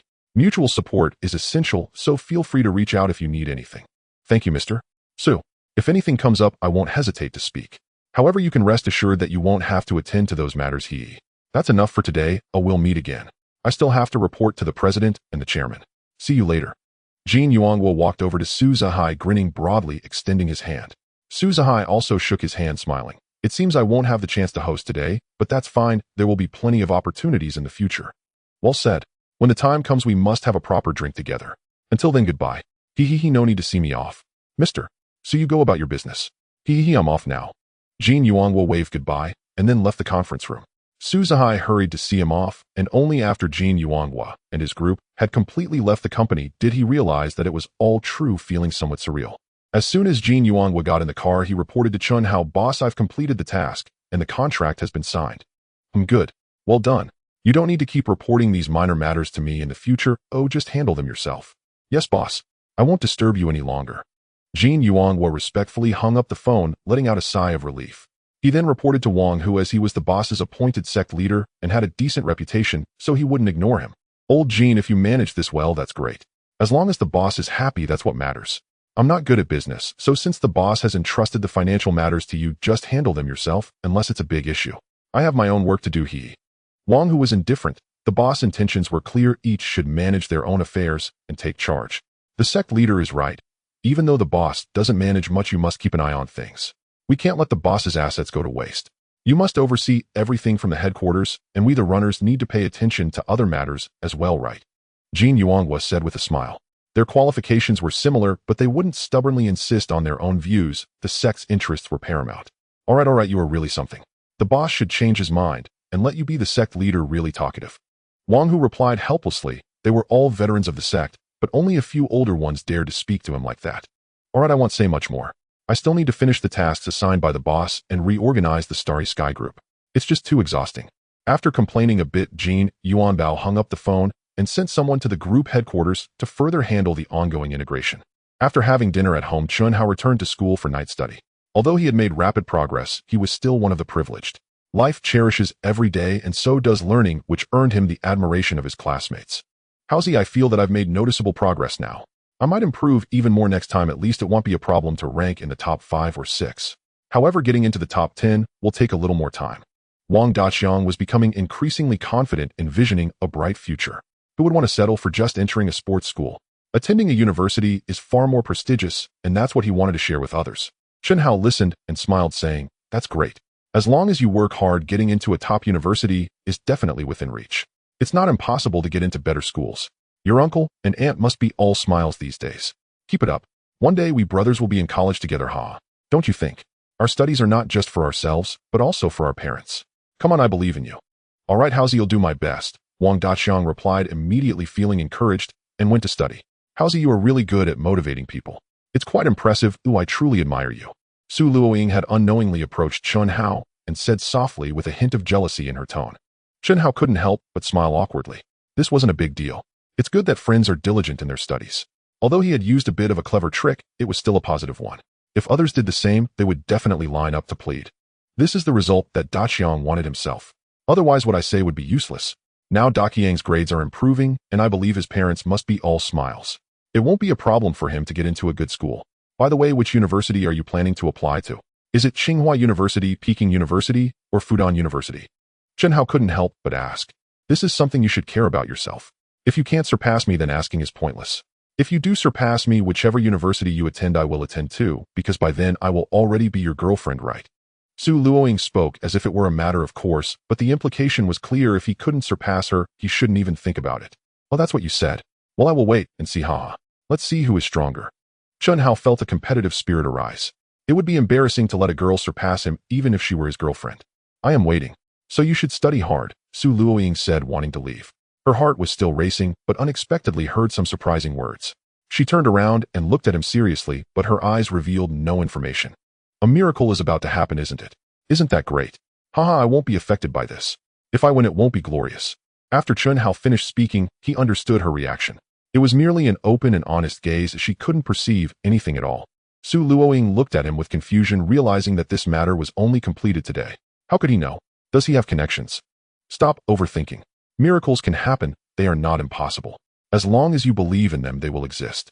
I believe in them, haha. Alright, stop thinking too much. Go study. If you lose, don't blame me. Chen Hao said, leisurely, seemingly unconcerned about whether miracles were impossible, but rather that the miracles he spoke of would come true. Su Luoying couldn't figure it out, and could only return with confusion. What does this mean? Why can't she figure it out? Chen Hao looked at Su Luoying, who was filled with confusion, and couldn't help but chuckle. Mystery is necessary, only then can there be enough temptation. After night study ended, Chen Hao as usual rode his bicycle away from school. His waiting younger brothers had already quietly come up to him. After changing bikes, they headed towards the Jinhua villa. He didn't need to worry about home. His parents were very reassured about him now. Fong Nu welcomed her master in. She walked a bit unsteadily, but at least it was better than before. It seemed she was working hard to recover her previous self, which made him happy. Then came an intense battle, and the outcome was naturally a complete victory for Chen Hao, leaving 10 girls collapsed on the bed. Rest well. I have things to attend to. Don't come looking for me, Chen Hao said, kissing Fong Nu. Yes, master. You should rest early. Fong Nu never asked about her master's affairs. Being tired, she naturally needed to rest. Chen Hao looked at the beautiful girls who had left, and then glanced at the other pet girls. This was something he had never imagined, at least not on Earth. But now he realized he was just an ordinary man. Temptation still existed without any reason because it was human nature, the pursuit of love and beauty. Everyone has a heart that loves beauty. He was no exception. So why restrain himself? As usual, he entered the study and directly went into the gate of space No. 1. Stepping out, he looked at the changes in the territory of the space. The warehouse seemed unchanged, but it actually stored immeasurable resources. Although ordinary, they were extraordinary for mortals. After a sigh, he arrived at the study in the Tacius mansion in Vienna City. Seeing that it was still dark outside, he knew his speed this time was crucial, so he didn't mind and didn't go to the bedroom, but headed to the warehouse location. The soldiers saw the Taisho and saluted respectfully. They then opened the warehouse doors. Chen Hao walked in, and the doors closed again. He took out the salt, sugar, and tea leaves. He had collected 1,000 stones of each. After placing them, Chen Hao quietly left. The soldiers would not dare to check. Who would dare to meddle in the Tacius affairs? After dawn, the reviewer arrived early at the Taisho mansion to wait for the Lord's goods. This was a significant transaction. Military advisor, you are very early today. Why the rush? Never mind, let's go. They'll take you to see if it's enough or not. Chen Hao immediately took the reviewer to the warehouse. Although it might not be too much, it should be enough for the trade. Soon they arrived at the warehouse. The reviewer hurriedly entered first and immediately saw 3 small piles, then went to check. Chen Hao walked while saying, military advisor, this side is salt, this side is sugar, and this side is tea leaves. Take a look, is it feasible? Listening while carefully opening to check, the reviewer gasped. This salt was pure white refined salt.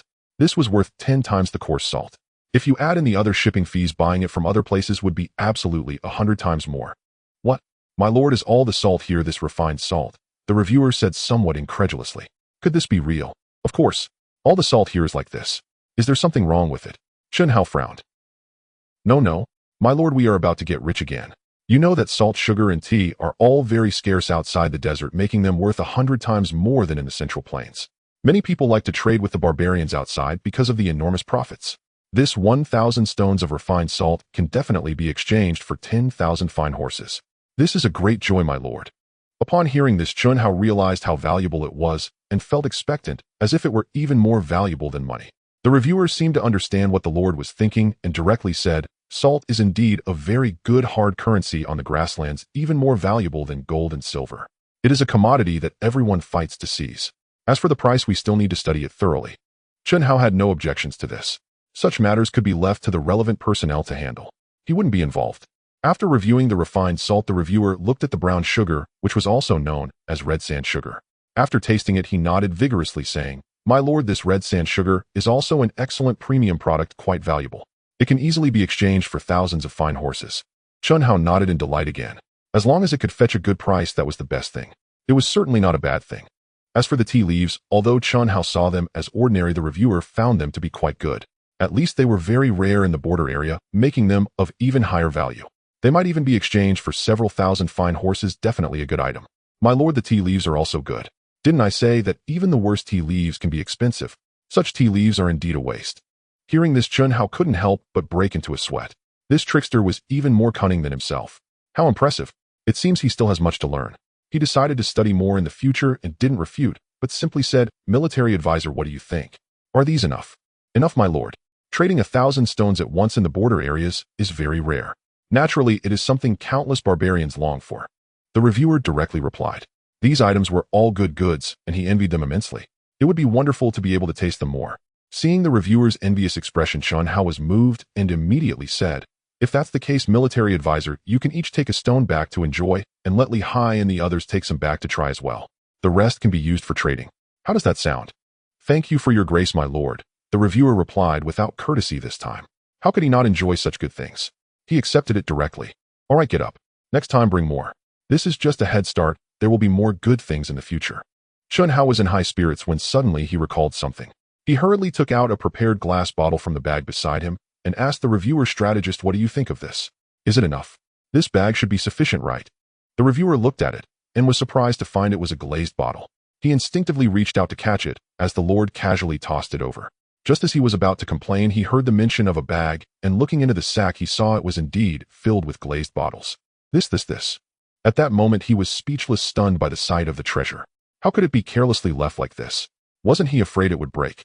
Each piece was worth a fortune, and he couldn't help but look at Chen Hao with a hint of resentment. Chen Hao felt a chill under the scrutiny, and he directly said, "Strategist, what's wrong with you? If you like them, just take a few." "My lord, do you not know how precious these glazed bottles are? Each one can be worth 1,000 gold. How many are in this bag? If one breaks, it will pain me for days. My lord, please do not frighten me like this." The reviewer complained. All right, it's my fault. Let me organize things. By the way, there are also a few bowls inside." In order to diversify, Chen Hao had not only brought bottles, but also bowls, plates, and mirrors, assessing their value. Upon hearing this, the reviewer immediately stopped talking and carefully began to arrange each item. He observed each piece for a long time before reluctantly putting them down. Every item was a masterpiece, exquisitely designed, and the mirrors were exceptionally crafted, their value immeasurable. Once sold, they would undoubtedly fetch a high price, and the more he thought about it, the more excited and resentful he became. Chen Hao waited for a long time until the reviewer finished organizing, but instead of continuing to arrange, he had them bring wooden boxes to pack everything carefully. In total, there were about 100 exquisite glazed items, all of exceptional quality. "My lord, these 100 treasures are enough to let you rest easy. Just watch my efforts. Oh, I assure you that I can place you in the position of Yu Zhoumu. Allow me to congratulate you in advance." The reviewer then bowed respectfully, as if he had seen the imperial decree of Yu Zhoumu.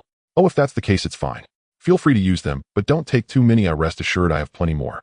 Chen Hao boldly suggested that these glazed items held no real value. There was an abundance of them. "Really?" The reviewer hesitated. "Rest assured, take as much as you need. This little amount is nothing. If I want more, there are plenty." Chen Hao assured him. "Then I thank you on behalf of my subordinates. For this time I will let it go, but when you bring more next time, I won't hold back." The reviewer nodded in agreement, prioritizing the lord's matters over his own. After all, the lord had never gone back on his word. "That's good. Now you can rest easy. I will leave this matter to you, and I trust you completely." "Yes, my lord, thank you for your trust.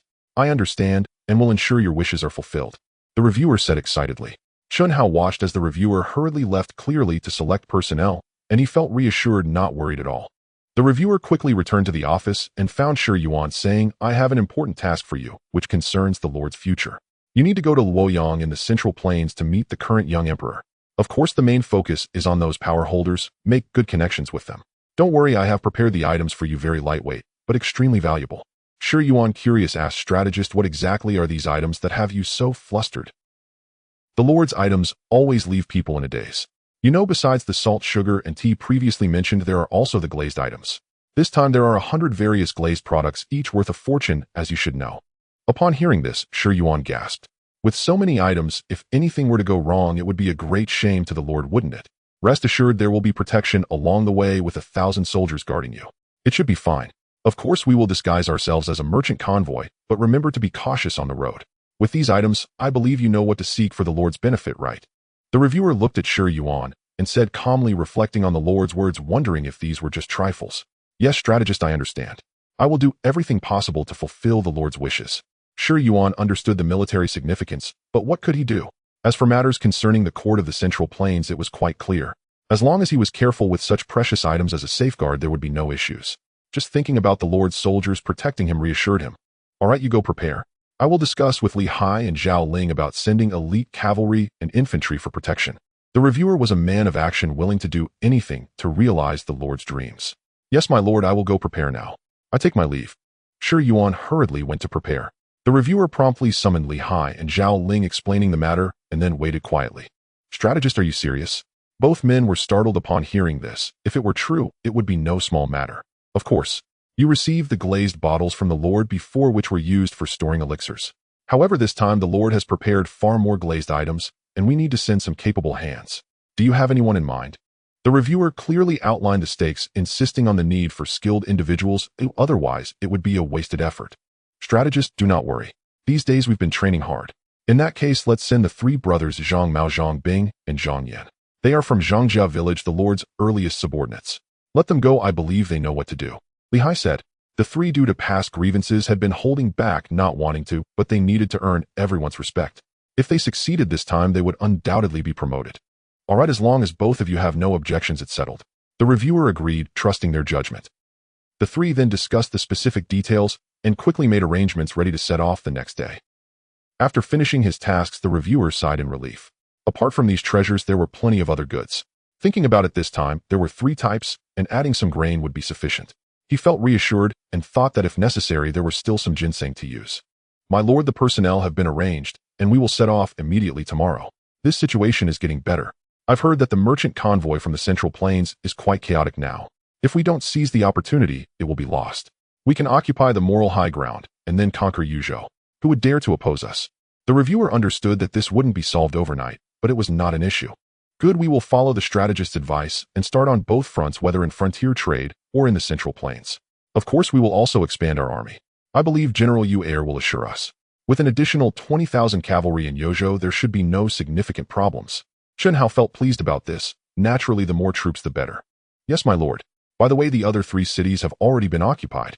According to the reports from those cities, aside from some major families that might rebel, there are no other issues. However, one family seems quite strange. The reviewer pondered. Oh, if the strategist finds it strange, there must be something unusual about it. Please share so I can understand better. In Luoyang City, there is a prominent family called the Fei family. Even during the previous prefect's tenure, they remained neutral, never interfering. This time, after we occupied Luoyang City, this family has notably remained inactive, which is very strange. They seem to be doing their own thing as if it has nothing to do with them. The reviewer was puzzled. Upon hearing this, Chen Hao felt curious as well. Was this family particularly special or something? Let's set this matter aside for now. As long as they don't engage in any detrimental actions, we can overlook it. However, should anything arise, I will not show any mercy. My city requires stability, not unstable elements. By the way, those who have committed numerous crimes and taken lives should be reported. We will take severe action against the most egregious families. Under my rule, no family is permitted to be above the law. Chen Hao's expression hardened. He had no sympathy for such people. Yes, my lord, I understand. If they are ungrateful, then let them become offerings. The reviewer naturally agreed, having already made up his mind. Anyone who opposed the Lord was an enemy. Moreover, such matters have always existed. A new ruler means new subjects. Those who stand on the wrong side know what fate awaits them.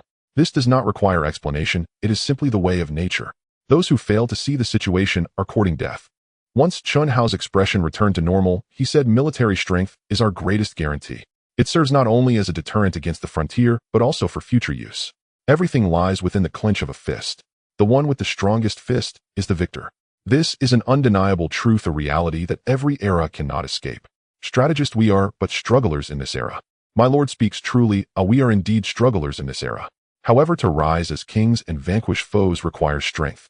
My lord, we must endure for now. Chen Hao nodded, slightly acknowledging his own lack of experience. This was undeniable, and he would not arrogantly claim that everything he did was right.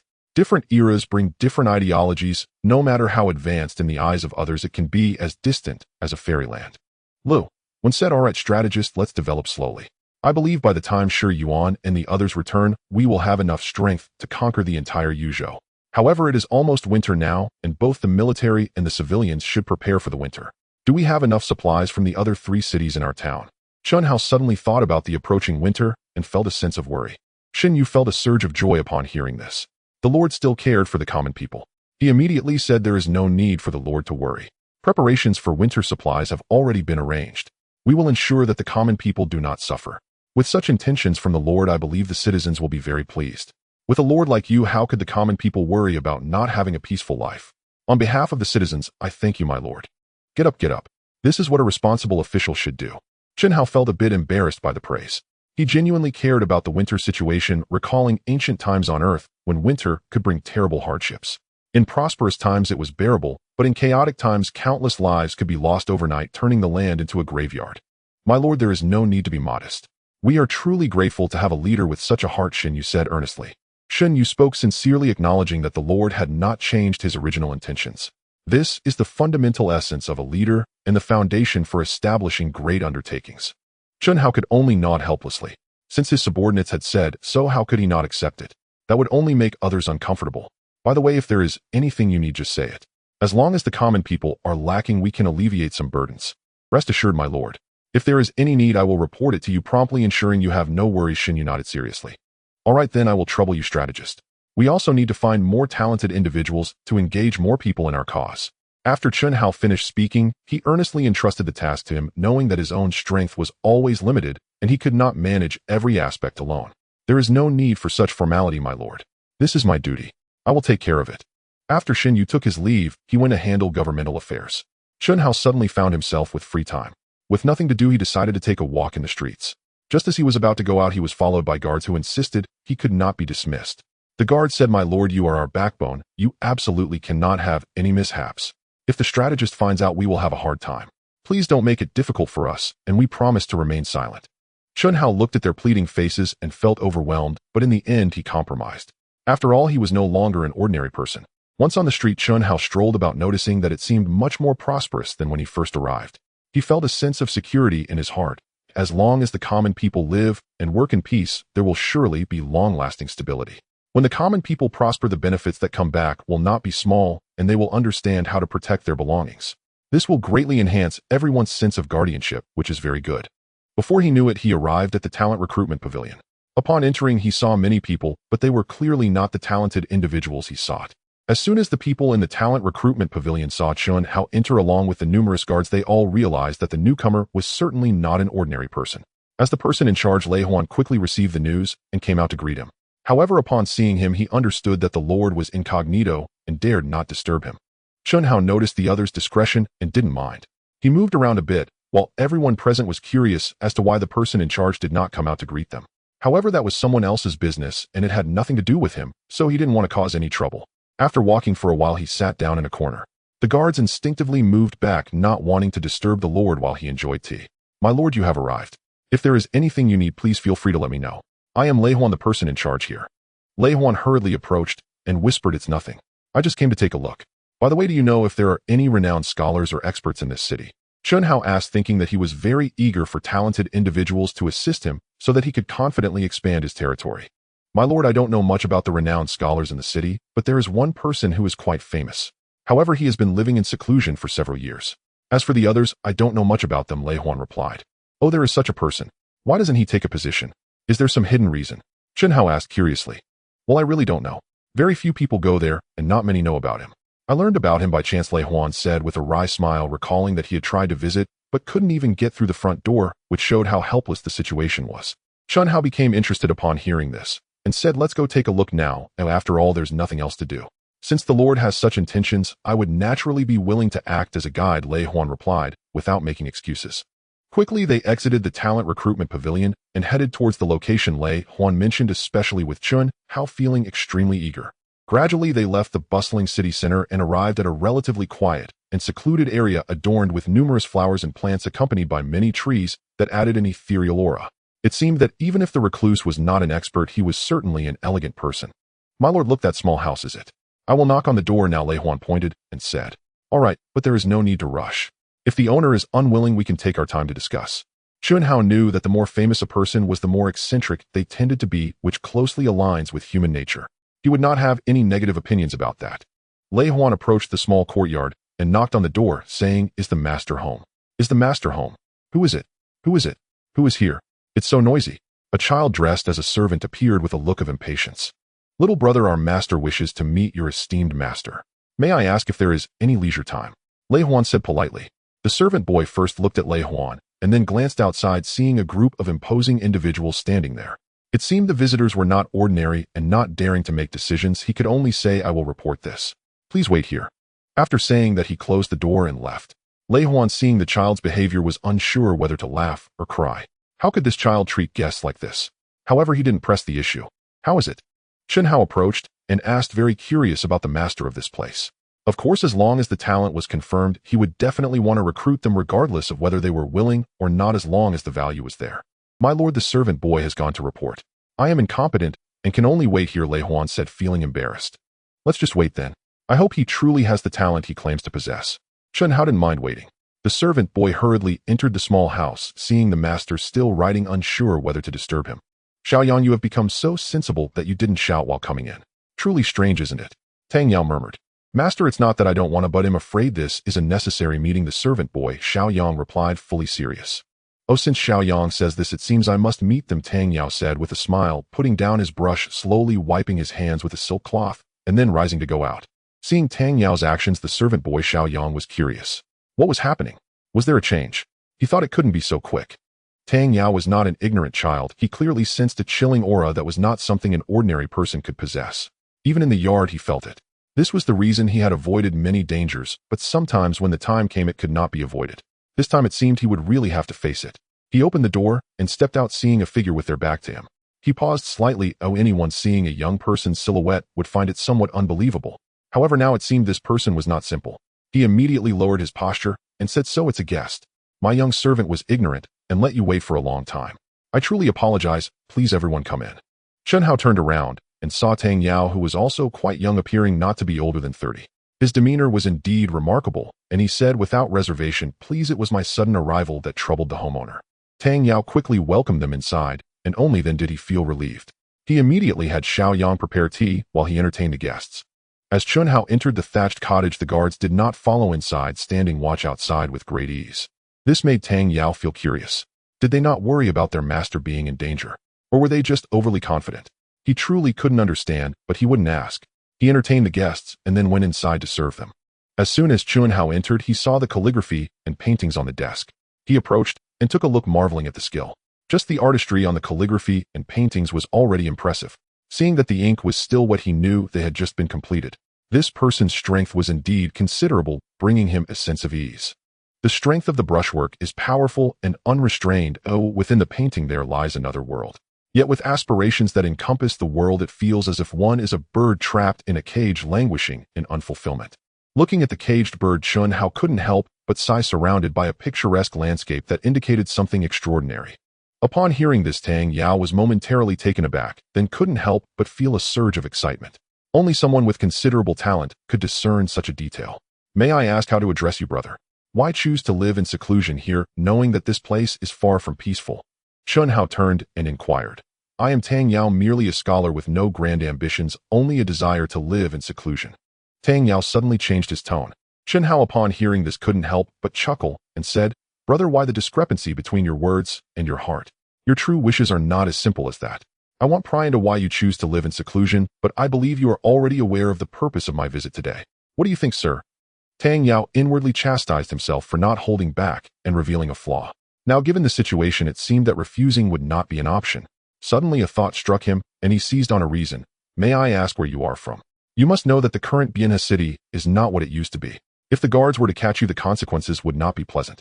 I hope you will take care of yourself." Chunhao burst into laughter upon hearing this, noticing a hint of apprehension in the other person's eyes. "I am Chunhao." "Chunhao?" Tang Yao exclaimed, suddenly feeling that name was familiar. His expression changed, and he pointed at Xiantian, rendered speechless. It seems that you already know me. Then let's skip the pleasantries. I am quite eager for talent, so I hope you will not refuse.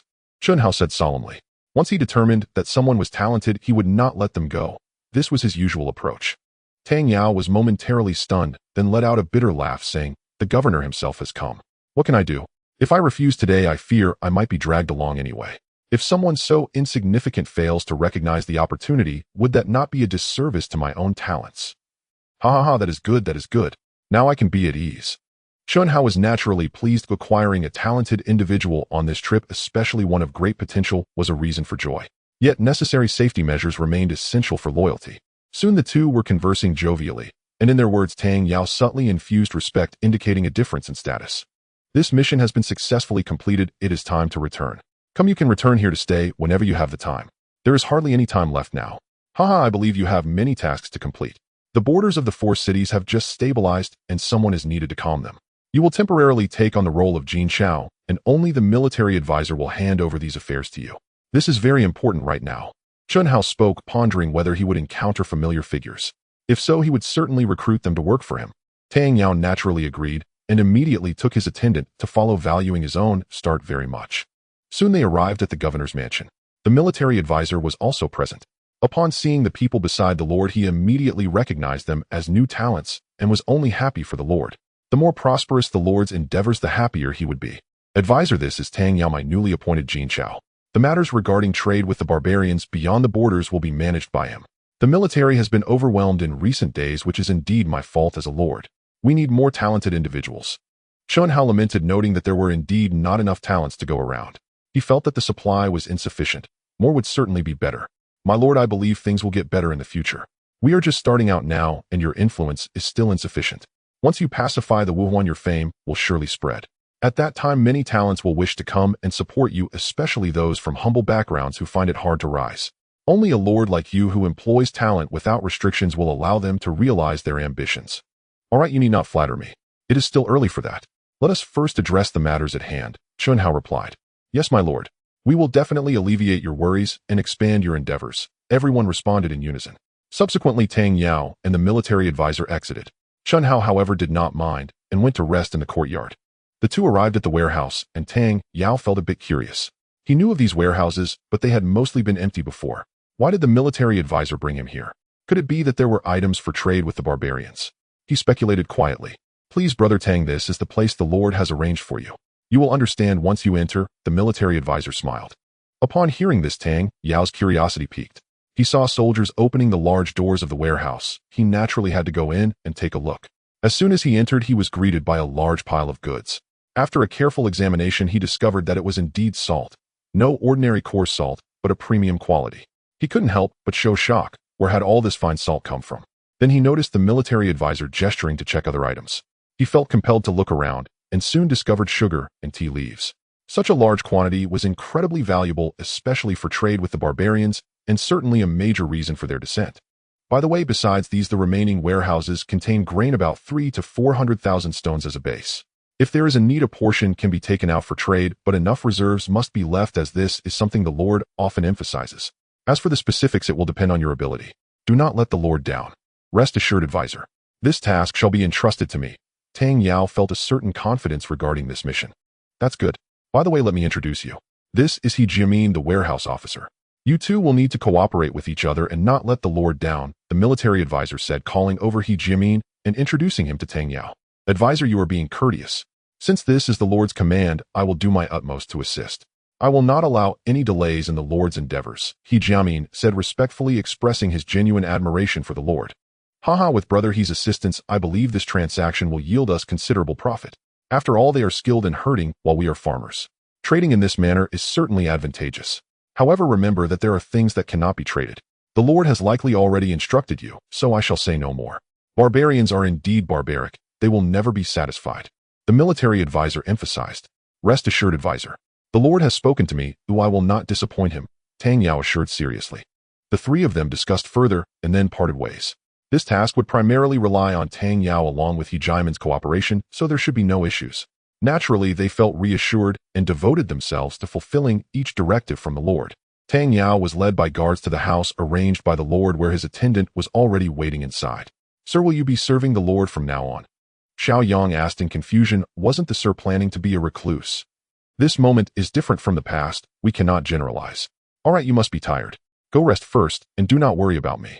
Tang Yao paid no mind to the boy's words, but knew he had to perform well. To earn the Lord's respect, he must possess real capabilities.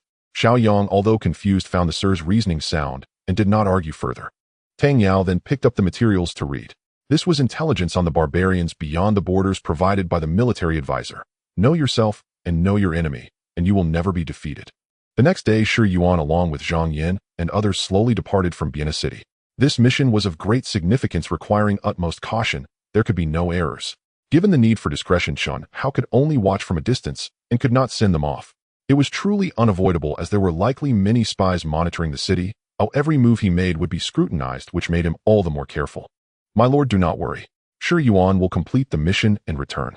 Although this task is a bit rushed and fraught with danger, fortune must be sought amidst peril. We need to have pretexts in hand, that way we can appear confident. These treasures will eventually belong to the Lord. For now they are merely being temporarily cared for by others, which incurs no loss. We will retrieve them with interest later."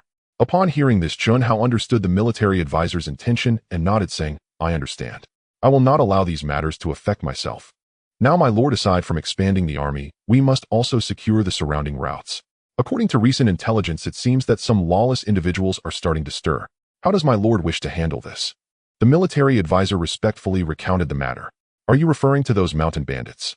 How interesting. Where did those bandits go previously? When the Wuhuan attacked, where were the bandits then?"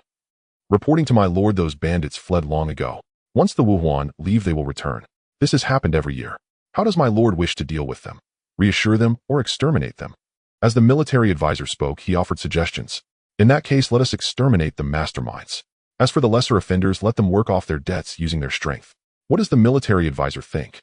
Chun Hao spoke, thoughtfully expressing his disdain for bandits as he had encountered them upon his arrival.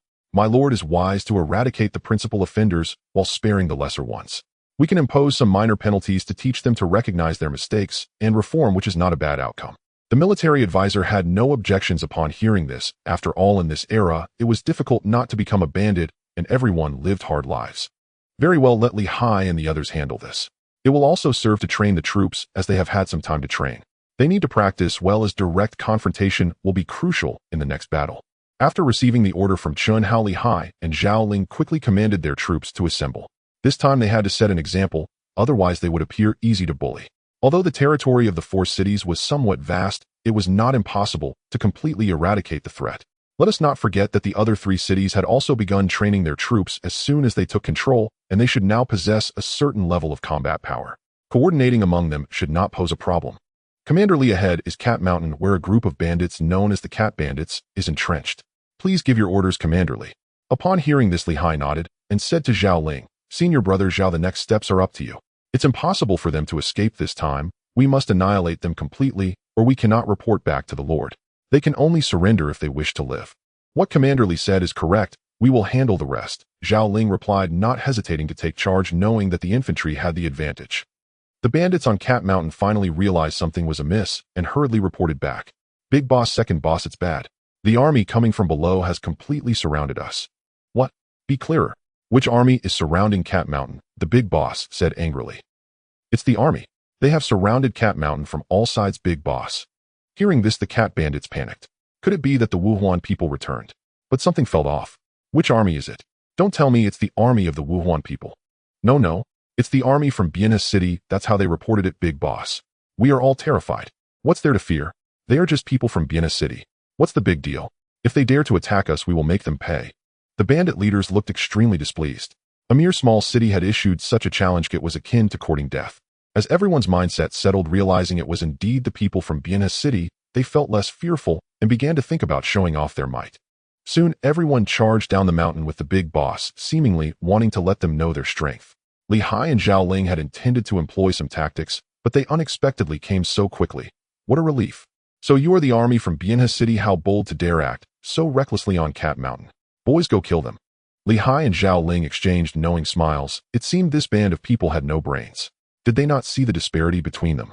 They glanced at each other and shouted in unison, "Fire the arrows." Immediately, thousands of arrows surged forth, instantly piercing through the front line of bandits. After the first wave of arrows ended, only a few survived. Both of them couldn't believe it was this easy, or were these people out of their minds?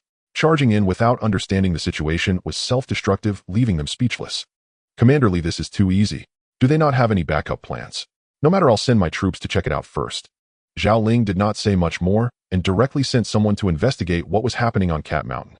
Soon they received reports that made them look at each other in disbelief. There were still bandits' hideouts on the mountain. Although the supplies were limited, they were barely enough for these people to survive, and many were women. They immediately sent people to rescue them. The bandit problem on Cat Mountain was resolved so easily that no one would believe it. It was completely a fool's charge. I really don't understand how these bandits thought they could win against us. Do they think we are still the soldiers from the previous governor's time? Li Hai said with frustration. Commander Li, you are right. In their eyes, we are still those people from back then, and they naturally wouldn't realize that times have changed. By the time they wake up, it will be too late. They must have understood the consequences when the arrows flew. Unfortunately, there is no remedy for regrets, and time cannot turn back.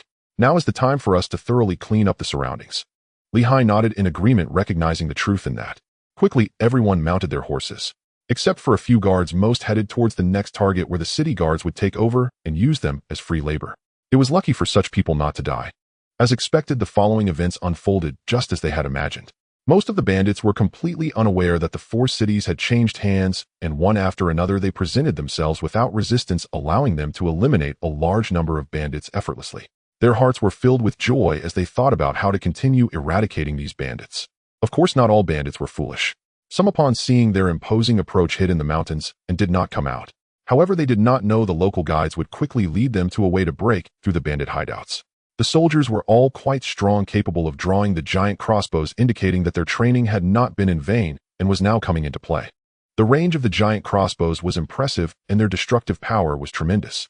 Most of the doors of the bandit hideouts were wooden, easily smashed by the giant crossbows, leaving no defensive places behind, allowing the enemies to take them down one by one.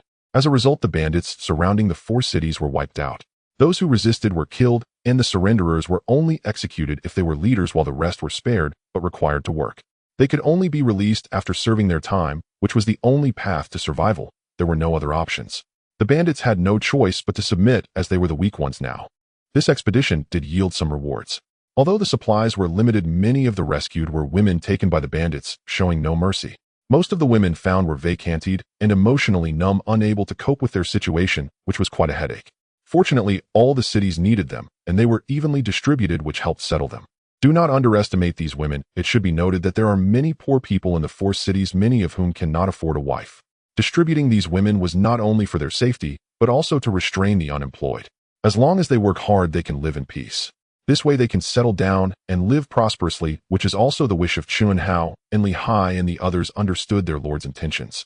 Sigh, these women are truly pitiful. I hope they can live well in the future. Li Hai sighed, lamenting the chaos of the times. Commander Li, you need not sigh so. Our duty is to eliminate more injustices so that they can settle down and live peacefully. Isn't it the duty of soldiers to protect the homes and the nation? If we cannot even protect the common people, what is the army for? Following our Lord's lead will allow us to realize this dream and liberate more people. Li Hai understood this principle and nodded, saying, Indeed, our Lord's grand aspirations are beyond our comparison. Let's go. With their spoils of war, the two returned. After the other three cities accepted the Lord's mission, they once again parted ways and returned to their respective homes. After reviewing the reports of this battle, he felt a sense of gloom. Just in this region, there was so much injustice. The world is vast, and the injustices are numerous. Not to mention the small issues, the big ones are earth-shattering. When will such great injustices disappear? He looked forward to that day, hoping to witness a prosperous era. All of this depended on their lord. So how did the bandit suppression mission go? Chun Hao asked as he noticed the review's distracted demeanor. The review came back to his senses and hurriedly replied, It has been completed.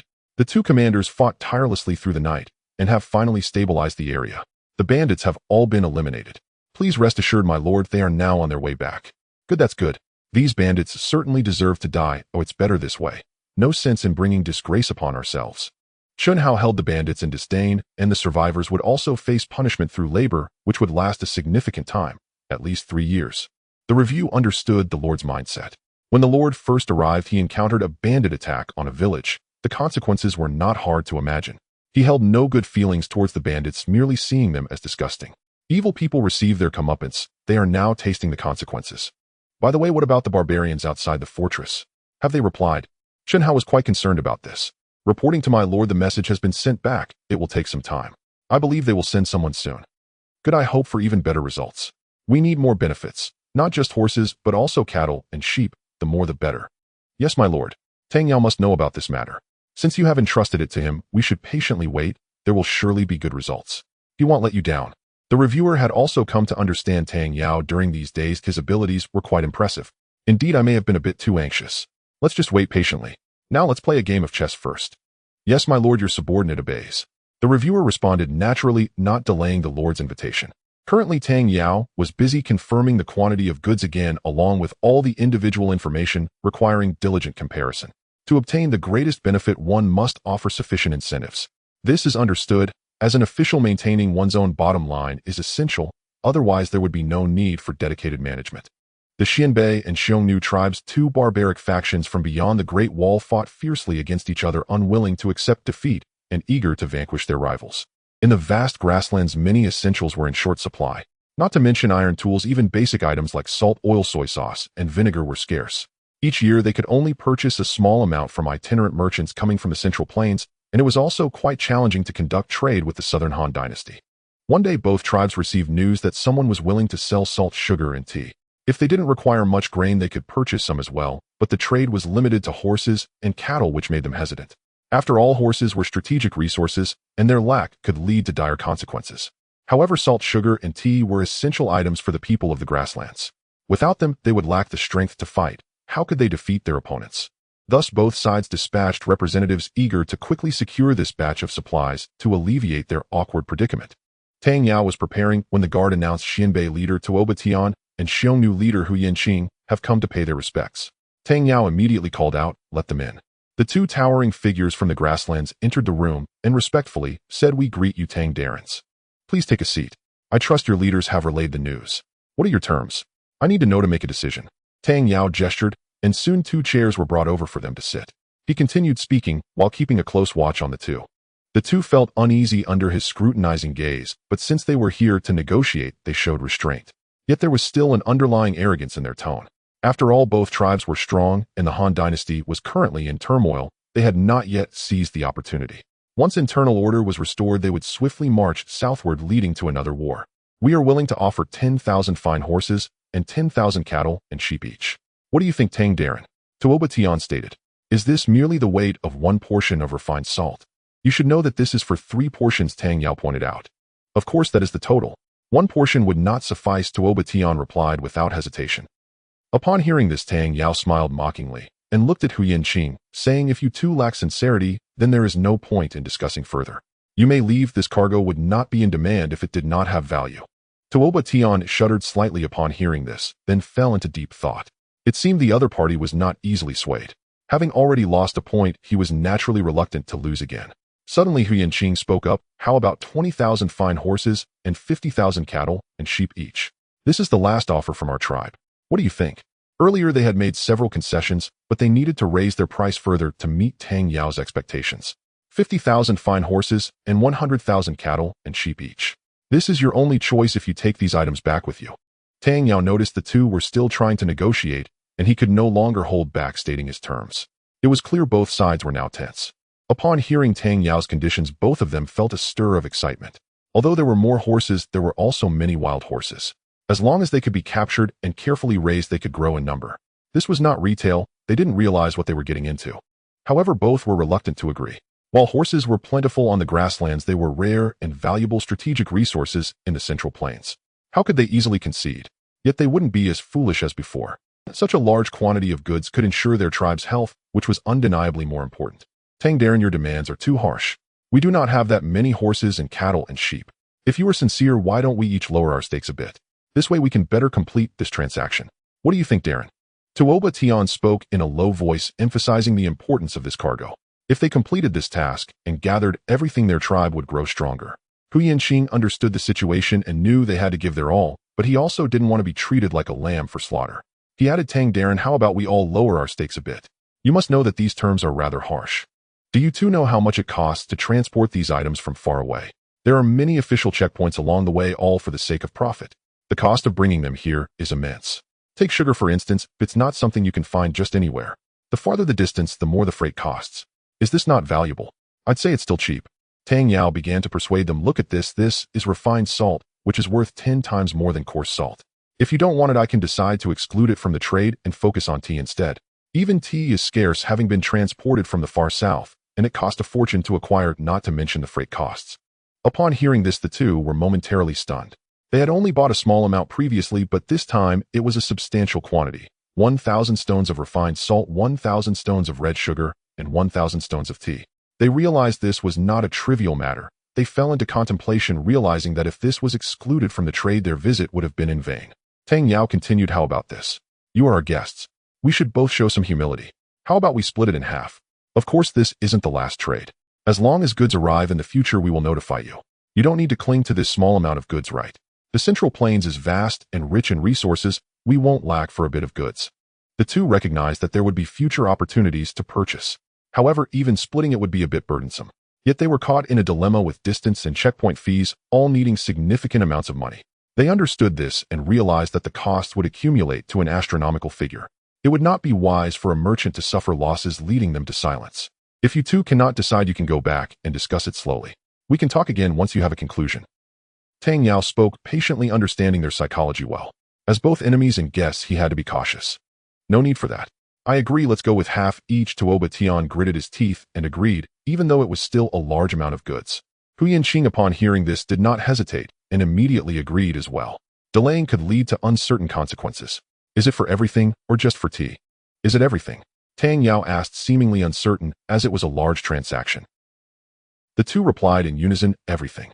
All right then, since that's the case, we will split it evenly. 25,000 fine horses each and 50,000 cattle and sheep each. Is that correct? If so, we can sign the contract. If you change your mind, inform us in advance, and we will look for other buyers. There will be no shortage of buyers for these goods, as you both know. The time frame is half a month. Upon hearing this, they did not say much more. They each picked up the contract, reviewed it, and after confirming, signed their names. Good, you two are straightforward. To express my respect for you both, a small gift as a token of goodwill. Tang Yao presented 2 small glass cups, no crystal cups, one for each of them. Seeing their eyes widen in surprise, he said with a hint of pride, these are precious crystal cups, extremely rare. I just happened to acquire these 2, so I present them to you. No need to stand on ceremony. The two gazed at the small crystal cups, exquisitely crafted and sparkling. They were mesmerized. Ooh, just one of these cups was an immense luxury. They exchanged glances, suddenly filled with curiosity. These 2 were made at the same time, a rare pair of twins, hence, they are identical. There's nothing odd about that. Tang Yao explained, though he himself found it puzzling. After all, these were crystal cups. Why would a military strategist give them away? He thought it over, but decided not to dwell on it, knowing that these cups had been obtained through the hands of the Lord. With that in mind, he understood that while these cups were valuable in the eyes of others, they were of little worth to the Lord, making it trivial to give them away. The two, however, perceived the situation differently. Although they were twins, they had been separated simply because the 2 of them arrived at the same time. This clearly diminished their value. If they could acquire the other cup, wouldn't they be able to realize the full value of the pair? Yet this was merely a thought. The specifics needed to be discussed later, as they had no power to decide. Thank you for your grand gift, Tang Darren. We will prepare immediately and meet again in half a month. The two quickly took their leave. Tang Yao did not mind having completed his task. Such trivial matters were of no concern. Chen Hao soon met with Tang Yao upon his return and asked what was the outcome. Did you sell the goods? Reporting to the Lord, we sold it for 50,000 fine horses and 100,000 cattle and sheep, each totaling 150,000. What do you think, my lord? Tang Yao respectfully reported the details of the transaction, feeling no sense of needing a reward. Oh. Chen Hao was taken aback upon hearing this, astonished by the quantity. Noticing Tang Yao's anxious demeanor, he immediately said, Tang Yao, there's no need to worry. I am astonished by your achievement. I had thought there were only 30,000 fine horses. I didn't expect you to have earned so much for me. This is truly wonderful and deserving of a good reward. Upon hearing this, Tang Yao felt relieved, initially fearing a loss.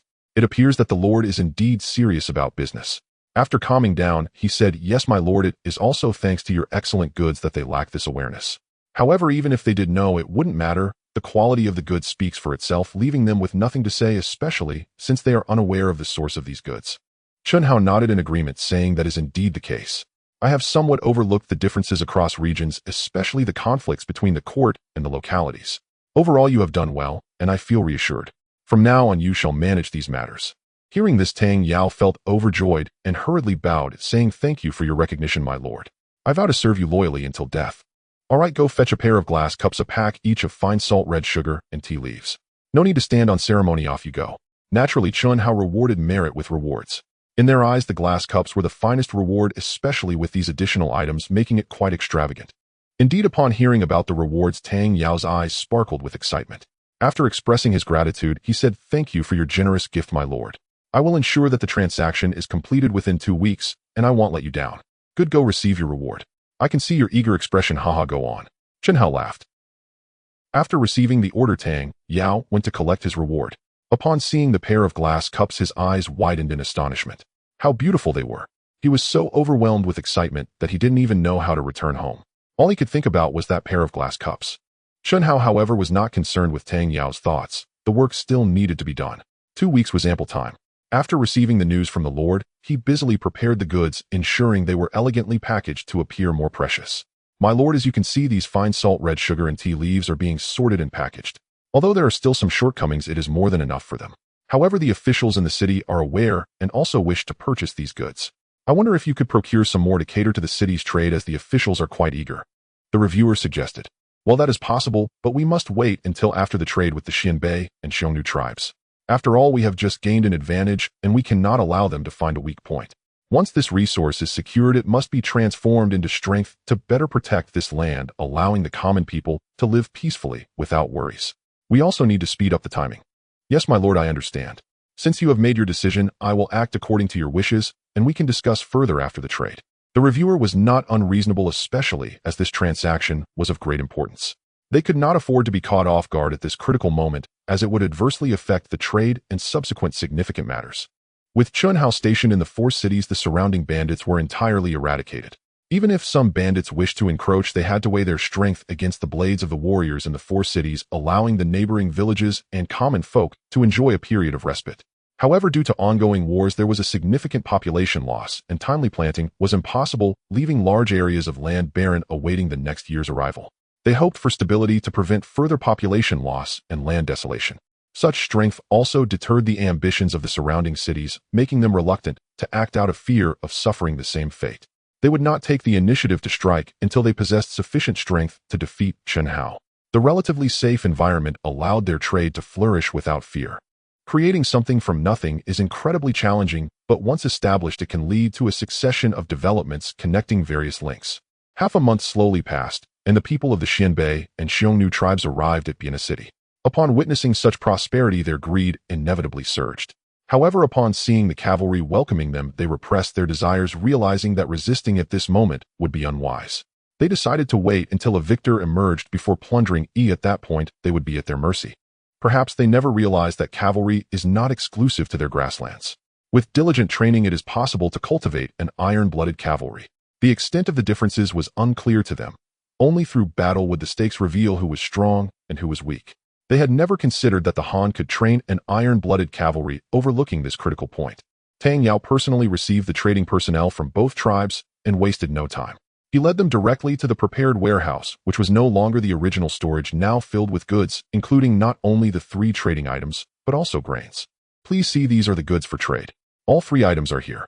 If you have any questions, feel free to ask without hesitation." The Xianbei and Xiongnu representatives were not polite, with Tuoba Tian and Hu Yanqing leading the inspection. After a brief moment, both sides nodded in satisfaction, exchanging glances, and found no discrepancies. "Tang Darren, this is indeed what we need for trade. By the way, what about these?" Tuoba Tian curiously inquired about another portion of goods that clearly wasn't part of the trade. "Indeed, Tang Darren, what are these? Could you tell us so we can have a look?" Hu Yanqing followed up. After hearing this, Tang Yao casually replied, "Those are grains, but they are just stored here since they can't be exported. No need to worry. Now we can proceed with the trade to avoid any unnecessary delays for both parties." Upon hearing this, the two were momentarily stunned, realizing that it was indeed grains. It was well known that grains were scarce on the grasslands. If they could trade for some, it would be a good thing. However, the Han had always been very restrictive in this regard, and they were unsure if an agreement could be reached. "Tang Darren, could you tell us if there are many grains in the city?" They both asked in unison, filled with anticipation. "I can't make that decision. You must know that issues regarding grain can only be decided by the governor. As you are aware, the Wuhan people attacked Bienne City previously, and the people are still on edge. We cannot afford to run short on grain. Even if we have a surplus, it's still insufficient for our needs, Tang Yao explained. Upon hearing this, they understood the situation. They were also aware that the Wuhan people often raided, which was not surprising. Naturally, grain was of utmost importance, and it was difficult to obtain. Still, they hoped to acquire some. Seeing the earnest expressions on their faces, Tang Yao hesitated and said, "If you truly wish for it, I must consult with the governor before making a decision. After all, grain is too vital, but we absolutely cannot let it run short as it relates to maintaining public order." All right, we will wait here as per your arrangements, Tang Darren. They were overjoyed to hear this. Tang Yao pretended to leave the warehouse, then after a short while vanished from sight. They had no idea where he had gone, or in fact he was merely resting in another room.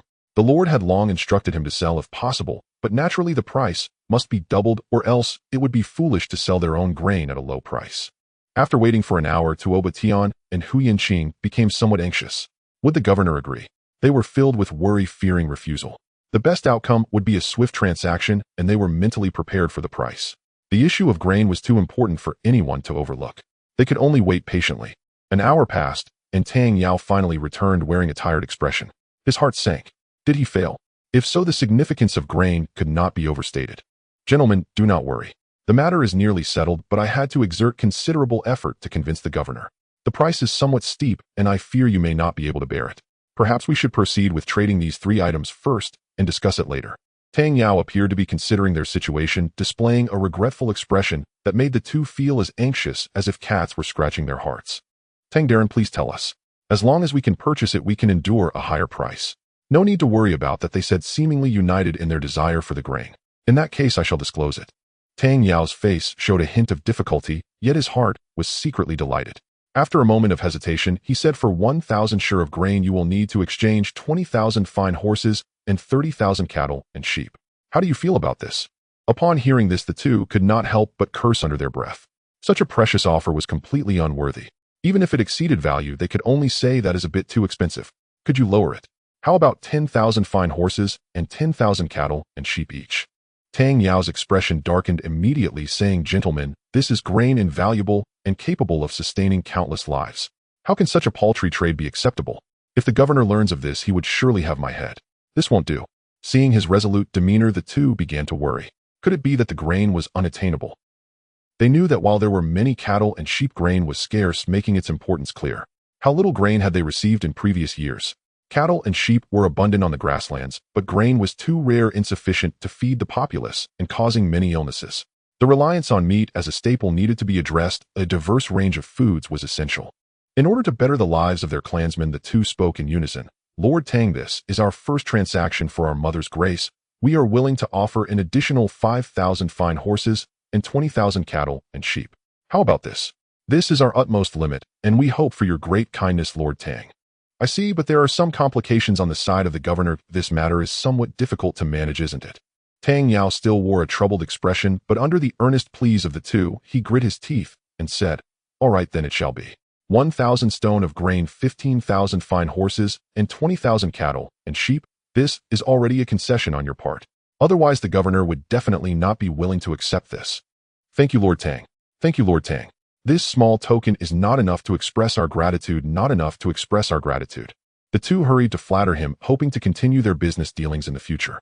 It was not impossible, especially since this borderland was exceedingly scarce, making it difficult to trade for grain. If they did not buy some this time, it was uncertain when they would be able to do so again, and they sighed with relief in their hearts. Soon both parties began the transaction. Fortunately, both clans had brought enough horses and sheep to smoothly complete this exchange. Tang Yao looked at the completed deal, feeling quite pleased, as he had not expected it to go so smoothly.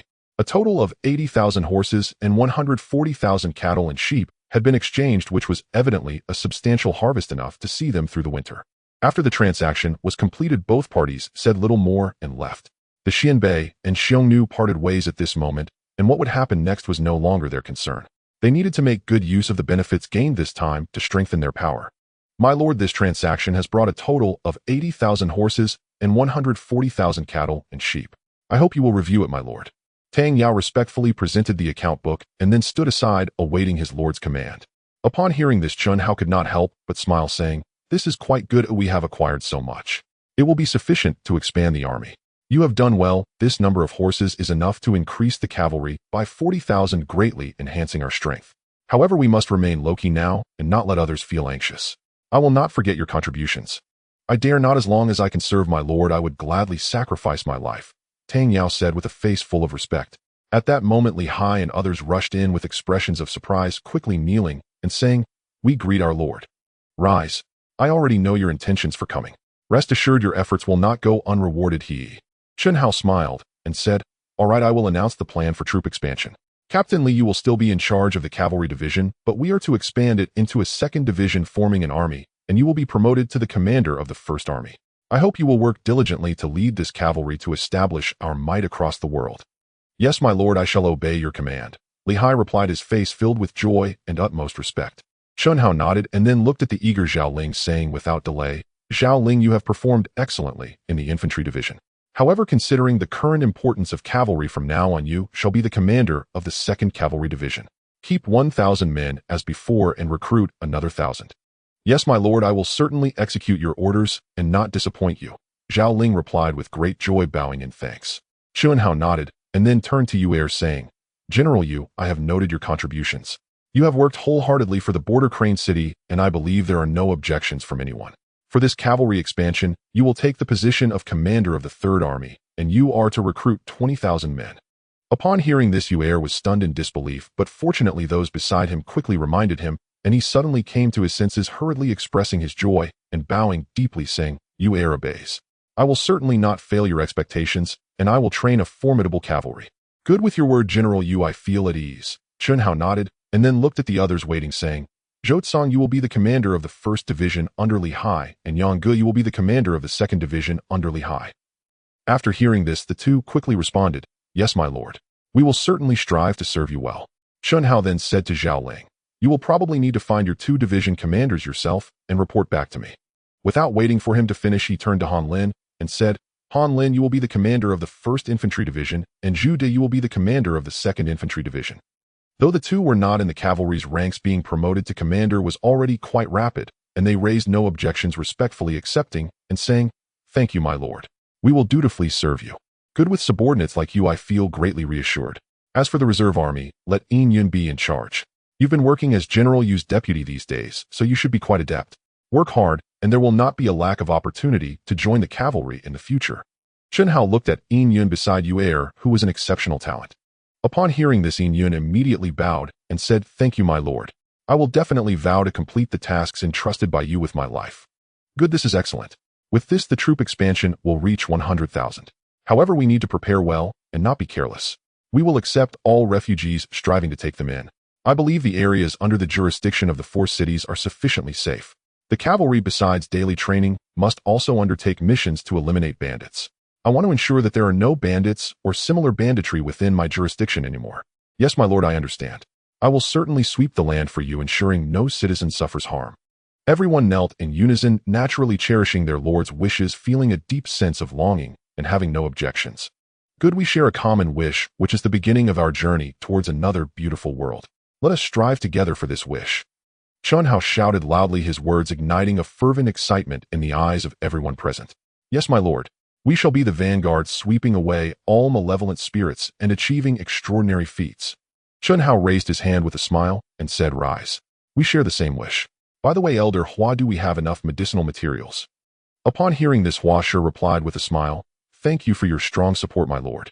Otherwise, we truly could not train such warriors. Aside from a slight shortage of ginseng, everything else is adequate. Ginseng is highly valuable and has broad applications, greatly aiding in the regulation of our warriors. Its scarcity is a concern, but thankfully with your support we can manage it. No worries, come to collect it later. This time we have at least 100-year-old ginseng, about 100 stalks. I hope it will be of use." Chen Hao waved his hand, dismissively indicating that he was not concerned. They had plenty of 100-year-old ginseng in their space territory, more than enough. Hua Shi, upon hearing this, was overjoyed and immediately said, "Thank you, my lord. With this batch of ginseng, we will have enough medicine to train another 100,000 elite warriors for you, allowing us to expand your territory." "Good, Elder Hua, you've worked hard. Now, everyone, let us first recuperate. When spring arrives next year, we will begin our campaign against the Wuhan. To ensure internal safety, we must eliminate external threats, especially this malignant tumor that must be removed quickly, otherwise it will affect our overall strategy. This winter is your last training period, whether for the regular army, reserve army, or militia. All must train diligently to fight for our homeland and eradicate all these invaders without leaving a single one behind. Yes, my lord. We will certainly sweep away the Wuhuan, pacifying the troubles and achieving great feats, everyone shouted excitedly. Chen Hao waved his hand and said, all right, now go prepare. Make the final efforts. Also pay attention to the surrounding cities. Military advisor regarding intelligence, the Wuhuan is the priority, but we cannot neglect the others. We must make proper adjustments. Yes, my lord. I understand.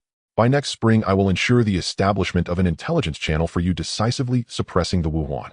The review naturally understood the importance of intelligence and said without hesitation, especially since the lord's ambitions resonated with his own wishes. Chen Hao nodded and then looked at Wei Changhui, saying, Changhui, the logistics are of utmost importance. We cannot be careless. You can start counting preparations now. Before the great army departs, all food and supplies must be ready. Various materials cannot be lacking. After all, it will still be somewhat cold in spring, and we must not be short on warm supplies. I hope you will provide a good start for the great army. Yes, my lord. I will ensure that sufficient food and supplies are prepared for the great army and will not let them suffer. Very good. With this I feel at ease. Now, everyone, it is time for us to recuperate. After winter, no military actions can be fully launched. However, please ensure that preparations in terms of reports and logistics have been made. Next, it will depend on you. By the way, what about Shi Yuan and the others? Have they safely arrived in Luoyang? Chen Hao said with some concern, as it had been almost a month, and he was unsure how things were. Rest assured, my lord. The envoy team has sent news that they are about to enter Luoyang. They will need some time to establish connections, so please be patient. Perhaps by next spring good news will arrive, marking the beginning of your great achievements. The review replied respectfully, also feeling relieved that they had not disappointed him. Excellent, they have arrived safely. Next we will see their capabilities. Oh, we need not concern ourselves with that. Besides tightening preparations in the 4 cities, we must also be ready to defend ourselves and not be careless. The garrison forces should be well prepared by now, right? Chen Hao said patiently. My lord, we are almost ready. Under General Yu Air's careful preparations, the 4 cities have successfully completed your tasks without any delays. Each of the 4 cities has at least 5,000 city guards, and there are also quite a few militias sufficient to handle assaults from tens of thousands of troops. Chen Hao was overjoyed and said, Good Commander, Yu has made significant contributions. Let's reward him with a pair of beautiful glass cups. Get up, eat. Everyone will receive a reward. Each person a bag of fine salt, a bag of brown sugar, a bag of tea leaves, and a pair of glass cups as a token of appreciation. Chen Hao was not stingy. He valued these fine items, especially the glass products. Upon hearing this, everyone knelt in gratitude, for these were truly treasures that filled their hearts with joy. Chen Hao looked at everyone's expressions and felt happy as well. He then dismissed the meeting, allowing them to go about their business. After a busy day, Zhang Qian tenderly served him dinner, hoping to ease his worries. Chen Hao sensed her intentions, took her hand, gazed deeply into her eyes, and said, Once the turmoil with the Wuhuan is settled, I will officially marry you. I understand your feelings, and I have put you through hardships. Zhang Qian, filled with joy, had never thought of being a primary wife, but having a title was enough for her. Tears nearly fell from her eyes. She was overwhelmed with excitement, as following her lord was her greatest wish. Don't cry. Is there something I did wrong? Just tell me, and I will change it, okay? No, it's just that Xiao Qian is too happy. It's a blessing for me that the Lord sees value in me. Zhang Qian leaned against him, feeling a sense of security, realizing there was nothing that couldn't be resolved. Chen Hao could hear her words, feeling a heavy weight in his heart as he held her close, cherishing the warmth. My lord, you must be tired. Oh, let's go rest. Zhang Qian shyly said this, but still mustered the courage to speak. Chen Hao smiled upon hearing this and took Zhang Qian to rest. A fierce, stormy battle was inevitable. Afterward, Chen Hao kissed her forehead and said, Rest well. Don't worry about me. Just listen to me. Zhang Qian, with a weary expression, nodded. She wouldn't concern herself with her lord's matters, nor could she. Besides, the lord's secrets were beyond her guess, so it was best to focus on her own tasks, even though she felt a bit empty inside. Chen Hao covered her with a blanket, dressed, and left. He walked into the study as usual and vanished into thin air. Crossing through the portal of Space 1, he returned to Earth, surveying the crops in his territory, feeling satisfied. 100-year-old ginseng was nothing to him, as he had many stored in the warehouse, with most in the territory reserved for thousands of years, only a few processed regularly, while the rest thrived with time. As for other herbs, they would be automatically collected when the time came, so he didn't have to bother too much. Planting was quick, and the 2,000 acres were already densely packed, bursting with vitality, which was incredibly pleasing. Returning to the villa's study, he glanced around before leaving. He entered the bedroom, observing the sleeping figures without disturbing them. After leaving a note, he departed the villa, riding his bicycle towards school, ready to start a new day.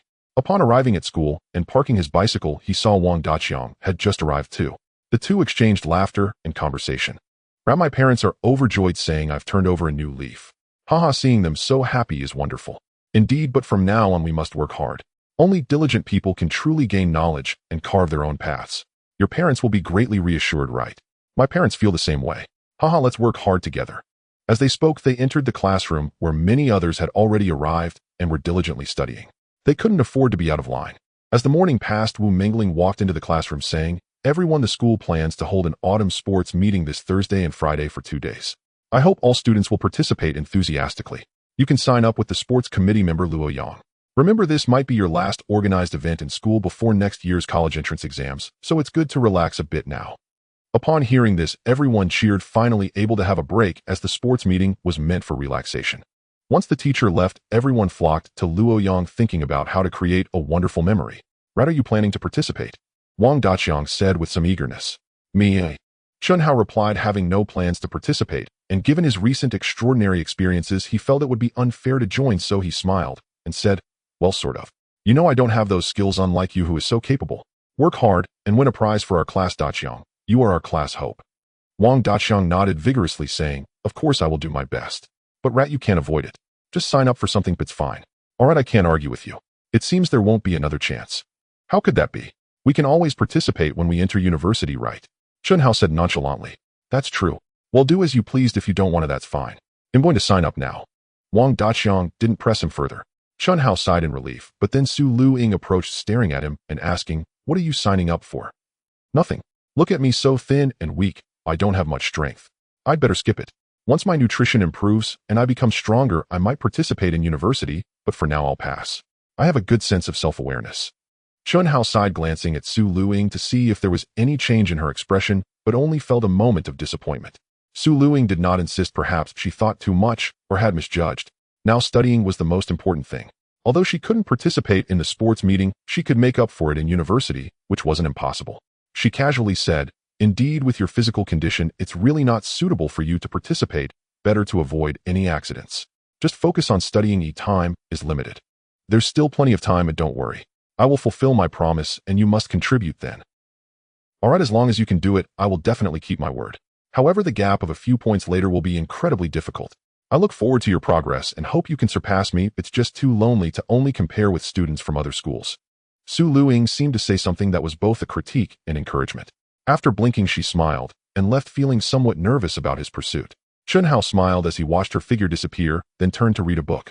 After school, upon returning home, his parents had already prepared a sumptuous dinner to reward him, making him incredibly happy. He used the newly refined Baichao Dan to help his parents improve their health, and the effects were excellent. Adding a little Xinsheng Dan and Lingji Dan made their health even better. They had been feeling energetic lately, no longer as fatigued as before, which delighted them. Seeing his parents' spirits and health improving day by day, Chunhao was naturally overjoyed. This way they wouldn't feel exhausted while working, and it greatly benefited their future. Enhancing cellular vitality and organ functions was crucial for prolonging life and strengthening resistance to diseases, allowing them to live a long, disaster-free life was his duty as a son. He didn't wish for his parents to live longer out of selfishness. He simply lacked the ability to do so. Ultimately, he was still weak. Although he practiced quickly under double the time, his foundation was still too shallow. He hadn't yet reached the later stage of the first level, merely getting close. Achieving perfection would require a long time. A solid foundation came at a great cost, and often strength wasn't something ordinary people could compare to. Fortunately, he had time that others did not, enabling him to train sufficiently and achieve his goals. Naturally, his only concern was whether he could become stronger within his parents' lifetimes to reach that level. Otherwise, the cycle of life and death would be inevitable. Chunhao took a deep breath and returned to his room, continuing to practice diligently. The star power purified by the mysterious starlight in his consciousness was pure enough for direct cultivation, helping him open the meridians and channels effortlessly, constantly stabilizing and expanding his strength each day. In his lower dantian, the star cloud surged, connecting to the middle dantian with a point of starlight, continuously absorbing the essence from the upper and lower dantians, growing stronger. Indeed, he was operating the 3 dantians simultaneously, a method formed upon entering the first level, second layer. This required not only ample energy, but also comprehension and control over the three Xiantians, both of which demanded effort, otherwise success would be difficult. The thicker the foundation of cultivation, the more limitless the future growth space would be, opening up infinite possibilities. Unknowingly, a night passed. When the first rays of sunlight appeared on the horizon, the initial light and purple aura entered his mouth, flowing into the star cloud of his consciousness sea. After being baptized by the three Xiantians, it completely merged into his being, becoming his strength. Chunhao awakened from his cultivation, exhaling deeply, feeling relaxed. It was indeed better to be proactive than reactive. The enhancement of star power was more significant, leaving him with a bitter smile. This was the contrast between diligence and laziness. After pondering, he shook his head, got up, and prepared to go to school. Today, he had to get ready for another day of studies. After breakfast, he rode his bicycle to school, welcomed by the fresh breeze, filled with anticipation.